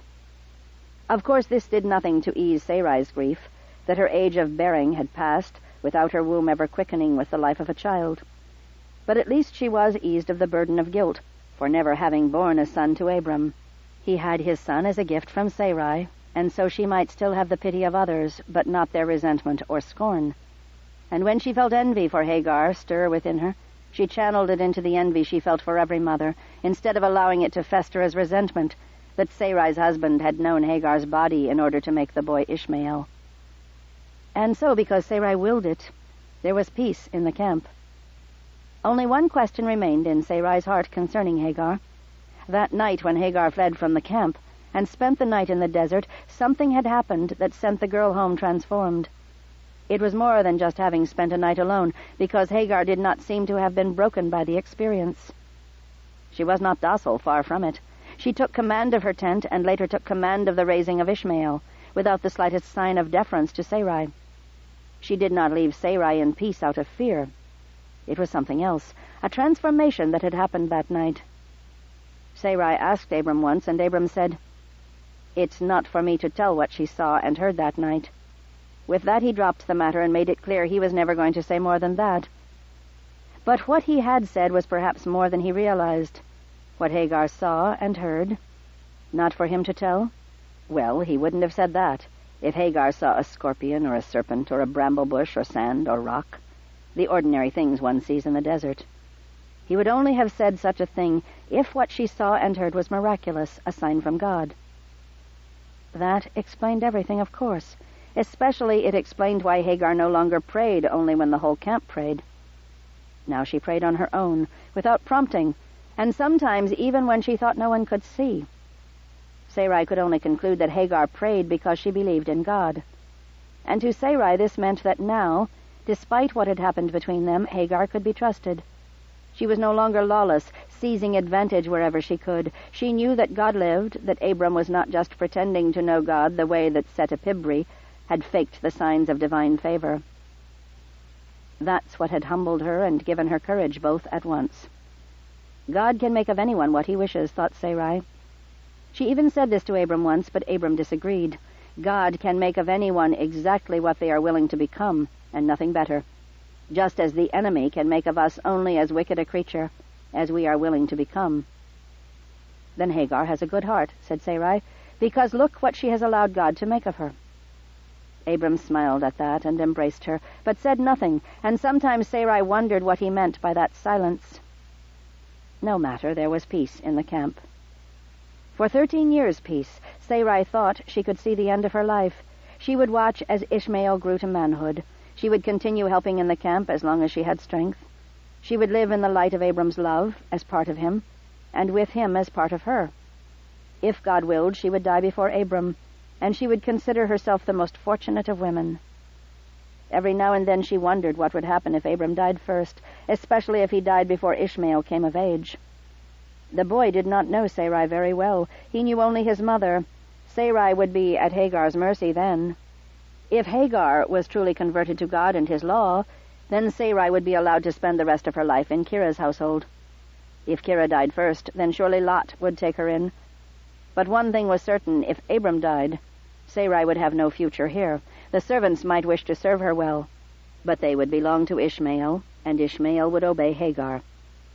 Sarai could not believe that Hagar had changed so deeply that she would keep Sarai here to grow old. And even if she did, it would be a useless life for her, lonely without her husband, her days meaningless. She would pray for death.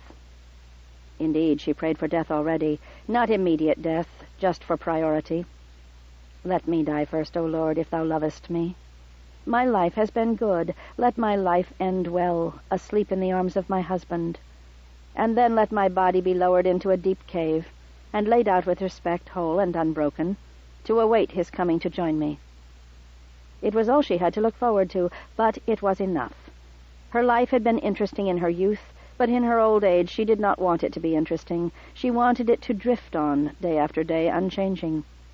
Excitement was much overrated by the young. Abram went one day into his tent to work with his books and to pray. It made her feel good to see him go there, for on days when he prayed he often came and spoke to her, not about the business of the camp, but about God or the stars or the history of tribes and nations or the words of ancient prophets. He was happiest then, and spoke to her of things he spoke of to no one else. That was when Sarai was happiest, even happier than when Abram so joyfully worked with his son beside him, teaching him the ways of a herdmaster. For despite her pleasure at how glad he was to have a son, there was always just that little twinge of sadness. There was no sadness when Abram sat and talked with her, filled with understanding and peace and the love of God. But today, as she worked the distaff, waiting for him to emerge, she felt something strange. She kept looking to see if someone was coming. Several times she arose, not as easy a task as it used to be, though she was still hale for her age, and walked out beyond the tents to scan the horizon in all directions. "What does my mistress look for?" Eliezer asked her. "I feel as though someone is coming," she said, "or as if someone just arrived." "No one but runners from the distant camps," said Eliezer, "and a wagon with a load of melons from Hebron." "It isn't melons I'm looking for," said Sarai. She laughed as if it were nothing, but she was still uneasy. She could see that Eliezer was worried by her words, and seemed extra vigilant, as if he feared some enemy might be presaged by her warning. She wanted to tell him, "No, Eliezer, you need fear no enemy. It's a friend that I'm looking for, or a kinsman." But since she couldn't be sure that her feeling meant anything at all, how could she be sure that it meant something good? No, she was just growing feeble-minded. She'd seen it happen to many a woman who had outlived her mind. Only she knew she was not feeble-minded. Something was happening, and she wanted to run into Abram's tent and beg him to ask the Lord what it was. Instead, not long after noon, the door of Abram's tent parted, but he did not emerge. He stood there in the darkness inside, only his hand protruding from the gap in the cloth, as if he were reaching for something or someone. Sarai arose and walked across the yard between the tents, and not knowing why she did it or what he would think when she did it, she reached out and took hold of his hand. "Abram," she said, "are you all right?"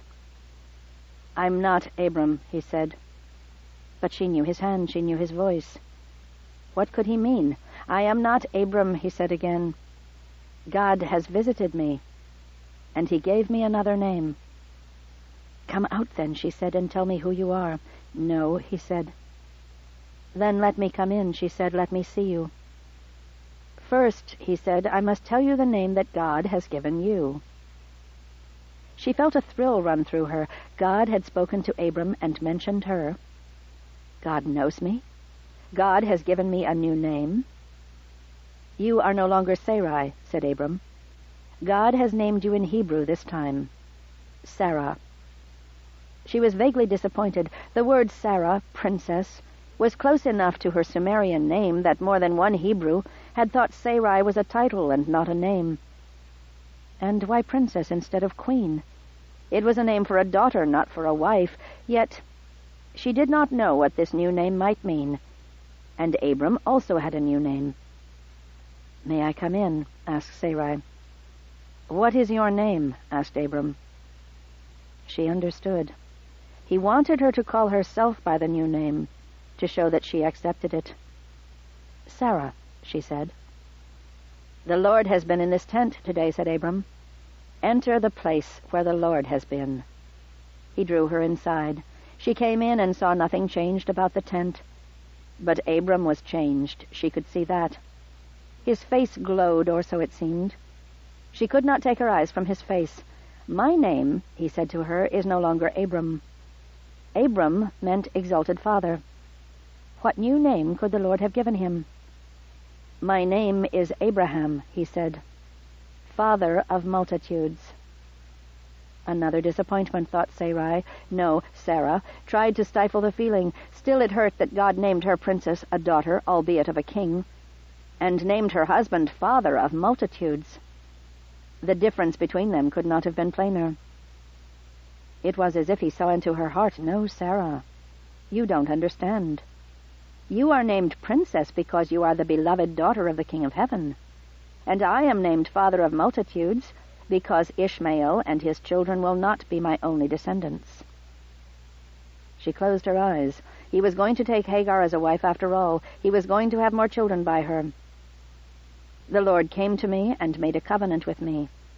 Not just a prophecy, but a solemn vow. A covenant, not just with me, but with all my seed after me, giving us this land as an everlasting inheritance as long as we keep our part of the covenant. And you, Sarah, will also be the mother of nations. Me! She couldn't keep a derisive laugh from escaping with the word. Yes, I laughed too, said Abram. It was such a strange thought at our age. My age, you mean? And I prayed to him that Ishmael would live righteously before God, for obviously he is the only one through whom the covenant can be fulfilled. But the Lord said, Sarah thy wife shall bear thee a son indeed, and thou shalt call his name Isaac. And I will establish my covenant with him for an everlasting covenant, and with his seed after him. God came to you, said Sarah, to promise you that I would bear a son. Immediately she thought of what such a thing would mean to Hagar. But what about Ishmael? He confirmed great blessings on Ishmael, that he would be the father of 12 kings. But Sarah, he said that you would be a mother of nations, that great kings would be your descendants. This very covenant will be passed down through your son Isaac, and he'll be born at this time next year. He gathered Sarah in his arms. She wanted to be happy for him. She wanted to be happy for herself. But instead all she felt was a great racking misery, and she sank to the carpet and wept. I understand, said Abraham. It's too wonderful to bear, isn't it? Wonderful, thought Sarah bitterly. How many times have I heard such promises before? Oh, now it was more specific. Now at least she'd have a date to mark the bitterness of disappointment. Abram, she wanted to say. No, Abraham. Abraham, your love for me has misled you. You think this will make me glad, but it only wounds me in you. She said nothing of her real feelings to Abraham, however. She let him hold her there on the floor of his tent. Then he arose. I won't let the sun set without making sure that every man in my household takes on him the mark of the covenant. A mark? She asked.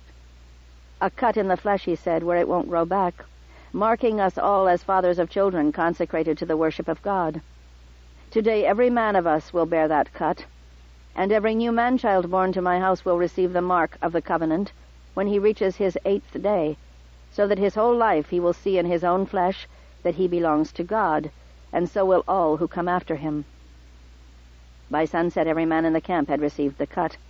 Sarah stood with the other women, watching from a distance, as the men came, their faces full of misgivings as they arrived, their walk speaking of considerable discomfort as they went away. At first some of the women had been terrified. They had seen the castration of too many rams and bulls not to fear what was being done to their husbands or sons. But Abraham reassured them that after the pain subsided, their manly functions would not be impaired. The Lord means to make a great nation of us. He wouldn't require us to do anything that interfered with conceiving children. To Sarah's relief, he said nothing to the others about the promise God had made concerning her. The last thing she needed was to have everyone else watching as, once again, the promised day passed by. She knew that, like all God's promises, this one depended on her worthiness before the Lord. And since she didn't know what had made her unworthy during all the years when she might have borne children, it was hard to imagine that she'd be able to repent of it now. This promise, like all the others pertaining to her, would be rescinded. Only this time, because she never believed it, she wouldn't be half so disappointed. Most of the men who had been circumcised were miserable all night, and few of them were worth much at their tasks the next day. Abraham, though, insisted on traveling to the other camps to cut the mark into the men there. He was in as much pain as anyone, so if he insisted on going, Eliezer had to get a party of men together to give him safe escort. At least Abraham didn't insist on walking. They mounted donkeys for this journey. No one wanted to be astride a horse if it should break into a trot. Days later it was finished, and life was back to normal. The women, of course, were full of talk, as the mothers talked about what the cutting had done to their sons, and then the wives began discussing with some crude humor how it affected their husbands. Only Hagar and Sarah remained aloof from these discussions. Sarah, because it would be undignified to speak of the master of the house in such a way. Hagar, because there was no man's mark that she would see. She had no husband. And Ishmael at 13 was much too old ever to allow his mother to see how he had been injured. She had too much pride to make a point of looking at one of the little children, though she was bound to see eventually. Once again it struck Sarah how much Hagar had lost by accepting Abraham's son within her body. She couldn't marry someone else, and therefore could have no more children. Ishmael was everything to her, but now that he was old enough to learn a man's duties, he was more and more often away from her tent for days on end. Hagar had a son, yes, but he was no longer a baby. For the first time Sarah realized that despite the great joy that childbearing could bring a woman, it was a great disappointment, too. For the years when a boy-child was close to his mother were not that many, and then he became a man among men, and the mother was alone again. "I'm sorry for all this has cost you, Hagar, but surely it's better than it would have been if you had stayed in Egypt. You can't hate me for this." If Hagar felt any pain, she never mentioned it to Sarah, nor to anyone else as far as Sarah knew. Hagar could laugh and jest as well as anyone, but what went on inside her heart, no one knew or ever had known. Chapter 20. Abraham had never stopped lying with Sarah in her tent from time to time, but the times had become rarer over the years, and more often than not they would lie together and talk until one of them fell asleep. Now that he had the Lord's promise to inspire him, though, Abraham became, if not youthful, then at least persistent in his efforts. But he was too old. The time for this had passed. "A younger woman would waken your desire," said Sarah. "A younger woman has no promise of a son to be named Isaac," said Abraham impatiently. "Abraham, if the Lord wants you to have a son, then he'll simply have to do something about this. None of the other men has had any problems like this after receiving the mark of the covenant," said Abraham. "Abraham, you're not a young man, and my old body shows few signs of the girl that used to waken you," said Sarah. "It has nothing to do with the knife." Abraham muttered and went to sleep, then came back the next night and the next. He had never spent every night with her, even when they were younger, but he made sure not to travel to any of the other camps. But when 3.5 months had passed after the day of the covenant, even Abraham had to admit that it simply wasn't going to happen. "I don't understand it," he said. "How could I have misunderstood the Lord's promise? It's not as if I wasn't listening closely." She comforted him for his embarrassment, but because she had not really believed in the promise, her own disappointment wasn't all that grave. He slept beside her that night, enfolding her in his arms the way he did as a young husband, and she found that she enjoyed his company more now that he had given up on conceiving the promised child. "Love outlasts desire, I'm glad to say," she said. "It's just as well, you know. Can you imagine me chasing after a toddler at my age, or getting milk to flow from these old breasts?" "Apparently there are a lot of things that can only be imagined," said Abraham. And just to prove the point, his arm fell asleep, and his joints got quite painful, and he had to draw away from her after only a few minutes of nestling. "How did this happen to us?" Abraham said. "I never noticed getting old." "It's the only job we've ever done so faithfully, never missing a day. Well, I didn't know I was so effective at it. You're still beautiful." "And now the eyes are going," said Sarah. "I think I can see well enough to get back to my tent," he said. "Stay," she said. "Let me at least hear your breathing all night." "From what I've been told, you can hear it from my tent." "Oh, that was snoring?" asked Sarah. "I thought it was a sledge being dragged across stones." "Now I have to stay just to punish you for that remark." So he spent the night. She slept well despite his snoring, which had indeed grown much louder in the past year or so.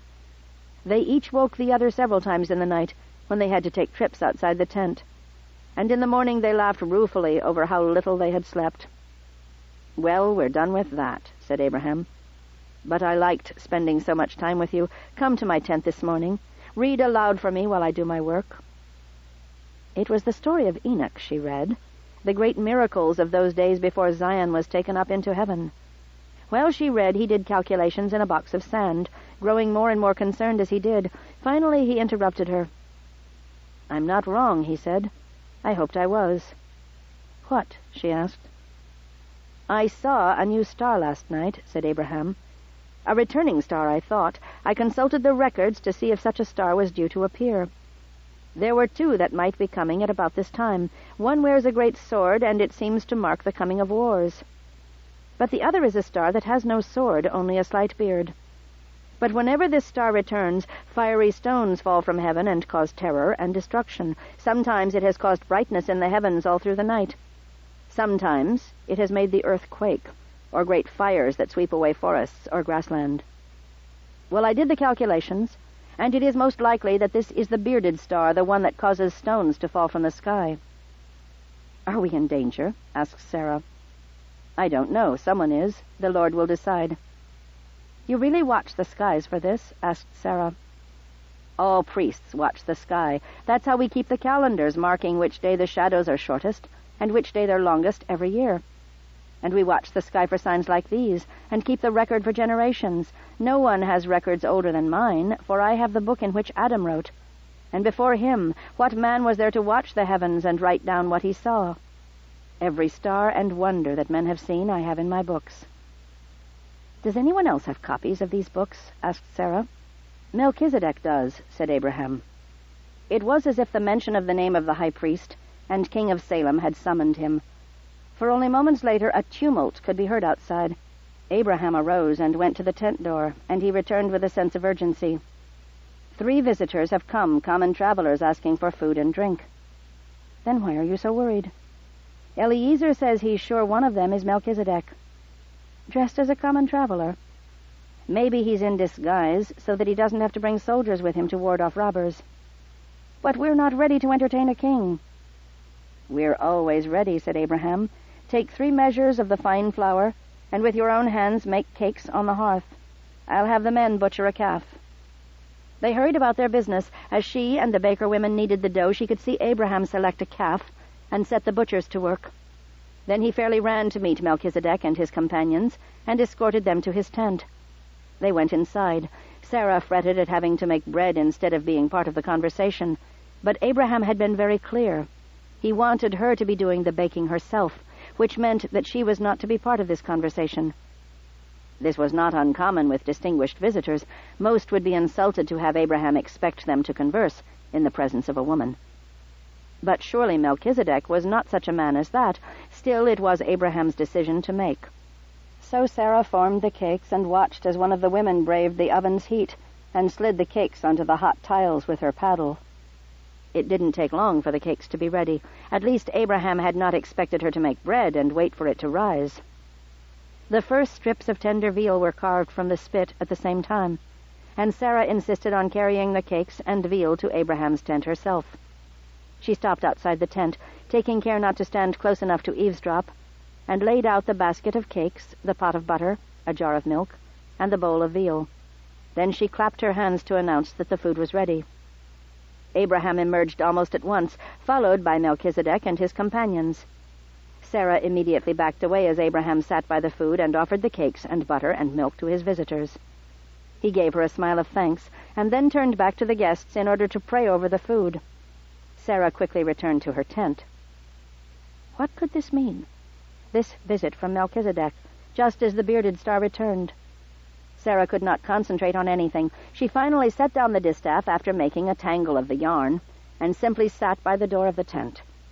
She could hear their voices and now and then catch a phrase or two. They were talking of numbers and years, comparing calculations and arguing, though only mildly and with rueful laughter now and then, as someone's calculations were found wanting. Then, to her surprise, Melchizedek spoke more loudly and said, "Where is Sarah, your wife?" "What does he want with me?" thought Sarah. Or is he only making sure that I'm not listening? Well, I am listening. Have I been caught? "In her tent," said Abraham. "Abraham," said Melchizedek, "the way of a man with a woman is not finished for you. It will return to you despite your age, and Sarah, your wife, will have a son." Oh, no, not again, thought Sarah. Just when we finally come to our senses, we have to have another go at it because Melchizedek is too young to understand what happens to old men and old women. Even if Abraham's natural force returns to him, what good is that? My womb couldn't do the job even when we were both young. "Why is Sarah laughing?" said Melchizedek. At once Sarah grew frightened. Had she actually laughed aloud? She didn't think so. But apparently she had embarrassed herself and shamed her husband by being caught eavesdropping.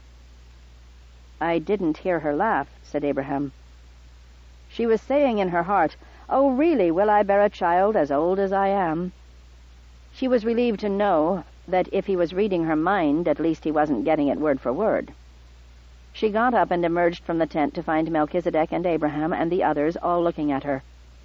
To Abraham's credit, he was the only one not smiling smugly. "Is anything too hard for the Lord?" asked Melchizedek. "At the time appointed, the Lord will make you as if you were young again, and Sarah will have a son." "I didn't laugh," said Sarah.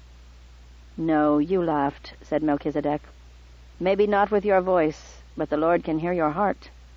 Then he smiled, so she knew he was not angry with her for listening.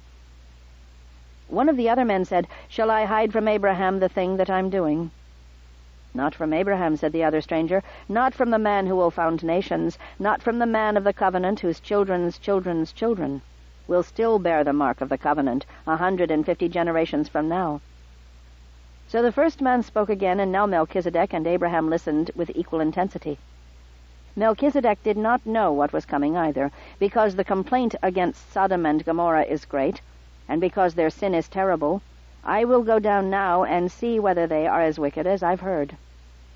At those words Melchizedek and the other man arose at once, but not the man who had spoken them. Abraham arose to embrace Melchizedek and the other man, urging the last of the cakes on them to eat along the way. Soon they were walking down the hill heading southeast, their faces set toward Sodom. But the one traveler remained with Abraham, and because he didn't send Sarah away, she waited to hear what he would say. It was Abraham who spoke first. "Will the Lord destroy the righteous along with the wicked?" he asked. So that's why they were talking about Sodom. Apparently some of the conversation Sarah had overheard, but had not quite understood, was about some danger to Sodom. She could only assume that it meant the fiery stones that came with the bearded star would strike the city, and that it had something to do with the wickedness of the place.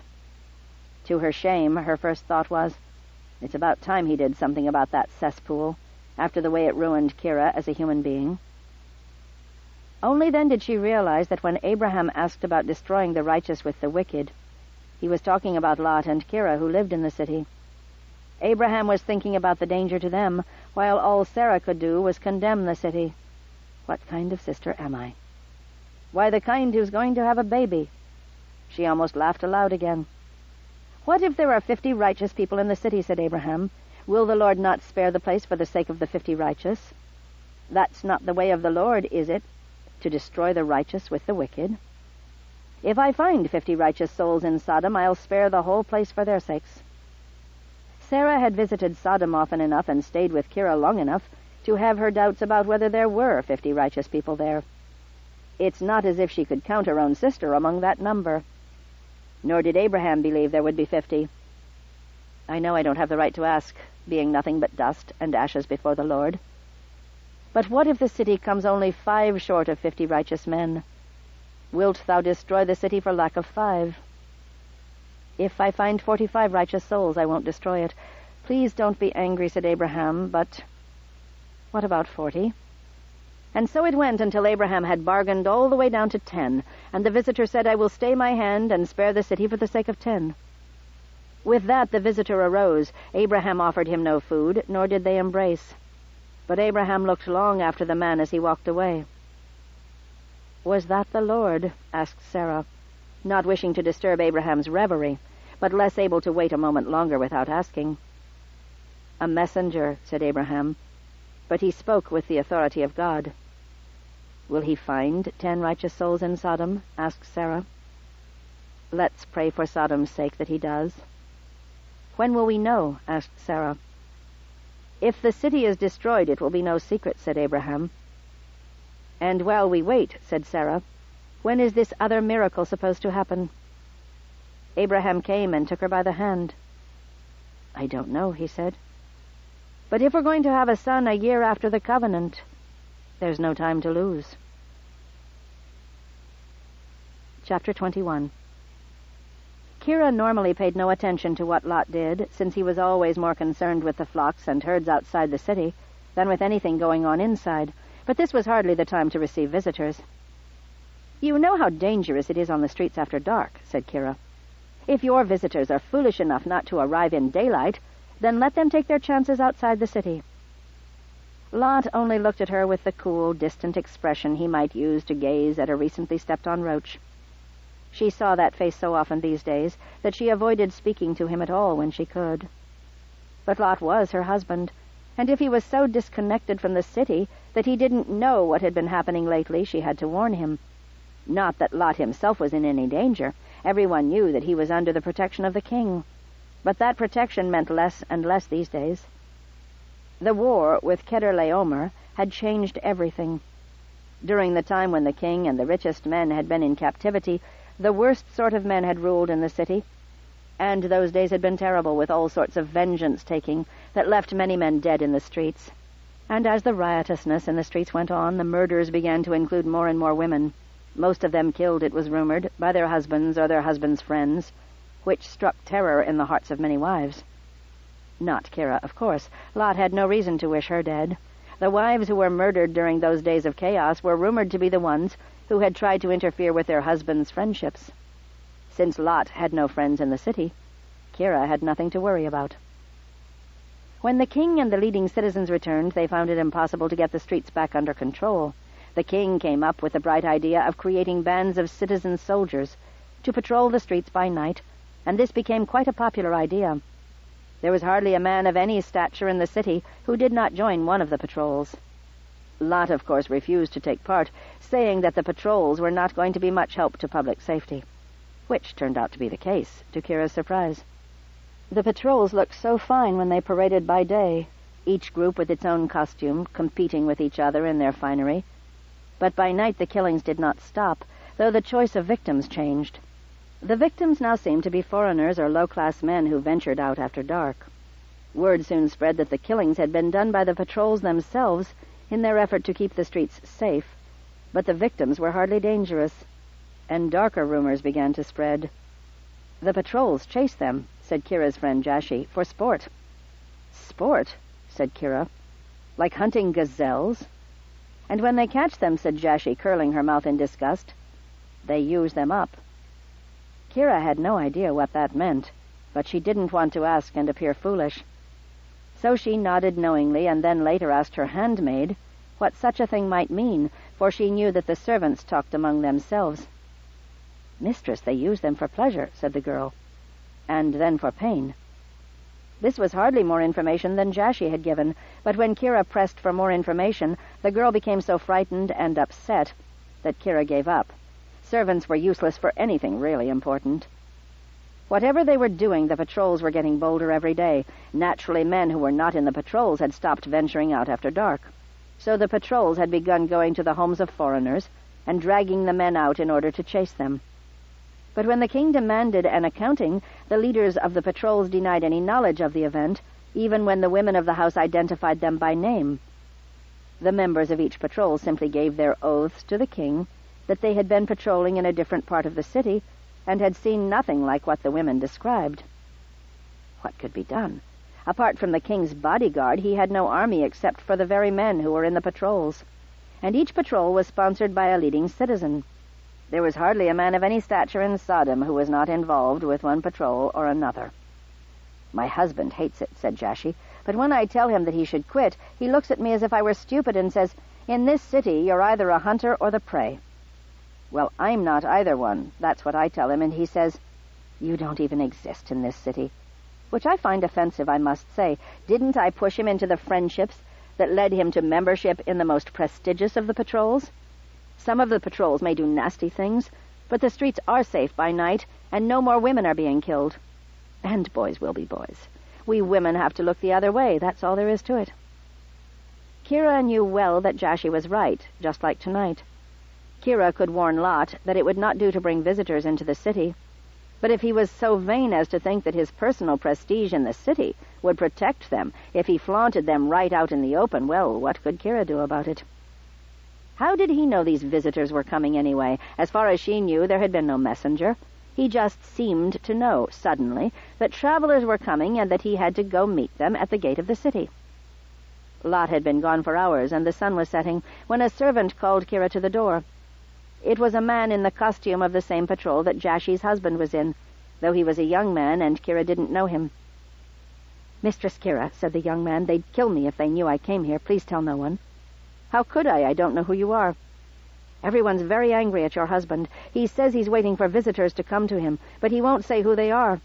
There's a lot of talk about how Lot is flouting the authority of the king's patrols, and it's time to show him that he doesn't rule in Sodom." "What can I do? He doesn't listen to me." "Don't let him bring these visitors here tonight. There's talk of taking them if he doesn't give them up." "But we're citizens." "There's talk about how you aren't really citizens. You're from Ur of the North, and he's a Hebrew." "But it was because of Lot that Sodom was saved from Kedorlaomer." "That was 13 years ago," said the young man. "When I was 4. The men don't care about that now. They don't like the way Lot thinks he's better than everybody else. They aren't grateful. They hate him." This was worse than Kira had feared. "But if everyone hates him, why are you here?" The young man wanted to leave, she could see that. And he didn't want to tell her, but he stayed, and with his face twisted as if the words hurt to speak them, the young man said, "When I was a boy and the patrols were just starting, my father used to share me with the other men. It hurt, but I couldn't even cry because my father would beat me if I didn't smile and say I liked it. And then one day Lot and some of his servants came to my father's house. I don't know what he said or did, but my father stopped lending me to his friends. In fact, he left me alone himself after that. Tell your husband the warning came from a boy he saved once." Kira watched as the boy darted away from the house, then closed the door and had a servant bar it. Moments later she thought better of that. She called the servant back to the door and made him open it. "Leave it standing open," said Kira, "and stand here to watch for the master." Then Kira went through the house and sent several more servants to the door, to stand watch there. "Be ready to close and bar the door behind him." All the while Kira pondered what the young man had said. She had heard that young boys often were included in the men's parties, but it had never occurred to her that they might not be there willingly. And Lot, who seemed oblivious to what went on in the city, he had found out somehow and intervened to protect a boy whose family Kira didn't even know. Surely Kira would have heard a rumor about such an event, unless the boy's father simply never talked about what had passed between them. But Lot should have told her. She was his wife, after all. Besides, it was a foolish thing for Lot to be doing. What if he tried such a thing with someone who was dangerously powerful? It might have had repercussions for Kira and for their 2 youngest daughters. Did Lot think of that? It was bad enough that he would not allow the girls to entertain any suitors. "I won't allow any more of my girls to marry men of Sodom or any of the cities of Siddim," he said. Kira had wept and howled and vilified him for that. "The older girls have married perfectly respectable young men of good families," she cried. But that did no good. Lot had taken it into his head to hate his sons-in-law, even though they were always perfectly respectful to him. He was so judgmental, condemning perfectly nice people just because they went to parties and didn't bring their wives. Arguing had done no good. Lot remained adamant. His youngest girls were going to marry Hebrew men or perhaps men of Salem. Well, Kira wouldn't hear of that either. She hadn't raised these girls to be the wives of shepherds or to live in some mountain village. They were still in the midst of that particular war, and the poor girls cried themselves to sleep as often as not. They were getting old enough that it was a little scandalous they weren't yet married. The sky was almost dark, when finally she heard the servants at the door speak in greeting. Kira rushed to the door, meaning to tell Lot at once about the young man's warning. But Lot had no interest in talking to her. All he seemed to care about was the 2 visitors. Kira didn't know them, and they didn't look like anybody important. Their clothing was very plain, the costume of poor men, not merchants at all. And when one of them stopped and looked at her for a moment, his eyes were very disturbing. He seemed to see right into her and to pity her, which made her furious. She tilted her chin in disdain and looked away from him. Looked, in fact, right into Lot's face. There was no pity in him. He was looking at her not with that distant, "who stepped on this bug" expression, but with open contempt. "Aren't you going to introduce me to your guests?" said Kira archly. "You've never heard of them," said Lot, "and neither have your friends, so it wouldn't matter." He ushered the men into the room where he talked business and closed the door. Well, so much for the young man's warning. Kira couldn't help it if her husband was so rude to his wife, but he didn't even give her a chance to speak. Let him find out the hard way. Only a few moments later, however, Kira realized that the young man's warning was more important than her anger, at the contemptuous way Lot had treated her. He had spoken of a patrol breaking into the house, and that put them all in danger. Even if Lot didn't care what danger he brought to the house, Kira did. She'd knock on his door and make him deal with her. But as she passed the front door of the house, she heard a commotion outside, and something banged against the door. The old servant at the door opened the small viewport and turned back to her, shaking his head. "There's no one there," he said. "Open it and see if someone left something," said Kira. "I heard something strike the door." The servant unbarred the door.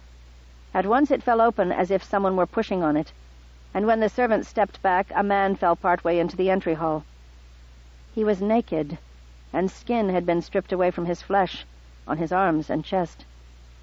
His eyes were open, and something bloody was in his mouth, and Kira couldn't understand why he didn't spit it out and say something. And then she understood, after all, he was dead. It was the young man who had warned her. She screamed. At once Lot and the visitors rushed out, and Lot ordered the servants to get the body out of the doorway. Kira started to tell him who it was, what the young man had said, but Lot cut her off. "I know him," he said, and then his eyes turned to the doorway, for there was someone there. Kira stepped to where she could see what Lot was looking at. It was the patrol that the young man had belonged to, the same costumes. But there were the costumes of at least 2 other patrols there also, and Kira could see torches burning far enough away that it seemed as though all the men of Sodom had gathered in the street outside their house. The men nearest the door were smiling. Some were young, some middle-aged, some old, but their faces were all the same, their eyes glistening in the light of the torches some of them held, an intensity of expectation on their faces, like hungry men looking at a feast, like cats who have spotted a rat. "We hear you have visitors," said one of the men. "Our job is to keep the peace here. Bring them out so we can know them." Kira looked up at Lot to see what he would say. He seemed to be considering what the man had said, and he half turned, as if to give an instruction to the servants, but instead he slammed the door shut and dropped the heavy bar into place. His movement came suddenly enough that the men outside had no time to react before the bar was in place. But it terrified Kira, the force with which they slammed against the door and pounded on it. A great shout went up from the men in the street, and then the babble of many voices crying out. Lot stood there looking at the visitors, who looked back at him wordlessly. "That young man tried to warn us," said Kira. "I would have told you, but you didn't bother to give me a chance to speak." Outside the door, snatches of the shouting could be distinguished from the general tumult. "Letting spies into the city! Hebrew traitor! Too proud to let us court your daughters! Never a true man of Sodom!" Lot turned to Kira, but it was as if he hadn't heard a thing she said. "Bring the girls here," he said. "What for?" said Kira. Lot turned to one of the servants and repeated the order. One of the visitors spoke. "We're in no danger, Lot." "You don't know these patrols," said Lot. "This is a city of monsters now." "No," said the man sadly. "It's a city of men." "I will not let them take you," said Lot. "I'll die first, I and everyone in my house." "I tell you, Lot, they can't hurt us." The servant reappeared with the girls following. Lot opened the viewport. "Stand away from the door," he shouted. "Let me come out to you." There was more shouting outside the door, but after a few moments Lot was satisfied. He unbarred the door. "Close it and bar it after me, and don't open it unless I say, no matter what they do to me." "Lot," said the visitor, "you don't need to." But Lot was already through the door, and it closed behind him. Kira could hear him as the girls came close to her, frightened by the noise, even though they hadn't seen the tortured body of the young man. Kira held their hands. They could hear Lot speaking loudly to the crowd outside. "My brothers of Sodom, I beg you, don't do this terrible thing." "We don't know what you're talking about," said the leader. "We only want to do our duty and find out whether these men are dangerous to the safety of Sodom." Kira looked at the visitors. Whoever they were, if they had any decency, they would go out themselves and answer whatever questions the patrols had. By staying here inside the house, they were exposing the whole family to danger. Lot couldn't make them do it because he had taken them as guests. But they could take the decision out of his hands if they weren't so selfish and cowardly. She glared at them, but they looked at her as coolly as if she didn't exist. "I have 2 virgin daughters," Lot said. "I know some of you have tried to court them. Let me bring them out to you now, and you decide among you which of you should have them to wife. You can have them tonight with their dowries, whichever men you choose." The girls clung to their mother. "This is monstrous," Kira said. One of the visitors spoke mildly. "Your daughters are safe." "What do you know about it?" said Kira. Outside, they had apparently considered Lot's offer. "If we wanted your daughters," said the spokesman, "we would have had them already." "Bring out the spies," someone said. "Let's see how fast they can run," cried another. "Let's see how many riders they can carry," cried another, and there was much laughter. "You can do as you see fit with my daughters," cried Lot. "But you can't have my guests. I gave them the shelter of my roof." "We can have what we want," shouted the spokesman. "Listen to how this Lot talks to us. He came here as a foreigner, and we gave him the hospitality of our city. And now he thinks he can judge us. He thinks he rules in our city." The crowd roared its disapproval. "Stand out of the way, Lot," cried the spokesman, "or we'll deal worse with you than we do with your precious guests." "The king won't tolerate you harming me or anyone in my house." "The king!" shouted the spokesman derisively. "The king knows our sport, you fool. He plays with us, and he's tired of you just as we are. We're done with talking." Something slammed against the door. "They've killed him," cried Kira. "No, they haven't," said one of the visitors. "The Lord won't allow it." "The Lord, the Lord, the Lord," cried Kira. "I hear him talked about, but he never does anything." Again and again the men outside slammed against the door. The bar couldn't hold much longer. It was meant to keep out a thief, not an army. The visitors walked to the door and raised the bar. "It's about time you gave yourselves up," said Kira angrily. "My husband could have been killed out there." They opened the door. The men outside looked hungrily at them. "Come out and join the sport," said the spokesman. "We've been waiting for you." The visitors said nothing as they stepped out. Lot was being pressed against the wall by several men. One of the visitors reached out his hand toward Lot. "Yes," said the spokesman, "let him go. The king likes him. It's the only reason we haven't used him up years ago." They let go of Lot. He staggered to the visitors. "Don't do this," he said to them, "please." "I told you," said one of the visitors, "they have no power over us." The other visitor ushered Lot inside. The one who remained outside the door raised his hand. "You cannot harm what you cannot see," he said. Kira could see the faces of some of the men outside, could see how their expressions changed, how their eyes darted around, how they began to reach out as if they were in a fog, trying to feel their way toward the door. "Where is he? I can't see. Get them. Where are they?" The visitor stepped inside and closed and barred the door behind him. The shouting in the street turned into wails and weeping and howling for help. There were arguments as blind men trod on each other or bumped each other, and curses as they fell, screams as they were trampled. "You struck them blind," said Kira. It had never occurred to her that Lot's talk of God might actually mean something. These men really had power. But the visitors ignored her. They spoke only to Lot. "Do you have any family besides these? Sons-in-law, sons? You have time enough to warn them and bring them with you. But there's no time to take any of your possessions. Leave everything and flee this place. Don't come back for any reason." "How far?" asked Lot.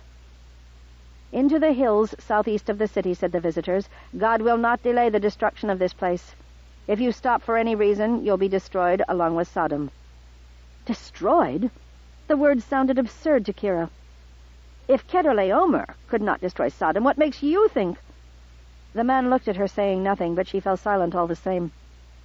"Go find your family in the city," said the visitor. "Leave this city at the first light of dawn. Anyone who isn't with you then is lost." "Thank you," said Lot. "The blessing of God upon you." "And upon you and your family," said the visitor. "All of them who will accept it." Lot unbarred the door. "No!" cried Kira. "There's no danger from blind men," said Lot. He went out into the darkness. "You don't really think," said Kira to the visitors, "that we'll be gone long, do you? I mean, how much clothing should we take?" They looked at her like she was crazy. "Take the clothes you're wearing and enough wine or water for a few days. You'll have your lives. That's more than anyone else in Sodom will have." Their words frightened her. "You really mean it? Everyone will die?" "Has there ever been a city so wholly given over to evil?" asked the visitor. "There's not one man or woman here who is not complicit in the wickedness. There's not one child here who has a hope of growing up without being destroyed by the wickedness. The adults will die in order to face the judgment of God. The innocent children will be taken up in the mercy of the Lord." "But why should we lose our home?" said Kira. "We've done nothing wrong." "It's for your husband's sake that the Lord offers to spare you, mistress," said one of the visitors. "Are you saying I'm as wicked as—" "Well, I don't think the city is that wicked. These patrols, they're out of hand, yes. We've got to put a stop to that, but the women of Sodom haven't done anything wrong." "None of you is innocent," said one of them. "The fiery stones have already been flung from the heavens," said the other. "There is no stopping them now." They turned away then and returned to the room where they had been closeted with Lot. Kira took her daughters to their rooms. "Gather 2 gowns each and your jewelry," she said. "I suppose we'll have room for nothing more than that. We can take 1 trunk, I'm sure." She went to her room and busied herself choosing. She finally settled on 4 gowns because she just couldn't limit herself to 2. Hours later, Lot came back alone. "They won't come," he said, dejected. "Our brilliant sons-in-law vilified me, and our daughters condemned me for not obeying the patrols tonight. They paid no attention at all to my warning." "What did you expect?" said Kira. "It's not particularly believable. If I hadn't seen them strike those men blind, I wouldn't believe anything they said." "Well, they did see it," said Lot. "They were watching?" asked Kira, surprised. "Our sons-in-law are as blind as any of the others," said Lot. "Oh, you're always saying that everyone in Sodom is blind, as if you're the only one who knows anything," said Kira. "I mean," said Lot, "that our sons-in-law were among the men struck blind as they gathered at our door." Kira was stunned. "They must have been passing by, mere chance." "Believe what you want," said Lot. "Why are you putting those dresses and jewels in that trunk?" "You don't expect me to go naked, do you?" "Who's going to carry the trunk?" asked Lot. "The servants, of course," said Kira. "I've already dismissed them all," said Lot, "with a warning to tell every other servant they know be out of Sodom before dawn, and head for the hills southeast of the city. I don't know if any of them believed me, but there's no reason the slaves should die for the sins of the masters." You're fomenting a revolt among the slaves." "They won't be slaves when God has slain their masters," said Lot. He slammed shut the lid of the trunk. "We're taking nothing with us but wine to drink. It will take all our strength to carry that, and still make good enough speed to reach the hills in time. Now go to sleep so you can keep up with us in the morning." "Sleep? Oh, that was rich. She's supposed to sleep when he's talking about leaving everything behind? The things these Hebrew men thought they could get away with, ordering women about as if they had no minds of their own. If he'd stupidly sent away the servants, then he'd have to carry the trunk himself.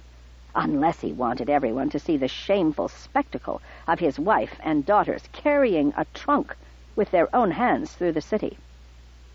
By the time she had packed her things, the girls were asleep. They had chosen their gowns and laid out their jewels before they went to bed.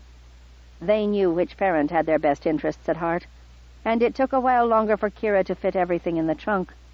In the end, she had to settle for only 2 dresses for herself after all. She hoped her daughters would appreciate her sacrifice. Nothing was going to happen anyway. These men might have the power to blind a crowd of half-drunken soldiers. But burning stones from heaven? Stones couldn't burn, and they didn't fall from the sky. How stupid did they think she was? Tales to frighten children. She'd go along with her husband's madness, because what choice did a woman have? But then they'd have to come crawling back to town humiliated. Well, she wouldn't have it. They'd have to stay away for at least a few weeks to pretend they were visiting Sarai. No, Sarah, that stupid vanity of changing her name. What was that about, anyway? They'd say they were visiting relatives, and no one would know about this embarrassing delusion. No, of course they'd know. Lot had sent the servants around to stir up trouble everywhere. That was a crime. Didn't he know that?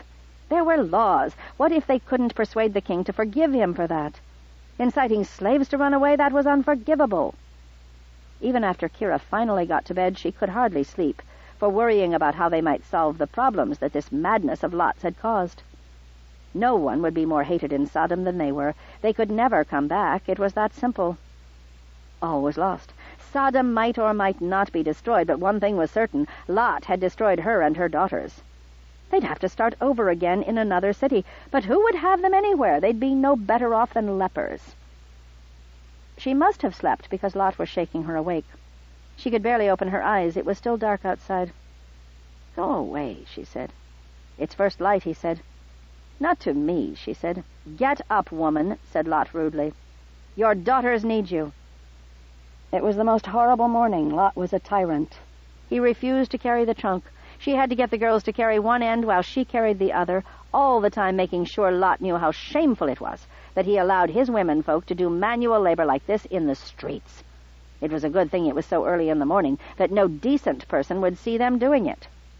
Lot, who was burdened with carafes of wine for them to drink, ignored her at first, but then turned back and took the trunk out of their hands.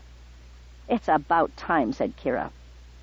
Lot raised the trunk above his head and dashed it into the street. It broke open on the stones, spilling gowns and jewelry.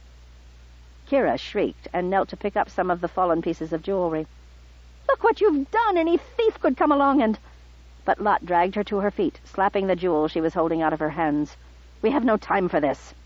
Brutally, he pulled her along. The girls were crying now as they followed after. "You're hurting Mother," they cried. But Lot was merciless. The man had no pity for anyone. His true nature was revealed now. Right through the streets of Sodom he dragged them. "We're poor now, did you think of that?" said Kira. "All we have is those stupid sheep and cows out in the desert. Nothing left to show that we ever lived in a city. Did you ever think of that? How will the girls find a husband now? What dowry will you offer? Cows?" "Cows are what I paid for you," said Lot. She wasn't sure what he meant by that. They were outside the city now. "You can let go of me now," she said. "You've made your point." But he dragged her along anyway. The girls joined in her complaints. "Father, you're hurting her. There's no reason to act like this. You're just being mean now." He paid no attention. Not until they were in the foothills did he finally let go.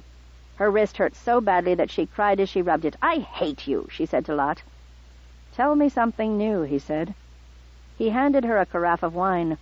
"Sling this over your shoulder and carry it yourself now." "I'm not a servant," said Kira. Lot ignored her as he put carafes of wine on the girls. It broke Kira's heart to see her beautiful daughters carrying burdens as if they were beasts. But she took her own carafe of wine then, to show them that she too would submit to the rule of this cruel man. They were not alone. Their mother was with them, and somehow she'd make this all right. They hiked another 100 steps up into the hills when Kira stopped.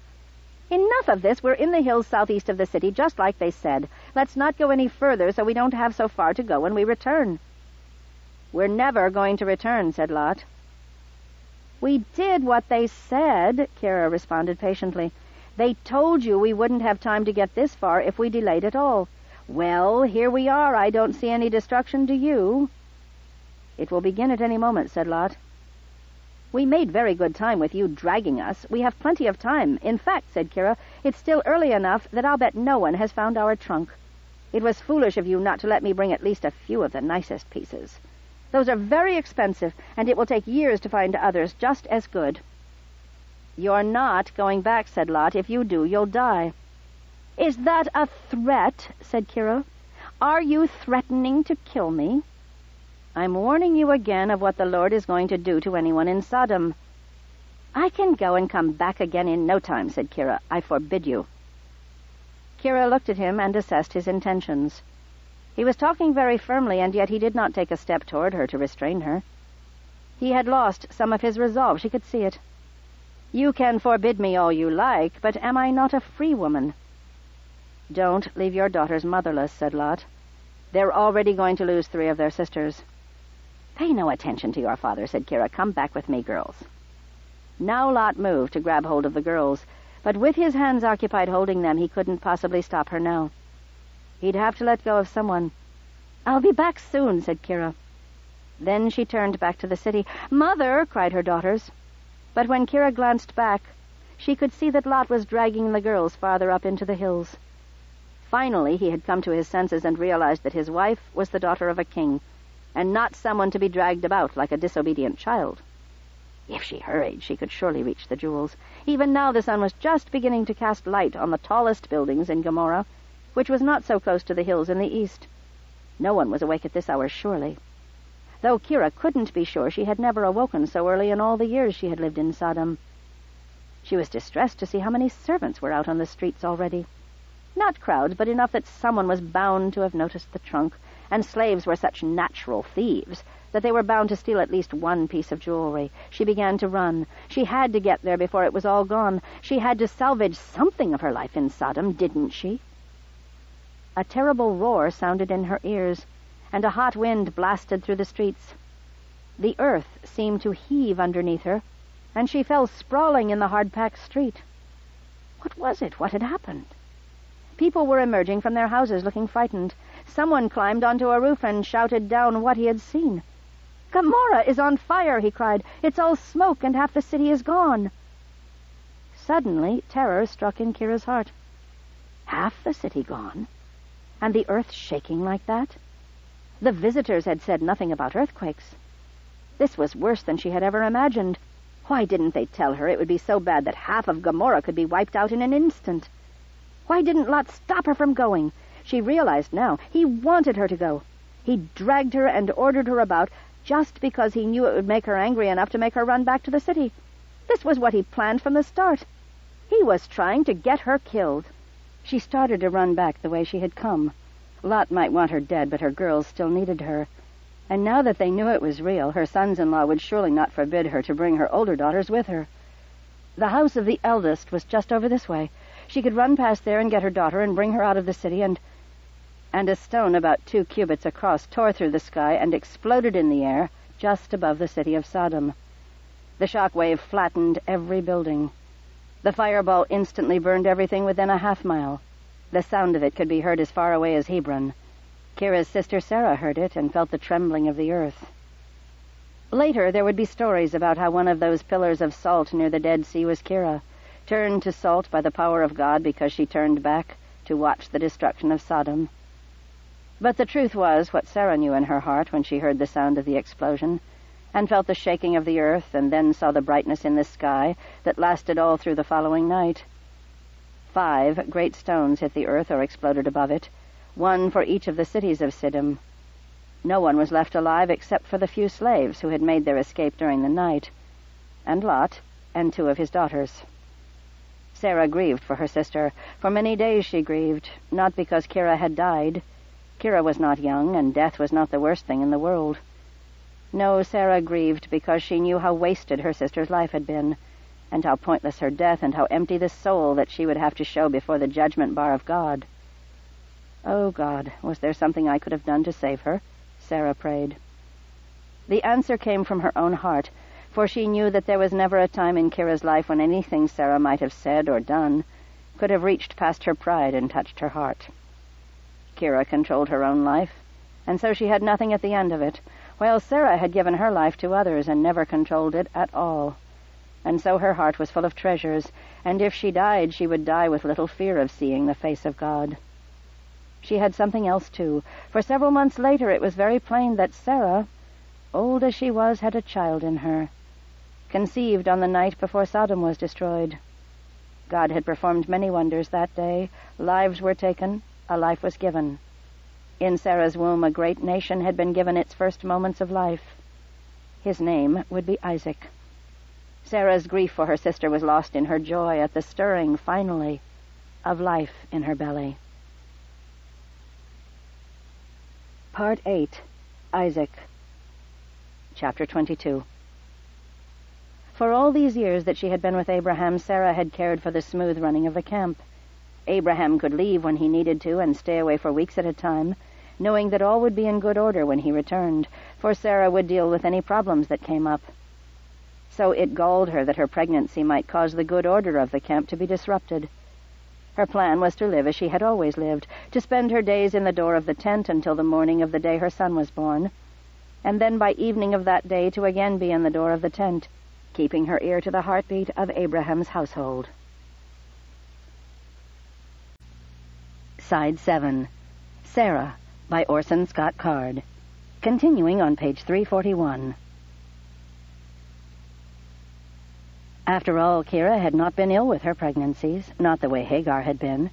Why shouldn't Sarah expect to be more like her sister than like her handmaid? And in fact, despite some nausea, Sarah never did get particularly sick, but that didn't mean her life could go on as it normally did. Because she was not young, as her belly grew, the joints of her hips began to feel loose and painful, as if they might dislocate at any time. Her back ached so that she could hardly rise in the morning or lie down at night. And one thing that was utterly out of the question was for her to sit, hour after hour, distaff in hand, at the door of the tent. So because her body did not have the resiliency of youth, she ended up lying down in her tent. For 3 days she lay there, sending servants away because she wanted them to be about their regular duty, then having to call out for them because she needed help to do things that it shamed her not to be able to handle for herself. Through it all, Abraham stayed close to the camp, even though Sarah urged him to go about his business. "You are my business," said Abraham, "and so staying by you is going about my business." "I don't want anything to change because I'm having a baby," said Sarah. "Everything has changed already," said Abraham. "You're the only one who refuses to see that." Sarah understood exactly what he meant, but it didn't matter. She couldn't abide staying cooped up in her tent while the life of the camp went on around her. She told Abraham, "I don't want Eliezer to know that he doesn't need me." "He knows he doesn't need me," said Abraham. "What makes you think he doesn't know the same about you?" "He does need you," said Sarah. "You're the authority in whose name he makes all his decisions. The only thing that brings him to me is—" And then she realized how foolish she had been. Eliezer did not come to her anymore because he did not know what to do without her wisdom. He came to her because of loyalty, because she needed to be a part of everything. She could stay in her tent and be pampered, and it would make no difference. But if that's true, I could die in my tent, and it would also make no difference. And when you come down to it, everyone eventually dies and life goes on, so no one is needed for anything if that's the test. When I'm out there by the tent door, I do relieve Eliezer of much of his burden. He doesn't need me to tell him what to do. He needs me to settle petty problems so he can deal with more important ones. I serve him and I serve Abraham by easing their burden. I don't do these things because they can't do them. I do them so that they don't have to. And even though they're happy to take up the slack during my pregnancy, I will be far happier if they don't have any slack to take up." So she ordered a litter to be made, and every morning had 2 maidservants lay her upon the litter and arrange her clothing around her.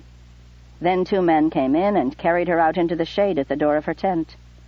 Lying there, she could not use the distaff, but she could embroider so her fingers would be busy while she listened and talked to those who came to her. Several times during the day they would move her litter so it would stay in the shade, and by lying down so much she conserved enough strength and flexibility that she was able to sit up to deal with personal needs, shielded from view by the maids. That was the compromise that allowed her to get through the months while the baby grew within her. It helped keep her mind off her fears for the baby. What if the child was deformed or feeble-minded? She had heard so many stories of what could go wrong. Of course she knew that it was a miracle for her to have the baby growing inside her at all, and that God, having done that much, would have no difficulty in protecting her child and making sure he was born hearty and strong. But she could not help but fret all the same, and it was good to stay busy. The one thing she never feared was to die in childbirth. As long as the child survived, she would have accomplished her purpose. Oh, if she were 20 or 30 years old, she would long for the years she might spend with her child, and fear death greatly. But at her age, she knew that the chance of her living long enough to see Isaac reach manhood was slim indeed. The rearing of this child would almost certainly be in other hands some day. He would most likely learn of his mother through the stories he was told. Let him be told that his mother worked to help his father until the day she died. And if that turned out to have been the day he was born, it made for all the better a tale around the fire. Only one of her fears was real, and therefore that was the one she could not face, Hagar. Ishmael was born to be the heir, but only because Sarah could not have a child of her own. Now that Sarah was pregnant, the child within her was the only one who could inherit when Abraham died, for only he was a child of Abraham's wife. Hagar was not even a concubine. Abraham loved Ishmael, everyone knew that, and knew as well that Abraham was a fair and generous man. Ishmael would be well taken care of, and Hagar too.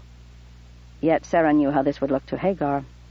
Though there had been peace between them for 14 years, it was a peace based on balance. Sarah was the wife with great authority and respect from all. But Hagar was the mother of the heir, and that also gave her an unassailable position. Now that position was gone. Sarah was wife and mother, and Hagar was nothing, except insofar as Abraham, out of charity, doled out favors to her in memory of her useful service some 14 years ago. Or so it would seem to Hagar. The old hungers and fears were bound to return. And yet if Sarah so much as mentioned any of this to Hagar, even if she was trying to reassure her, it would only make things worse, for Hagar would take it as confirmation that Sarah was plotting against her. How else could it look to someone who had already lost everything once before in her life? Oh, Sarah understood well. Her heart ached in sympathy for this young woman, who, despite all the pain between them, had once been Sarah's closest woman friend. Hagar was the one who had been Sarah's companion and comfort and, yes, guide in the Pharaoh's house. Hagar had given the use of her body in Sarah's service. The debt was great, and the love, however strained, was still strong for her in Sarah's heart. But she could not speak of this to Hagar. She could only watch and dread. For one thing was certain. No matter how the rest of the camp might long for the baby Isaac to be born, and dote on him after he appeared, there would be one woman who hated him, because he had taken the place of her son.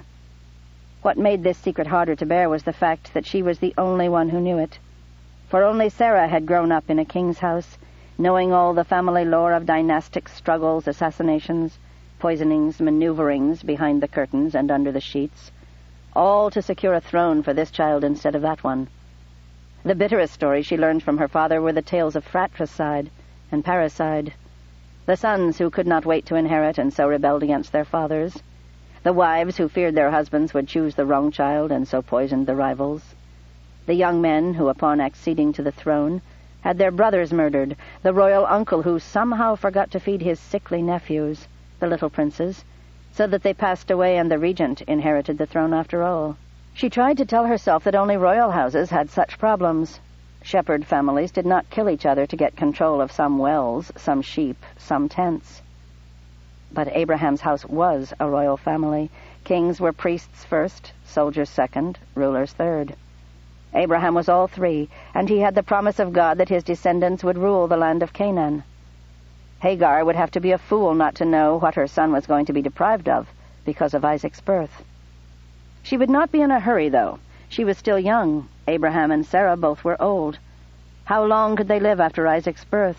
What if Sarah lived till Isaac was 3? What if Abraham lived 5 years after that? Isaac would be 8 years old, and Ishmael would be a man of 22. By then he would have had time to make friends and gather followers. He wouldn't even have to lift a finger himself. One of the men would do it for him. Or perhaps Hagar would. Whoever it was, Ishmael could be outraged, could deny that he ever wanted such a thing. He could have the killer strangled over Isaac's grave. Whatever show he wanted to put on, all that mattered was that Isaac would not outlive Abraham by a week. That was the fear that lived in the back of Sarah's mind. That was what she tried so desperately not to think of, while she lay on the litter, her belly growing above her brittle bones. That was the one thing she never mentioned to Abraham during all those months until at last the child was born. It was a terrible birth. The midwives commiserated with her and tried to comfort her, but she could see how frightened and frustrated they were. Her body was too old. She hadn't the strength in the muscles of her back and belly to push the child out, nor could she give birth squatting. Her bones were too brittle, her joints too frail to sustain her in that position. For hours she lay in the pangs of birth, as the child waited in vain, unable even to show the crown of its head. Of course, Sarah prayed. For her baby, for herself. After all the years that she had been barren, her womb unused, the passages of her body closed, it was no surprise that the baby should have trouble being born. But if the Lord had done the miracle of letting these 2 old people conceive a baby, shouldn't he go ahead and finish the job? She prayed and complained and pleaded and, yes, demanded, for in the throes of pain she did not care about the protocols of addressing God, and instead spoke to him as one would speak to a friend whose help was needed and who, for reasons known only to him, was standing uselessly by. Then there came the moment when once again she remembered that the goddess of childbirth was Asherah, the one that Sarah had repudiated by marrying Abraham. Was there some divine struggle going on over the baby in her womb? The god of her husband battling with the stubborn, angry, vengeful goddess of her childhood? O God of Abraham, help me drive such thoughts from my mind. I know that Asherah is nothing, a misunderstanding, a memory of Mother Eve, and not a god of any kind. I know that I sinned against no one when I broke the vow that gave me to her. and yet the fear and pain drive the thought of her through my body like a tent spike, and I cannot pry her out. O God, deliver me of this baby. Pull him out of my body and let me die, if that be thy will. Only let me die forgiven for having thought of Ashira again. The baby suddenly slid down, and a midwife said, "Ah, there's the little one." Another pain, another sensation of release, of sliding, of her body being pried open like a butchered sheep, and all of her insides slopping out, and she tried to scream at the pain and terror, but all that came from her throat was a gurgling sound, and she thought, "This is death." "The little man," said the midwife. A baby cried. "God is merciful to his daughter," cried Sarah. "She's whispering something," said someone. "God, watch over my son," she shouted. "Hush, sleep." A hand stroked her forehead, and as if the words had some power in them, she could not stay awake another moment, but slipped into the darkness of sleep, not knowing if it was the sleep from which the dreamer never wakens, and at that moment not caring either. The child was born, her boy was alive. She woke again and again, each time surprised to be alive at all, and then surprised by the pain that still gnawed at her. Hadn't the child come out after all? Was this going to go on forever? And then back down into the darkness of sleep. Finally she awoke and did not feel so much pain, nor did she collapse again. She saw only darkness around her. Then she realized that her eyes were not open. She parted her eyelids and saw that there was faint light coming from somewhere. She was thirsty. Her mouth was so dry that she could feel her lips split open like sun-dried mud. "Water," she whispered. Someone stirred beside her. Her handmaid, of course. She closed her eyes and waited. Soon water splashed over her lips. She licked with her tongue, drew water inside her mouth. More trickled in. She managed to swallow some through a throat that seemed to have been mortared shut. That was enough. Sleep reached for her again. "Thank you, Hagar," Sarah murmured. At last, hours later, she woke to daylight. Her mouth was dry again, but this time she could see who lay beside her. Abraham. What was he thinking? To lie by a woman who was not yet purified. But then why not? If she died, what would it matter then? "Abraham," she whispered. He woke and almost at once reached for a flagon of water and offered it to her, just as Hagar had offered it last night. A splash over the lips, a trickle into the open mouth. "More?" he asked. "It was you last night," she said. "Not Hagar, no," said Abraham. "Where's my baby?" "He's with a wet nurse, a woman from Hebron, and a shepherd's wife are taking turns with him." "Is he whole?" "Strong and healthy, all the right parts to his body," said Abraham. "As beautiful as if his mother had been a bride of only 1 year." "How long have I been asleep?" 3 days, said Abraham. "It was hard on you, that birth." "I thought of Ashira," she confessed at once. "You can think of Satan himself. What of that? Did you pray to her?" "No, I prayed to God, but I feared her all the same." "You were filled with fear, and Ashira was a name that came to mind." Abraham kissed her forehead. "Fear nothing, princess. God knows you are worthy. Your heart turned to him in your pain, and more than that, my love. When Hans gave you water in the darkness, you called the water-bringer by the name of your friend." She remembered last night, the water. "Hagar," said Sarah. "It was only your husband," said Abraham. "I'm sorry I couldn't see." "In your heart you have forgiven her." Sarah closed her eyes. "Have I?" "You spoke her name so gratefully." "I was in the madness of a dream," said Sarah. "All the years were fled, and she it was who slept at my feet. But no, Abraham, you judge me too kindly. I have not forgiven her. I fear her more than ever." And then she poured out her heart, all her fears for her son. Abraham listened gravely. When she had finished explaining all and then explaining her explanations, because he was so adamantly silent, showing nothing on his face, when she had no more words left to say, she concluded, "Now you know the evil in my heart, and how I judge the mother of your first son. My firstborn son in the eyes of God and the law is Isaac," said Abraham, "because only he was born of the body of my wife.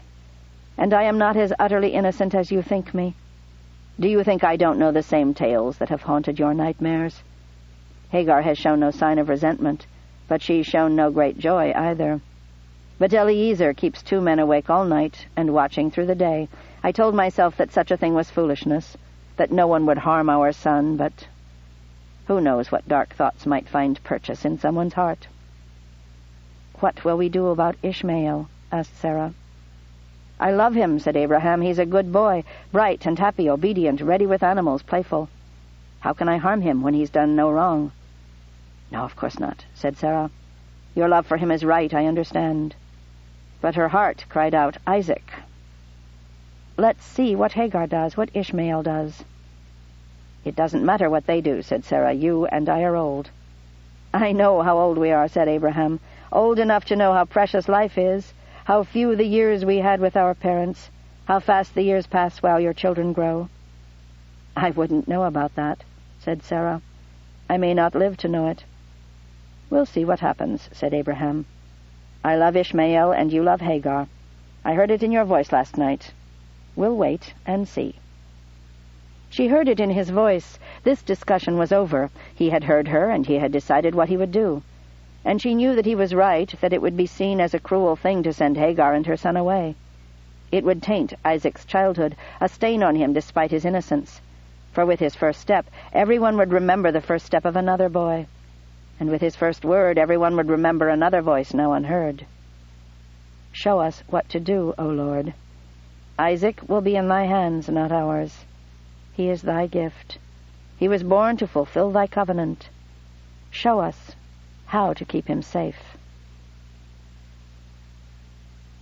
Chapter 23. All the flocks and herds were driven to nearby meadows, so that as many shepherds as possible could be at the feast for Isaac's weaning. Everyone wanted to see him, to be part of the celebration. Many friends were coming from Hebron, too. Several bullocks and kids and lambs had been roasting all night for the feast. The choicest lamb, however, was reserved for the Lord, to be offered as a sacrifice at dawn. Sarah received the congratulations of the women. From time to time Isaac came toddling up, demanding to be fed. When Sarah offered him cheese and bread, he stamped his feet and reached again to be picked up and nursed. Sarah had been warned by many women that it was so hard on the mother not to give in to the child's pleading. But it wasn't hard for her at all. She had enjoyed nursing when Isaac was very little, but teeth had pretty much killed the pleasure for her.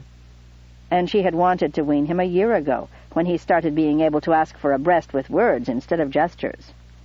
"He's ready to be a boy and not a baby," she had said.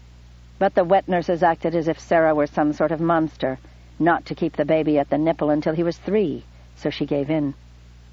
Wet nurses. Hagar hadn't needed any help to nurse Ishmael. Well, Hagar wasn't an old woman with dried-up little dugs that had to be practically wrung out like damp clothes to get any milk from them. So 2 nursing mothers, one from Hebron, one from Abraham's household, had each given Isaac 2 nursings a day when he was little, one each day as he grew older, and began eating solid food as well. Naturally, they felt they knew as much about mothering as Sarah, and offered their advice freely, and Sarah took their advice when she agreed with it, or when she didn't know. That's why Isaac was actually being weaned on the day of his weaning feast, instead of having been long since dining on bread and cheese and figs and dates, well-watered wine and chopped-up meat. So today, Isaac was being bratty, naturally.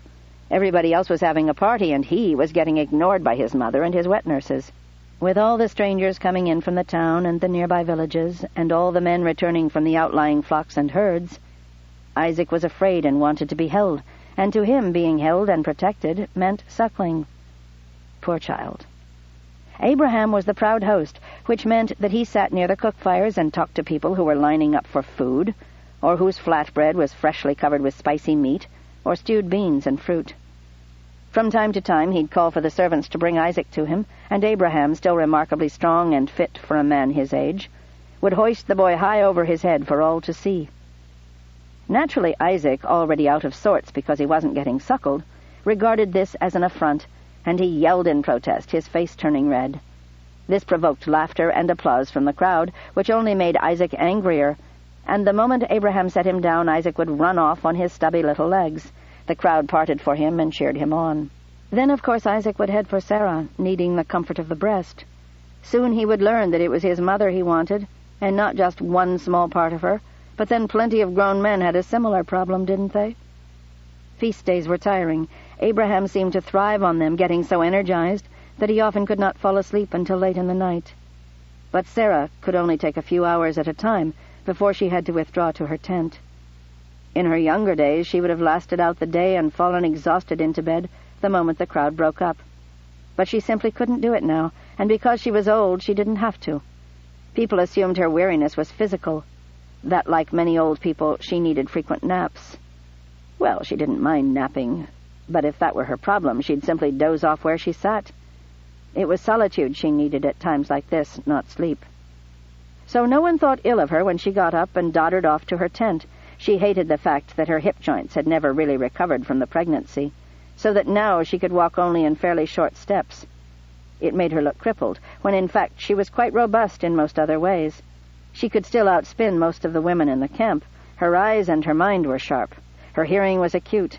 But seeing her walk in that shuffling way, people assumed they had to speak slowly to her, and shout, and tell her who they were even though they were standing right in front of her.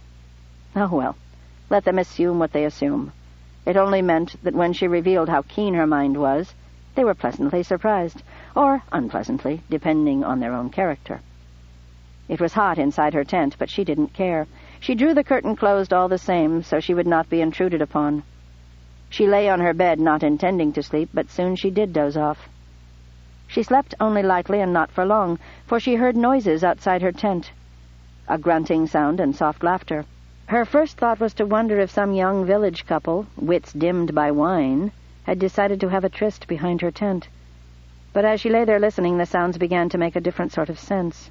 The grunting was really not grunting at all. It was more like a sustained scream, only so muffled that it could hardly be heard.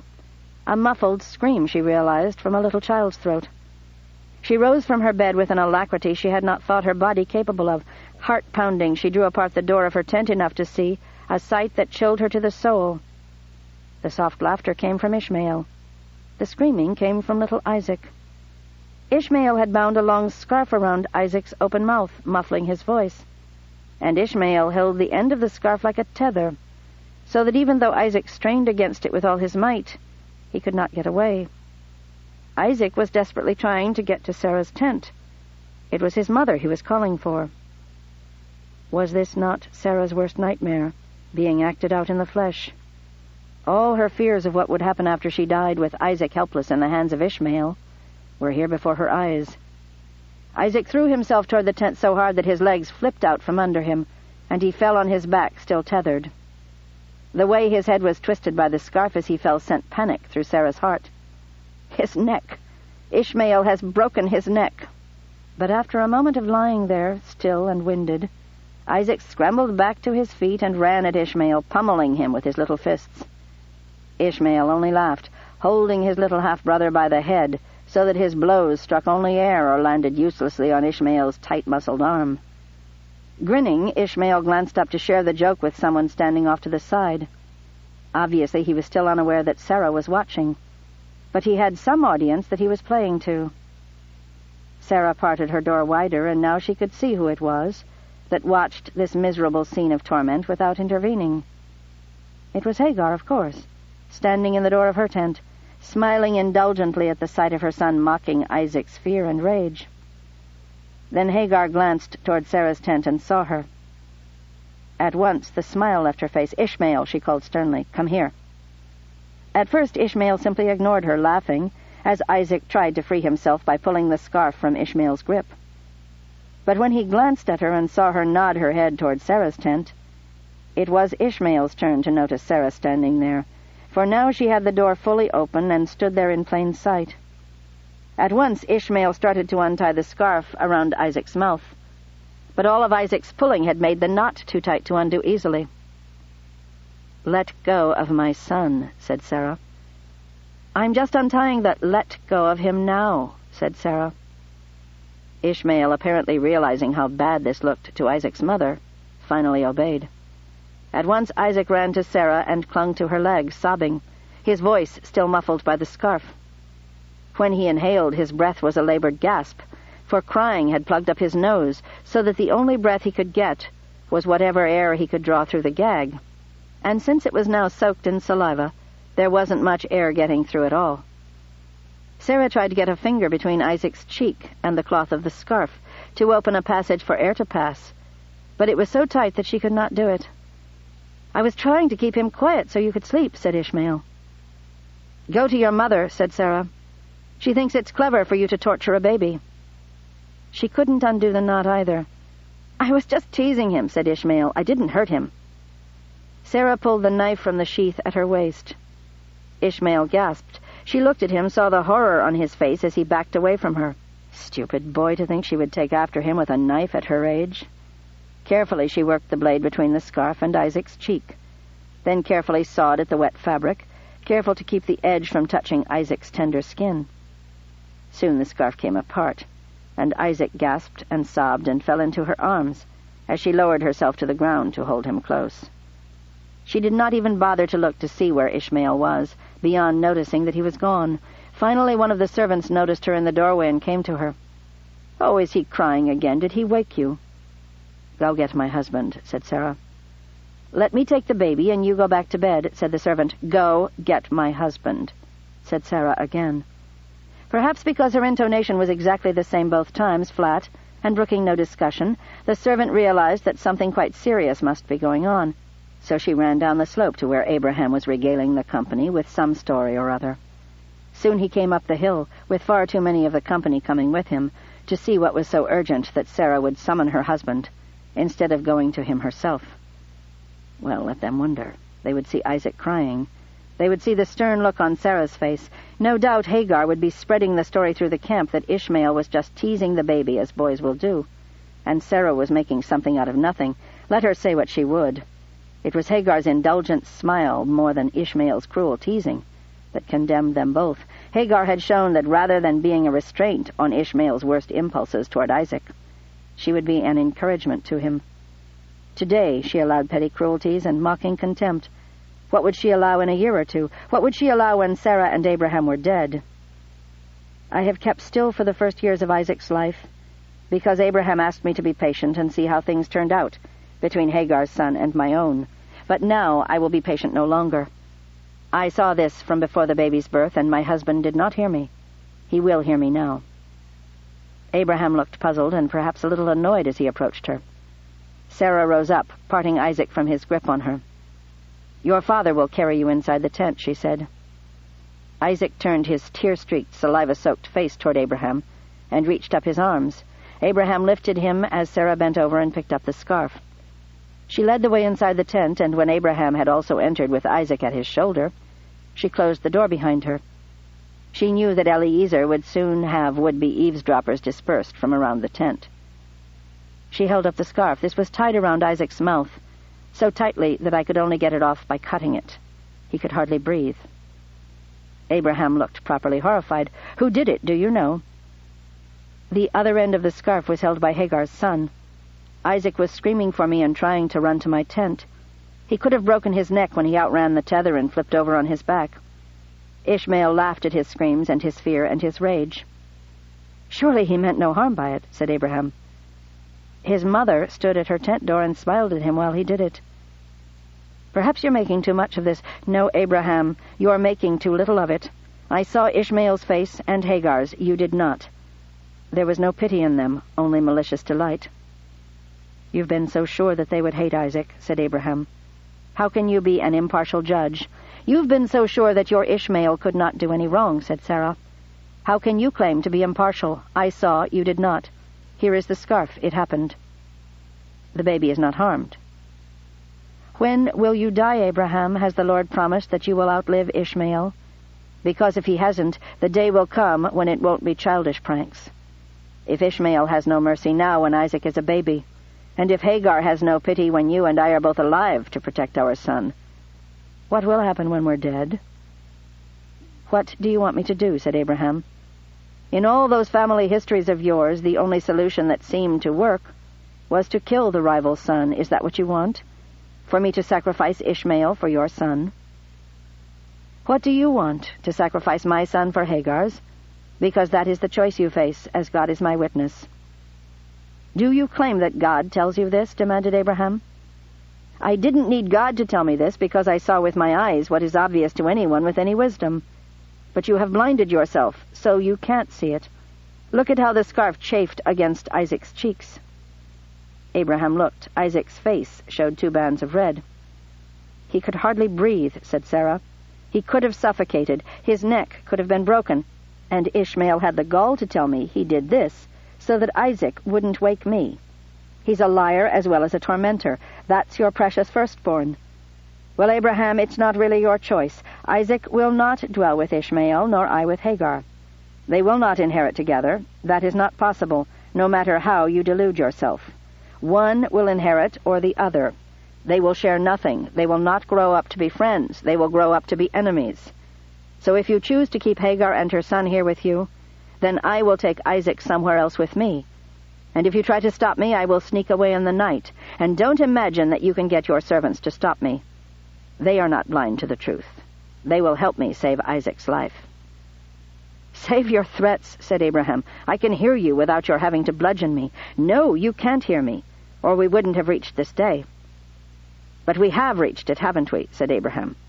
He turned from her and headed toward the tent door. Sarah ran toward him at once, ignoring the pain in her hips.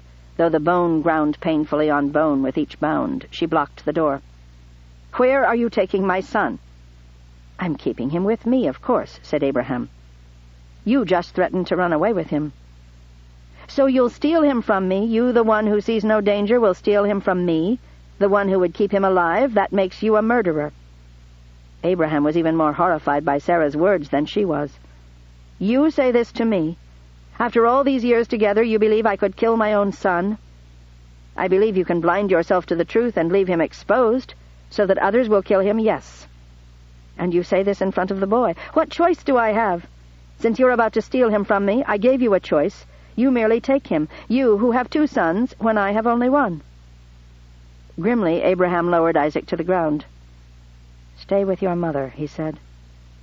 Isaac, comforted at last, wandered toward the cushions that he loved to play on.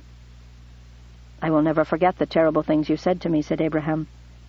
"Nor will I forget that you valued Ishmael more than Isaac, and Hagar more than me." "Put it in words, Sarah. What would you have me do? Kill them because of a boyish prank that went too far?" "Send them away," said Sarah. "I wanted to give Hagar her freedom years ago. Free her and send her away. Give her a tent and put herds and herdsmen under her control. Let her raise Ishmael in plenty, but give him his inheritance now, and make it plain that he will have no more at your hands. And you will never see him again, you will never visit them, or he'll start to think himself the equal of Isaac, and seek to take what Isaac has out of his hands when you're dead. You would cut off a son from his father and a father from his son." "You keep blaming me," said Sarah. "But I'm not the one who gagged and tethered your son Isaac and then mocked his screams of terror.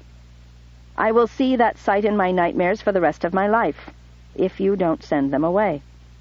I did not cause this, and if you loved Isaac, you would see that I am the one who is wise, and you're the one who lets love for one son kill another. If you ever say again to me or anyone that I would consent to the killing of my son, you will never see my face again, woman." "Ah, I see. I have become nothing but some woman to you.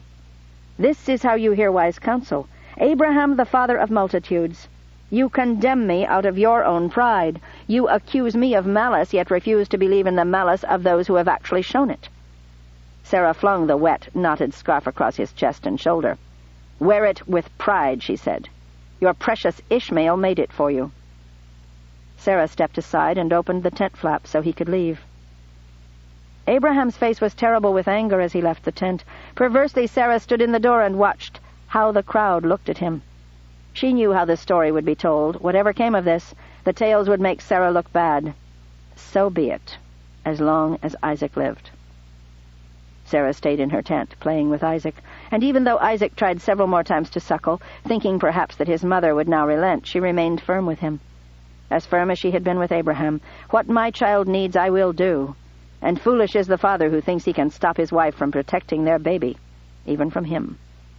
God gave us this child by a miracle, but in a world where Cain slew Abel, how dim-witted did Abraham have to be to deny that God's miracle could be undone, because Abraham didn't have the courage to hear his wife's warning. As for the crowds at the feast, let them chatter among themselves. Eliezer would see to it that food continued to be served until it ran out, and then he would send them all home with the blessings of the household. This quarrel between Abraham and Sarah would be the talk of Hebron for a day. Let them have their entertainment. An hour later, someone clapped outside her tent. Thinking it was a servant inquiring about her needs, she called out, Please bring food for Isaac, but none for me." She assumed that she was being obeyed when no one answered her. But then a few moments later someone clapped again. "What is it? Come in."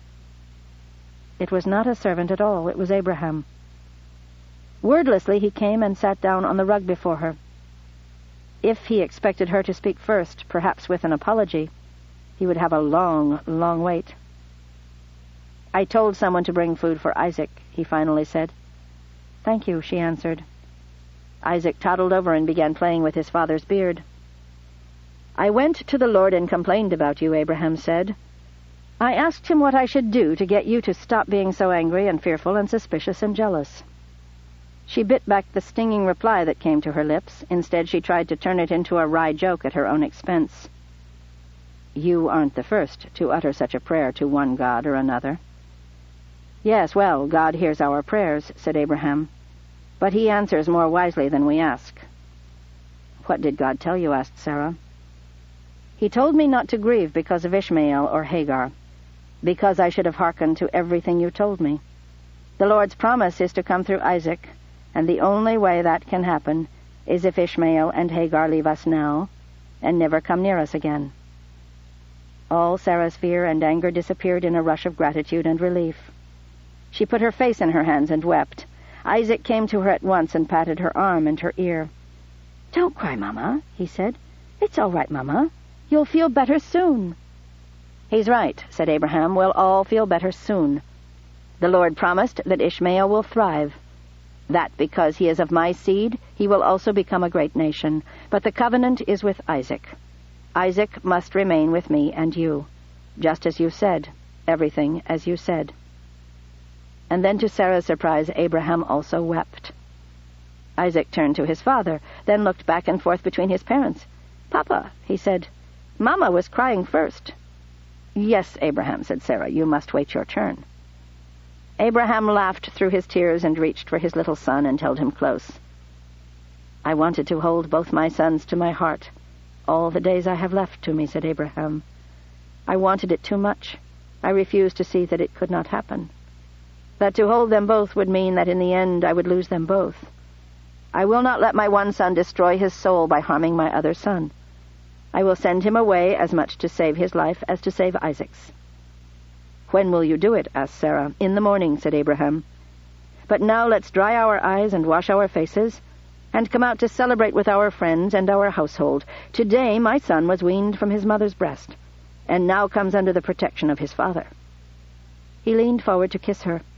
She also leaned toward him, but her back could not take the strain, and she ended up having to catch herself on her hands, and her forehead bumped his lips.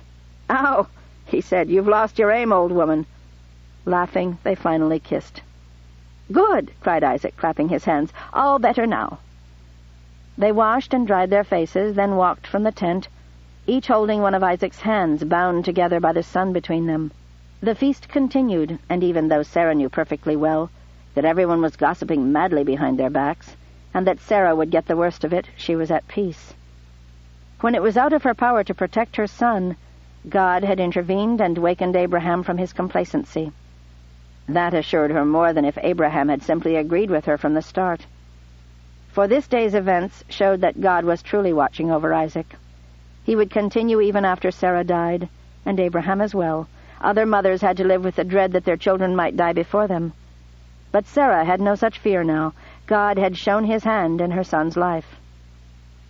In the morning, Sarah rose early. She refused to hide in her tent, pretending that what was happening today had nothing to do with her. The gossip would blame her for it no matter what she did, but she would show no shame.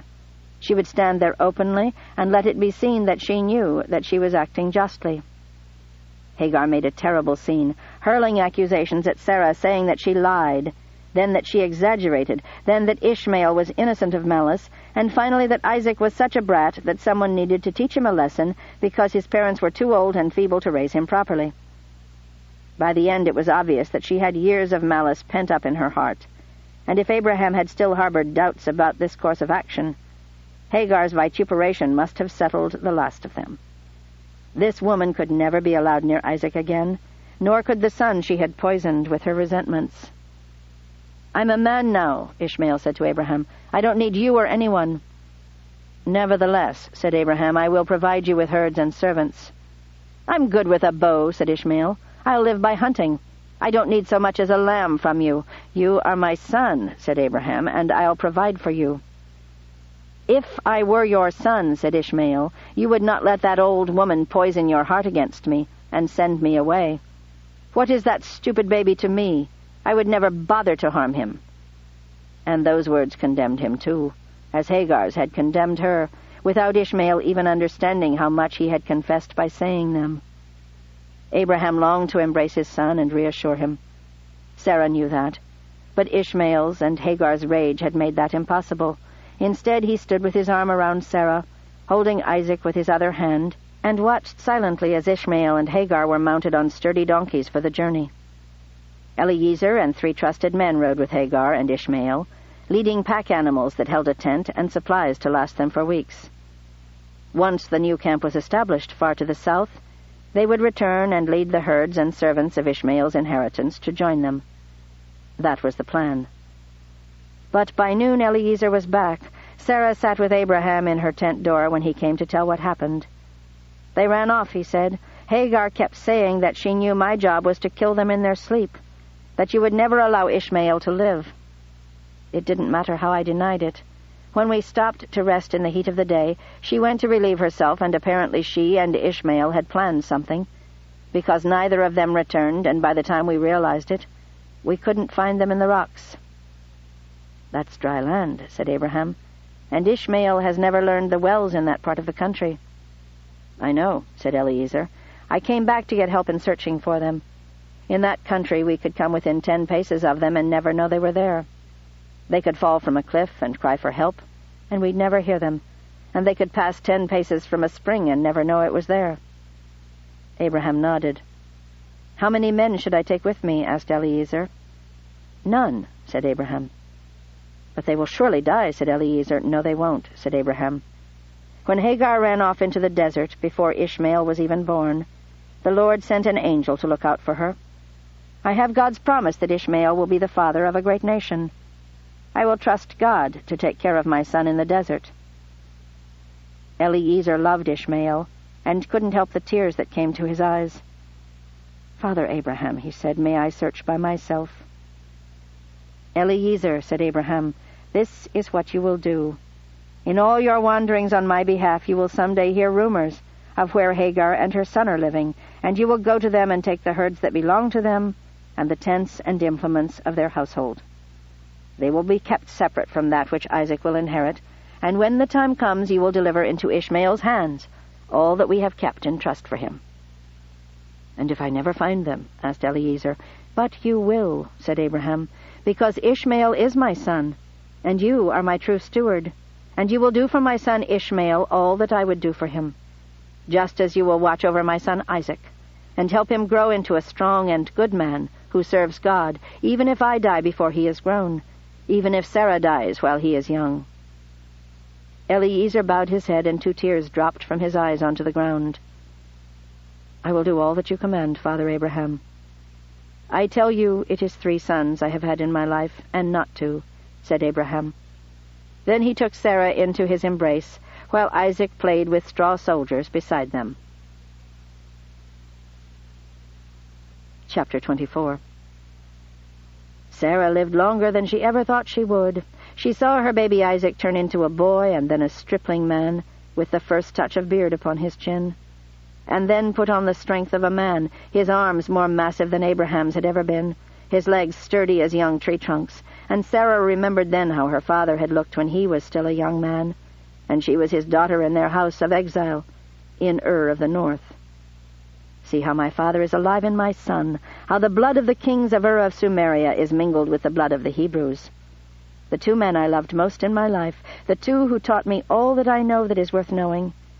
And my son shows me the body of my father and the face of my young husband." For Isaac's face had become the face of the desert traveler who stood filthy in her father's courtyard, for whom Sarah drew water so he could wash his feet. The young man who had come to entreat for Kira to marry Lot, and who ended up promising to marry Kira's little sister, a child promised to the goddess, without even asking her if she wanted him to come back for her. That was the man that Isaac had become, a quiet man who studied all that Abraham had to teach him out of books, and learned from Abraham's wisdom all there was to know about the care of animals and the leadership of a great house. There was no task so heavy that Isaac could not do it once he set his back to it. No idea so difficult that Isaac could not grasp it once he set his mind to it. From the body of an old woman like me came a man like this, Sarah thought in wonder. And from the loins of that old man, Abraham. And she laughed again to think of it, just as she had laughed when the holy men came to tell Abraham that he and Sarah would yet have the child of promise. If God himself had a son, thought Sarah, surely he would be like Isaac. "Why are you laughing, old woman?" said Abraham. "Why do you begrudge me, old man?" said Sarah. "I keep checking to see if you've gone dotty on me," said Abraham. "There are signs, you know." "The first sign is that you keep checking for signs of dotage in other people," said Sarah. "Ah, that's what I've always loved about you, the way you show such unfailing respect for your masterful husband." "Everyone says so," said Sarah. "It's my best remaining quality, now that my breasts hang like empty sacks." "Your breasts were never your best quality," said Abraham. "There were other opinions than yours," said Sarah, wondering if she should be a little hurt. "Oh, your bosom was a marvel. The servants could hardly work for the thought of what must be there beneath your gowns. But it was never your best quality, because nothing of the body could ever compare to the glory of your mind, and nothing of the mind could compare to the beauty of your soul." "Why, I believe you're flirting with me, old man." "And I believe it's working, old woman," said Abraham. Abraham shouldered the bag of bread and cheese and carried it to where the asses waited to be loaded. Sarah walked with him, though her pace slowed him. She followed because through all this banter Sarah could see that his face was sad. "You don't want to take this journey today, do you?" said Sarah. "No, in solemn truth, I would give my life rather than go." Well, that was a little dramatic, but then he was in something of a flamboyant mood. "Why not stay, then?" "Because it's not my life but my soul that depends on going," said Abraham. "Your soul? Because you're checking the wells and pasturage in Moriah, and offering sacrifice there?" "When the Lord commands a sacrifice upon a hill in Moriah," said Abraham, "a wise man forgets what he might wish, and goes to Moriah with wood to burn and a knife for the kill." Abraham shuddered as if he were cold. "Dress warmly, that's high country, and it's still winter." "I'll be warm enough. God wouldn't be so merciful as to let me get too sick to travel." He really was bothered. It wasn't just part of his flirtatious chatter with her, to pretend to want to stay at home. He really dreaded this trip. Why? Did he know something that he wasn't telling her? "Abraham," said Sarah, "something is wrong, and you must tell me." "What could be wrong?" said Abraham, "if a man obeys the Lord?" "Nothing," said Sarah. "If he's truly obedient, he gets a wife like me. And then, if he's a man of extraordinary righteousness, he gets a son like Isaac." Abraham bent his head and leaned against the load he had just fastened onto the donkey's back. "What a man is given, sometimes he doesn't get to keep as long as he'd like." "Well, you've got me, like it or not," said Sarah. "But why don't you just send Isaac with Eliezer? The two of them can offer sacrifice for you. Isaac has the same priesthood as you, and Eliezer sees with your eyes. When the Lord gives a man a cup to drink, the man drinks. He doesn't pass it to his son or his servant." "Abraham, you frighten me. Has the Lord told you that you're going to die on this journey? Is this the last time I'll ever see you?" "No," said Abraham. "You'll see me again if you want to." "I want to. Come home to me, and with more cheer than you have now." "And if I come home with even less cheer, while I'll be cheerful enough for both of us," said Sarah. "I'll squeeze one last grin out of those parchment cheeks of yours." In answer he smiled, and she stood on tiptoe and kissed him without waiting for him to bend to her. "I think I know why you're so grim about this trip," said Sarah. "You do," said Abraham. "You know where Ishmael is. You'll be passing near him. You're afraid you might see him and want to visit him. It's all right with me if you do. I just want you to know that." Abraham laughed. "I don't know where Ishmael is, but I know he was last seen so far to the south that I'd have to take 3 journeys just like this one, and I'd only be halfway there." "He still loves you, I know he does," said Sarah. "He accepted the herds and gifts you sent him, even if Hagar tried to poison him against you. He was already 16 when they left here. He already knew you for himself." "Yes," said Abraham, "I'm sure my son loves me." "And it's all right with me that you love him too," said Sarah. "I never hated him. I loved and admired him. I loved Hagar too, as much as she let me. It was for Isaac's sake they left." "I know it," said Abraham. "Believe me, Sarah, I blame you for nothing. In all our lives together you have done nothing but good to me and for me. And you've been a blessing to everyone we've met. Even Lot, before he died, told me that the one good thing about marrying Kira was that he got to know one good woman in his life. I knew he loved her, somehow. Don't play the fool, he meant you." Isaac came bounding up, a load of wood on his back that he carried as easily as if it were a sack of smoke. "Here's the last of it, Father," he said. "I think we're ready to go, and about time. We don't want to waste any more of the warmth of the day." "Yes, we wouldn't want to waste daylight on mere conversation with my wife," said Abraham. Isaac turned to Sarah and rolled his eyes. "Father's been in a perverse mood ever since he announced we were going to make this trip." "I know," said Sarah. "So please be extraordinarily funny on this trip, so he won't be so grim." "No," said Isaac, "I'll be extraordinarily dull so that he'll be all the more eager to get it over with and get back to you. He's always happy when he's coming home to you." This was not Abraham's playful banter. "Why, Isaac, that's the sweetest thing you could have said to me." "It's only the simple truth. I thought you knew." Isaac finished tying the last donkey to the one before, so they couldn't stray apart during the journey. He whistled for the young men who were traveling with them. Sarah took one last opportunity to speak to Abraham alone. "Be happy to come home to me, Abraham," she said. "For the greatest joy in my life is to see you. And Isaac, of course. Tell me you'll be glad to see me when you come back." In answer, Abraham took her in his arms and kissed her. Not the passionate kiss of youth, that sort of thing he had always kept in private, where none could see. No, this was a kiss of simple love. It lingered because both of them were loath for the kiss to end. It was good to be connected body to body, just as their hearts were joined. Sarah watched them as Abraham mounted the first donkey, and Isaac and the other young men took their places, leading the animals down to the road. Here the road was wide, but in the mountains it would grow narrow, with many a passage between the rocks so straight that they might have to unload the animals just to pass. But they would reach the place the Lord had commanded Abraham to go, just as they had reached every other place that was promised them. As Sarah watched them move briskly along, she thought of the whole journey behind her. Her childhood in Ur of the north, the temple of Asherah, her father's house, the Euphrates in flood and in a dry season. She thought of Abraham arriving with his extravagant dowry of impossibly large herds, and then of those early years as they watched the drought deplete their animals and their hope. The journey to Egypt, and the fear she felt when they were told to lie about who she was.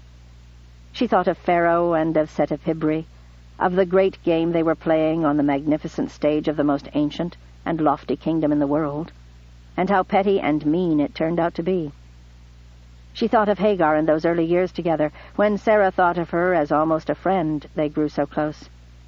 The nastiness she set aside. There was no reason to dwell on that, but 2 sons had been born to Abraham, one by each of these women. That made them sisters of a kind, even if they could not be friends. And thinking of sisters reminded her of Kira, and her tragic blindness to anything that mattered. Kira was almost as blessed as I was, thought Sarah, but she never knew it and kept trying to get joy from those who had none to give, and rejecting it from the only ones who knew how it could be obtained. And she died because she couldn't let go of the very things that the dead always leave behind, and couldn't hold to the only things that the dead can carry with them. The love of a good man for a good woman, the love of good friends for each other, the love of parents for children and children for parents, the love of brothers and sisters, the memory of joy and grief, which all becomes joy when enough time has passed. This is the treasure that I have won through all the years of my journey through this life, thought Sarah. And every bit of it I'll take with me beyond the grave. I'll meet God then, Abraham promises I will, and I will take all these treasures and lay them out before his feet, for God can see them easily even if mortal men cannot. And I'll kneel before the treasures and say, O God, I thank thee for giving these to me during my life on earth.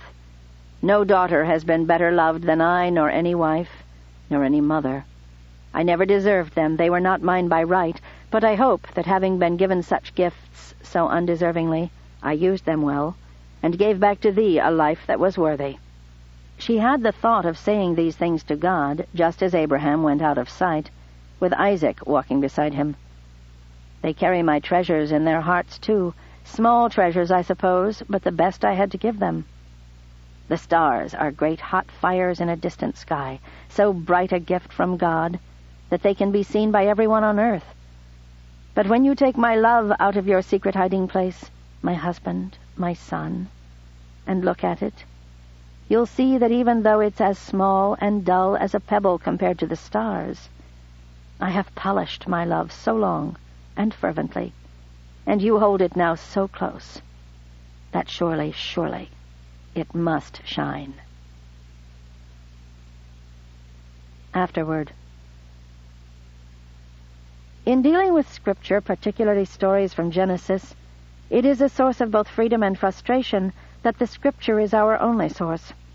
Archaeology and contemporary documents from other cultures and languages can be of great help in clarifying points of confusion, but they can also be annoying distractions, because to a non-scholar like me, such information is available only in secondary sources, filtered through the mindset of scholars and translators. And therein lies the rub, for biblical scholarship and translation seem to come in only two varieties: apologist and rejectionist. The rejectionist's writings are poisoned by their fierce determination to deny that Abraham or Sarah, or practically anybody else ever existed, let alone did any of the things that are claimed for them. While the apologists are unreliable because, almost without exception, they grimly set about gathering and bending every shred of evidence to form proofs that are usually specious and often downright fraudulent and aggrandizing. That's why the story of Moses is always dated to the time of Ramses, even though culturally and historically the account makes no sense in that period, because Ramses built really fancy monuments that later Israelites wanted to claim as having been built by their ancestors. And with Moses dated so impossibly late, Abraham is also usually pushed forward as well, when in fact the Genesis account clearly belongs in the period of devastating climatic change that left Canaan virtually depopulated, flooded Egypt with Asiatic refugees, and fits over and over again the little details that can so easily go unnoticed, but that could not have been invented by later writers. Contrast the story of Abraham in Genesis with the story of Joseph. Abraham's tale fits in the period from 2100 to 1900 B.C., reflecting information that no scribe from, say, 800 B.C. could possibly know. By contrast, Joseph's story is filled with just-so suppositions and poetic flourishes, and is filled with evidence of the cultural expectations of a much later time. This doesn't imply that Joseph did not exist or his story did not happen.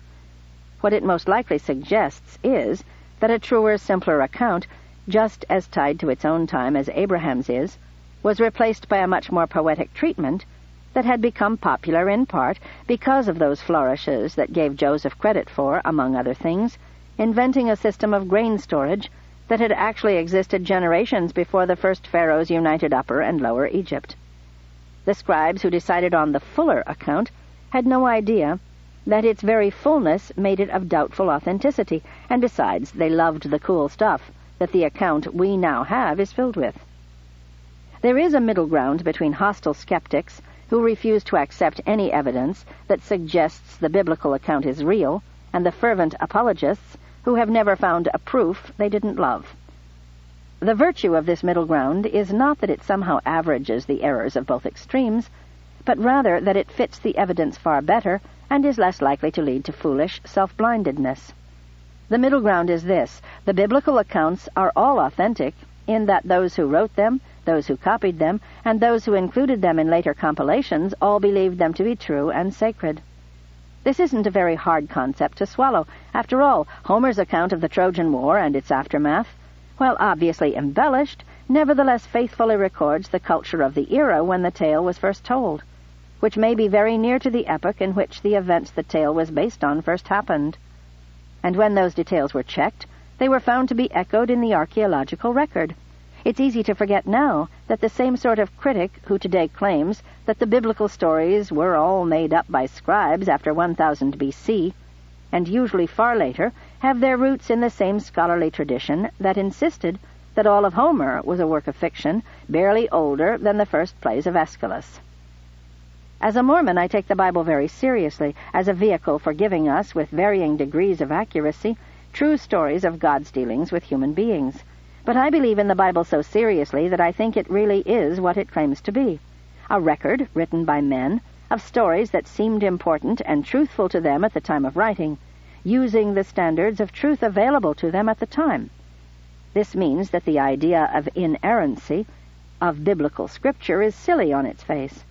It was written by human beings, limited by our finite understanding and subject to all the errors of transmission that inevitably corrupt all manuscripts.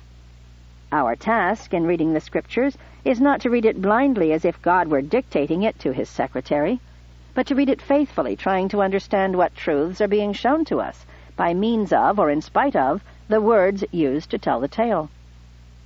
In short, my purpose is pious.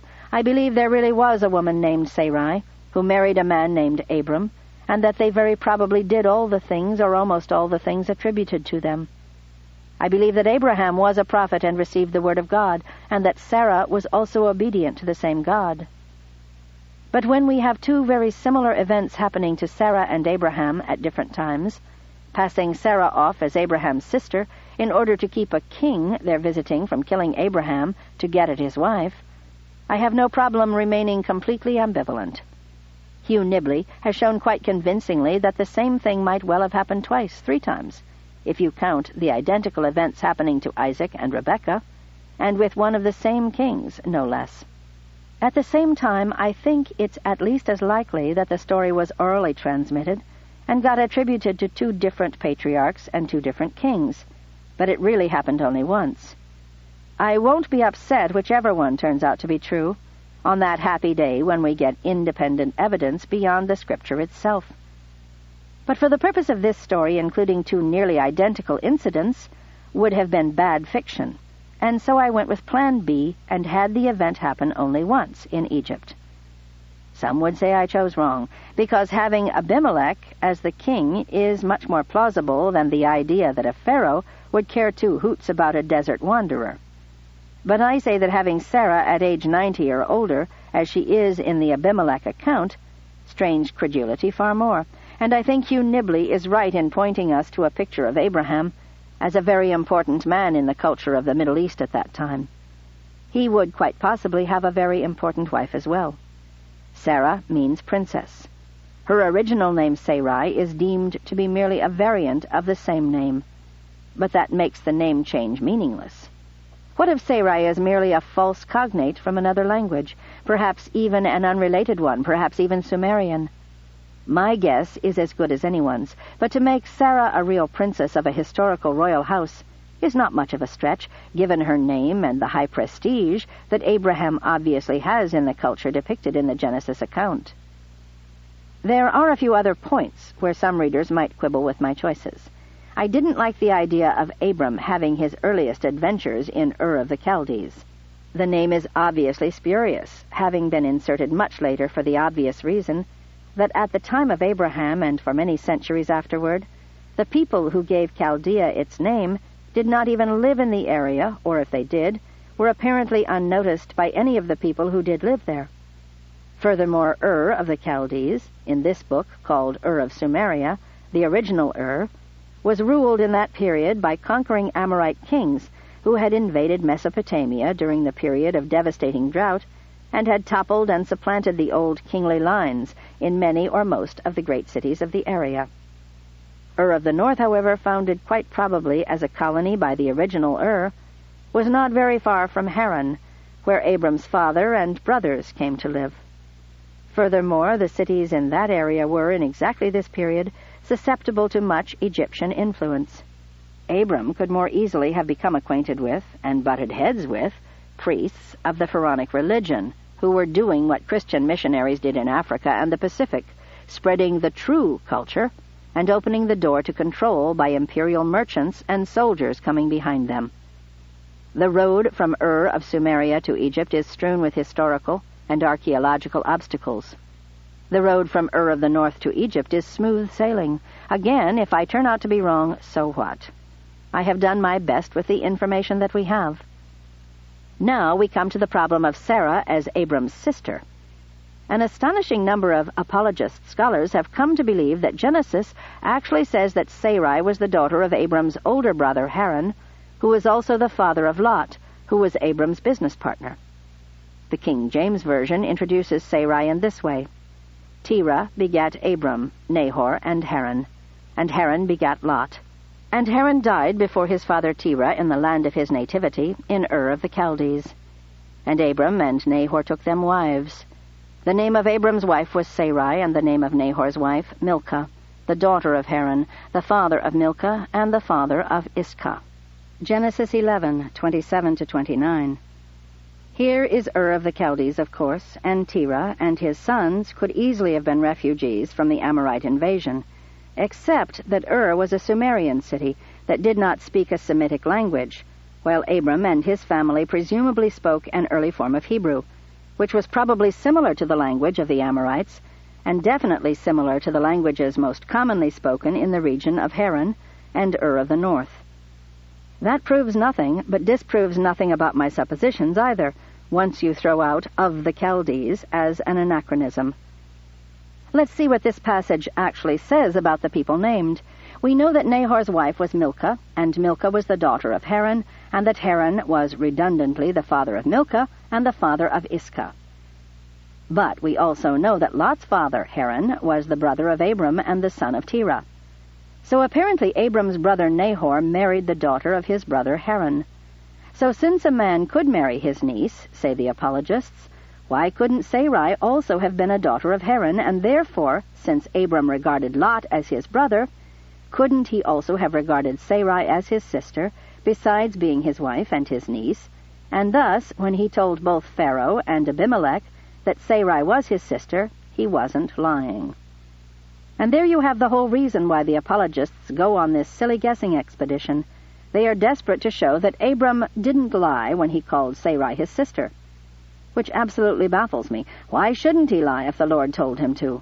Or even the Lord didn't tell him to if it was necessary to save his life? There is such a thing as a pious lie, the opposite of bearing false witness against your neighbor. It is the lie told to save the righteous from destruction by the wicked. But setting aside the question of whether all lies are sins, they aren't necessarily, but let's not argue.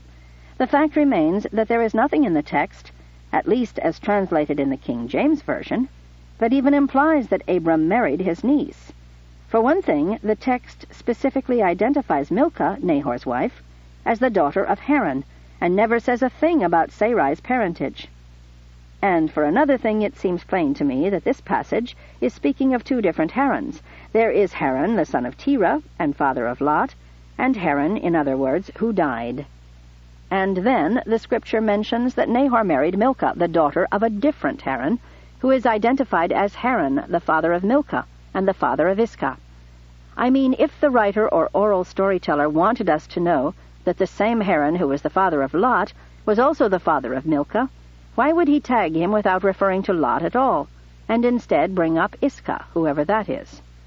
No, the intent seems obvious to me. The storyteller wants us to know that Haran, the father of Milcah, is a different Haran from the other one already named.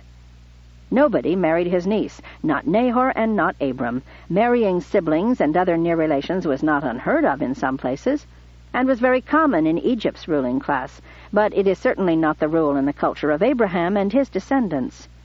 They could marry cousins, but no one closer. So if the text does not require us to believe in consanguineous marriage of this degree, our predisposition should not be to accuse Abram of incest in order to excuse him from a life-saving lie. That's why in this book, Sarai is born a princess, but named in a non-Semitic language, and she is not Abram's niece, and she is not Lot's sister. I believe the text permits and even encourages my decisions. Of course, I'm not above flat-out manipulation for fictional purposes. There isn't the slightest reason in the text to suppose that Abram's wife and Lot's wife were related in any way. I made them sisters because it was useful and interesting to me in telling the tale to give them a connection that allowed us to see Lot's wife through her own eyes, and also through the eyes of a sister who didn't like her much, but still cared about her. Speaking of Lot's wife, Kira, in this novel, it's worth noting that the pillar of salt story is one that I take as a later interpolation. Why? Because there really are a whole bunch of salty deposits not all that far from Sodom's probable location to the southeast of the Dead Sea. Some of them rather resemble very small people. It's so easy to imagine a group of people passing through there, getting spooked by the weird humanoid forms of some of the salt pillars, and then around the fire that night, one of the travelers saying, "You know, one of those pillars really is a person, Lot's wife. Yep, she was forbidden to look back when God destroyed the city, and when she did it anyway, she was turned into a pillar of salt." In short, it seems likely to be a just-so story, like the tale of Elisha and the bears, and Joseph and the Egyptian practice of storing grain in fat years to provide for the lean years. But I might be wrong, because I also have a personal preference for the idea of an omnipotent but parsimonious God. If he warns the righteous to get out of Sodom because it's going to be hit by a meteor shower, he lets the meteors have their effect on the disobedient, and doesn't fuss with a whole separate miracle just to get one woman for daring to look back, especially since the punished-for-looking-back story is such a common one in world folklore. That doesn't prove anything. It's just my preference. If I'm wrong, it's not like I erased the Bible. The story is still there, intact as written. All I've written here is a novel, one view of how things might have happened, and what kind of people they might have happened to. Which is not to say that I take my own work lightly. On the contrary, I take it very seriously, and I wrestled with these issues so long and researched the surrounding information so seriously that I ended up turning in the manuscript one very inconvenient year late. And after all that work, I know I've undoubtedly still made mistakes and missed out on important information that would have made the novel better had I gotten it right. But I can only tell the story that seems right and true to me at the time I wrote it, using the information that I had available. One of my goals was to give the story a plausible setting, but that was only to support my main purpose, to tell the story of Sarah in such a way as to make her come to life as a real person in the mind of my readers. The research was all undertaken in support of that purpose, and I'd like to think that, by bringing my understanding of the surrounding culture to bear on this story, I will have been able to help readers understand how Sarah might have come to make the choices she made in her life, and why Abraham loved her, and why Isaac honored her so much that when his wife Rebekah came to live with him, it was said that she dwelt in Sarah's tent years after Sarah died. This woman was remarkable, desirable to kings, seemingly harsh, and yet also chosen by God. I think the harshness she showed toward Hagar was not only justified, it was probably overdue, just on the evidence already visible in the Genesis account, in which Hagar is already shown to be in conflict with Sarah almost as soon as Hagar conceives a child with Abraham. So, in a sense, I suppose I'm an apologist, too.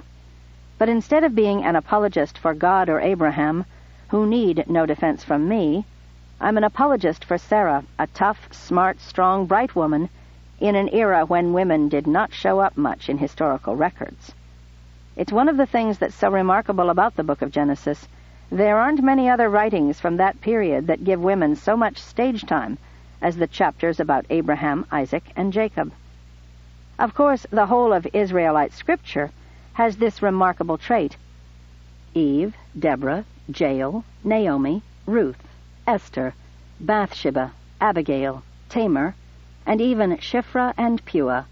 The Hebrew scriptures are, by the standards of the day, practically bursting with women, named women, who are often the heroes of the story. The writers of the Old Testament took women very seriously, but nowhere are women more centrally involved in the lives of great and holy men than in the accounts of Abraham, Isaac, and Jacob. In some senses, the women can be seen as driving the story. Certainly the storytellers want us to see that marrying these women, so they can be the mothers of the next generation of holy men, is one of the most important things that these prophets can do.